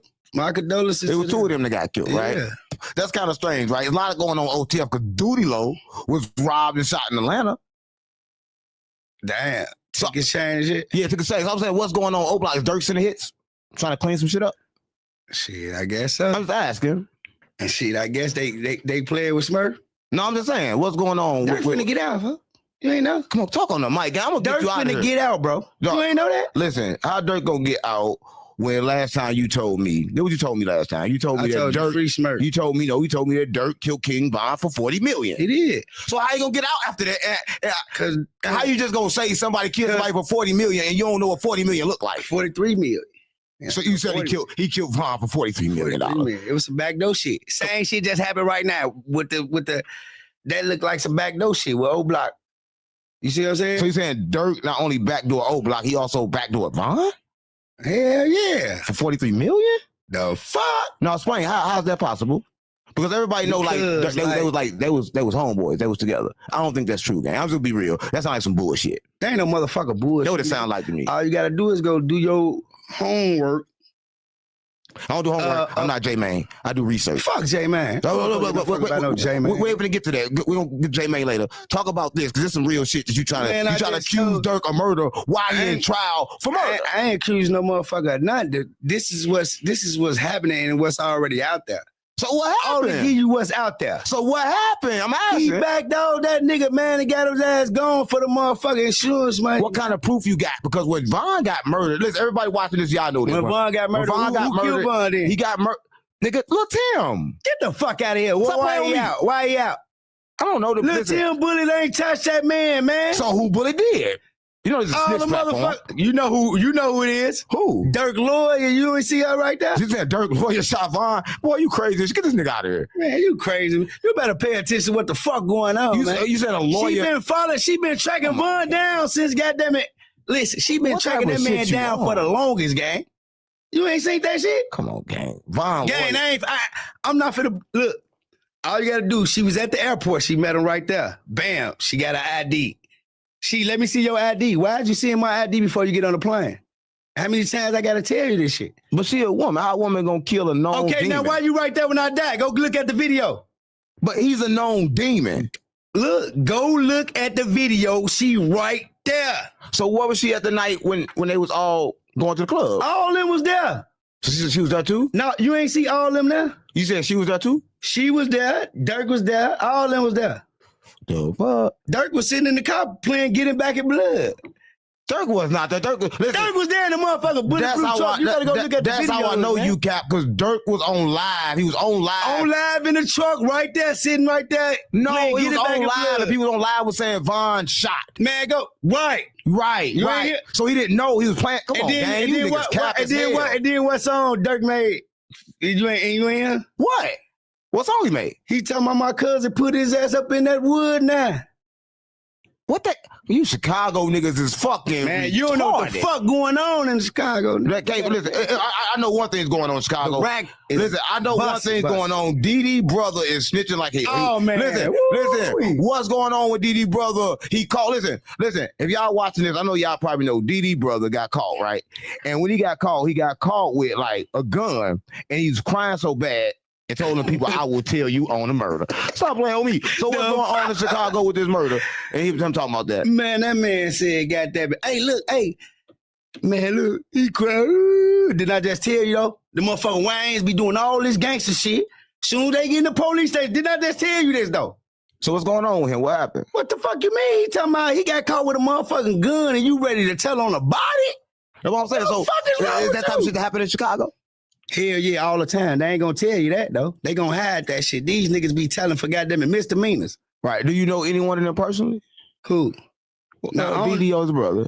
Well, I know DD and I know his brother, but like I don't like hang with them, but I know them. Like, right. You know? So you think that's like fucked up for him to do that? Like say like you think he back in the game? Man, that shit. What the fuck you mean? You think he back in the game? They kicked him out? Shit, he ain't going nowhere. He back in that motherfucker. So he ain't go to jail. Like what's going on with his case? How he out right now? He out? How he out? Stop playing with me. How the fuck he out? He just went live and say, man, I wasn't crying. I ain't tell. They asked me, did I know about a murder? No, that ain't what you said on that video. What did he say? I ain't heard. He said, I'll tell y'all about a murder. I'll tell you about a murder. The fuck is wrong with you, bro? That's crazy. Listen, a lot of shit going in Chicago and why ends going crazy. Another thing I see, Von off 1700 finally revealed how he got that little split on his face and shit. He was running from the police down there. So is Von off 1700? Is he official in like Chicago? Hell nah, where? He only official where he from. What you mean where he from? He only wherever the fuck he from, that's where he official at. So is he not official in the streets in Chicago? Hell no, boy. He ain't official in the trenches. So ain't nobody running around listening to him? They listen to rap. Like, hell no. Like, they was at first when he first was popping, but that shit. Right. Down there. Right. Man, that's kind of crazy, but it seems like everybody in Chicago is doing one thing, and I want to know why. And shout out to Dirk Daddy. Why everybody in Chicago becoming Muslim? Because I believe that religion is purpose is for control, right? But I don't got a problem with Muslims. I kind of like got a problem with Allah because but why is Dirt Daddy or why is the whole Chicago flipping Muslim? Damn fake Muslims, bro. I'm saying why everybody flipping Muslim in Chicago? You gotta see, they gotta understand, like, you can't just pop up and just be a Muslim out of the blue. How the fuck y'all gang banging is y'all still Muslim? See, you don't know what Muslims go by. So they ass playing with basically Muslims. You see what I'm saying? It's Right. like some shit that they trying to be in as a, like some controlling shit of they mind. Right. They trying to get motherfuckers deep to fill in their game. You see what I'm saying? Right. You think that's Dirt Daddy doing all that? Yeah, or they like, gotta be. They gotta be. But one thing that when he on like Larry Hoover case, yeah, he out, ain't he? Why Larry Hoover ain't out? That's what I'm trying to find Free out. the old man, man. So- I gotta say this again. Free the old man. So I'm gonna say how he get out and he didn't get out. They on like different parts of the case or something. Shit, he had the what? I'm just saying, I don't know. He had a life sentence, natural life. How the fuck you get out? I'm asking you. How did what's the name, brother, get out? Bro, I don't. Birdman, come on, brother. gang. His ass told. Fuck Come you on, talking gang. about? Listen, you listen. gotta tell on work, nigga. You know how- what the fuck going on, man. This how I go. This is He told, gang. he said Dirt Daddy told. He had to tell, nigga, if you got a fucking life sentence, they ain't finna just fuck? let you out on no motherfucking life sentence. Come on, bro. Right. So Your ass gotta sing like Hell Melvin in the Blue Notes. But he helping turn everybody right now into Muslim. I think everybody in Chicago right now. A lot of them following the trend too. Is becoming a Muslim. Yeah, they right. is. Well, I'm trying to figure this out one thing. Like, so you said his name earlier, but how was all this going on in Chicago if FYBJ Maine peace is in effect? Peace. Yeah, it's Chicago in peace. Ain't a peace treaty. Man, LYBJ, man, that's a fucking donkey. Come on, His gang. ass Don't ain't play on me. Boy, his ass a goofy. What you mean he a goofy? He's a real super goofy. That's what I'm trying to tell you. Well, I don't know. I don't know what this He's y'all the talking fucking Chicago biggest language. goofy in Chicago. Listen, Fuck is you talking Chicago language. We own a snitch platform. This is a big platform. I'm you trying have to to tell talk you, proper. boy, J Mane is not on anything in Chicago. He don't got nothing going on in Chicago. He just go get all them little rappers and all that shit. His ass don't know what's going on in the streets of Chicago. So what's going on? Like, do we got he saying he got no Ain't no influence? fucking peace while other motherfuckers dying every day. Nigga, you see how many motherfuckers dying? They was pushing peace. 2 motherfuckers wouldn't be dead. 3 motherfuckers wouldn't be dead over here. But Little ass girls getting shot right now, nigga. This shit going on every day, all day in that bitch. But ain't he trying? I see him go to O Block, trying to make peace. He went over in O Block because he betted them that motherfucking money, nigga. What money? He betted Sean Cotton them 20K. What you mean he bet him 20K? Man, he betted them 20K that he going O Block. Come So on, who gang, went stop playing on me. try? I can tell you. Okay, hold on. I can on. tell you. Come Hey, on, gang. like matter of fact, he was with DQ. Hey, DQ, let me give you 5,000, bro. Just walk me in here, bro, and walk me right back out. But he almost. I don't even care if you get in the car. Niggas gonna take that little ass bread if they broke. But it's fuck is you talking about? But he This had a rack. he had that big most night chain worth Man, that big ass 100,000. chain, man. That shit So ain't why worth would he take? 100,000. What he paying on it? But why would he take money to go there when he obviously he can risk his life? He can die. Cause you guess what? What do you care when he? How the fuck he gonna die when he grew up with all them? He BD. What the fuck you don't understand, bro? Oh, I get The it. fuck on, I man. get it. All he gotta do is, man, hey, look, on BD folk, look, let me get one of y'all 5,000, walk me in here, bro. That's why he got money, Ike. You see, E-Dog told us that. Hold on, E-Dog and Shoebox, baby. Hold on, you ain't get up with us. Who the fuck is him? Money Ike ain't. He our shorty. How the fuck you gonna get up with him instead of getting up with us to get in here? But I thought he was with the Muslims. I thought the Muslims. That's why he gave money Ike he probably gave money Ike probably $2,000, $1,500. But he said he paid his way through O Block. Basically. Come on, gang, stop playing with me first. Man, I know J Man goofy ass, bro. That's what he gotta do, bro. You don't know. Come on, man. You said that he paid his way. Man, through I O Block. guarantee you that, bro. He tried to act like he just got up with money. I get money. I just want to hell no, boy. They was on your ass for doing that shit by Von Miller. Stop playing. On who asked for doing? What he do by Von Miller? You ain't see him come back there with these fake ass Fruit Loops? So that they ain't like that or something? Huh? They ain't like him doing that? Boy, they ain't like him. You see, they was stumped them motherfuckers. Who stumped them? All them Shoebox, baby, money. I got the same motherfuckers who brought them in there. Was that before or after? This was before. So before they already stumped the shoebox. They already stumped his box. About shit and crunched this shit up, all that shit. And he ain't do nothing about it. No. And he went back over there. Right. That's what. No, first he went over there and said, you got to think, this is how J Mane really got to go in there if y'all want to be technical. Right. Tay Savage. You see what I'm saying? Tay Savage from over there, right? No, Tay Savage ain't from over there. Tay Savage from Welshwood. He look like King Von. Sound like King Von. Yeah, Tay Savage, but you got to see, Tay Savage is a motherfucker who know a lot of people in the city. Right. He can move around like that. Right. Plus, he BD probably with GDs. Right. You say he See what I'm GD saying? That's how they shit go, man. All them niggas, man, look, let me tell you something. All them niggas who you think GD over there, them niggas be BDs, boy. Fuck is wrong with you? So You don't understand? So you saying the whole Chicago GDBD? Hell yeah, boy. Like the niggas on LBG side. Some of them BD and GD. Right. And Stones, Foes, all type of shit. You see what I'm saying? Right. On old block side, all them different type of gangs. They ass GDs, BDs. You see Blood Money, he was GD. Who's Blood Money? Blood Money, all they ass was GD. They was all GD and then they switched to BD. But I think GD and BD is the same anyway. It is because they both under the 6-point star, right? So why everybody tripping over GD, BD? No, they ass just got a tour, so now they ass you gotta pick a side. That's how they made it. They made it where you had to pick a side. Either you gonna fuck with LBG or you gonna fuck with OTF or, old block. Dude, after Duck died. Yeah, no, this before Duck died. But after Duck died, it got worse. Yeah, after Duck died, fuck. Everybody gotta stay where you at. Right. And speaking of Duck, right, and we gotta understand one thing. Duck mama just got won a lawsuit and she got all Duck his music back. So how you feel about that, right? Being that Mama Duck get control of his music. Man, that ain't shit but fair.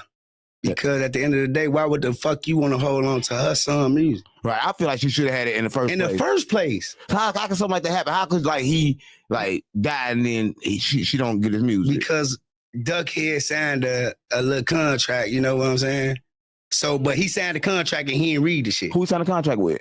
Well, Cloudboy Entertainment. Who's Cloudboy Entertainment? That's Manny. Young did it.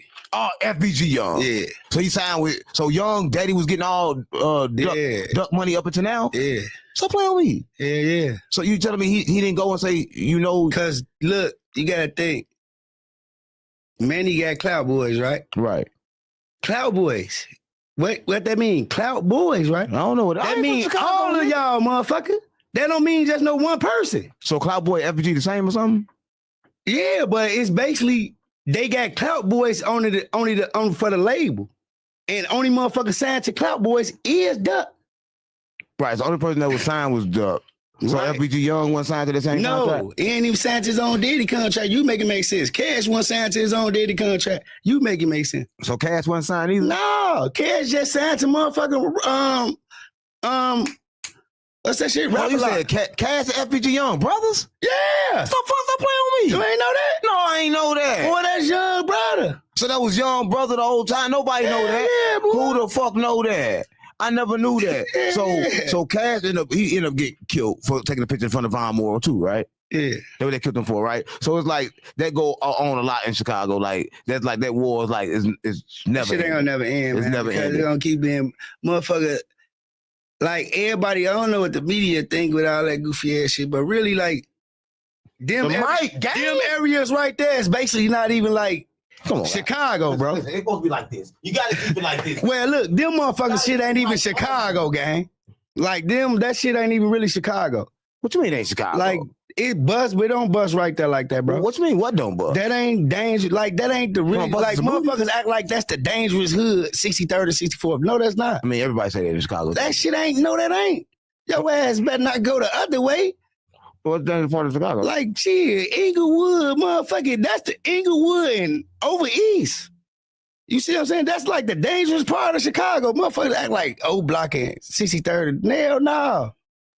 Right.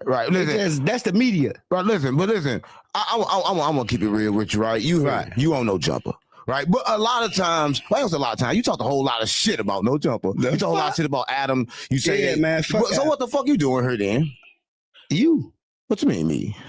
Fuck you talking about? What you mean me? I mean you in No You said Jumper. you bought it, so fuck you talking about. That's why I'm here, right? But I'm just saying though, why the fuck are you walk up here and you disrespect Adam a lot? I'm letting you know you can't do that. Look, let me tell you so something. we slide for Adam up here now. And one thing about me, man, I don't tuck my shit or duck my shit from no motherfucker in America. So what was your problem with Adam 22? Cause it's like he was doing some bogus ass shit too.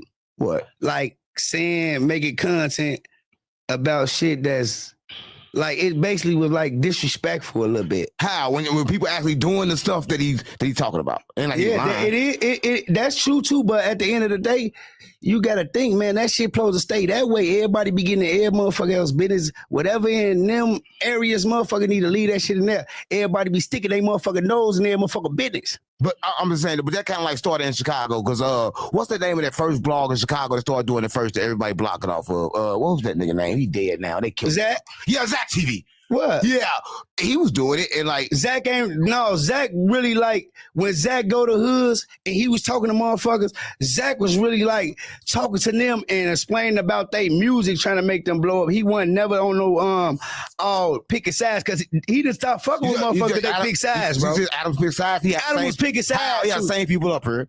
He had the ops up here on the ops up here. No, that's before. That's before. When King Von came up here, that's why King Von stopped fucking with him. Why?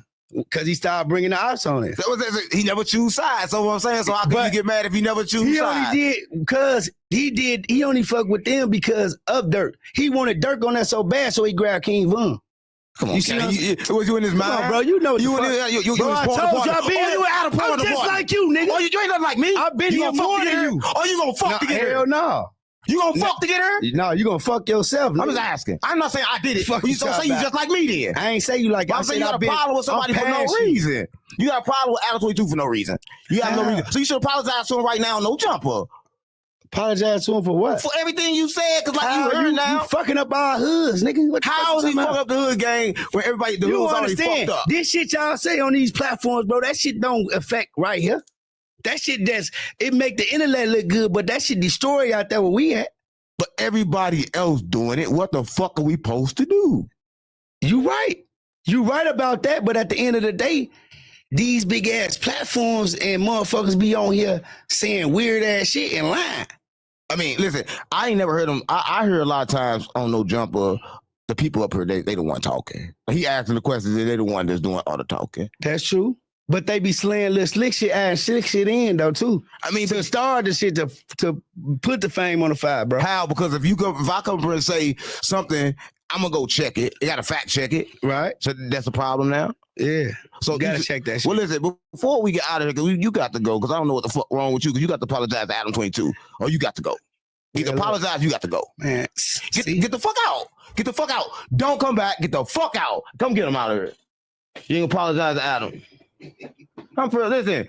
This No Jumper gang. Listen, if you're in Chicago, we ain't taking no more disrespect on GDBD Vice Lord, right? Listen, Adam 22, we sliding on Chicago. We sliding for Chicago. And I swear to God, I'm the original GDBD Vice Lord. I'm Larry David. Stop playing with me. I swear to God, my mama. No Jumper, the coolest podcast.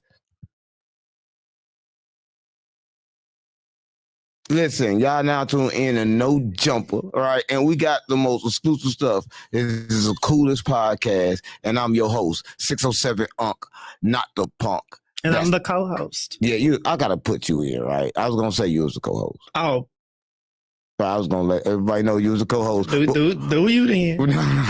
Listen, we got somebody special today because everybody is like watching the Diddy trial and they're watching it closely. But in No Jumper, y'all know we got the exclusive. So we got exclusively today. Let our viewers know who you is, gang.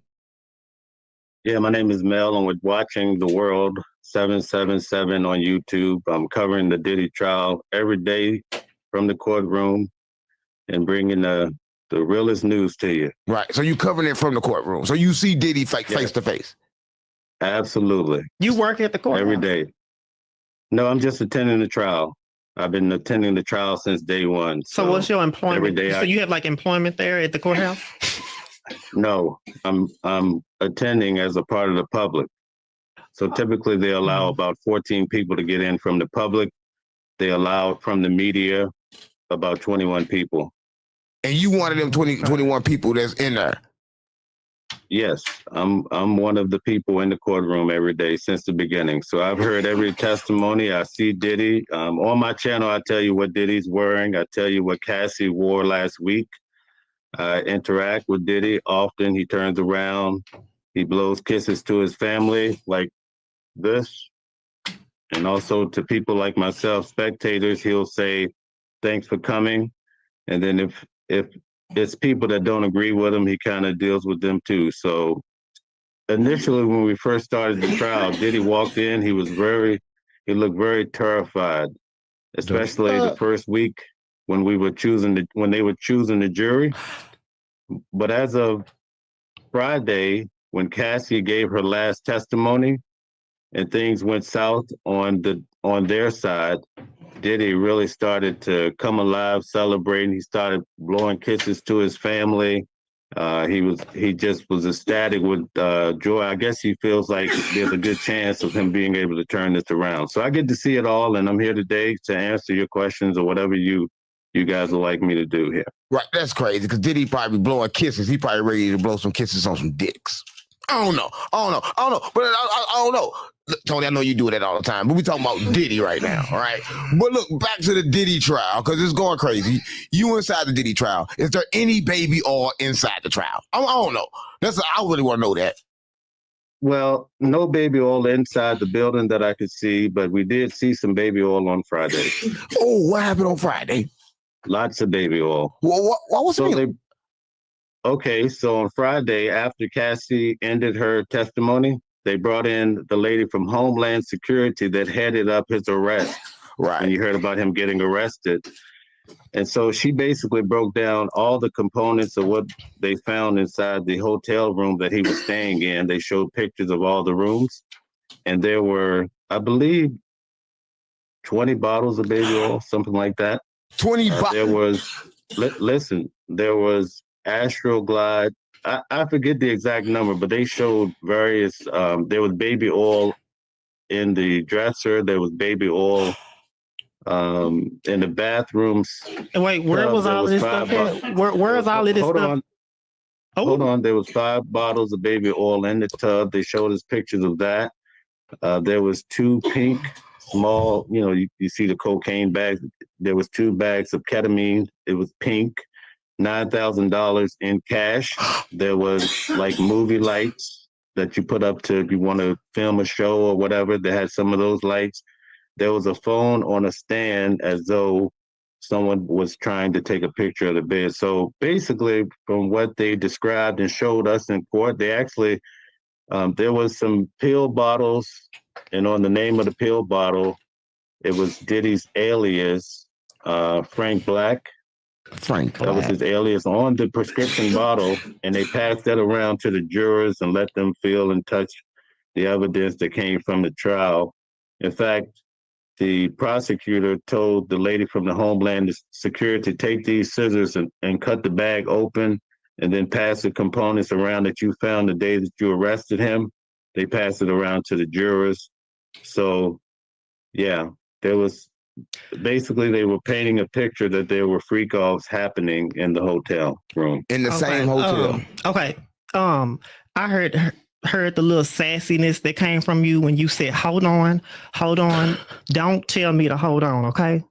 Do you understand what I'm telling you? Don't tell me to hold on. No, we can't do that. Tony. I don't give a damn. He inside Diddy trial. I don't give a damn. Don't tell me hold on. He inside Diddy trial. Don't tell me. Don't tell me no motherfucking hold on. I understand you a little sassy over there. I can tell it over there. I can tell that you a little sassy. Yeah, I see how you looking at me. Don't tell me no hold on. So hold on. Wait a minute.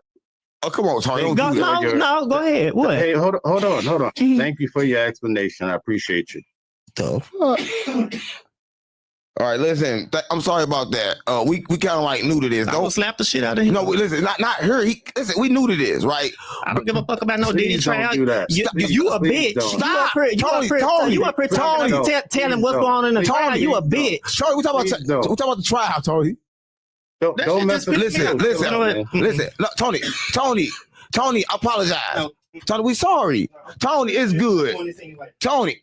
Listen, I'm sorry about that. Right, I'm sorry about that. Don't sweat. Hey, that's light work. Let's get back to Diddy. We covering the Diddy trial, man. Yeah, we lost one. Listen, that was crazy as hell. But back to Diddy. So you said they went to the court building and it was like plenty baby oil. You said they got 20 bottles of baby oil. So he been doing there was a lot of bottles. I forget the exact number. I think I wrote it down. I could give you the exact. Yeah, give me the exact number. We gotta know. We gotta know how much baby oil it takes to fuck. We need to know. There was 5 bottles in the tub. There was 2 bottles in the nightstand. 2 bottles. So I'd say there was at least 10 bottles of baby oil, but I'll get you the exact number from my notes. You take the notes. So exact number from the notes. So he had a lot of baby oil there. I'll get that for you. So baby oil should be illegal at this point. I'm just saying, like, Well, listen, let me tell you something about the testimony from the trial. Right. There was no drugs in the baby oil. No drugs in the As a baby part oil. of the test, as a part of the testimony from Cassie, the only thing that happened to the baby oil is that they would put it under hot running water to get it nice and hot for the freak off. Nice and hot. So hot baby oil going around and putting on people. The testimony that came through from Cassie is that he liked to have it shining. He liked to have it shiny. Stop playing with me, gang. Stop playing. Listen, explain to me Cassie's viewpoint of Diddy. How does she? What kind of questions did they ask her about Diddy? Like, because it seemed to be all about Cassie and not about nothing else. Well, no, I think Cassie is probably like 20% of this whole case. Basically, what they were asking her is about how they started their relationship, because she started off as his artist. So basically, you had the prosecutors. They examined her first. They did direct examination, and then there was a cross-examination. But she basically described, in fact, the only time I really saw her crying was when she was talking about her relationship with Diddy. When they showed her the video that you see online of her getting beaten, you don't get to see any crying out of her. It's only when she was talking about her past relationship. But for the most part, and even on Friday, she revealed that she did have a lot of love for Diddy. How does she say the relationship went? Like, how does she explain that? She explained that she was getting beat a lot. What do you mean beat a lot? She was, just like in the video, she was getting beat in the head, kicked in the back. That came out in court. She was having vases thrown at her, just like what happened in that hotel video. On Friday, the girl from Danity Kane, I think her name is Don Rashad. Mm-hmm. She said that one time they were in the studio and Cassie was making Diddy some eggs, and Diddy came downstairs. Can we cuss on here? Do what you want to do. This is this platform. Oh, okay. And Diddy came downstairs and said, "Where the fuck is my eggs at?" Right. And he grabbed Cassie and pulled her upstairs by her neck. And they heard over Diddy eggs, beating her, over eggs, beating her, kicking her, and they heard a lot of glass breaking. And so the very next time that they were in the studio, the girl testified that Diddy told her that love has a lot of passion and various things can happen when you love somebody. But he said also, if you talk, that people lose their lives for talking, or, you know. And so he handed them flowers. And at that point, the defense stood up and they said, objection, because now they're trying to paint him as a mob boss. That is mob boss. He mob bossing that pussy around. Why are you beating it like that for? But she said, so every go ahead. No, every what? Every week she'd pretty much have a freak off and sleep with the male escort. So these men, we saw one that came into the trial on the very first witness was an escort. Wow. I'll give you the first name was Daniel. And he was hired from a company. I won't say their name due to legal purposes. I don't want to give too much information. This is this platform. Say their name one time for us for no jumper. It was something Cowboys and Angels or something. Cowboys and Angels. Yeah, you got snitch for no jumper. Now finish. Yeah. So anyway, it is what it is. So this Daniel guy talked about how he basically fell in love with Cassie, even though he was just a freak off guy. And they really spent, I'd say, about a half a day asking him questions and getting all the details. She fell in love with the niggas he was fucking? She fell in love with the slave? Well, he fell in love with her because he said the first time that he was hired as a sex worker, he said that he went there and whoever the man was that was in the room was sitting in the corner, masturbating. He said that he had on a baseball hat and like a bandana under the baseball hat. No. And the man never said anything. No. And he says he didn't recognize the girl, but he said she was beautiful when she opened the door. It was her birthday. Stop playing with me. And he said the only way he realized who it was is that he recognized the voice and that it was the defendant. Stop playing with me. And so that was pretty interesting. Gang, stop playing with me. Ain't no, ain't. telling you facts. No, I'm I'm talking telling about, you I'm facts, talking brother. about somebody was in the corner jacking off. Stop playing with me, That was a gang. part of. That's a part of the freak off. So who was in the corner? That's what I'm trying to say. Who was in the corner was jacking off? The defendant. They saying Puff Daddy was kneel down in the corner jacking off? Not kneel down, just sitting in the corner. Come on, gang. What's the difference between kneeling down and sitting in the corner? If you jacking off, you jacking off. Yeah, I'm just telling you from, what the perspective of what I heard. So they said that. So yeah. she said she loved him. What can make her love somebody like that? No. He loved her. He loved the escort fell in love with Cassie. How many times did he have Cassie? Let's see. For that particular one, I don't know the exact number, but it was numerous times. And sometimes they were being flown around the country. So that's where you get the charges. Come on, man. Cassie liked him too. If he keep on coming back, Cassie had sex trafficking. So Cassie didn't like him too? That did not come out in court. So I can't really speak on that. Right. But she did say she loved P. Diddy, right? You said that. She said in the open court that she loved P. Diddy. She loved him. And on Friday, they said, you love him now. And she says, I loved him then. She loved him then, so she don't love him no more now. Right. So did she win some money or something, a lawsuit or something like that? Did she get some money? Did she get paid? She testified on Friday. Basically, it was the last part of her testimony. And the defense asked her, they says, have you gotten any money, additional money in regards to this event that happened at the hotel? She said no. And then they asked her basically, are you expecting any money or something to that effect?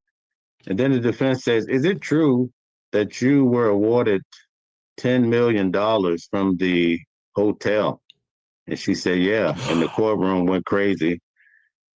And then they said, is it true that you won that within the last 30 days? And the courtroom went crazy. And that was the end of the case. She got 10 million. That was the end of her testimony. She got 10 million from additional 10 million. From the hotel? Yes, sir. For what reason? Well, they didn't reveal that, but it happened at the hotel. So whatever came out, they didn't tell us. Right. But there's a reason, obviously. Did it come out how the tape got released? Like what made that tape go viral over the internet? Did that come out in court? So I could tell you pretty much how the tape was released. How was it released? I'll tell you how it was recorded. So the event happened, according to what's expressed in court, there was a freak off happening. And it wasn't going that good. And Cassie tried to leave early. And so she's running away she's leaving that freak off. And then you see the video that we saw come over CNN where she's leaving and Diddy comes down the hall. So there's a male escort in the room that she's actually leaving from that event. While she was leaving, his dick was too big? Too big of a dick? I don't know about that part. I don't know. So then I just want to know. This is a gay platform too. Oh, okay. Yeah, I mean, finish. I'm sorry. I don't want to make it uncomfortable. We want to know about the Diddy stuff. I don't want to make it uncomfortable. I'm not Tony. I'm not gay. I'm straight. Okay. Okay, good. Yeah. So the Diddy trial. Who else testified outside of Cassidy? Outside of Cassidy testified. Who else testified? Let's see. So other than Cassie, you had the Homeland Security person that I told that had the items that were taken from the hotel room. Right. He was arrested. And then you had Dawn Rashad, the girl from Danity Kane. She was the last person to testify on Friday. And what was her testimony like? Her testimony talked about her career with Diddy, and she did not express anything so far as her being abused. But she did talk about how she saw Cassie being abused in various times. I mean, how you get abused if you stay in a relationship? That's what I really can't understand. Why did Cassie say she stayed? Well, she said that she loved Diddy, number one. Come on, that was the main reason that she would give. She likes sex too. He also, as far as the state is trying to say that she stayed because she was coerced. Basically, they're saying that Diddy did a 10-year contract with her. She was supposed to do 10 albums, right? The fuck? She only did one, and then she got thrown into doing straight freak offs, and never made another album. Hold up. That's what came out in court. Wow, so she got signed to 10. Who the fuck gets signed to a 10 album deal? Yeah, she was signed to a 10 albums, and Diddy only did one, and after that, she had to do freak offs? Yeah, she was a model when they first met, and after she became the girlfriend, she was not really allowed to go back and model and do her own shows and things like that. Wow. She also made money from appearances too. What kind of appearances? She would go to clubs, just like most of the celebrities. You get paid several thousands to show up and just make an appearance or just do a song or two. So did he give her any money for that 10-year deal, or did it come out in court? Did he pay her anything? They didn't talk about that part. They didn't tell us that initial deal, how much money she was paid from the beginning. Right. Now, I want my viewers to know this. From you viewing the trial, day in and day out, because you watch, how many days the trial been going on now? 2 solid weeks. I've been there for 10 days. And how many testimonies have you seen in them 10 days? I've seen all of the jury selection, and I've seen 5 selections from 5 witnesses. And how did the jury selection look? Do it look like they white, they black, or what they look like? Okay, let me break it down for you. You have 4 black ladies.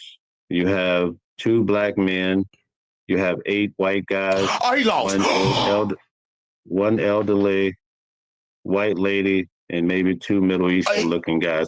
Something like that. That's the general. I'm giving you the general, because there you have the main 12, and then you have some backups, the alternative jurors. But here's the thing. I'll give you this little tidbit. There was a big dispute in the case because the defense was upset because there were 9 black guys when they were trying to determine who the jurors would be. Oh, yeah, 9 black guys. 7. Listen, they struck 7 of them and only kept 2. Right. So the defense did not like that, you know? They didn't like that. 9 black guys, he gonna win because they all wanted some dick. I don't know. Listen, I'm just trying to figure out the trial is going on. After all these 10 days of trial, how do you think the outcome is? Like right now, if the trial was to end right now, what do you think the verdict would be? That I can't really say. Come I think on, man. When it comes to, listen, I'm gonna give it to you. I think that based on the fact that the Southern District of New York, their conviction rate is 99%. There's no way you could walk out of this. I attended Trump's trial, and he got 34 felonies. So if he got 34 felonies, I'm saying it's going to take a miracle for him to get out of this case. Ain't they dropping cases and dropping charges on him now? On Trump? On Diddy. Then they on Diddy? And they dropping some charges or something like that? Oh, no. Oh, no. From the beginning of the trial, everything still stands. That's not in court. Right. And that's cool, man. Listen, thanks. Can I go? What? Can you go where? Can I just tell you what the charges are real quick? Yeah, tell me the charges. All right. So number 1 is racketeering. And their explanation, part of the enterprise course over time, where his bodyguards, chief of staff for 20 years, kidnapped, arson, bribery, obstruction, transporting people over state lines. So that's number 1, racketeering. He did all that. Yeah, he racketeering. So that's why they have it. Listen, they have it him as racketeering, and people are saying, well, it's only one person. But keep in mind that these other people may have taken a plea deal, so that's why it's possibly racketeering too. Number 2 is, let's see.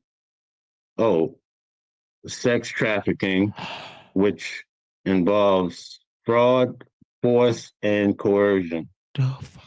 And they said fraud is to lie about a material fact. So that's the second one. Number 3 is transporting across state lines. It says Cassie and Jane and sex workers. This whole thing about had control over everybody. So they said that he had control over all of them. And even his personal assistant was abused along the way. So this is a big problem. Who was the personal assistant? Who was the personal assistant? The Belvedere dude with the umbrella? That's the umbrella man? No. No, it was a female. What they say about Meek Mill? What they say about Meek Mill? Did Meek Mill get fucked? There's nothing in there about homosexuality. Come on, gang, stop playing with me. They say something about Meek Mill. I know they say something about Meek Mill. Not yet. Not yet, but it's coming. But it's coming then. We're early in the trial. But I'm saying, is the Meek Mill coming? Is it coming? Meek Mill gay? That's coming out. I want my viewers to know that's coming out. We don't. I don't know. I can't speak. They haven't spoken his name. He hasn't been mentioned yet. No Meek Mill. No Meek Mill yet, but it's coming. We could possibly. It's possible that it's coming.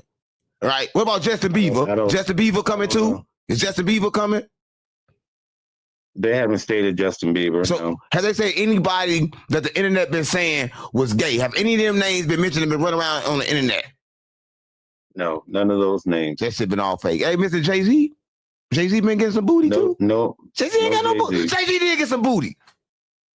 The only thing that's you could say it's been real weird is the semen on nipples and that's it. Semen on nipples? Who has semen on nipples? Well, that was a part of the case that. Tell me about the nipples. The defendant would have the escort's semen rubbed on his nipples, and that's it. So he want man nut on his nipple? Come on, gang. P. Diddy ain't want no man nut on his nipples, gang. Stop playing with me, brother. Stop playing with me. Tell you what I'm telling you, brother. No, we cutting that part out. Josh, cut that part out. Yeah, cut that part out. We're not doing that about Diddy. Ain't no way he had no nut on his nipples, gang. Stop playing with me. Stop fucking playing with me, gang. I'm telling you straight facts, brother. Say that again so my viewers can hear it again. What they said? I said, I'm telling you straight facts. What's the fact? He had the escort's semen on nipples. God. He wanted semen on his nipples and baby oil boiled hot and rubbed on them. Is that what you said? Yes, sir. I said that. That's what I'm conveying to you. Listen, I'm only conveying to you what has been presented so far. It's over for Diddy, gang. Hot baby oil. Hot. You gotta do the down. You have to do a download to tell us what's gonna happen in his future. Listen, I'm gonna tell you this. My spiritual sense has been disconnected. Right? You disconnected you disconnected when you told me something about the nipples, gang. I can't imagine telling nobody to ejaculate on my nipples, gang. That got to be gay. We got to ask Adam about that. Let me call Adam. Where my phone at? If that's real, Adam, no. Hey, where Adam at? That shit not real. Let me explain to you so you don't get it mixed up. Yeah, explain that Let to me me. just explain this to you because Adam had to try out of here. Okay, so listen.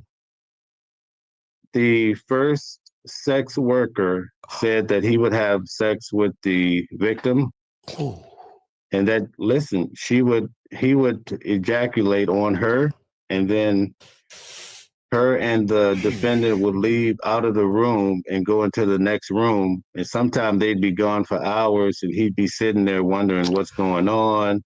He'd get bored, whatever. Okay, so then Cassie, when she came on and gave her testimony, she said that the escorts would ejaculate on her stomach. Her and the defendant would go into the next room, and he would like for her to take the semen and rub it on his nipple. Oh my God! You gotta fuck you, man. You gotta get the fuck out of here. I'm not playing with you no more. You playing with Diddy, man. I'm sick of you. Listen, man, get the fuck off here. No jumper. We out of here, man. This is No Jumper, the coolest podcast. Ain't no way Diddy put no motherfucking nut on his fucking nipples. No Jumper, the coolest podcast. They make me say that. That's what I'm on. I don't want to say it no more, but they make me say that. I gotta say the coolest podcast. I don't want to say that. Nigga don't want to say. Yeah, I want to say the hoodest podcast, but the hoodest Adam podcast. 22 make me say the coolest podcast. Why don't you be like the coolest hoodest podcast? Oh yeah. Welcome to No Jumper, the coolest hoodest podcast, right? And if you want to support me, get 100 Glocks and ride down on all your ops. I swear to God, my mama, stop playing with me. Yeah. And we in LA. I swear to God, mama. We in LA and we with somebody that got 127 years and got out. How did it work? I'm gonna jump straight into it. Like we ain't gonna ask who you is. We ain't gonna say none of that. We gonna say you got 127 years and you got out. Yeah. How that work? So look. I was facing 127 years to life at 15 years old. 2 murders. Oh. Yeah, 15. 2 murders? Yeah, 2 murders, 2 attempts, 2 murders, 2 attempted murders, gang enhancement, gun enhancement, mayhem, malice, all that. Right. At 15. Right. So listen, all of that. And we're going to talk about all of that. I swear to God, Mom. But before we talk about all of that, first we got to find out who he is. So make sure y'all watch it if y'all want to know how a 15-year-old can get caught up in all of that. Because that was a whole lot of shit. A whole lot of shit. And it's no jumper. We like to drag shit out because we broke over here. We know we broke. I was mama, listen. They broke. We rich. Yeah. No, we rich. They broke. We got. I kind of like vibrate with them now, so we broke. We kind of like faking like we broke. We faking. We trying to get rich, so we faking like we broke, so we can get more richer. To get more. Yeah, we kind of like tricking the fans. Oh, like that. Yeah, cut that part out. Make sure y'all cut that part out so they don't know. Like the EDD play. Yeah. Like fake broke. Oh, yeah, we fake broke. Type shit. Yeah, we really breaking off asses over here. Yeah. We got the porn department popping off. How's what, mama? But listen, welcome to No Jumper, right? And support us, right? And we talking to my man. He was facing 127 years, but we ain't gonna talk about that right now. We're gonna try to figure out who he is, right? So for the people over here on No Jumper, explain to them who you is and where you from. Shit, everybody know who I am. I'm the king of California. You know, big dog. Yeah, the king of California. It can't be like one king of California. Come on, gang. Yeah, I'm the king. I'm the biggest. I'm the richest. I done did everything at the highest level. Came, nigga, and they can't stop me. And I'm younger than all these old niggas. Yeah, way younger. Yeah. Right. So you the king of California. Uptown YT. The king of that means every city, nigga. Every city, every county, everything. Yeah. There's a lot to say. Like in California, a lot to say to walk around and say you the king of California. I ain't never heard that before. I've been doing it for years. Yeah. Right. To say you the king of California, that's kind of like crazy. From the streets to the main line, level 4 yard, maximum security. Yeah. Maximum security penitentiary. Yeah, maximum security. Right. Level 4, main line. We're going to get to all of that, right? So out in California, even though you're the king of California, where are you actually from? I'm from in California. So look. I'm from San Bernardino, California. San Bernardino. The murder capital of California. The worst of the worst. Right. Yeah, the slums. The slums. Yeah. Right. And what is like growing up there? Like taking me to your hood. Like if I'm not from California, I ain't from California. Yeah, I'm from St. Louis. Yeah, so for people watching that ain't from California, take us to your hood. So look, when most people come out here, they come to LA. And LA got nice rich shit. You got Hollywood, you got Beverly Hills, you got Glendale, Burbank, this, that, Calabasas, you got Malibu. Right. Nigga, I'm from San Bernardino. So I'm from a whole hour away. Nigga, my shit, the easiest way to explain it is like St. Louis, Chicago, Detroit. Nigga, at one point in time, we was the 3rd highest murder capital of the whole nation. So y'all like LA, but not LA. Y'all like your own thing. To other people, look, if I go out of state, I'll tell somebody I'm from LA. Right. Because nigga, it'll be confusing. They wouldn't They wouldn't understand. LA? Yeah, they wouldn't understand. So I just tell them I'm from LA. But you from San Bernardino. San Bernardino. San Bernardino. I can't even say that shit. San Bernardino. LA is different. It's easier to say. San Bernardino. San Bernardino. Hold on, let's say it right. San Bernardino. Hold on. San No. Yeah. San Bernardino. I'm Mexican. I can't say that. I'm talking about my mother. I'm Mexican. And I can't say that. But I'm Mexican. I can't San Bernardino. San Bernardino. I can say it like that. I can say San Bernardino. I can say San Bernardino. San Bernardino, nigga. I'm Mexican. I can't say, listen, I'd rather say LA. Yeah, Mexicans is black. It's all the same shit. I know, but I'd rather just say LA instead of saying San Bernardino. Nah, nigga. We ain't saying LA. Okay. Nah. Okay. I'm going to say, can I say the best way I can? San Bernardino. Listen, this is my man. He from San Bernardino. I mean, damn. Dino. He from the Dino. He from the, I can say that. Yeah, he from the Dino. I like the Dino. That's what I got my mama. Yeah, he from the Dino. Stop playing with me. This is my man from the Dino, right? So listen, take us through the Dino. What is like in the Dino? The first I play with me. Yeah, nigga, in the Dino, shit, we just have no resources, nigga. We the county been bankrupt, the city been bankrupt twice. The fuck? Yeah, nigga, we had a mass fucking terror shooting back in like 2014. I think that's when we was like the murder capital of the United States. Nigga, it's just nothing, nigga. No resources, no money, no nothing. Niggas just pure poverty. Niggas is living in niggas is living in houses with no roofs. The fuck? Come on, Kane. Come on, all that caps. You can't live in a house with no roof. Stop playing with me. Nigga, listen, I know you don't know jumping. You ain't got a cap to be on here. Stop niggas you ain't got cap. I mean, you ain't got cap. Niggas is living in houses with no roof. How the fuck is that possible? Nigga, go to San Bernardino. Yeah. Come on, gang. Yeah. The houses with no roofs? No roofs, nigga. Burnt down. Yeah. They was in there, no roofs. So when it rain, what they do? Nigga, they get rained on. Just like me when I was in the cell. Nigga, I had a leak in my cell. I was getting rained on. Oh, y'all, just like, y'all know. Oh, y'all broke for real. Oh, yeah. No, that's off camera. You can't do that. We faking broke, but we really broke. Right. So, but listen, so you said that in the houses in the Dino, I can say the Dino. I fuck with the Dino. GDP Vice Lord. That's what I'm talking about. Don't forget the other one. Look, on GDP Vice Lord, on Larry Davis, I play him. No. I'm Crip on Blood. Yeah. Everybody know I'm Crip on Blood. Everybody know I'm Crip on Blood. Everybody know that. Listen, Crip and Blood. Everybody know that. But listen. But I want to talk about where you come from. So the Dino, what's the craziest thing? And not talk about your case. I know your shit crazy. We're gonna make a wait for that. What's the craziest thing that you ever seen in a Dino growing up as a kid? Right before you start slicing shit. I mean, I ain't gonna say you slice shit. But before you got accused of slicing shit, right? What's the craziest thing you ever seen? Shit, nigga, just typical shit. Fool, just bodies, like going to the. Come on, gang, bodies not typical. Bodies is typical. If you from Detroit, going to the park and seeing a body is typical. If you from certain areas of Chicago, going to the park and seeing a body is typical. Same thing in St. Louis. So for me growing up, San Bernardino, nigga going to certain areas in the park, going to certain areas, nigga, bodies. Nigga, child. Yeah. Man, look. Niggas was getting murdered. Niggas was getting murdered in the middle school. Nigga, we had a middle school shooting. Young nigga came there, nigga brung a gun, nigga, a 6th grader. Nigga got packed out and killed in it. That was probably the most craziest shit I seen, nigga. Wow. Yeah, a middle school shooting. Middle school. Yeah, little nigga got whooped. It wasn't a white kid. This is like a black incident. Nah, this is some black shit. This is some gangbang shit. This is true because my ears just start ringing. You know, I talk to the spirit. Yeah, this some gangbang shit. So go tell them about this for the white ends that's watching. It's actually a black person, not a white person this time. Yeah, there's a black person. So how this happen? How this work?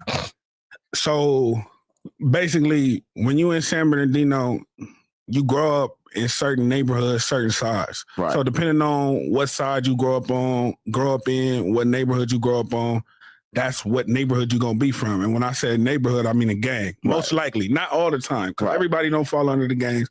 There's a lot of people that grow up in San Bernardino and they don't, you know what I mean? They don't get involved in none of that shit. They stay out the way.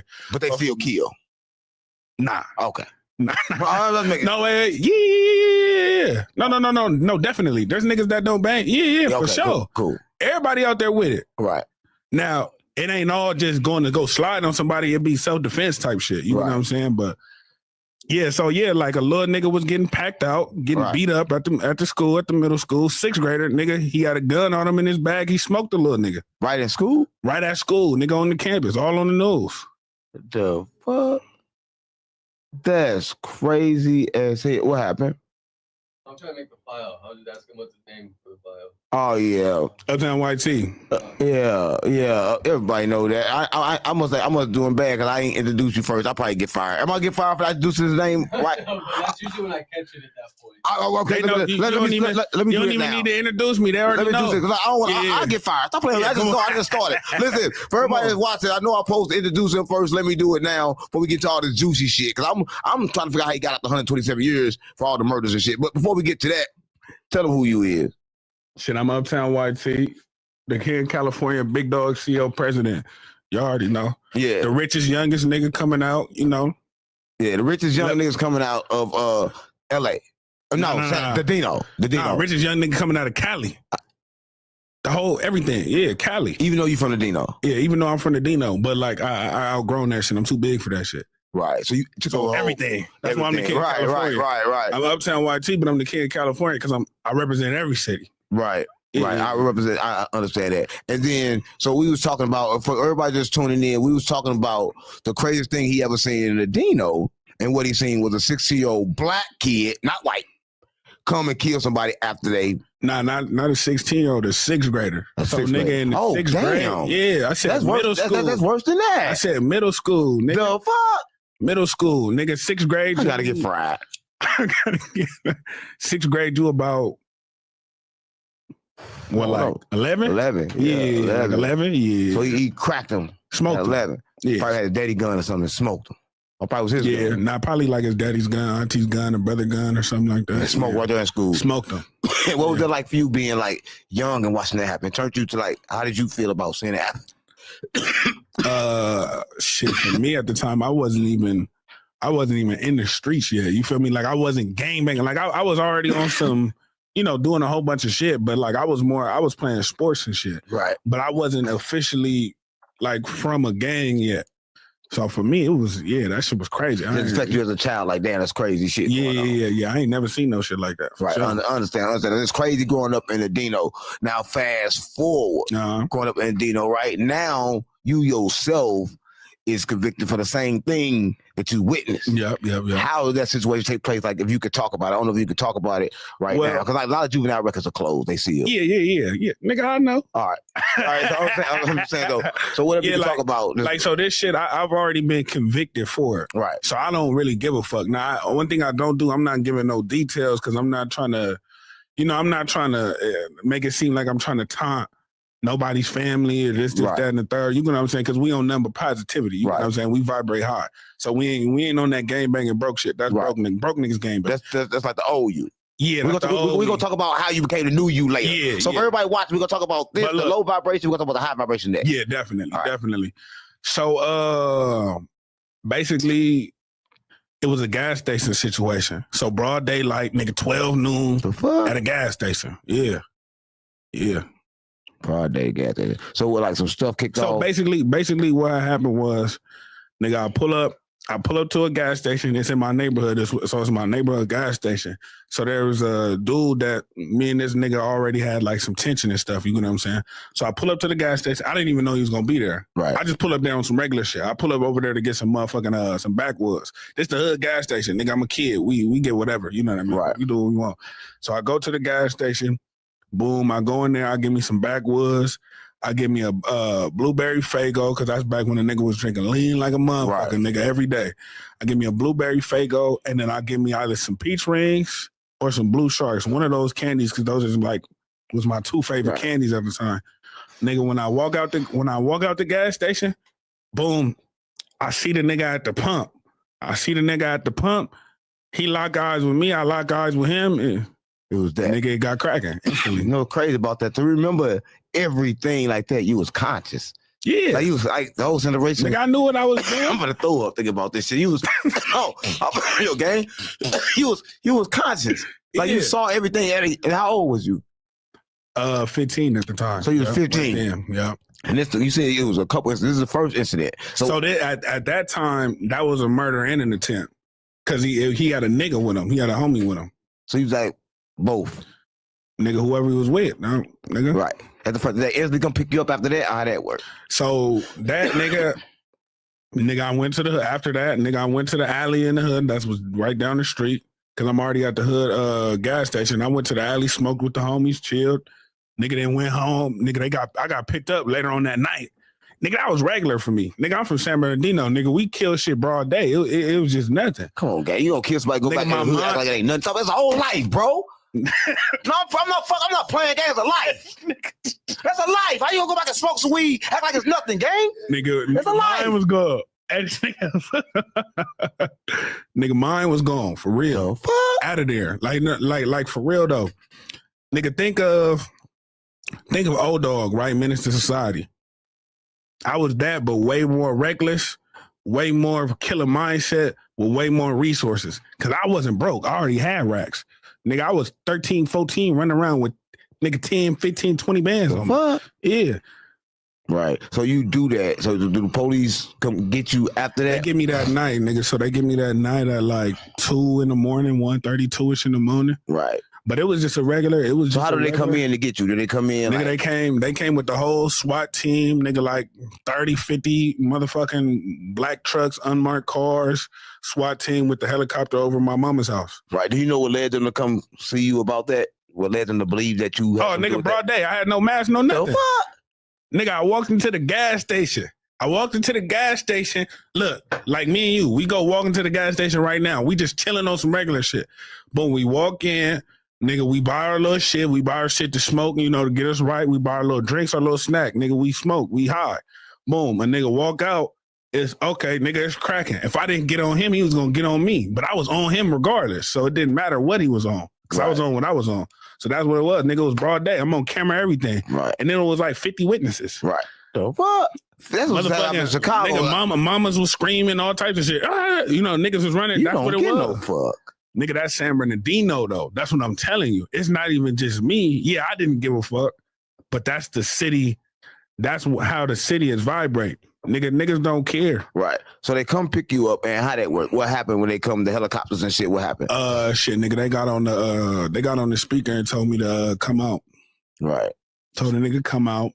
Nigga came out, me, my mama, my brother, boom, they handcuffed us all. Threw us all in the police truck, but I was the last nigga to come out. So when they got me, put me in my own police car, they took my mama and my brother out, then they let them know what was going on. Right. So when they got you to the station, what's like the first thing they say, hey, look, we got you for this murder, we think you did this murder, or how that worked? Yeah, nigga, I already knew what they was getting me for. Right. Cause they was like, yeah, nigga, we got you for, nigga. You know, it's dead bang. Nigga, you already know. Nigga, I got my face, everything. They like, nigga, we got you for this. First, they was like, this nigga died and this nigga died. First, they thought both of them died, but the other nigga didn't die. He didn't die. Nah, he didn't die. Well, I think he died, but like, you know, they brought him back. But they thought the nigga, because both of them niggas was like. You said that so calm, like I think he died, but they brought him back, like, so what? Nigga, what? Nigga, it means like you said, I think he died, but they brought him back. It is what, what am I supposed to be like? Going to the store.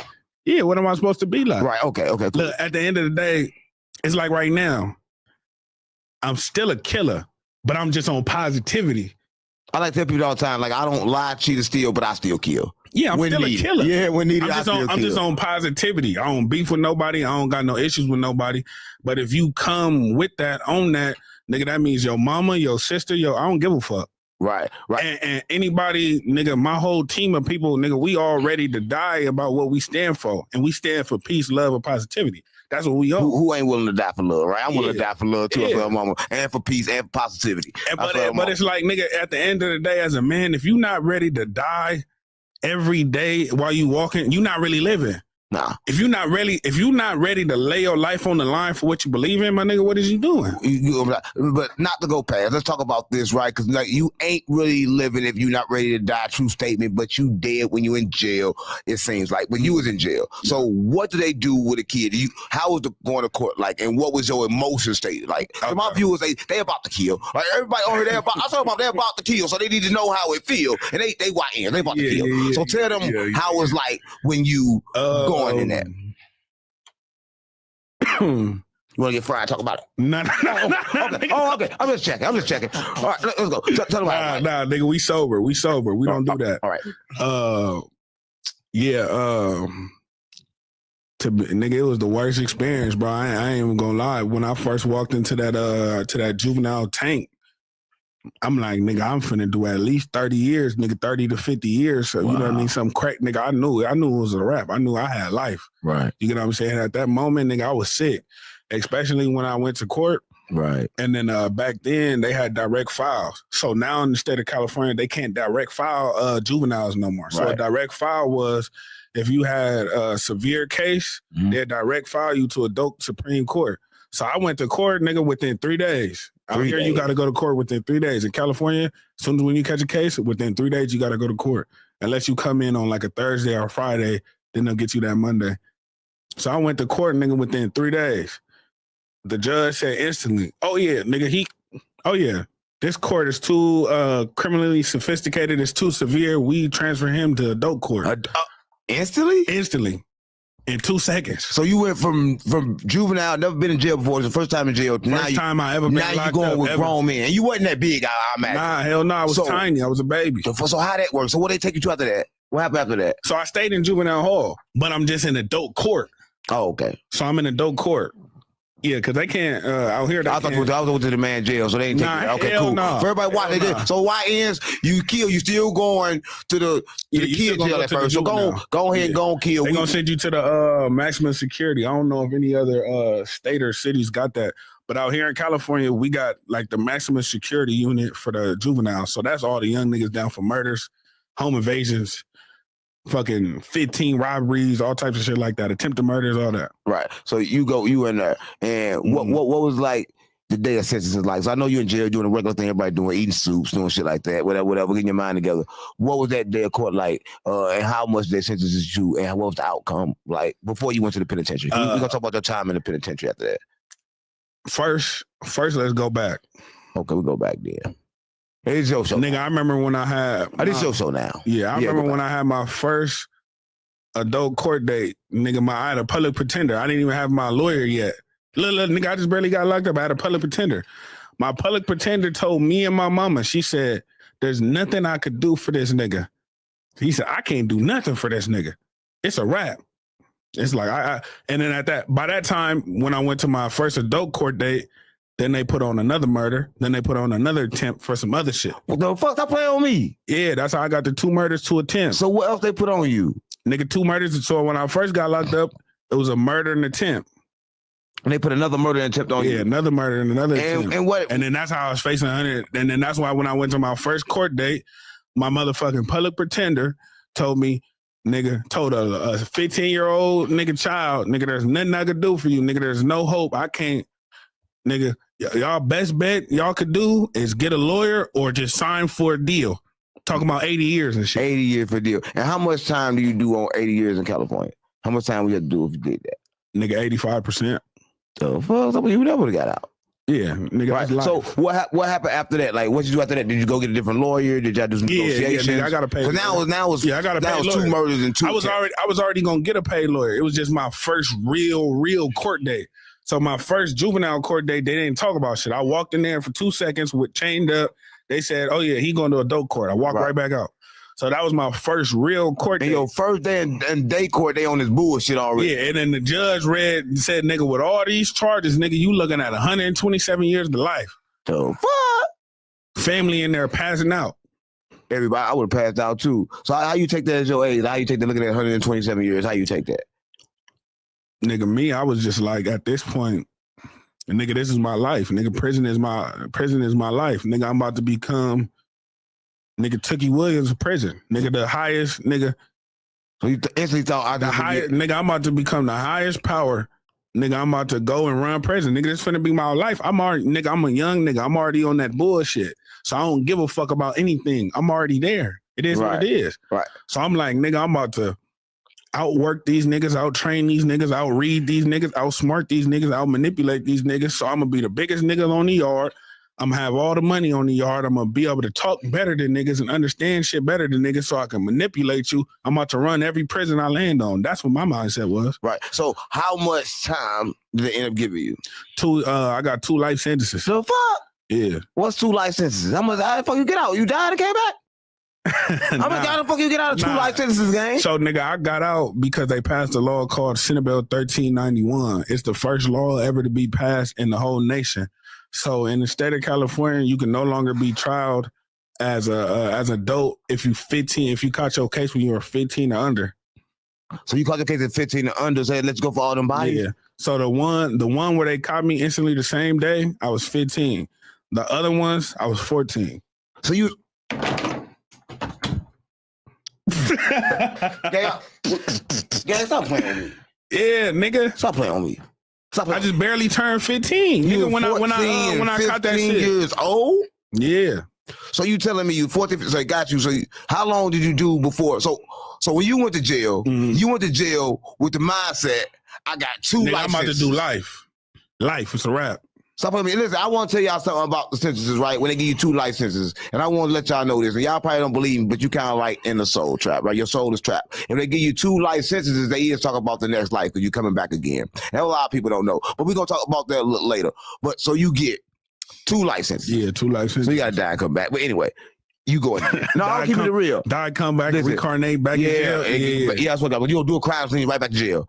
That's what you think I'm playing. They can put you back in the same circumstances. That's what you agreed to. You agreed to come back to the same circumstances. Going to lead you right back to jail. Yeah. That's what you agreed to get the next life. Agree. And then the next life you can get out of the simulation because you got a chance. But the second life, they give you 2 lives. Automatically, the second one you gotta play by their rules because you already agreed when you stood in the court and you said I agree because every court is kind of like a spiritual war. But yeah, definitely. We're going to talk about that later. So you go to jail thinking you got 2 licenses. 2. Yeah, 2. That's crazy. How does that feel? When did they take you to the grown-up penitentiary?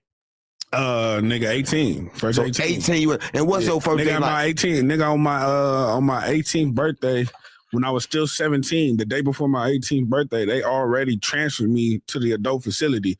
But I was there sitting in the holding tank. Yeah, nigga, that's how they do it in California, nigga. So your birthday present was 18 going to grown man cell. Nigga, the day before in California prisons, the day before they transfer you to an adult facility, nigga, while you still 17. So, nigga, I'm sitting in the adult holding tanks, still 17.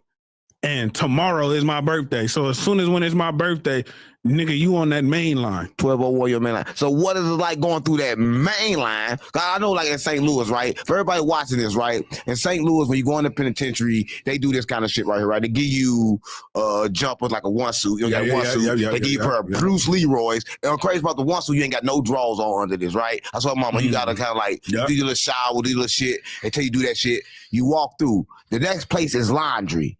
And if you not tapped in laundry or they don't know you coming, oh boy, you have some shitty draws. I'm fuck up none of that new shit. But listen, that's like the day going through like Midwest, going through our jail thing. But y'all niggas don't be tripping on like no gang politics. Like I know y'all do. No, not like but it's that. not like that. Like it's so how's it like coming in with you? Like how was it like? Going from there, like 18, you gotta say, "Look, I'm gonna go on my grip. I'm blood." I'm a gang member. So you're a gang member. So you was a gang member. Well, listen.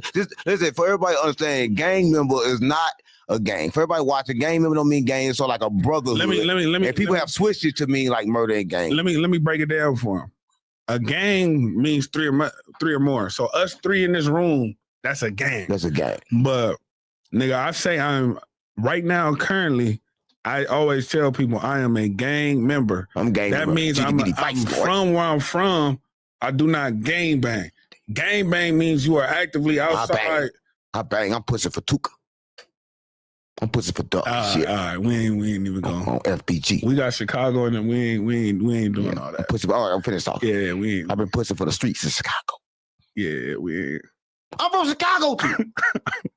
No, we gotta talk about. Hey, he be playing with. Hey, he be thinking that. Let's get it going. Listen. I'm from Chicago. KB needs to stab me, but listen, I'm trying to stab her later. But listen, let's. Wait. Yeah. I'm trying to stab her later. Wait, what do you mean by? We'll talk about that later. What do you mean by that? Listen, all right. So listen, KB stop playing with me. Yeah. Listen, listen. But look, so you go. Down there, you go your first day. Look, nigga, my first day on the yard. I'm 18 years old. A nigga gets stabbed. They killed a nigga on the yard. My first gang? Yeah, nigga, I've been stirred shitless as a kid. Nigga, this California prison. Killer, you ain't get scared. This California prison. Nigga, first day on the yard, stab him up, dead. Stabbed the nigga up, nigga, like 30, 40 times. Airlifted him, took him off the yard. And Cali prisons, nigga, they like this. Resume program. Ooh, nigga, this the level 4 yard. This the level 4 yard, nigga. So this the highest yard you could be on. On those yards, nigga, it's no warning shots. They walking around with M14s, nigga, on the catwalk, no warning shots. So they gonna blow your head off. A nigga die, they gonna pick his body up, take him out, and they gonna say, all right, y'all resume. The fuck?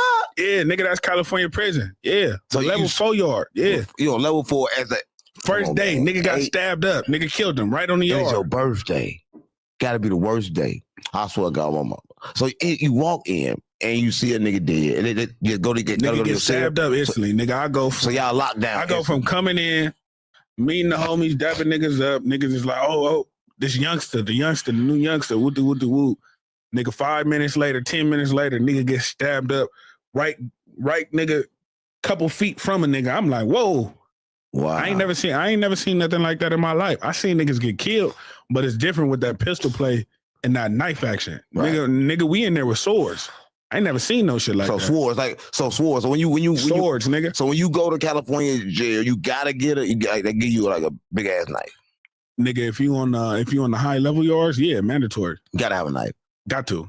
So, every nigga on the 4 yard got a knife. At least 2, 1 or 2, at least 1. Every nigga. Right. If you go to one cell holds 2 niggas. It's gonna be at least 3 knives in there. For sure. Right. And I would ask what's the craziest thing you ever seen, but that's the craziest thing right there. It's the murder as soon as you walk in, that's crazy as Nah, fuck. that ain't even the craziest thing I seen. That ain't the craziest thing you seen. Nah, nigga, the craziest thing I seen in prison was seeing a nigga get his whole face melted off. Right. You ain't never seen that? They don't do that out there in With St. baby Louis? oil and shit. Yeah, they get the baby oil, nigga, the baking soda, put all that shit, boil that shit hot, throw that shit, nigga, turn the nigga white instantly. His face was gone. Yeah, turn the nigga to Michael Jackson. The fuck? Yeah. A dark-skinned nigga like you turned into Michael Jackson instantly. Instantly, right in front of your Nigga, eyes. that was the craziest shit I seen. That and probably seeing a nigga get thrown off the tier. Yeah, niggas be getting thrown off them tiers, nigga. We got 3-4 tiers. So we 3-4 levels up. Nigga get thrown off I seen a nigga get knocked out, thrown off the tier. Broke his legs. That's crazy. At least you ain't see no shit like 4 Extra, because 4 Extra probably got hit extra because he said he seen something. No, I was talking about mama. He said he seen somebody take some peanut butter and put up somebody's ass. Hey, niggas do that. Come on, gang, stop playing. I thought some shit he made up. Nobody doing no shit like that. Niggas do that. Nigga, look, you gotta realize we from California. This is the gang bang capital of the world. So we be on some extra other shit. No other state goes hard like how we do in prison, nigga, at all. That's hard as shit. Yeah. That's crazy. That's shit too. I apologize to 4 Extra, man. You ain't get hit extra. I guess that was some old extra shit I said. Yeah, that's the homie too. Yeah, but I'm known for saying extra shit. I ain't know no shit like that. That's crazy as hell. So that shit really happened. Yeah, niggas do that. Right, that's crazy. Apologize to big 4 Extra, man. Can't wait to get back. Man, everything you could think of under the sun, niggas be doing in prison. Yeah. Right. So imagine you going to jail right now. You're there for the double homicides, 2 attempts, and 2 licenses. Yeah. To get you 2 of everything.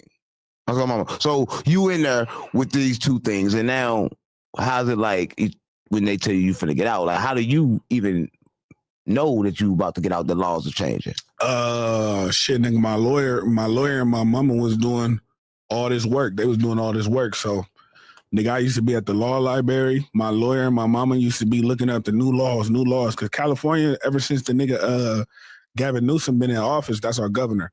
Gavin Newsom, nigga, he been passing nigga laws like a motherfucker for the inmates. Right. So he letting motherfuckers out.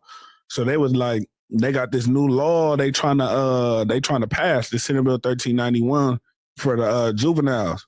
And if they pass it, nigga, you automatically nigga fall under that. Yeah. You automatically get out. And how much time did you do before they like passed? 8.5 years. Wow. Before I got out, I did 8.5 years. Yeah. That's gotta be that's some crazy shit to do. 8.5 years and get out from a double life without snitching, like Turns bitch Snitch Williams. No, he a snitch. Turns gangster snitch. I don't know about nobody. Yeah, but I'm gonna shout Turns Gangster Williams out. I don't know about nobody. Yeah, but it's Turns Gangster Williams. Turns Gangster Williams, he over there, he snitched on a hot boy, he snitched on baby. Then my baby lost all his hair and he bald head, and Wayne started smoking crack and he looked like he smoked dope.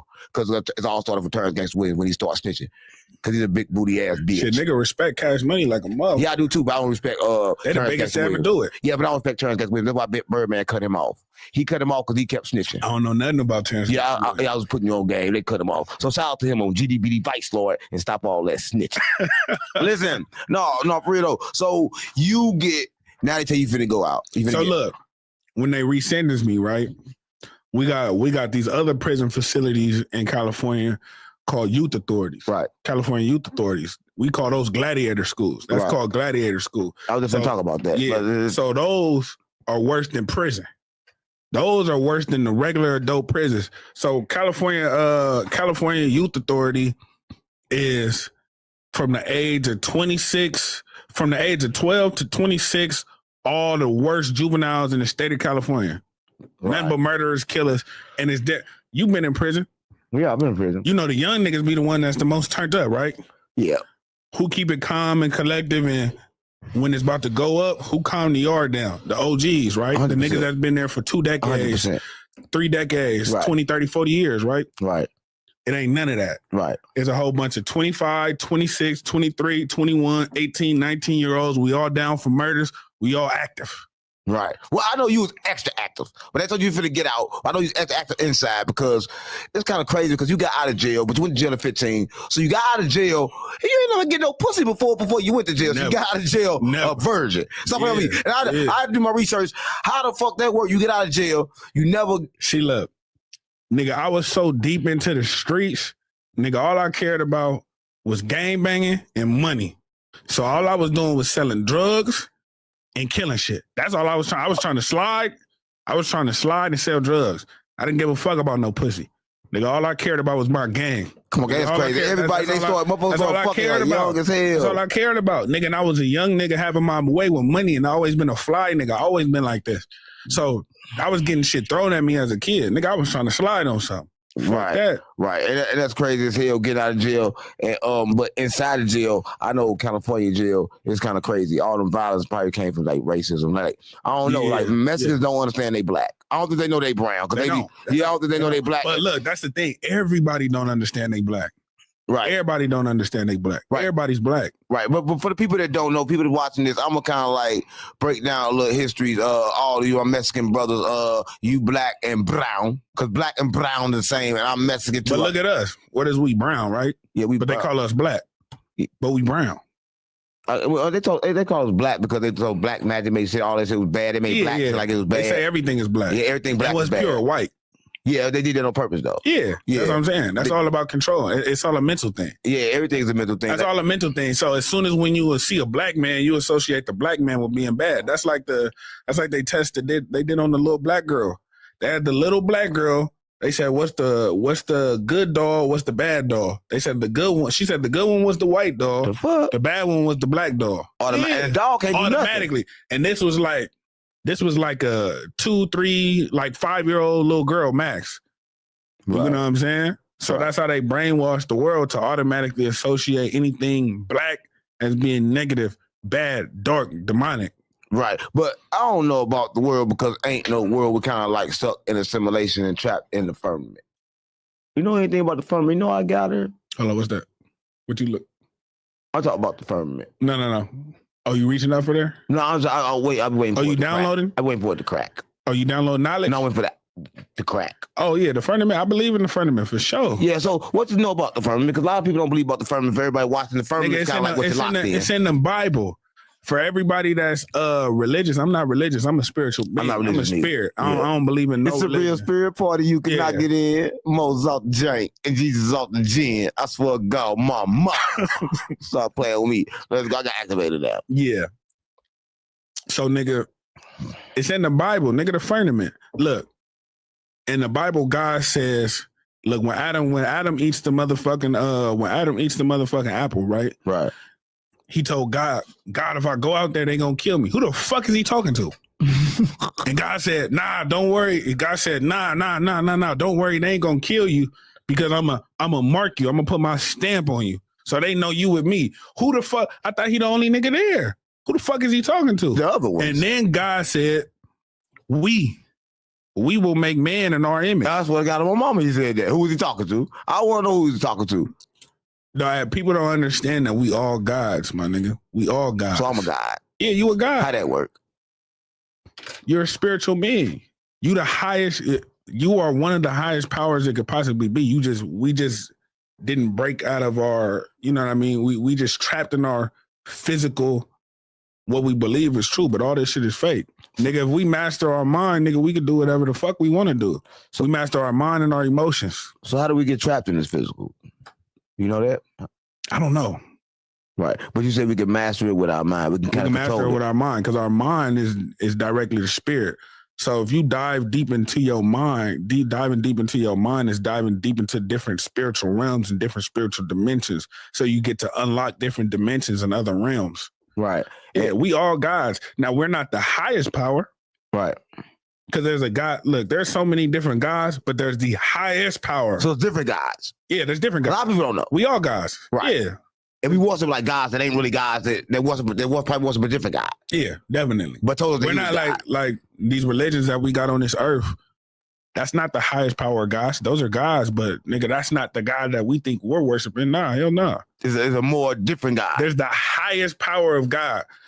And his name ain't even God. We don't know what the fuck his name is. Right. We can't see him. We can't touch him. We can't nothing. Nigga, he too pure. Right. For everybody watching, I like to call him the monad. And then a lot of people call him the monad because you really can't give him the name, the monad. And what does that stand for? The monad kind of is what you say is something you can't describe. It's something that, it just means something you can't describe. It's like something that is and was and You can't describe it, and like it just is, right? It just is, right? That's how you describe it. So I like to say the monad, right? But anyway, so you know about that, and that's kind of crazy. When did you kind of like know that you was living in like a spiritual world, not a physical one? Shit, nigga, when I got as soon as when I got into prison, nigga, I started diving deep into my spirituality. Nigga, I went down this deep spiritual journey. So, nigga, I was born and raised in a Christian household. Right. When I got incarcerated, I was Muslim. I converted into Islam. Like everybody else. Like every everybody else. Like every other like nigga. Dirk Daddy making everybody do in Chicago. like a lot of black men that want to get in tune with our roots. You know what I'm saying? We turn with Muslim. our roots, yeah. Niggas turn Muslim. So I converted into Islam. Nigga, so I was a Muslim. Then I started diving deep into every other religion. Nigga, Buddhism, all that shit, everything. And I was reading and I'm like, nigga, all this shit is the same. Right. And I started studying politics and all this shit. Nigga, everything is about money and power. Nigga, Christianity is a corporation.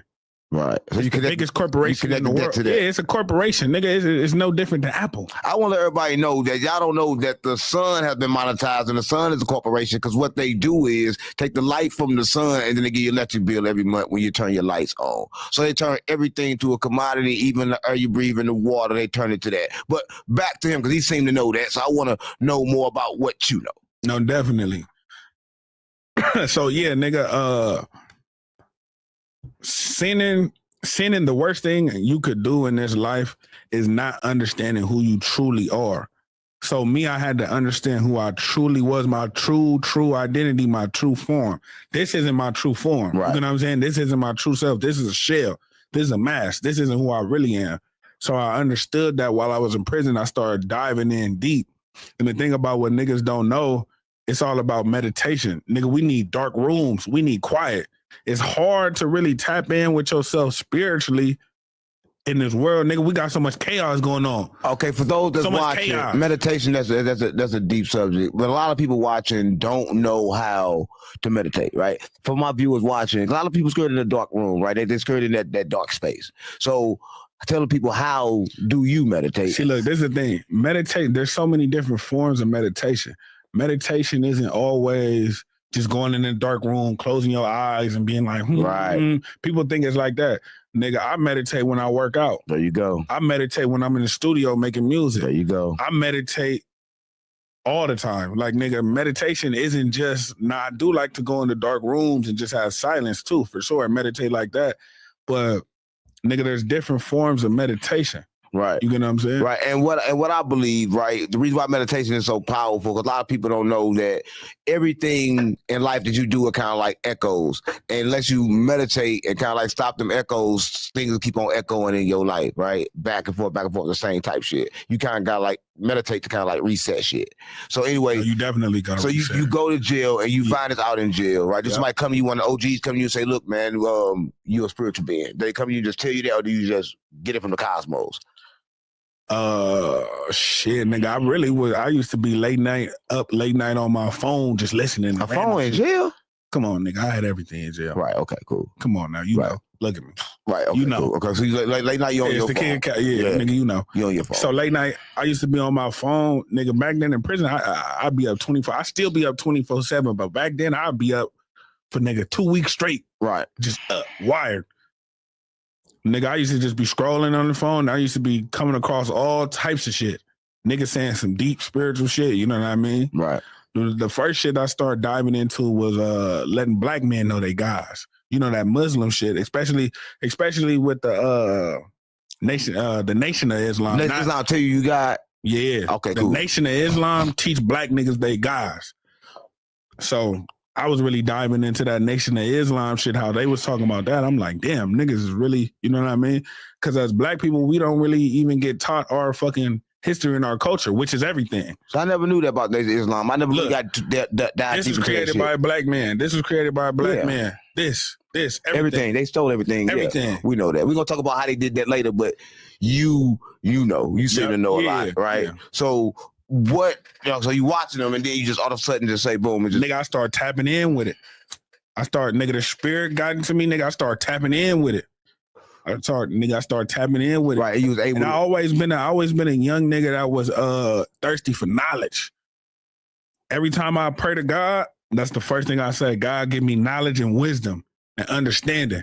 So I always wanted to have the knowledge of the world. So I was telling God that. I used to tell God that all the time. That's why the power of the tongue is so powerful. So God started rearranging and shifting my whole world and my whole mindset of everything I believed to be true, which was fake and fabricated. Yeah. There's one thing about, like, say people don't understand about that God. You ask him for something, he'll give it to you, but he's jealous because he say there is no God but me. So the moment you ask him for, he give it to you. The moment you do something else, he take it from you, right? If that's the God they worship because he's jealous. That's why he say there is no God but me. And once you do that, it's kind of like boom. But so how do you feel about like history? Even though you got that time in jail, do you feel like history itself is like been rewritten or kind of like changed? Hell yeah. How nigga, look, they got niggas like John D. Rockefeller, right? That's the original Rockefeller, right? Right. The original nigga. He says his story is he came from nothing. He started with nothing. Young nigga. Got his first job at 14 years old at a fucking library, worked there for 2 years, started a business. Within the first 8 months, nigga, he made $1 million in the fucking in the 1800s. Right. Nigga, that's fabricated. Nigga, his dad was already rich. I dive deep in history. His dad was already rich. He gave him loans and all types of shit. Right. But nigga, when you own all the wealth in the world, you can create whatever narrative you want. So you could rewrite whatever. Nigga, if you own Google, right? Right. You can go on Google and be like, okay, 607 I'm not from St. Louis, not this, not that. I'm from LA. Born and raised in Watts. This, that, and the third.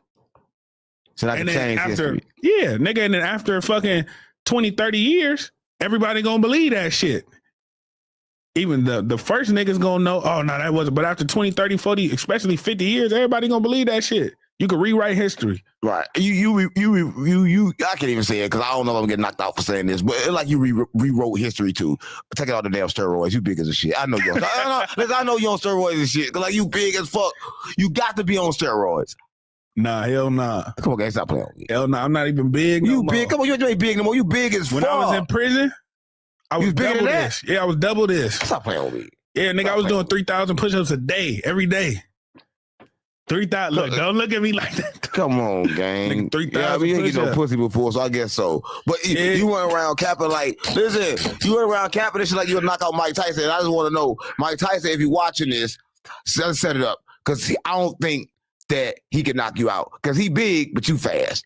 I'm fast, too. Come on, gang. You can't knock out no Tyson. That's kind of like some crazy shit. Look. First of all, this the thing. I was in an interview, and a nigga asked me about that. So everybody think I ran with a narrative talking about that. And if a nigga asks me a question, right, I'm gonna respond how I respond. Nigga, I'm a grown ass man. Ain't no nigga could whoop me. Ain't no nigga could this. Ain't no nigga could that. If a nigga bring up any nigga name, I'm gonna say, what? I'm gonna knock that nigga out, slap him up. What? It's nothing. That's like if you ask me who gonna win in a basketball game, you or LeBron. Nigga, I'm finna whoop LeBron. You know, niggas had the wrong mindsets. Niggas think niggas is, bro. Hell no. Ain't no man supposed to lay down to another man. So if you a man talking about another man could whoop you or get over on you, nigga, you a bitch. So Mike Tyson would knock out niggas for a living, gang. So do I. Nigga, I was sleeping niggas in prison. But he do it in the boxing ring is a difference. He's professional. I did it on that cage, nigga, to where we had two knives, 260, 270, grown niggas. We fight to the death. It was nothing. Right. Nothing. Mike Tyson be watching this. Forget these white ends. They don't respect the past. It's not like a nigga don't respect Mike Tyson. I respect Mike Tyson. I respect anybody. What you want to knock his old ass out for it in? He already got an ass showing on TV already. I didn't say I wanted to knock him out. I said, can't no nigga whoop me. Me old as shit, ass showing out, you gonna knock him out. That nigga see now. You gotta respect our see now old folks. Gang, stop playing with me. Look, he was controlled. If you put any nigga in front of me, I'm gonna knock him out. That's just how I look at it. Don't knock him out. Knock out the nigga with the gray hair. And if he knock me out, then we gonna keep going and he gonna have to keep knocking. Knock out the nigga with the gray hair that pimped him. They made him turn Muslim and shit. No, he turned Muslim and they got him. I forgot. What nigga? Don Perignon. I mean, not Don Perignon. Don Perignon. No, that nigga name with the gray ass hair. Well, Don Juan. No, not Don Juan. That's the pimp. Nigga, ask your motherfucker shit. Come on, gang, stop playing with me. Listen, what's that nigga name? Hey, yo, what's that nigga name with the hair? They used to be with Mike Tyson. Don King. Oh, Don. Yeah, Don King. Nigga, ask that shit, nigga. Come on, gang. There's no jumper. I told you we suffering. We suffer. I got to hold on to this. We suffer with no jumper. We trying to get big. Listen, shout out to Don King too, man. I hope you cut the hurt by now. Is he dead? Don King. He might be dead. Is he dead? Is he dead? Nah. Oh well, fuck you then. He just fuck you then. Why you got to Michael Jackson? I mean, not Michael Jackson, Mike Tyson. So Mike Tyson and Michael Jackson, they kind of like the same. They both got the little gay ass voice. That's probably why you want to knock him out, because he got a little gay ass voice. I don't want to knock nobody. You said it. You said it. What the fuck? Come on, you said it. If somebody's my opponent, I'm gonna knock him out. That's he ain't never what your opponent, man. If he was my opponent. Listen, Mike Tyson running around right now with his booty out, gang, for millions of dollars. He don't want no smoke. That's like, oh, my mama. He got his ass out. Tyson got his ass out. Tyson don't want no smoke with you, gang. Yeah, shout out to Mike Tyson and all his kids. You know the deal in Illuminati. We gonna give you $50 million. You gotta spend it before you die, and you can't give it to none of your kids, and you can't buy no property or nothing else with it. You going better to that spend it. you was a part. You have street. Yeah, but people understand. Illuminati is just mean enlightened. I'm enlightened. I understand. It's masonry. Yeah, I understand this world assimilation, and I understand how to control it. Right, just like you know how to control it. And before we get out of here, I want to give you something, right? Because like I see you getting a lot of money, right? And I want to make sure I attract you more money and more wealth, right? So I kind of like got you this, right? And a lot of people like don't understand. I'm gonna tell you what they do, right? So on top of the pyramid, they had like, you know what I'm saying, the copper and shit. So I'll put the penny in there to kind of like attract shit. The water is conscious. It gonna tell you what to do. So I broke up the money to get the money no power, but it gonna tell the water that we need to attract more. So if you keep this with you, it's gonna be a magnet for money. It's gonna attract you lots of money. That's what I got, mama. You know, we stay with that. So I keep me one. I keep me one. Ain't no money in that bag. Stop playing. Ain't no money in that bag. You ain't got to stun on her. You ain't got to stun on her on no jump. Ain't no money in that damn bag. But I was like, mama, we about to cut this out because you ain't got no money in there. What kind of money you got in there? You know, a nigga ride with that bag. That ain't shit. What kind of bag you got in there? What kind of bag? Oh, money. Hold on, let me see. I got real money in that fake. This is the first time done. Listen, no jumper, we back. That's why we got a new investor. That's what mama. Call Adam. Yeah, call Adam. You can fuck his wife. You can fuck Adam's wife. You got some money. Put enough in there, you can fuck his wife. Put enough in there, you can fuck. Right now, we got enough. Almost. Oh, no, you can't fuck her with that. Nah. You probably can see a toe. You probably can see a toe. Oh, you might see a little pussy. Oh, there's mom. Oh, no. That's good. We'll let her. You can lick a nipple for that. You can lick Adam's wife nipple for that. Cause we got paid millions let the black people fuck her. I don't think a nigga like me would ever have to pay for anything. No, listen. What if I got you a job? You big. You probably got some coochie yet? Cause I can get you an Adam wife. Do I look like I got some coochie yet? Yeah. I know. We want to get Adam wife on camera. You want to do porn with Adam wife and like fuck porn? Fuck Adam wife. I ain't no porn star. Come on, gang. Adam wife like black buff nigga fuck his wife. Come on, gang. We ain't doing let Adam. Come on, fuck Adam wife for us, gang. Make us some more money. We try to come up on no jumper. We need you to fuck his wife. Do it for us. We already playing with millions. Yeah, fuck his wife for some more millions. At the bag, right? Okay, listen, Adam, you heard it right here. I was like, mama, we bringing no jumper back. Yeah.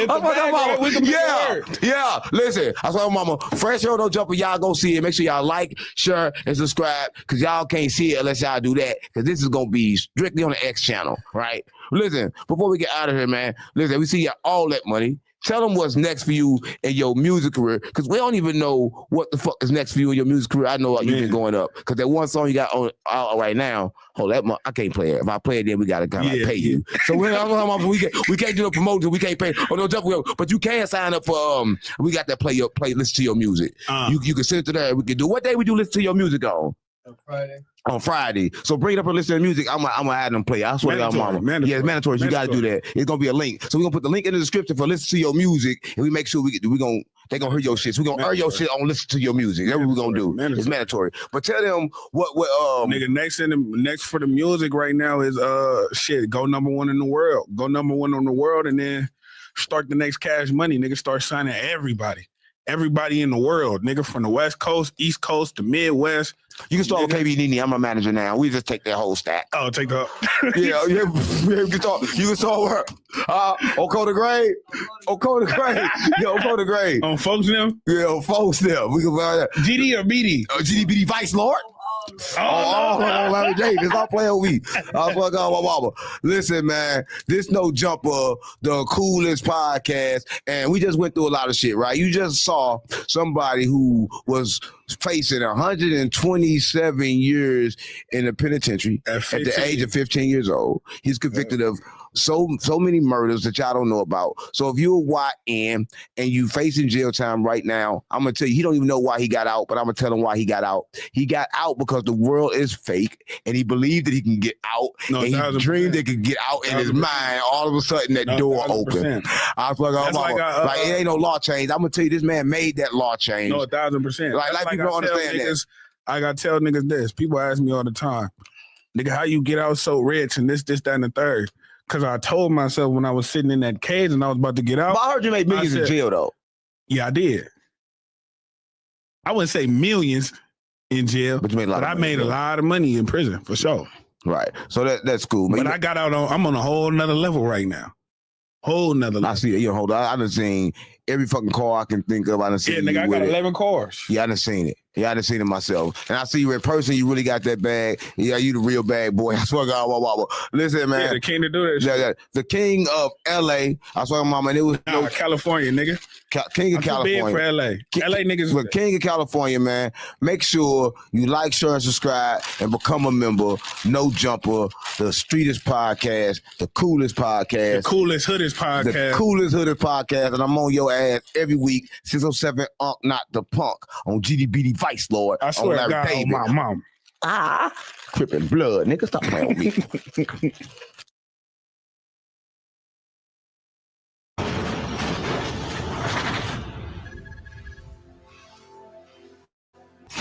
All right, 4 extra. How's it going? Man, I'm straight, man. You know, shit. Happy as a motherfucker. Got up out of that cell, made it out of that motherfucker to the world. You know how that go. Chasing the bag out here, trying to get it. I hear that. Fresh out of jail. How long you been out of jail? It's going on 4 months now. I got out June 27th. How's it been adjusting?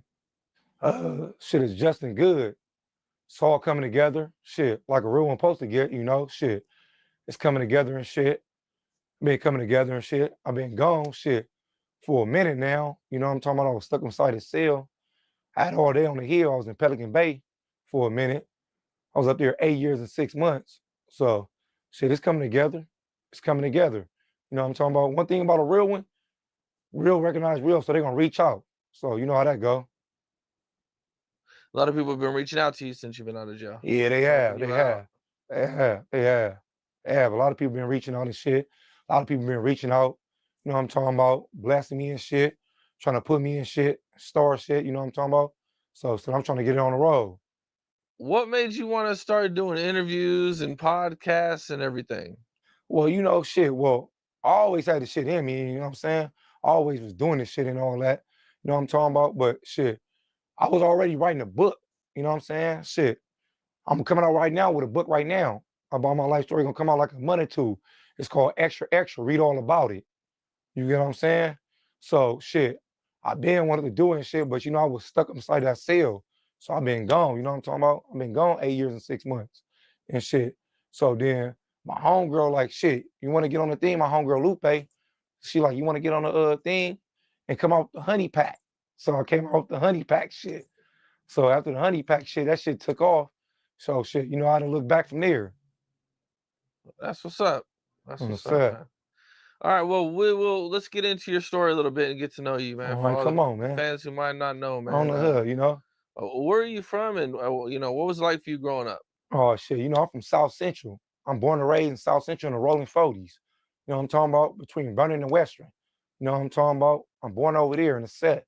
You know what I'm talking about? Been from the sets my whole life. All my family from the set. You know, I got put on at 11 and shit. I jumped off the porch early. You know what I'm talking about? My cousin and them, they was already in it. My cousin Little Turtle and them and shit. My cousin Big Gucci and them, they was already from the set. So, you know, I just followed their footsteps and shit, you know, jumped off the porch early and shit. Plus, I looked up to my cousin Little Turtle. You know how that go? He used to come get me as a kid and shit. So, you know how that go? I ran and shit, ran with him and shit. I jumped off the porch, you know, growing up, shit, you know, growing up in the ghetto, shit, you know, everything ain't nice and shit in the ghetto. You know how that shit is. You know, especially back in the days, shit, people struggling. You know how I go through. Everybody come from the same struggle. It's just different struggle for different folks. You know what I'm talking about? But we all live the same struggle in the ghetto. No matter where you at, the ghetto is the ghetto. And we all trying to get it some way, somehow. What was going on at age 11 that made you want to get down with your hood that early? Shit, you know, shit. I'm born and raised in the set. You know, all my family from the set, like I said, you know.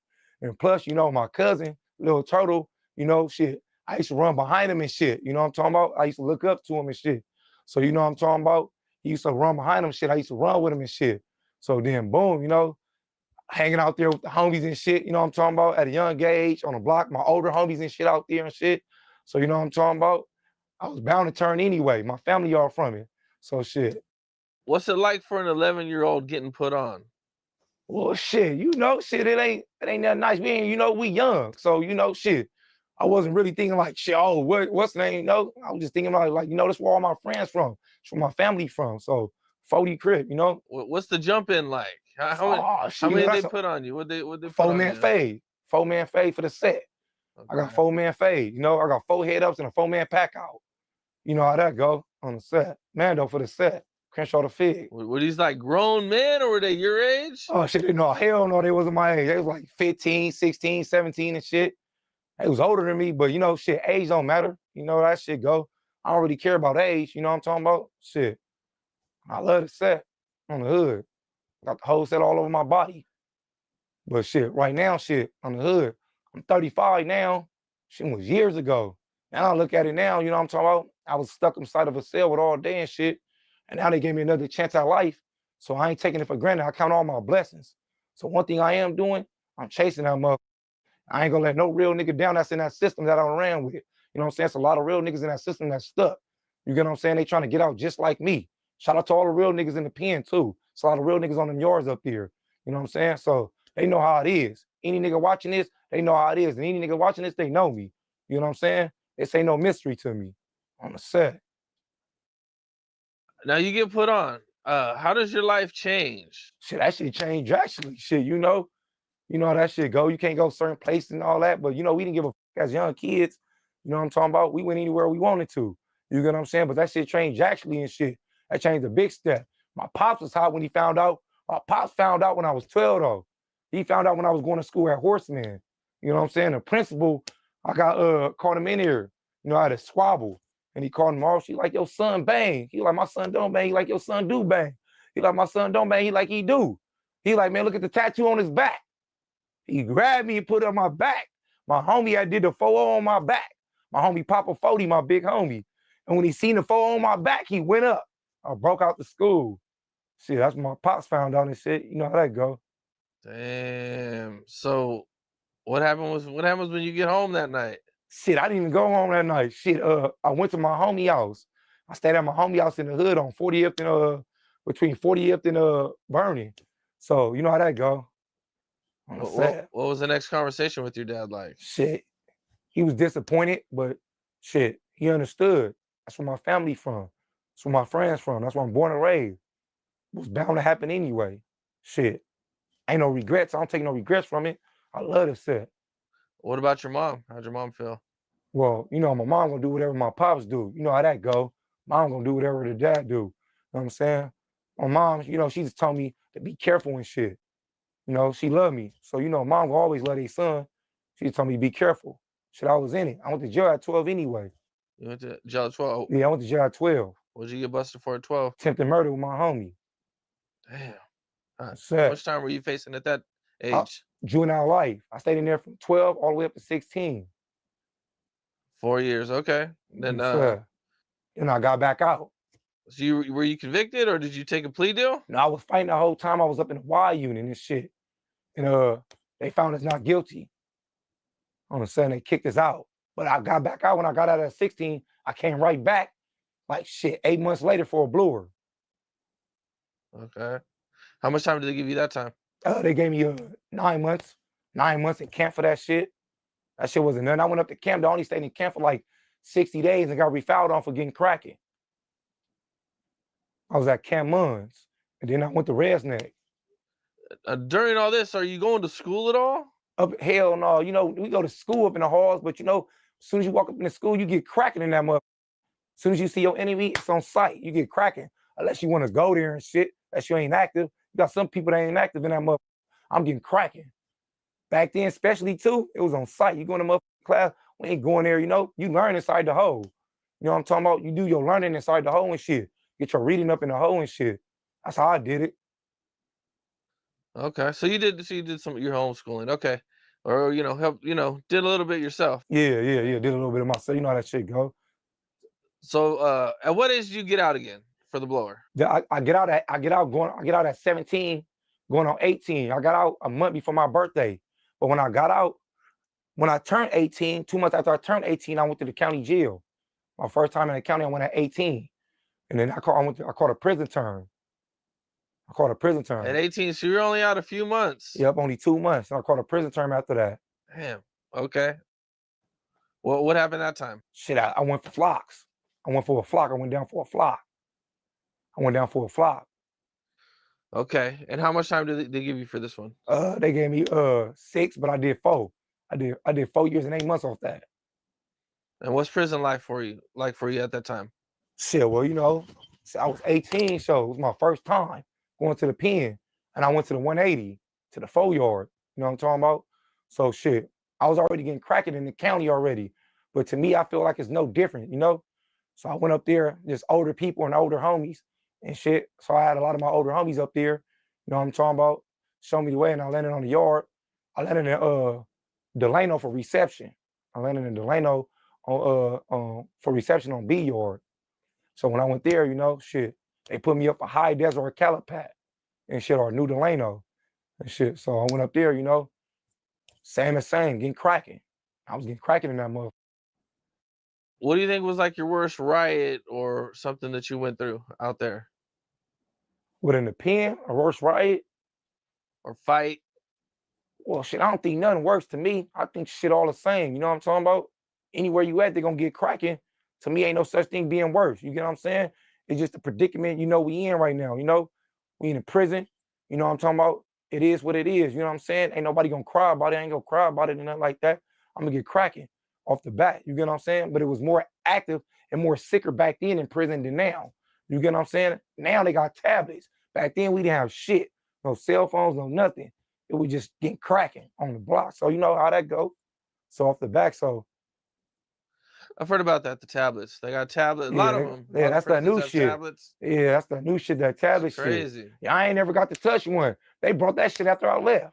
I was just in Pelican Bay. They brought that shit as soon as I left. Like I said, a month after I left, my homie told me they brought them motherfuckers. Yeah, they brought them motherfuckers after I left. But, I'm on the street now. I got a second chance. I got a cell phone. Shit, I got an iPhone 15 tablet. Okay, that's what's up for sure. Well, you get out of jail this time. Do you try to go straight? Do you try to get a job? Yeah, I've been going right now. Right now, I got out of jail. Well, this last time, the other time. The other time? Yeah. Yeah, I got out, but then I ended up going back down though. They came and when I got out, I got a weed shop. I had a weed shop on Western and Vernon. I got a weed shop on Western and Vernon. I was on my shit. I had my money. I had all my shit. You know what I'm talking about? I was doing good. I was in the set. Had spots in the set for the homies and shit. But boom, they came and got me for no reason. So I went down for a high pro case. Shit, I was in that for like 4-5 years fighting it. So then, I ended up losing. I ended up shooting to the pen. They washed me up. So when I ended up shooting to the pen, they bound me over to another case too. After I lost that one, to another county. So I lost over there too. I lost over there. They bound me over to Orange County, but I didn't give because I was already lost. So they bound me over to Orange County, and I ended up losing out there too. I didn't give a damn. I took that time out there too. So then I ended up shooting to the pen and shit. I shot the Wasco reception and shit. When I shot the Wasco reception, I was already washed up. You know what I'm talking about? I put my peel in already in the county before I shook off. But shit, you already know. So my mind was already set. I'm going to be here for a while. You know what I'm saying? It's my home. You know what I'm talking about? So shit, I was pushing through and shit. So when I went up to the pen and shit, I went to Wasco. I was only in Wasco for I was in reception right there for like 4 to 5 months and shit. And I got popping right there. I got popping on one of my homies right there and shit. I got cracking on one of my homies. Then they sent me up to Pelican Bay. So I went up there to Pelican Bay to the shoe. Is that when did you get caught for that? I'm taking it. On the set. I got caught. Okay. Booked my homie on the yard, stabbed him up, cause it was no good, popped him up and shit. So boom, they hit me for attempted murder and they sent me to Pelican Bay. I went to C7. I landed in C7 over there in the shoe in Pelican Bay. They gave me 24 months in the shoe. I was when I did 24 months, they gave me for the people who don't know, man, can you give them like a day in the life of the shoe? Like, oh shit, what's well, it you like? know, so inside the shoe shit, it's already 23-hour lockdown already on the 180 on a 4-yard. But I'm pretty sure every real nigga know this already. You know what I'm saying? Only come out for an hour and shit. Sometimes not even an hour if they missing a tray. They lock us down for the whole day and shit. You know what I'm saying? But it ain't nothing because we got our recreation in our motherfucking yard inside of our cell. You know what I'm talking about? One thing about being a real nigga and being a real person on the yard, your yard and everything is inside the cell. We gonna bust down regardless. We roll our mat up at 2 in the morning. Everybody up. Mostly everybody in the shoe program is on the same program. You get what I'm saying? Every race, we all give each other respect. You get what I'm saying? It's a respect thing in the pen. You know what I'm saying? So off the back, you know what I'm talking about? We wake up 2 in the morning. I roll my mat up off the back, brush my teeth and shit, and get ready to bust down and get ready to work out and shit. You know what I'm saying? They let us out for an hour to yard. Each cell come out for an hour. You know, going to back. It's 4 corner walls and shit. You know what I'm saying? You go lift up on a pull-up bar and shit, or do your burpees. That's Mando, mandatory working out every day. Mando, every day in the shoe. If you ain't working out, you ain't active to me. You get what I'm saying? Off the back, busting down and getting your knowledge up, getting smart back there. So you either get dumber back there or get smarter. It's up to you though. You doing your time, not nobody else. I got smarter back there. I was already short, but I got smarter. You know what I'm saying? Buff every day. You know what I'm saying? Get through buff and come back bird bath. After I get through bird bath, and y'all don't know what that is. Some people, for the viewers that don't know, that's bird bathing inside your toilet. You know what I'm saying? Or your sink. You get what I'm saying? So after I get through bird bathing and busting down, you know, I kick back, read, and sharpen my mind up and get smarter at shit. You know what I'm saying? And get away and get a plan to get up out of that cell, to get back to the streets, to get a bag and shit.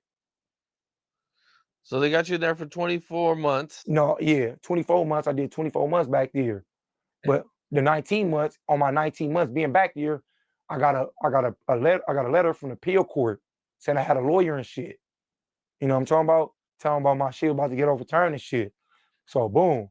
Later on, a couple of months later, they let me out. They kicked me to A yard. First, they ended up kicking me to B yard with my homies in there. So I go to B yard, but I was only on B yard for 8 days. I went over there and somebody landed on the yard that wasn't straight, and I got cracking on my homies. So then I ended up going back to the shoe for getting cracking on B yard. So I went back there for another like 6-7 months. Then they kicked me out to A yard. Then I went back to A yard. I went to A yard. I went over there to A block with my homie Baby T-Bone from the set.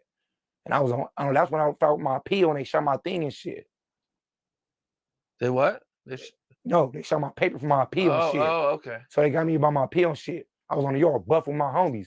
I'm on the yard buff with my homies. They called me over the loudspeaker and told me come back in the building doing yard. So I come back in the building and shit. The counselor wanted to see me. So she sit me down. She like, hey, you about to get released, your appeal overturned, you about to get kicked out. I told the bitch like, what? Whatever. She like, yeah, what you want to see on your dress? I grab a computer and shit and turn around. But the bitch like, hold on, you know you can't grab the computers and see on shit. She like, hold on, what the fuck? So I'm like, I'm just trying to see like know if the bitch playing me or not. Cause sometimes, you know, they be playing this shit. She turn around, see that motherfucker, you know what I'm talking about? Release date, June 27th. I start screaming like, what? I'm sad. I'm like, 40 Crip. I'm like, I'm dead homies. I'm like, hey, let me back in the thing. She like, all right, hold on. You want to see? I'm like, yeah, I'm gonna go get all that on the cell. I'm about to go get on the phone. Come on, man. I tell the tower, like, hey, let me back in the motherfucking pile real quick before I go back in. Cut the phones on before I go call my homie. And I ran to him. He cut the phones off before I called my homie. I went in there and called my homie Baby Runner. I called my homie Baby Runner and shit. And when I called my homie Baby Runner and shit, I'm like, hey, they turn my appeal off. He like, never. I'm like, they about to let me out. He think I'm playing. I'm like, on 40 Crip, I'm about to get out. He like, never, on 4-0, I'm about to get out. He like, that's crazy, cuz I just came out with the book and shit. On the set. That's when he wrote that book, Loyalty Don't Exist About Me. On 40 Crip. Me and cuz been road dogs since I've been 12 years old. Damn, that's what's up, man. So you get out, and how's it feel when you first get out? Man, I get out. My first time taking a plane, I never took a plane. My sister Emily, that I love, always been there on the set. And my sister Tammy, I love them. They always been there for me. Since I've been in there, you know, bitches run off in jail, you know what I'm saying? But not your family though. You know what I'm saying? And your real homies. But you know, it come with the territory. It ain't nothing though. So boom, they buy my plane ticket and shit, and they send my dress out.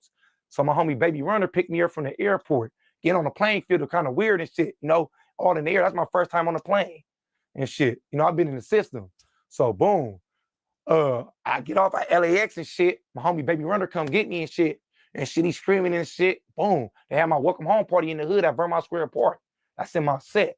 That's on 47 in the set. So boom, they had my welcome home party. All my homies and my homegirls was waiting there for me at Vermont Square Park. Waiting on me. They had my welcome home party right there for me. That shit feel the goodest. It's just like a feeling that I can't explain. But any real nigga know what I'm talking about if they watching this. Man, that's what's up, man. How many total years did you do in jail? Like right now? Just throughout your whole life. Damn near my whole life. 40 crib, like damn near my whole life. It seemed like it. It seemed like there wasn't too much time in between getting out and going back. Yeah, it wasn't. It come with the ghetto, it come with the territory though. But that don't mean just because we live in a ghetto, it don't makes us. Some people think the ghetto makes you. It don't make you. It makes you to a certain extent. But it's up to you how you gonna choose your path and go. You get what I'm saying? We all take to our bumps. Everybody is always gonna be bumps and there's gonna be roadblocks in front of you.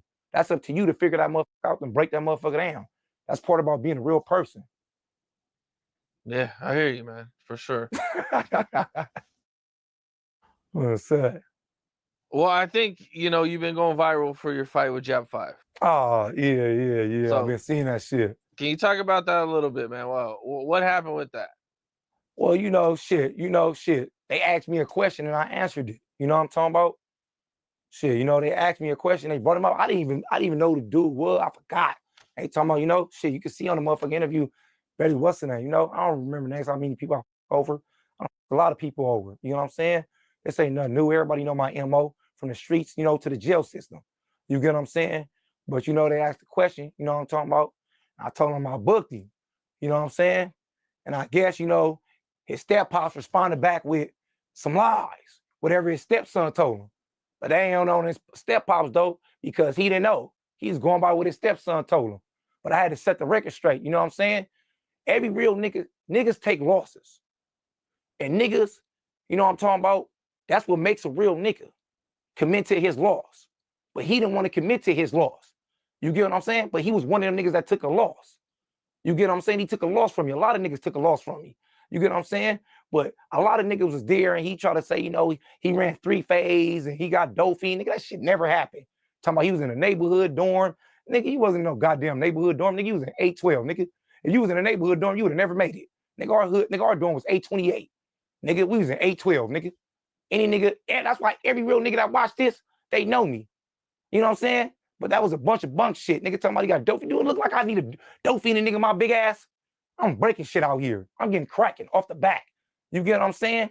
But I thought he'd just probably be a real nigga like, I took my loss. Yeah, that happened. But, different stroke for different folks. You know what I'm saying? But one thing about South Central, being in LA with this gangbanging shit, you're going to get exposed. You get what I'm saying? It's a bunch of real niggas.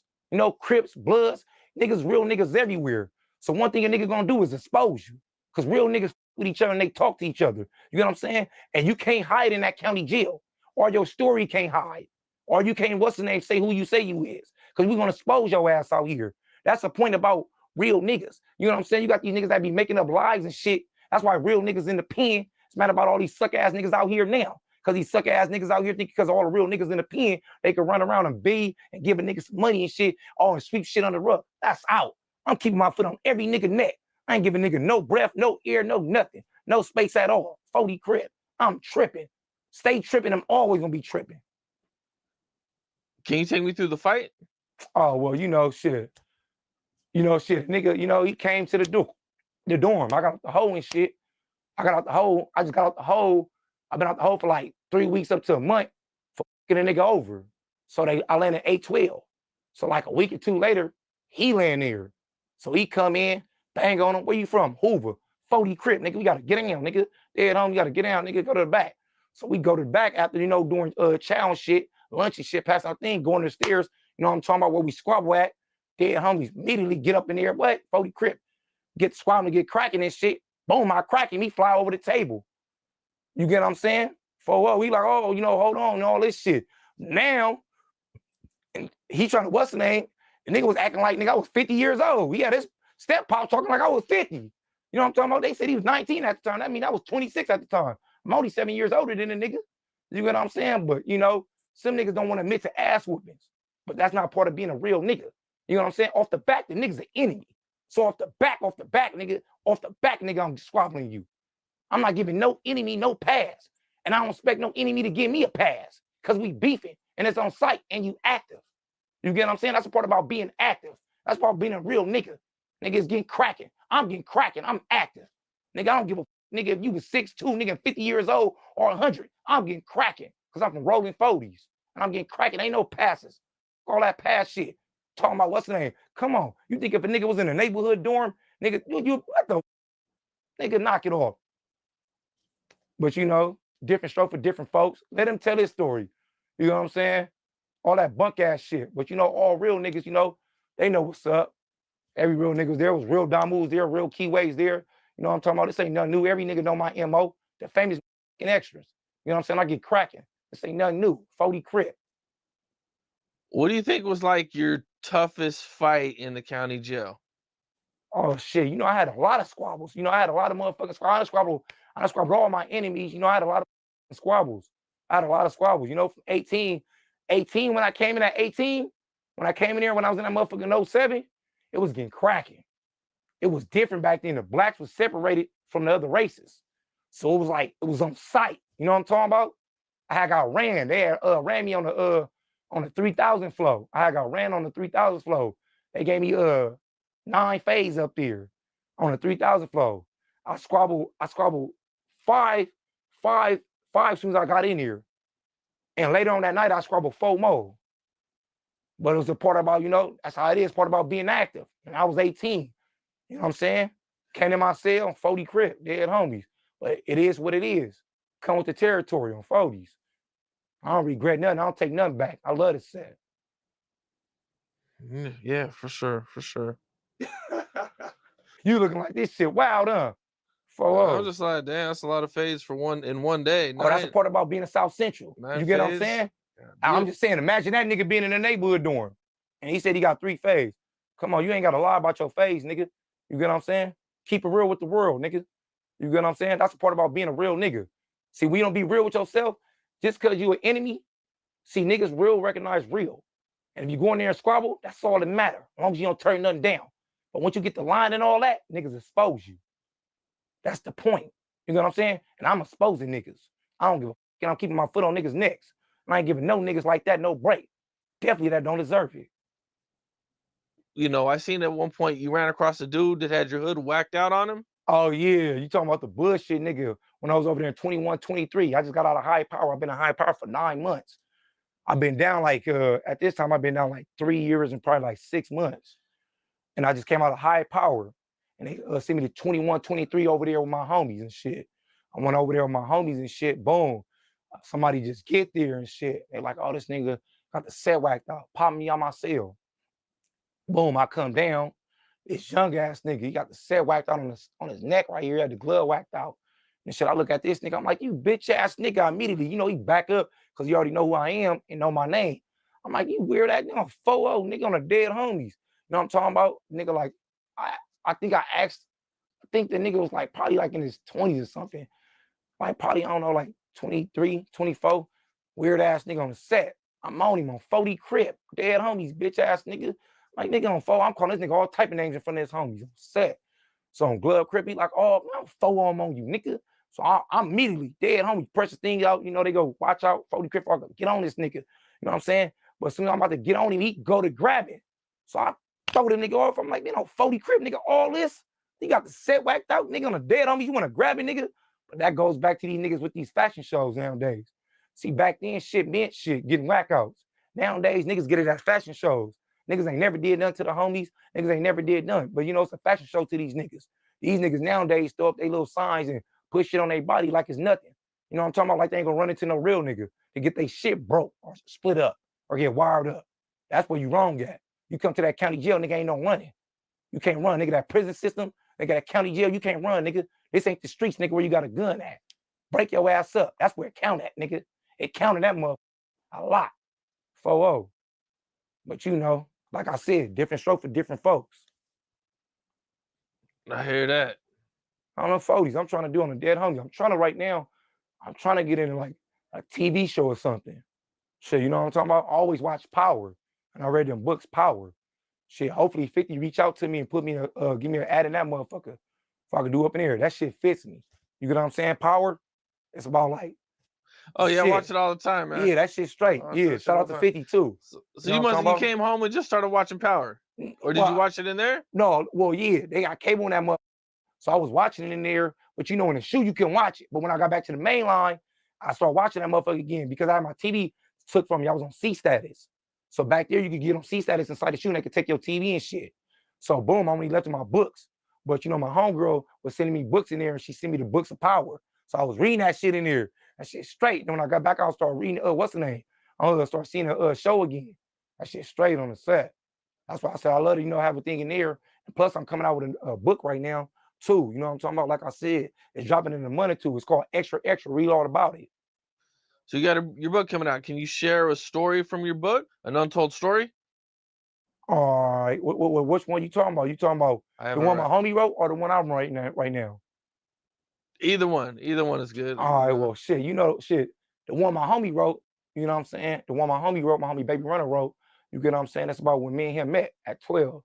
You know what I'm talking about? I was pushing down King and hit Burning to 45th. You get what I'm saying? To the 5. That's where the homies be at. You know what I'm talking about? Now I pushed up on the block, extra out. You know what I'm saying? I was young. Could have jumped off the porch, pushed over there. Could have banged on me. Where you from? 40 crib. You get what I'm saying? He like, I'm from 40 crib. What side you from, nigga? I'm from the DS. I'm from the Dork. He like, what? Nigga, I'm from the Port. What's your name? 4 extras. I'm Baby Runner. And Kobe went over there. So hollering, come over here on 40 crib. That's how I met my homie, cuz, on 4-0. Ever since then, cuz, we've been going solid all the way through. You know what I'm talking about? Cuz be there and shit. And cuz always been there and shit. Cuz check on my family and all that, cuz.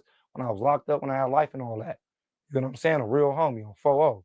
It's the definition of real homies. You got real homies out here from everywhere. You get what I'm saying?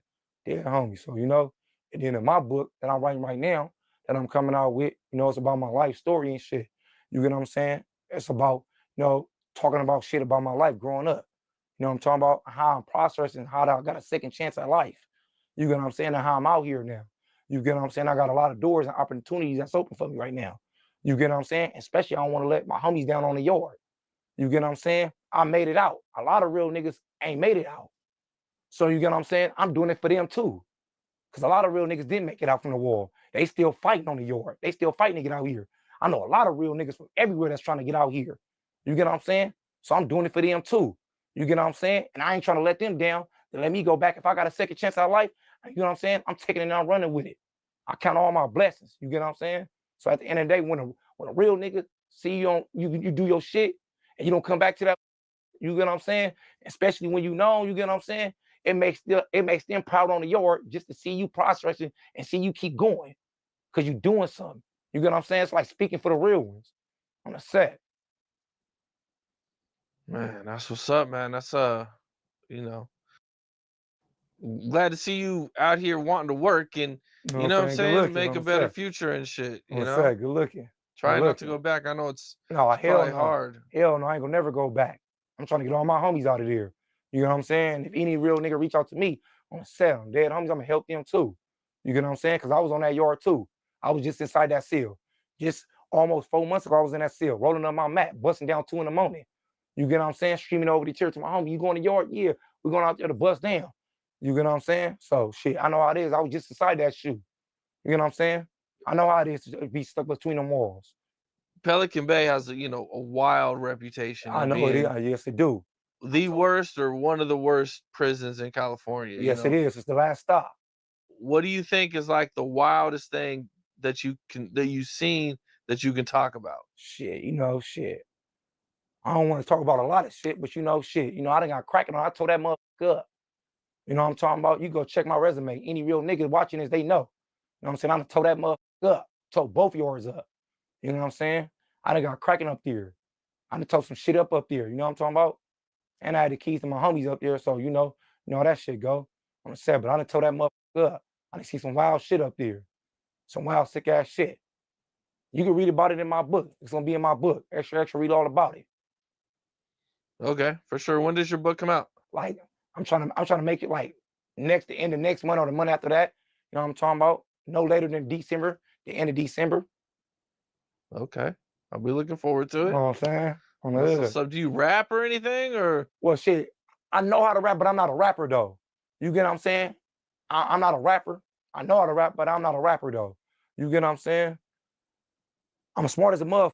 You get what I'm saying? Some of my homies, you know, told me to get on lines, you know, get on punchlines with them and stuff. I just never did it. I was too full-fledged, you know, in the hood life. You get what I'm saying? So you know how that goes, you get what I'm saying? So I got a second chance at life right now, shit. But somebody want me to put me on a song and shit, put me on that motherfucker. You get what I'm saying? I get on that shit. I ain't never turning down money. You get what I'm saying? There's all ways and angles to get money out here, and every real nigga know that. I seen that you don't drink or smoke at all. I know that shit was hard to believe, huh? That shit was hard to believe, huh? I was like, yeah, damn, not either one at all. Yeah, man. and every real nigga that was watching this show, you know, from South Central, Compton, Watts, Inglewood, anywhere, you know, Hawthorne, they all know me. Valley, you know, they know I don't smoke or drink. You know what I'm saying? You ain't got to be a real nigga. You know what I'm saying? It's a lot of real niggas out here that don't smoke or drink. It's a lot of real ones out here that don't smoke or drink. So you ain't got to smoke or drink to fit in. Nowadays you do. You know what I'm saying? Teach his own. You know what I'm saying? However they want to do it. You know what I'm saying? But as me growing up, you know, as a kid, you know, I never did it.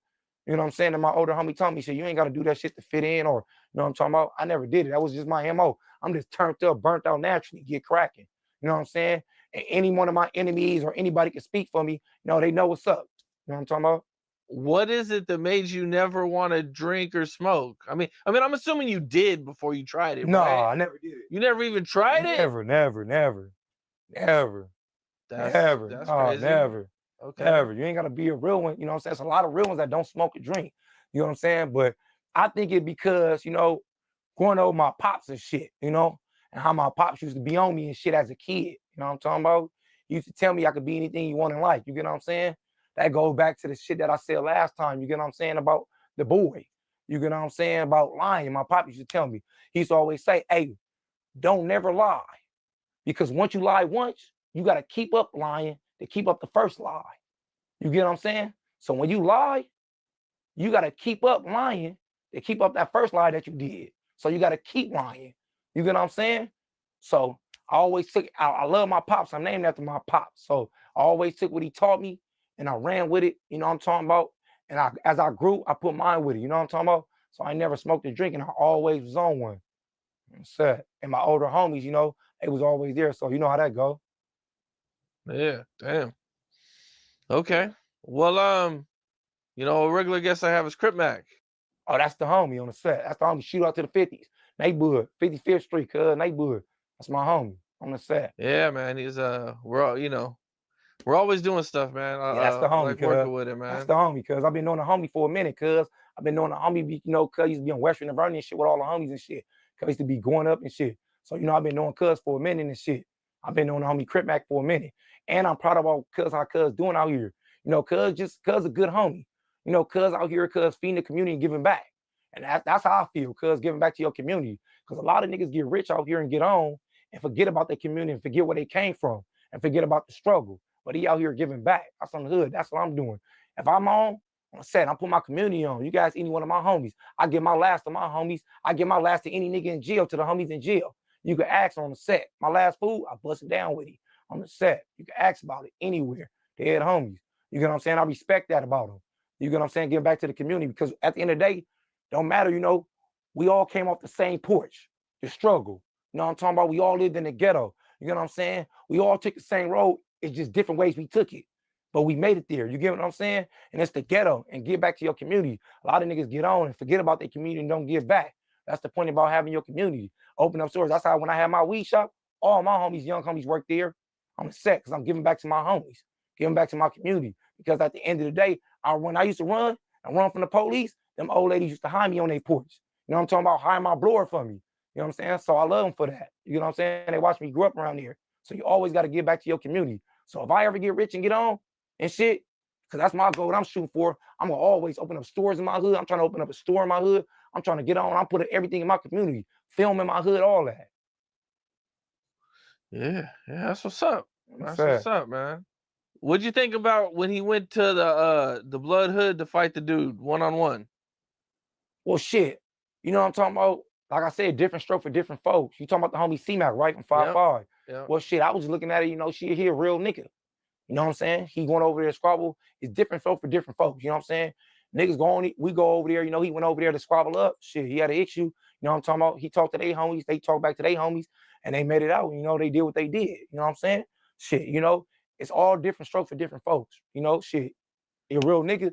You know what I'm saying? He ain't turning nothing down. You know what I'm saying? I'm not taking off from him how he do it. You get what I'm saying? That's a celebrity match. I'm not doing that shit, you know? I don't entertain that shit. I'm from 40s. I don't entertain that little celebrity match shit. I'm really out here in these streets. So, you know what I'm saying? And I'm not saying cuz out here really in these streets too. You know what I'm saying? The homie Crip Mac really out here. And the Damu homie. He out here too. You get what I'm saying? But I just don't entertain it. I just won't do it.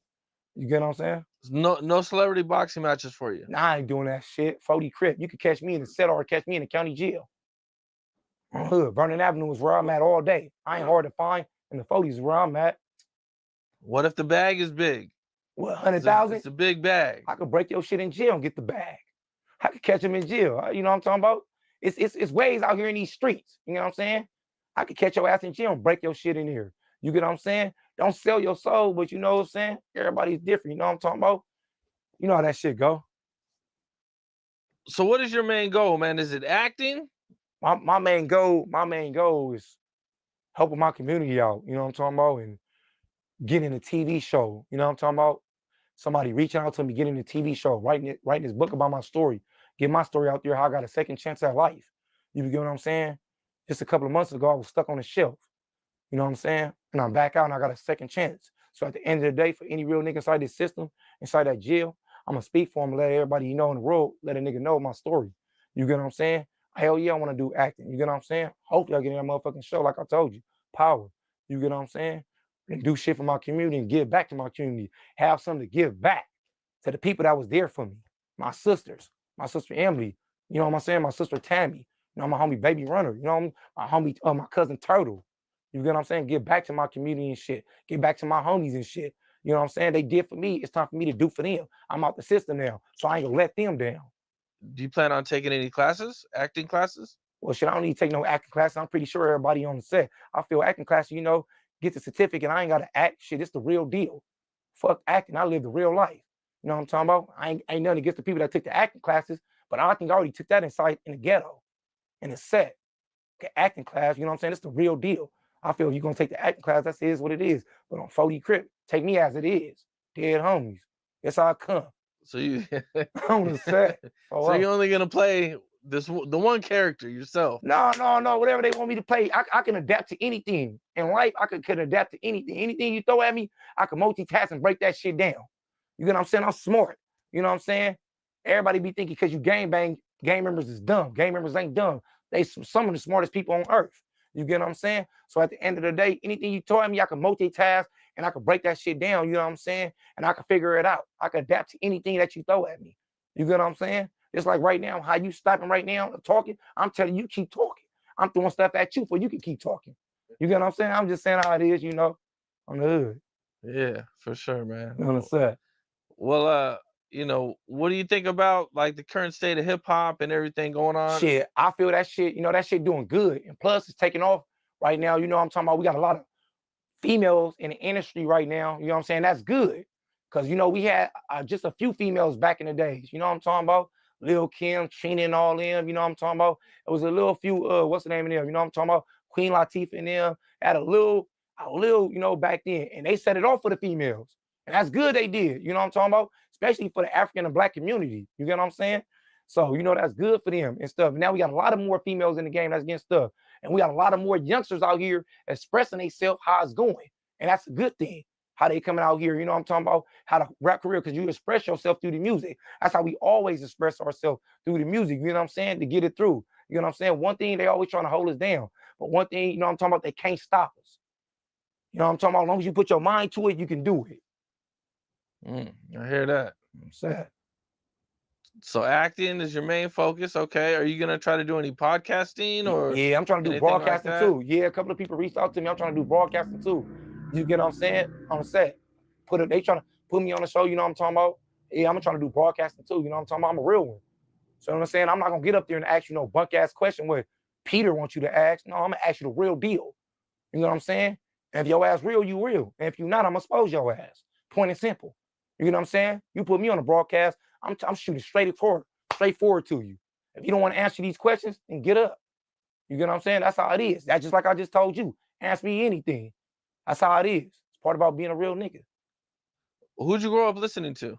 Shit, you know, Snoop Dogg, High Boys, you know what I'm talking about? Dub C, Ice Cube, you know what I'm talking about? Shit, you know what I'm talking about?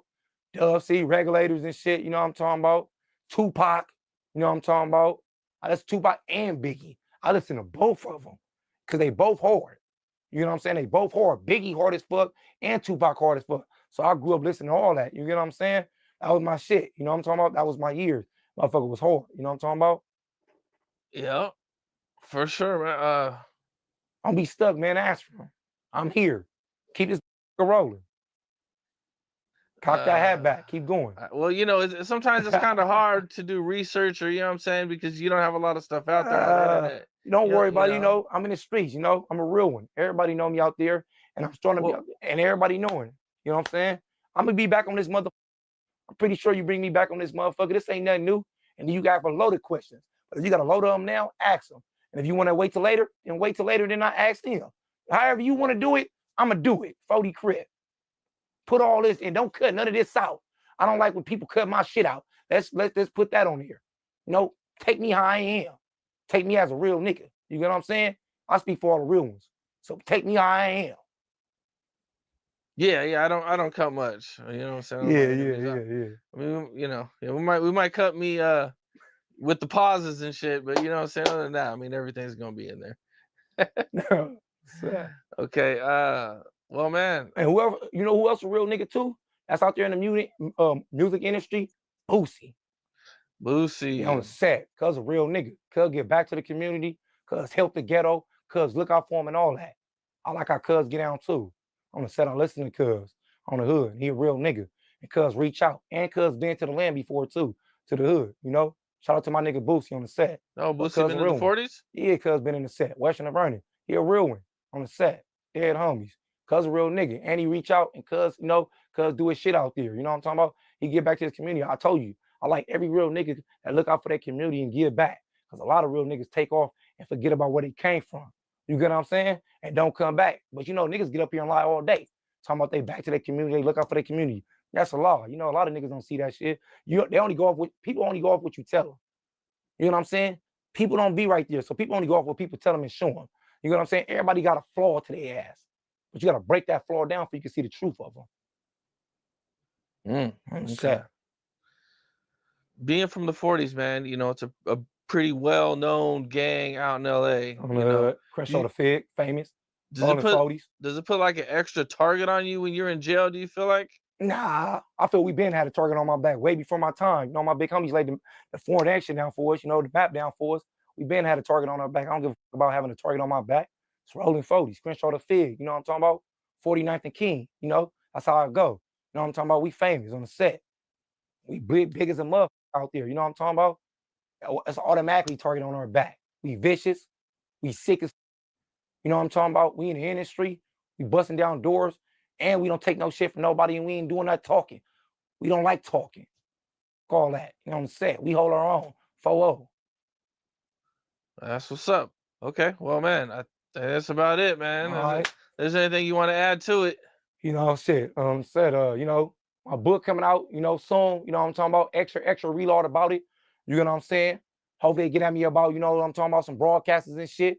Hopefully they, you know what I'm talking about, reach out to me, find me on my Instagram, 4Extra the General, or my, you know, my YouTube page, 4Extra the General, the low. You already know how I go. You get what I'm saying? No underscore. You get what I'm saying? Shout out to my cousin Turtle, 40. You know what I'm talking about? Shout out to my homie Baby Runner, cuz 40. You know what I'm talking about? Dead homie. Shout out to my sister Tammy and Emily that been there. I love you to death on the set. Anything mine is yours on the set, you know, and hopefully 50 or somebody real one pick me up on the set and keep it going. Dead homies. Hopefully, man. Boosie somebody, you know. Boosie does some movies too. Yeah, I know he do. You know, you're a real one. You know, get you a start in there. I love it. I love to see it, man. Well, I wish you the best, man. I'm gonna say, You know good what I'm looking, saying? good looking. Yeah, Thank for you. sure, man. For sure. I know Thank you got you. a lot coming up, man. Yeah, I got a lot coming up. You know how it is. Yeah, for sure. Appreciate you, man. All the time, man. What's up? This is Cam Capone. We got more content like this coming soon. So hit that like button, subscribe, and stay locked in to Cam Capone News.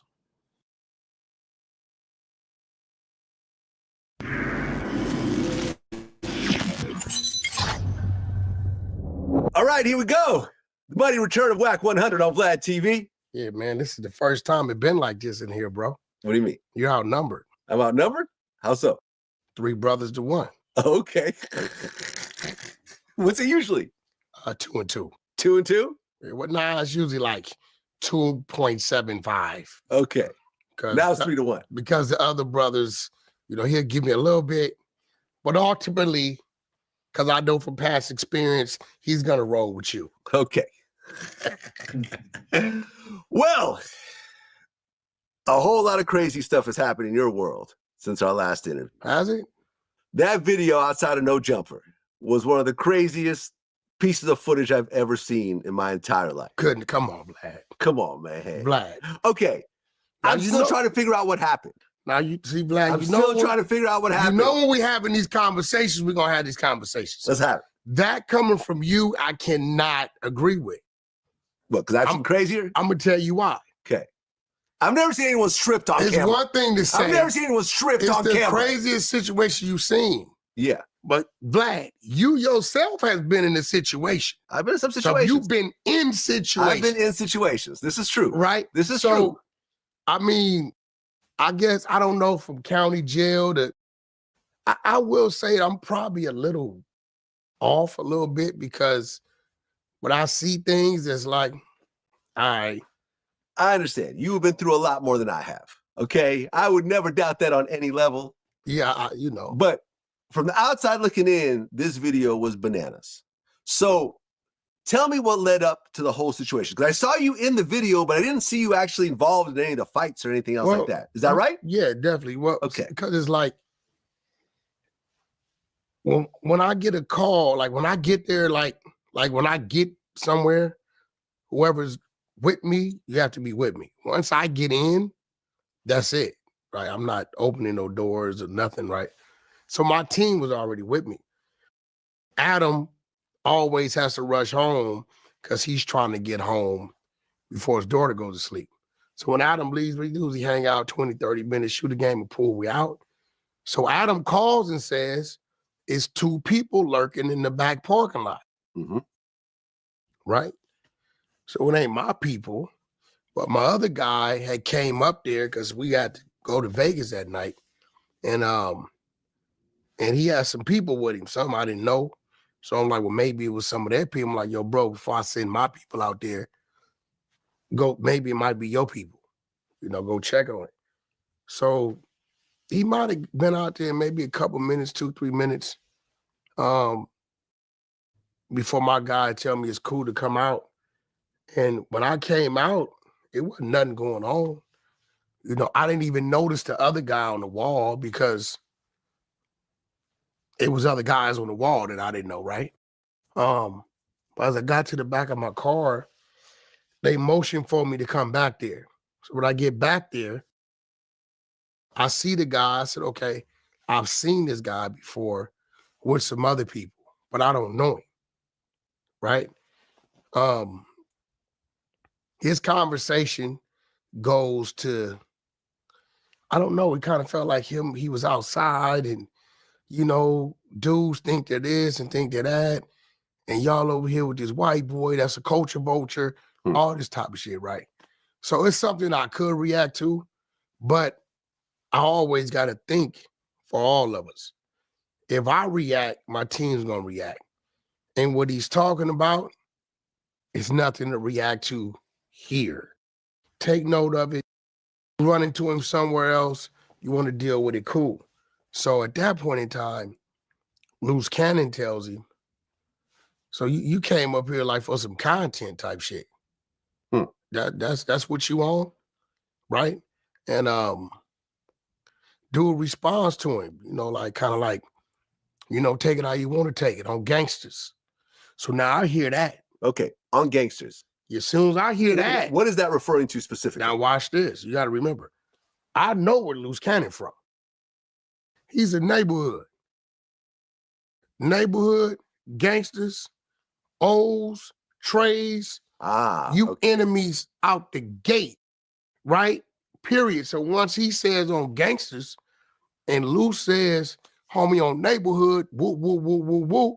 At that point in time, this is a one-on-one situation. Whatever you was on, right, this right here is really not pertaining to me because you didn't came up here unannounced, on whatever you own, and now you just shot that. He's going to respond to that. So I'll take a step back. It's two men, right? This what kills me, though. I can't say this new age person because he says he's 50 years old. He says he's 50. So in my mind, you know better. Once you say certain things that you, to an individual, that you know they can take that as a disrespect, at that point in time, you've already heightened your mind to readiness, to being ready. Something can happen. You understand what I'm saying? If I'm talking to a Crip and he say, hey, Wax, so you telling me you whoop-de-whoop, and I tell him, nigga, on Paru, take it out you want to take it. Once I deliver that to him, he can ignore that, hear it like, and dismiss it, or he can hear it as aggression and disrespect, right? And when I step back, it's two men, and you know the fight started. Now, I'm gonna be real, it was 8 or 9 of my people on the wall, right? They didn't held because they see I'm not involved in the immediate direct. I've had people say, well, why you didn't get in the middle of it? Well, I don't know him. And if I get in the middle of it and somebody swing, my people off the wall. Ain't no stopping at that point in time. It's two men. You know what I mean? I step back, you know, y'all gonna squabble, you gonna squabble. I think what happened was because dude tucked his tail and didn't really, you know, show the amount of aggression back that he had that he was when he was talking, that left, instead of it being a 4-on-2, if that's what we want to look at it as, because in my world, a 4-on-2 is an even fade. You know, you give me one of my homies any foe, you know, it's just it's a fight. Whether we win, lose, or draw, it's just gonna be a fight. You know, once you like check yourself out of it, now you leave them all to go to wherever they're gonna go. The other dude, I don't know what he did, what he said, I don't know. I don't know the dude. I've never seen him. This other dude I've seen one time with some people I was doing some business with. And when I seen his interview, his whole reason for coming up there, he said, was to close a deal with me, which is impossible because that deal's already been closed 6 weeks ago. And after I called them, they like, Whack, we canceled at 2:30. You called my number 2 guy and let him know that I canceled. He told me that. It's no different when I got here. Seen security, Whack, what's up? I said, yo, bro said he gonna be 15 minutes late, right? I'm good at communicating, right? Yeah, whatever I know about the situation and I know people that's directly involved, I'll call and let them know. So when I called the guy back and I played the recordings on No Jumper, I said, hey, man, like this dude is saying in the interview, like he came up here because y'all told him to. He said, absolutely false. He called me at 5:50 saying he was going up there and we told him everything's been canceled. There's no need for you to go. I said, well, what does he have? He said he don't got nothing to do with it. He just a guy I bring around me time to time. So what I was doing is I did a deal with Dash Network, Dash Unlock, right? I said, yo, let me bring Adam into the fold, right? You show him how it works, how the back end looks.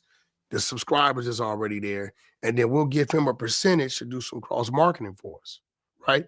But it takes you, the owner, Mozzie, to come up here and do that.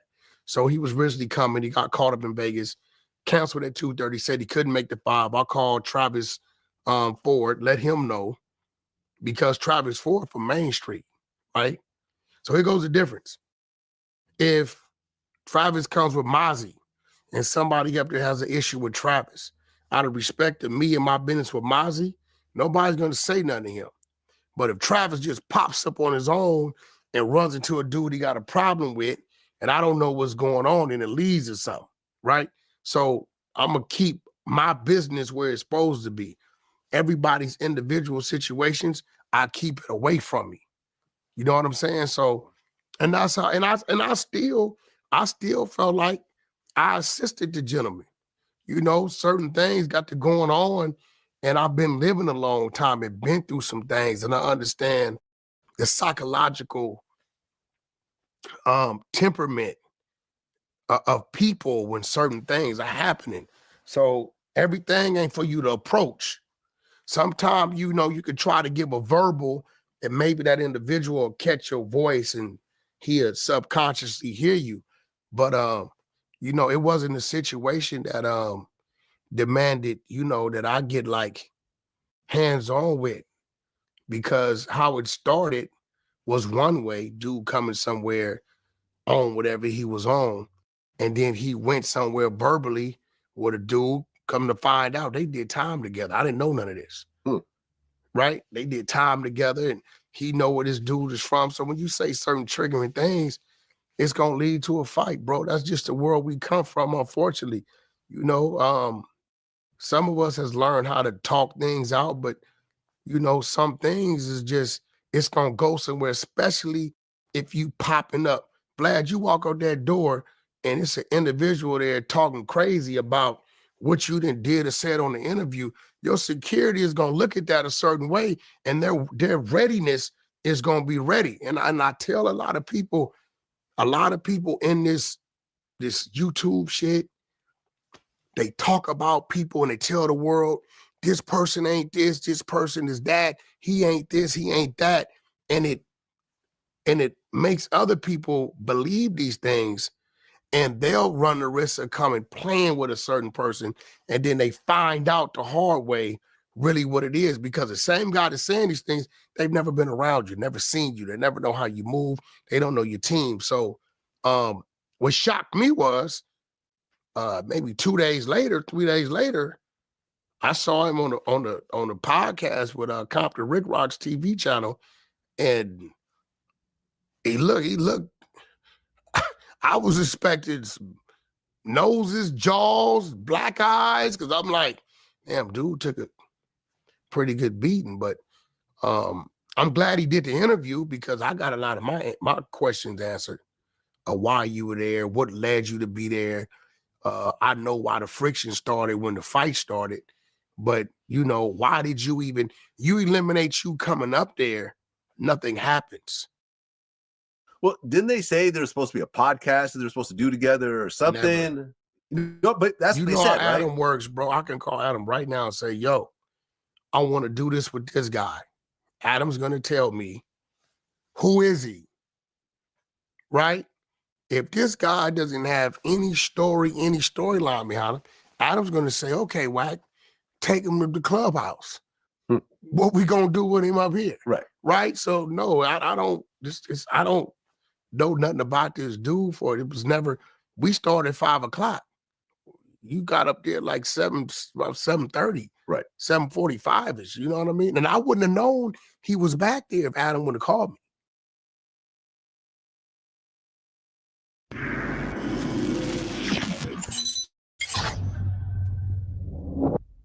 All right, here we go. Today we have something special. Now, in my last interview with Terrence Gangster Williams, you were telling me about an altercation you had with Lil Diesel, how it turned extremely violent, and you guys haven't actually seen each other outside of a prison wall until today, but you actually said you were open to this meeting. So Lil Diesel reached out to me, said he's open to do it, open to doing it.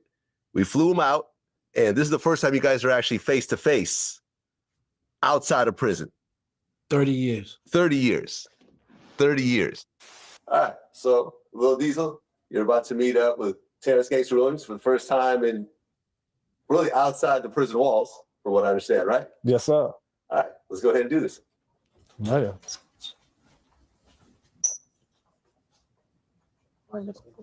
It's right to your right.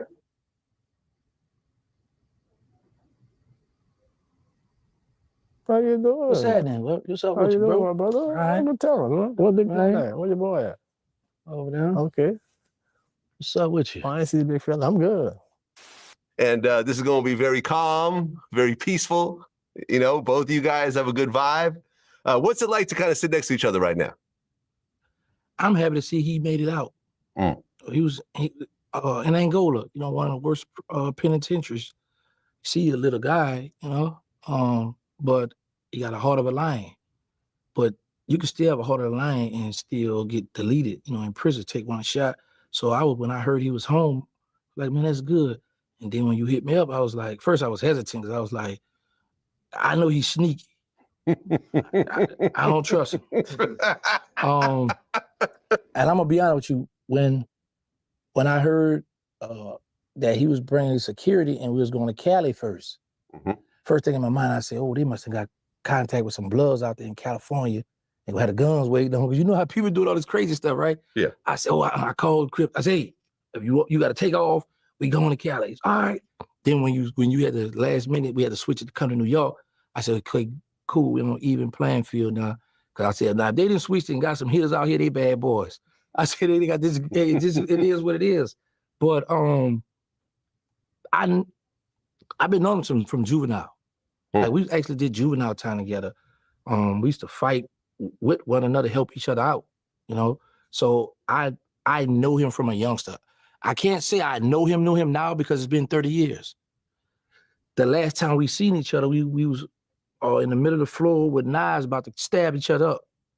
So, and when I spoke to some of my people, they was like, you trust Diesel? You know, Diesel, I was like, it is what it is, you know? In my mind, I'm like, okay, I don't live that life no more. So I'm assuming a man do 30 years, if you come on, still be on the bullcrap, then you should have just stayed in jail. You taking up L. All right, Lil Diesel, this is the first time you're actually sitting next to Terrence Gangster Williams in a peaceful situation. How does it feel? Feel kind of odd because I really didn't know what to expect.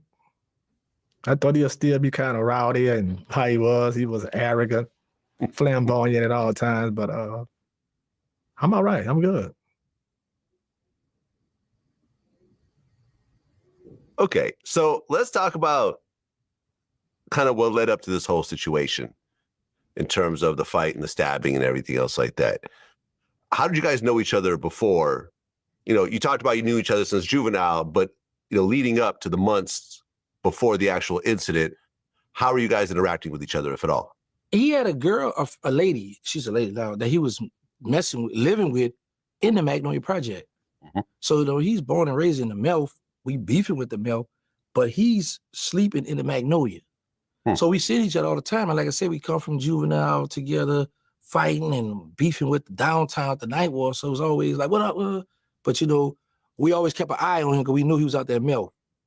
And we knew he was a killer. So it was always good. And to be honest with you, for years, I've had some unanswered questions. Questions I always wanted to ask him, like certain stuff that they knew. I was like, how you know this? How y'all was able to do this? How y'all was able to do that? You know, I don't know if he'll be open to tell me that, but just for the record, I don't live that life no more. I don't have no problems, no beef towards you. Matter of fact, welcome home. Appreciate you, my brother. Appreciate you. But it just, and another thing, once y'all hear his story, honestly, I feel like I lost the war in this one. I ain't never get my lick back because I could have lost my life. It hit me right here. Yeah, we'll get into all that. You know, but you know, it was all right. It was cool. We never had no problems leading to that. So that's why a lot of people were shocked when we start clashing. All right. So, Lil Diesel, leading up to the situation, what was your interactions with Terrence and what was the whole situation? Well, I was always cool with them. But when they gunned my friend down and I seen him on that ground and they went to saying that anybody out the Belfamine Project they catch, they gonna do this and do that to him, I declared war. Because I know they was killers, and if they catch you, they was gonna do you in. Okay, so who got gunned down? Big Burger. Okay, You know who that is? Yeah. Okay. Yeah. Well, were these was his guy one of the people that you admitted to when you actually cooperated? Well, actually, it was people down in my project that did that, but I was actually in jail when that happened, so we can talk about it. Okay, so you weren't involved in that at all? No. But you knew the people that did? Yeah. Okay, but you blame Terrence for the situation in a way? Yeah, because he was like the leader of the crew. Aha. Okay. So Terrence, you told me there was a situation, I guess there was a rumor that your guy, Killer Stone's brother, Yeah. Disco, Yeah. had a situation with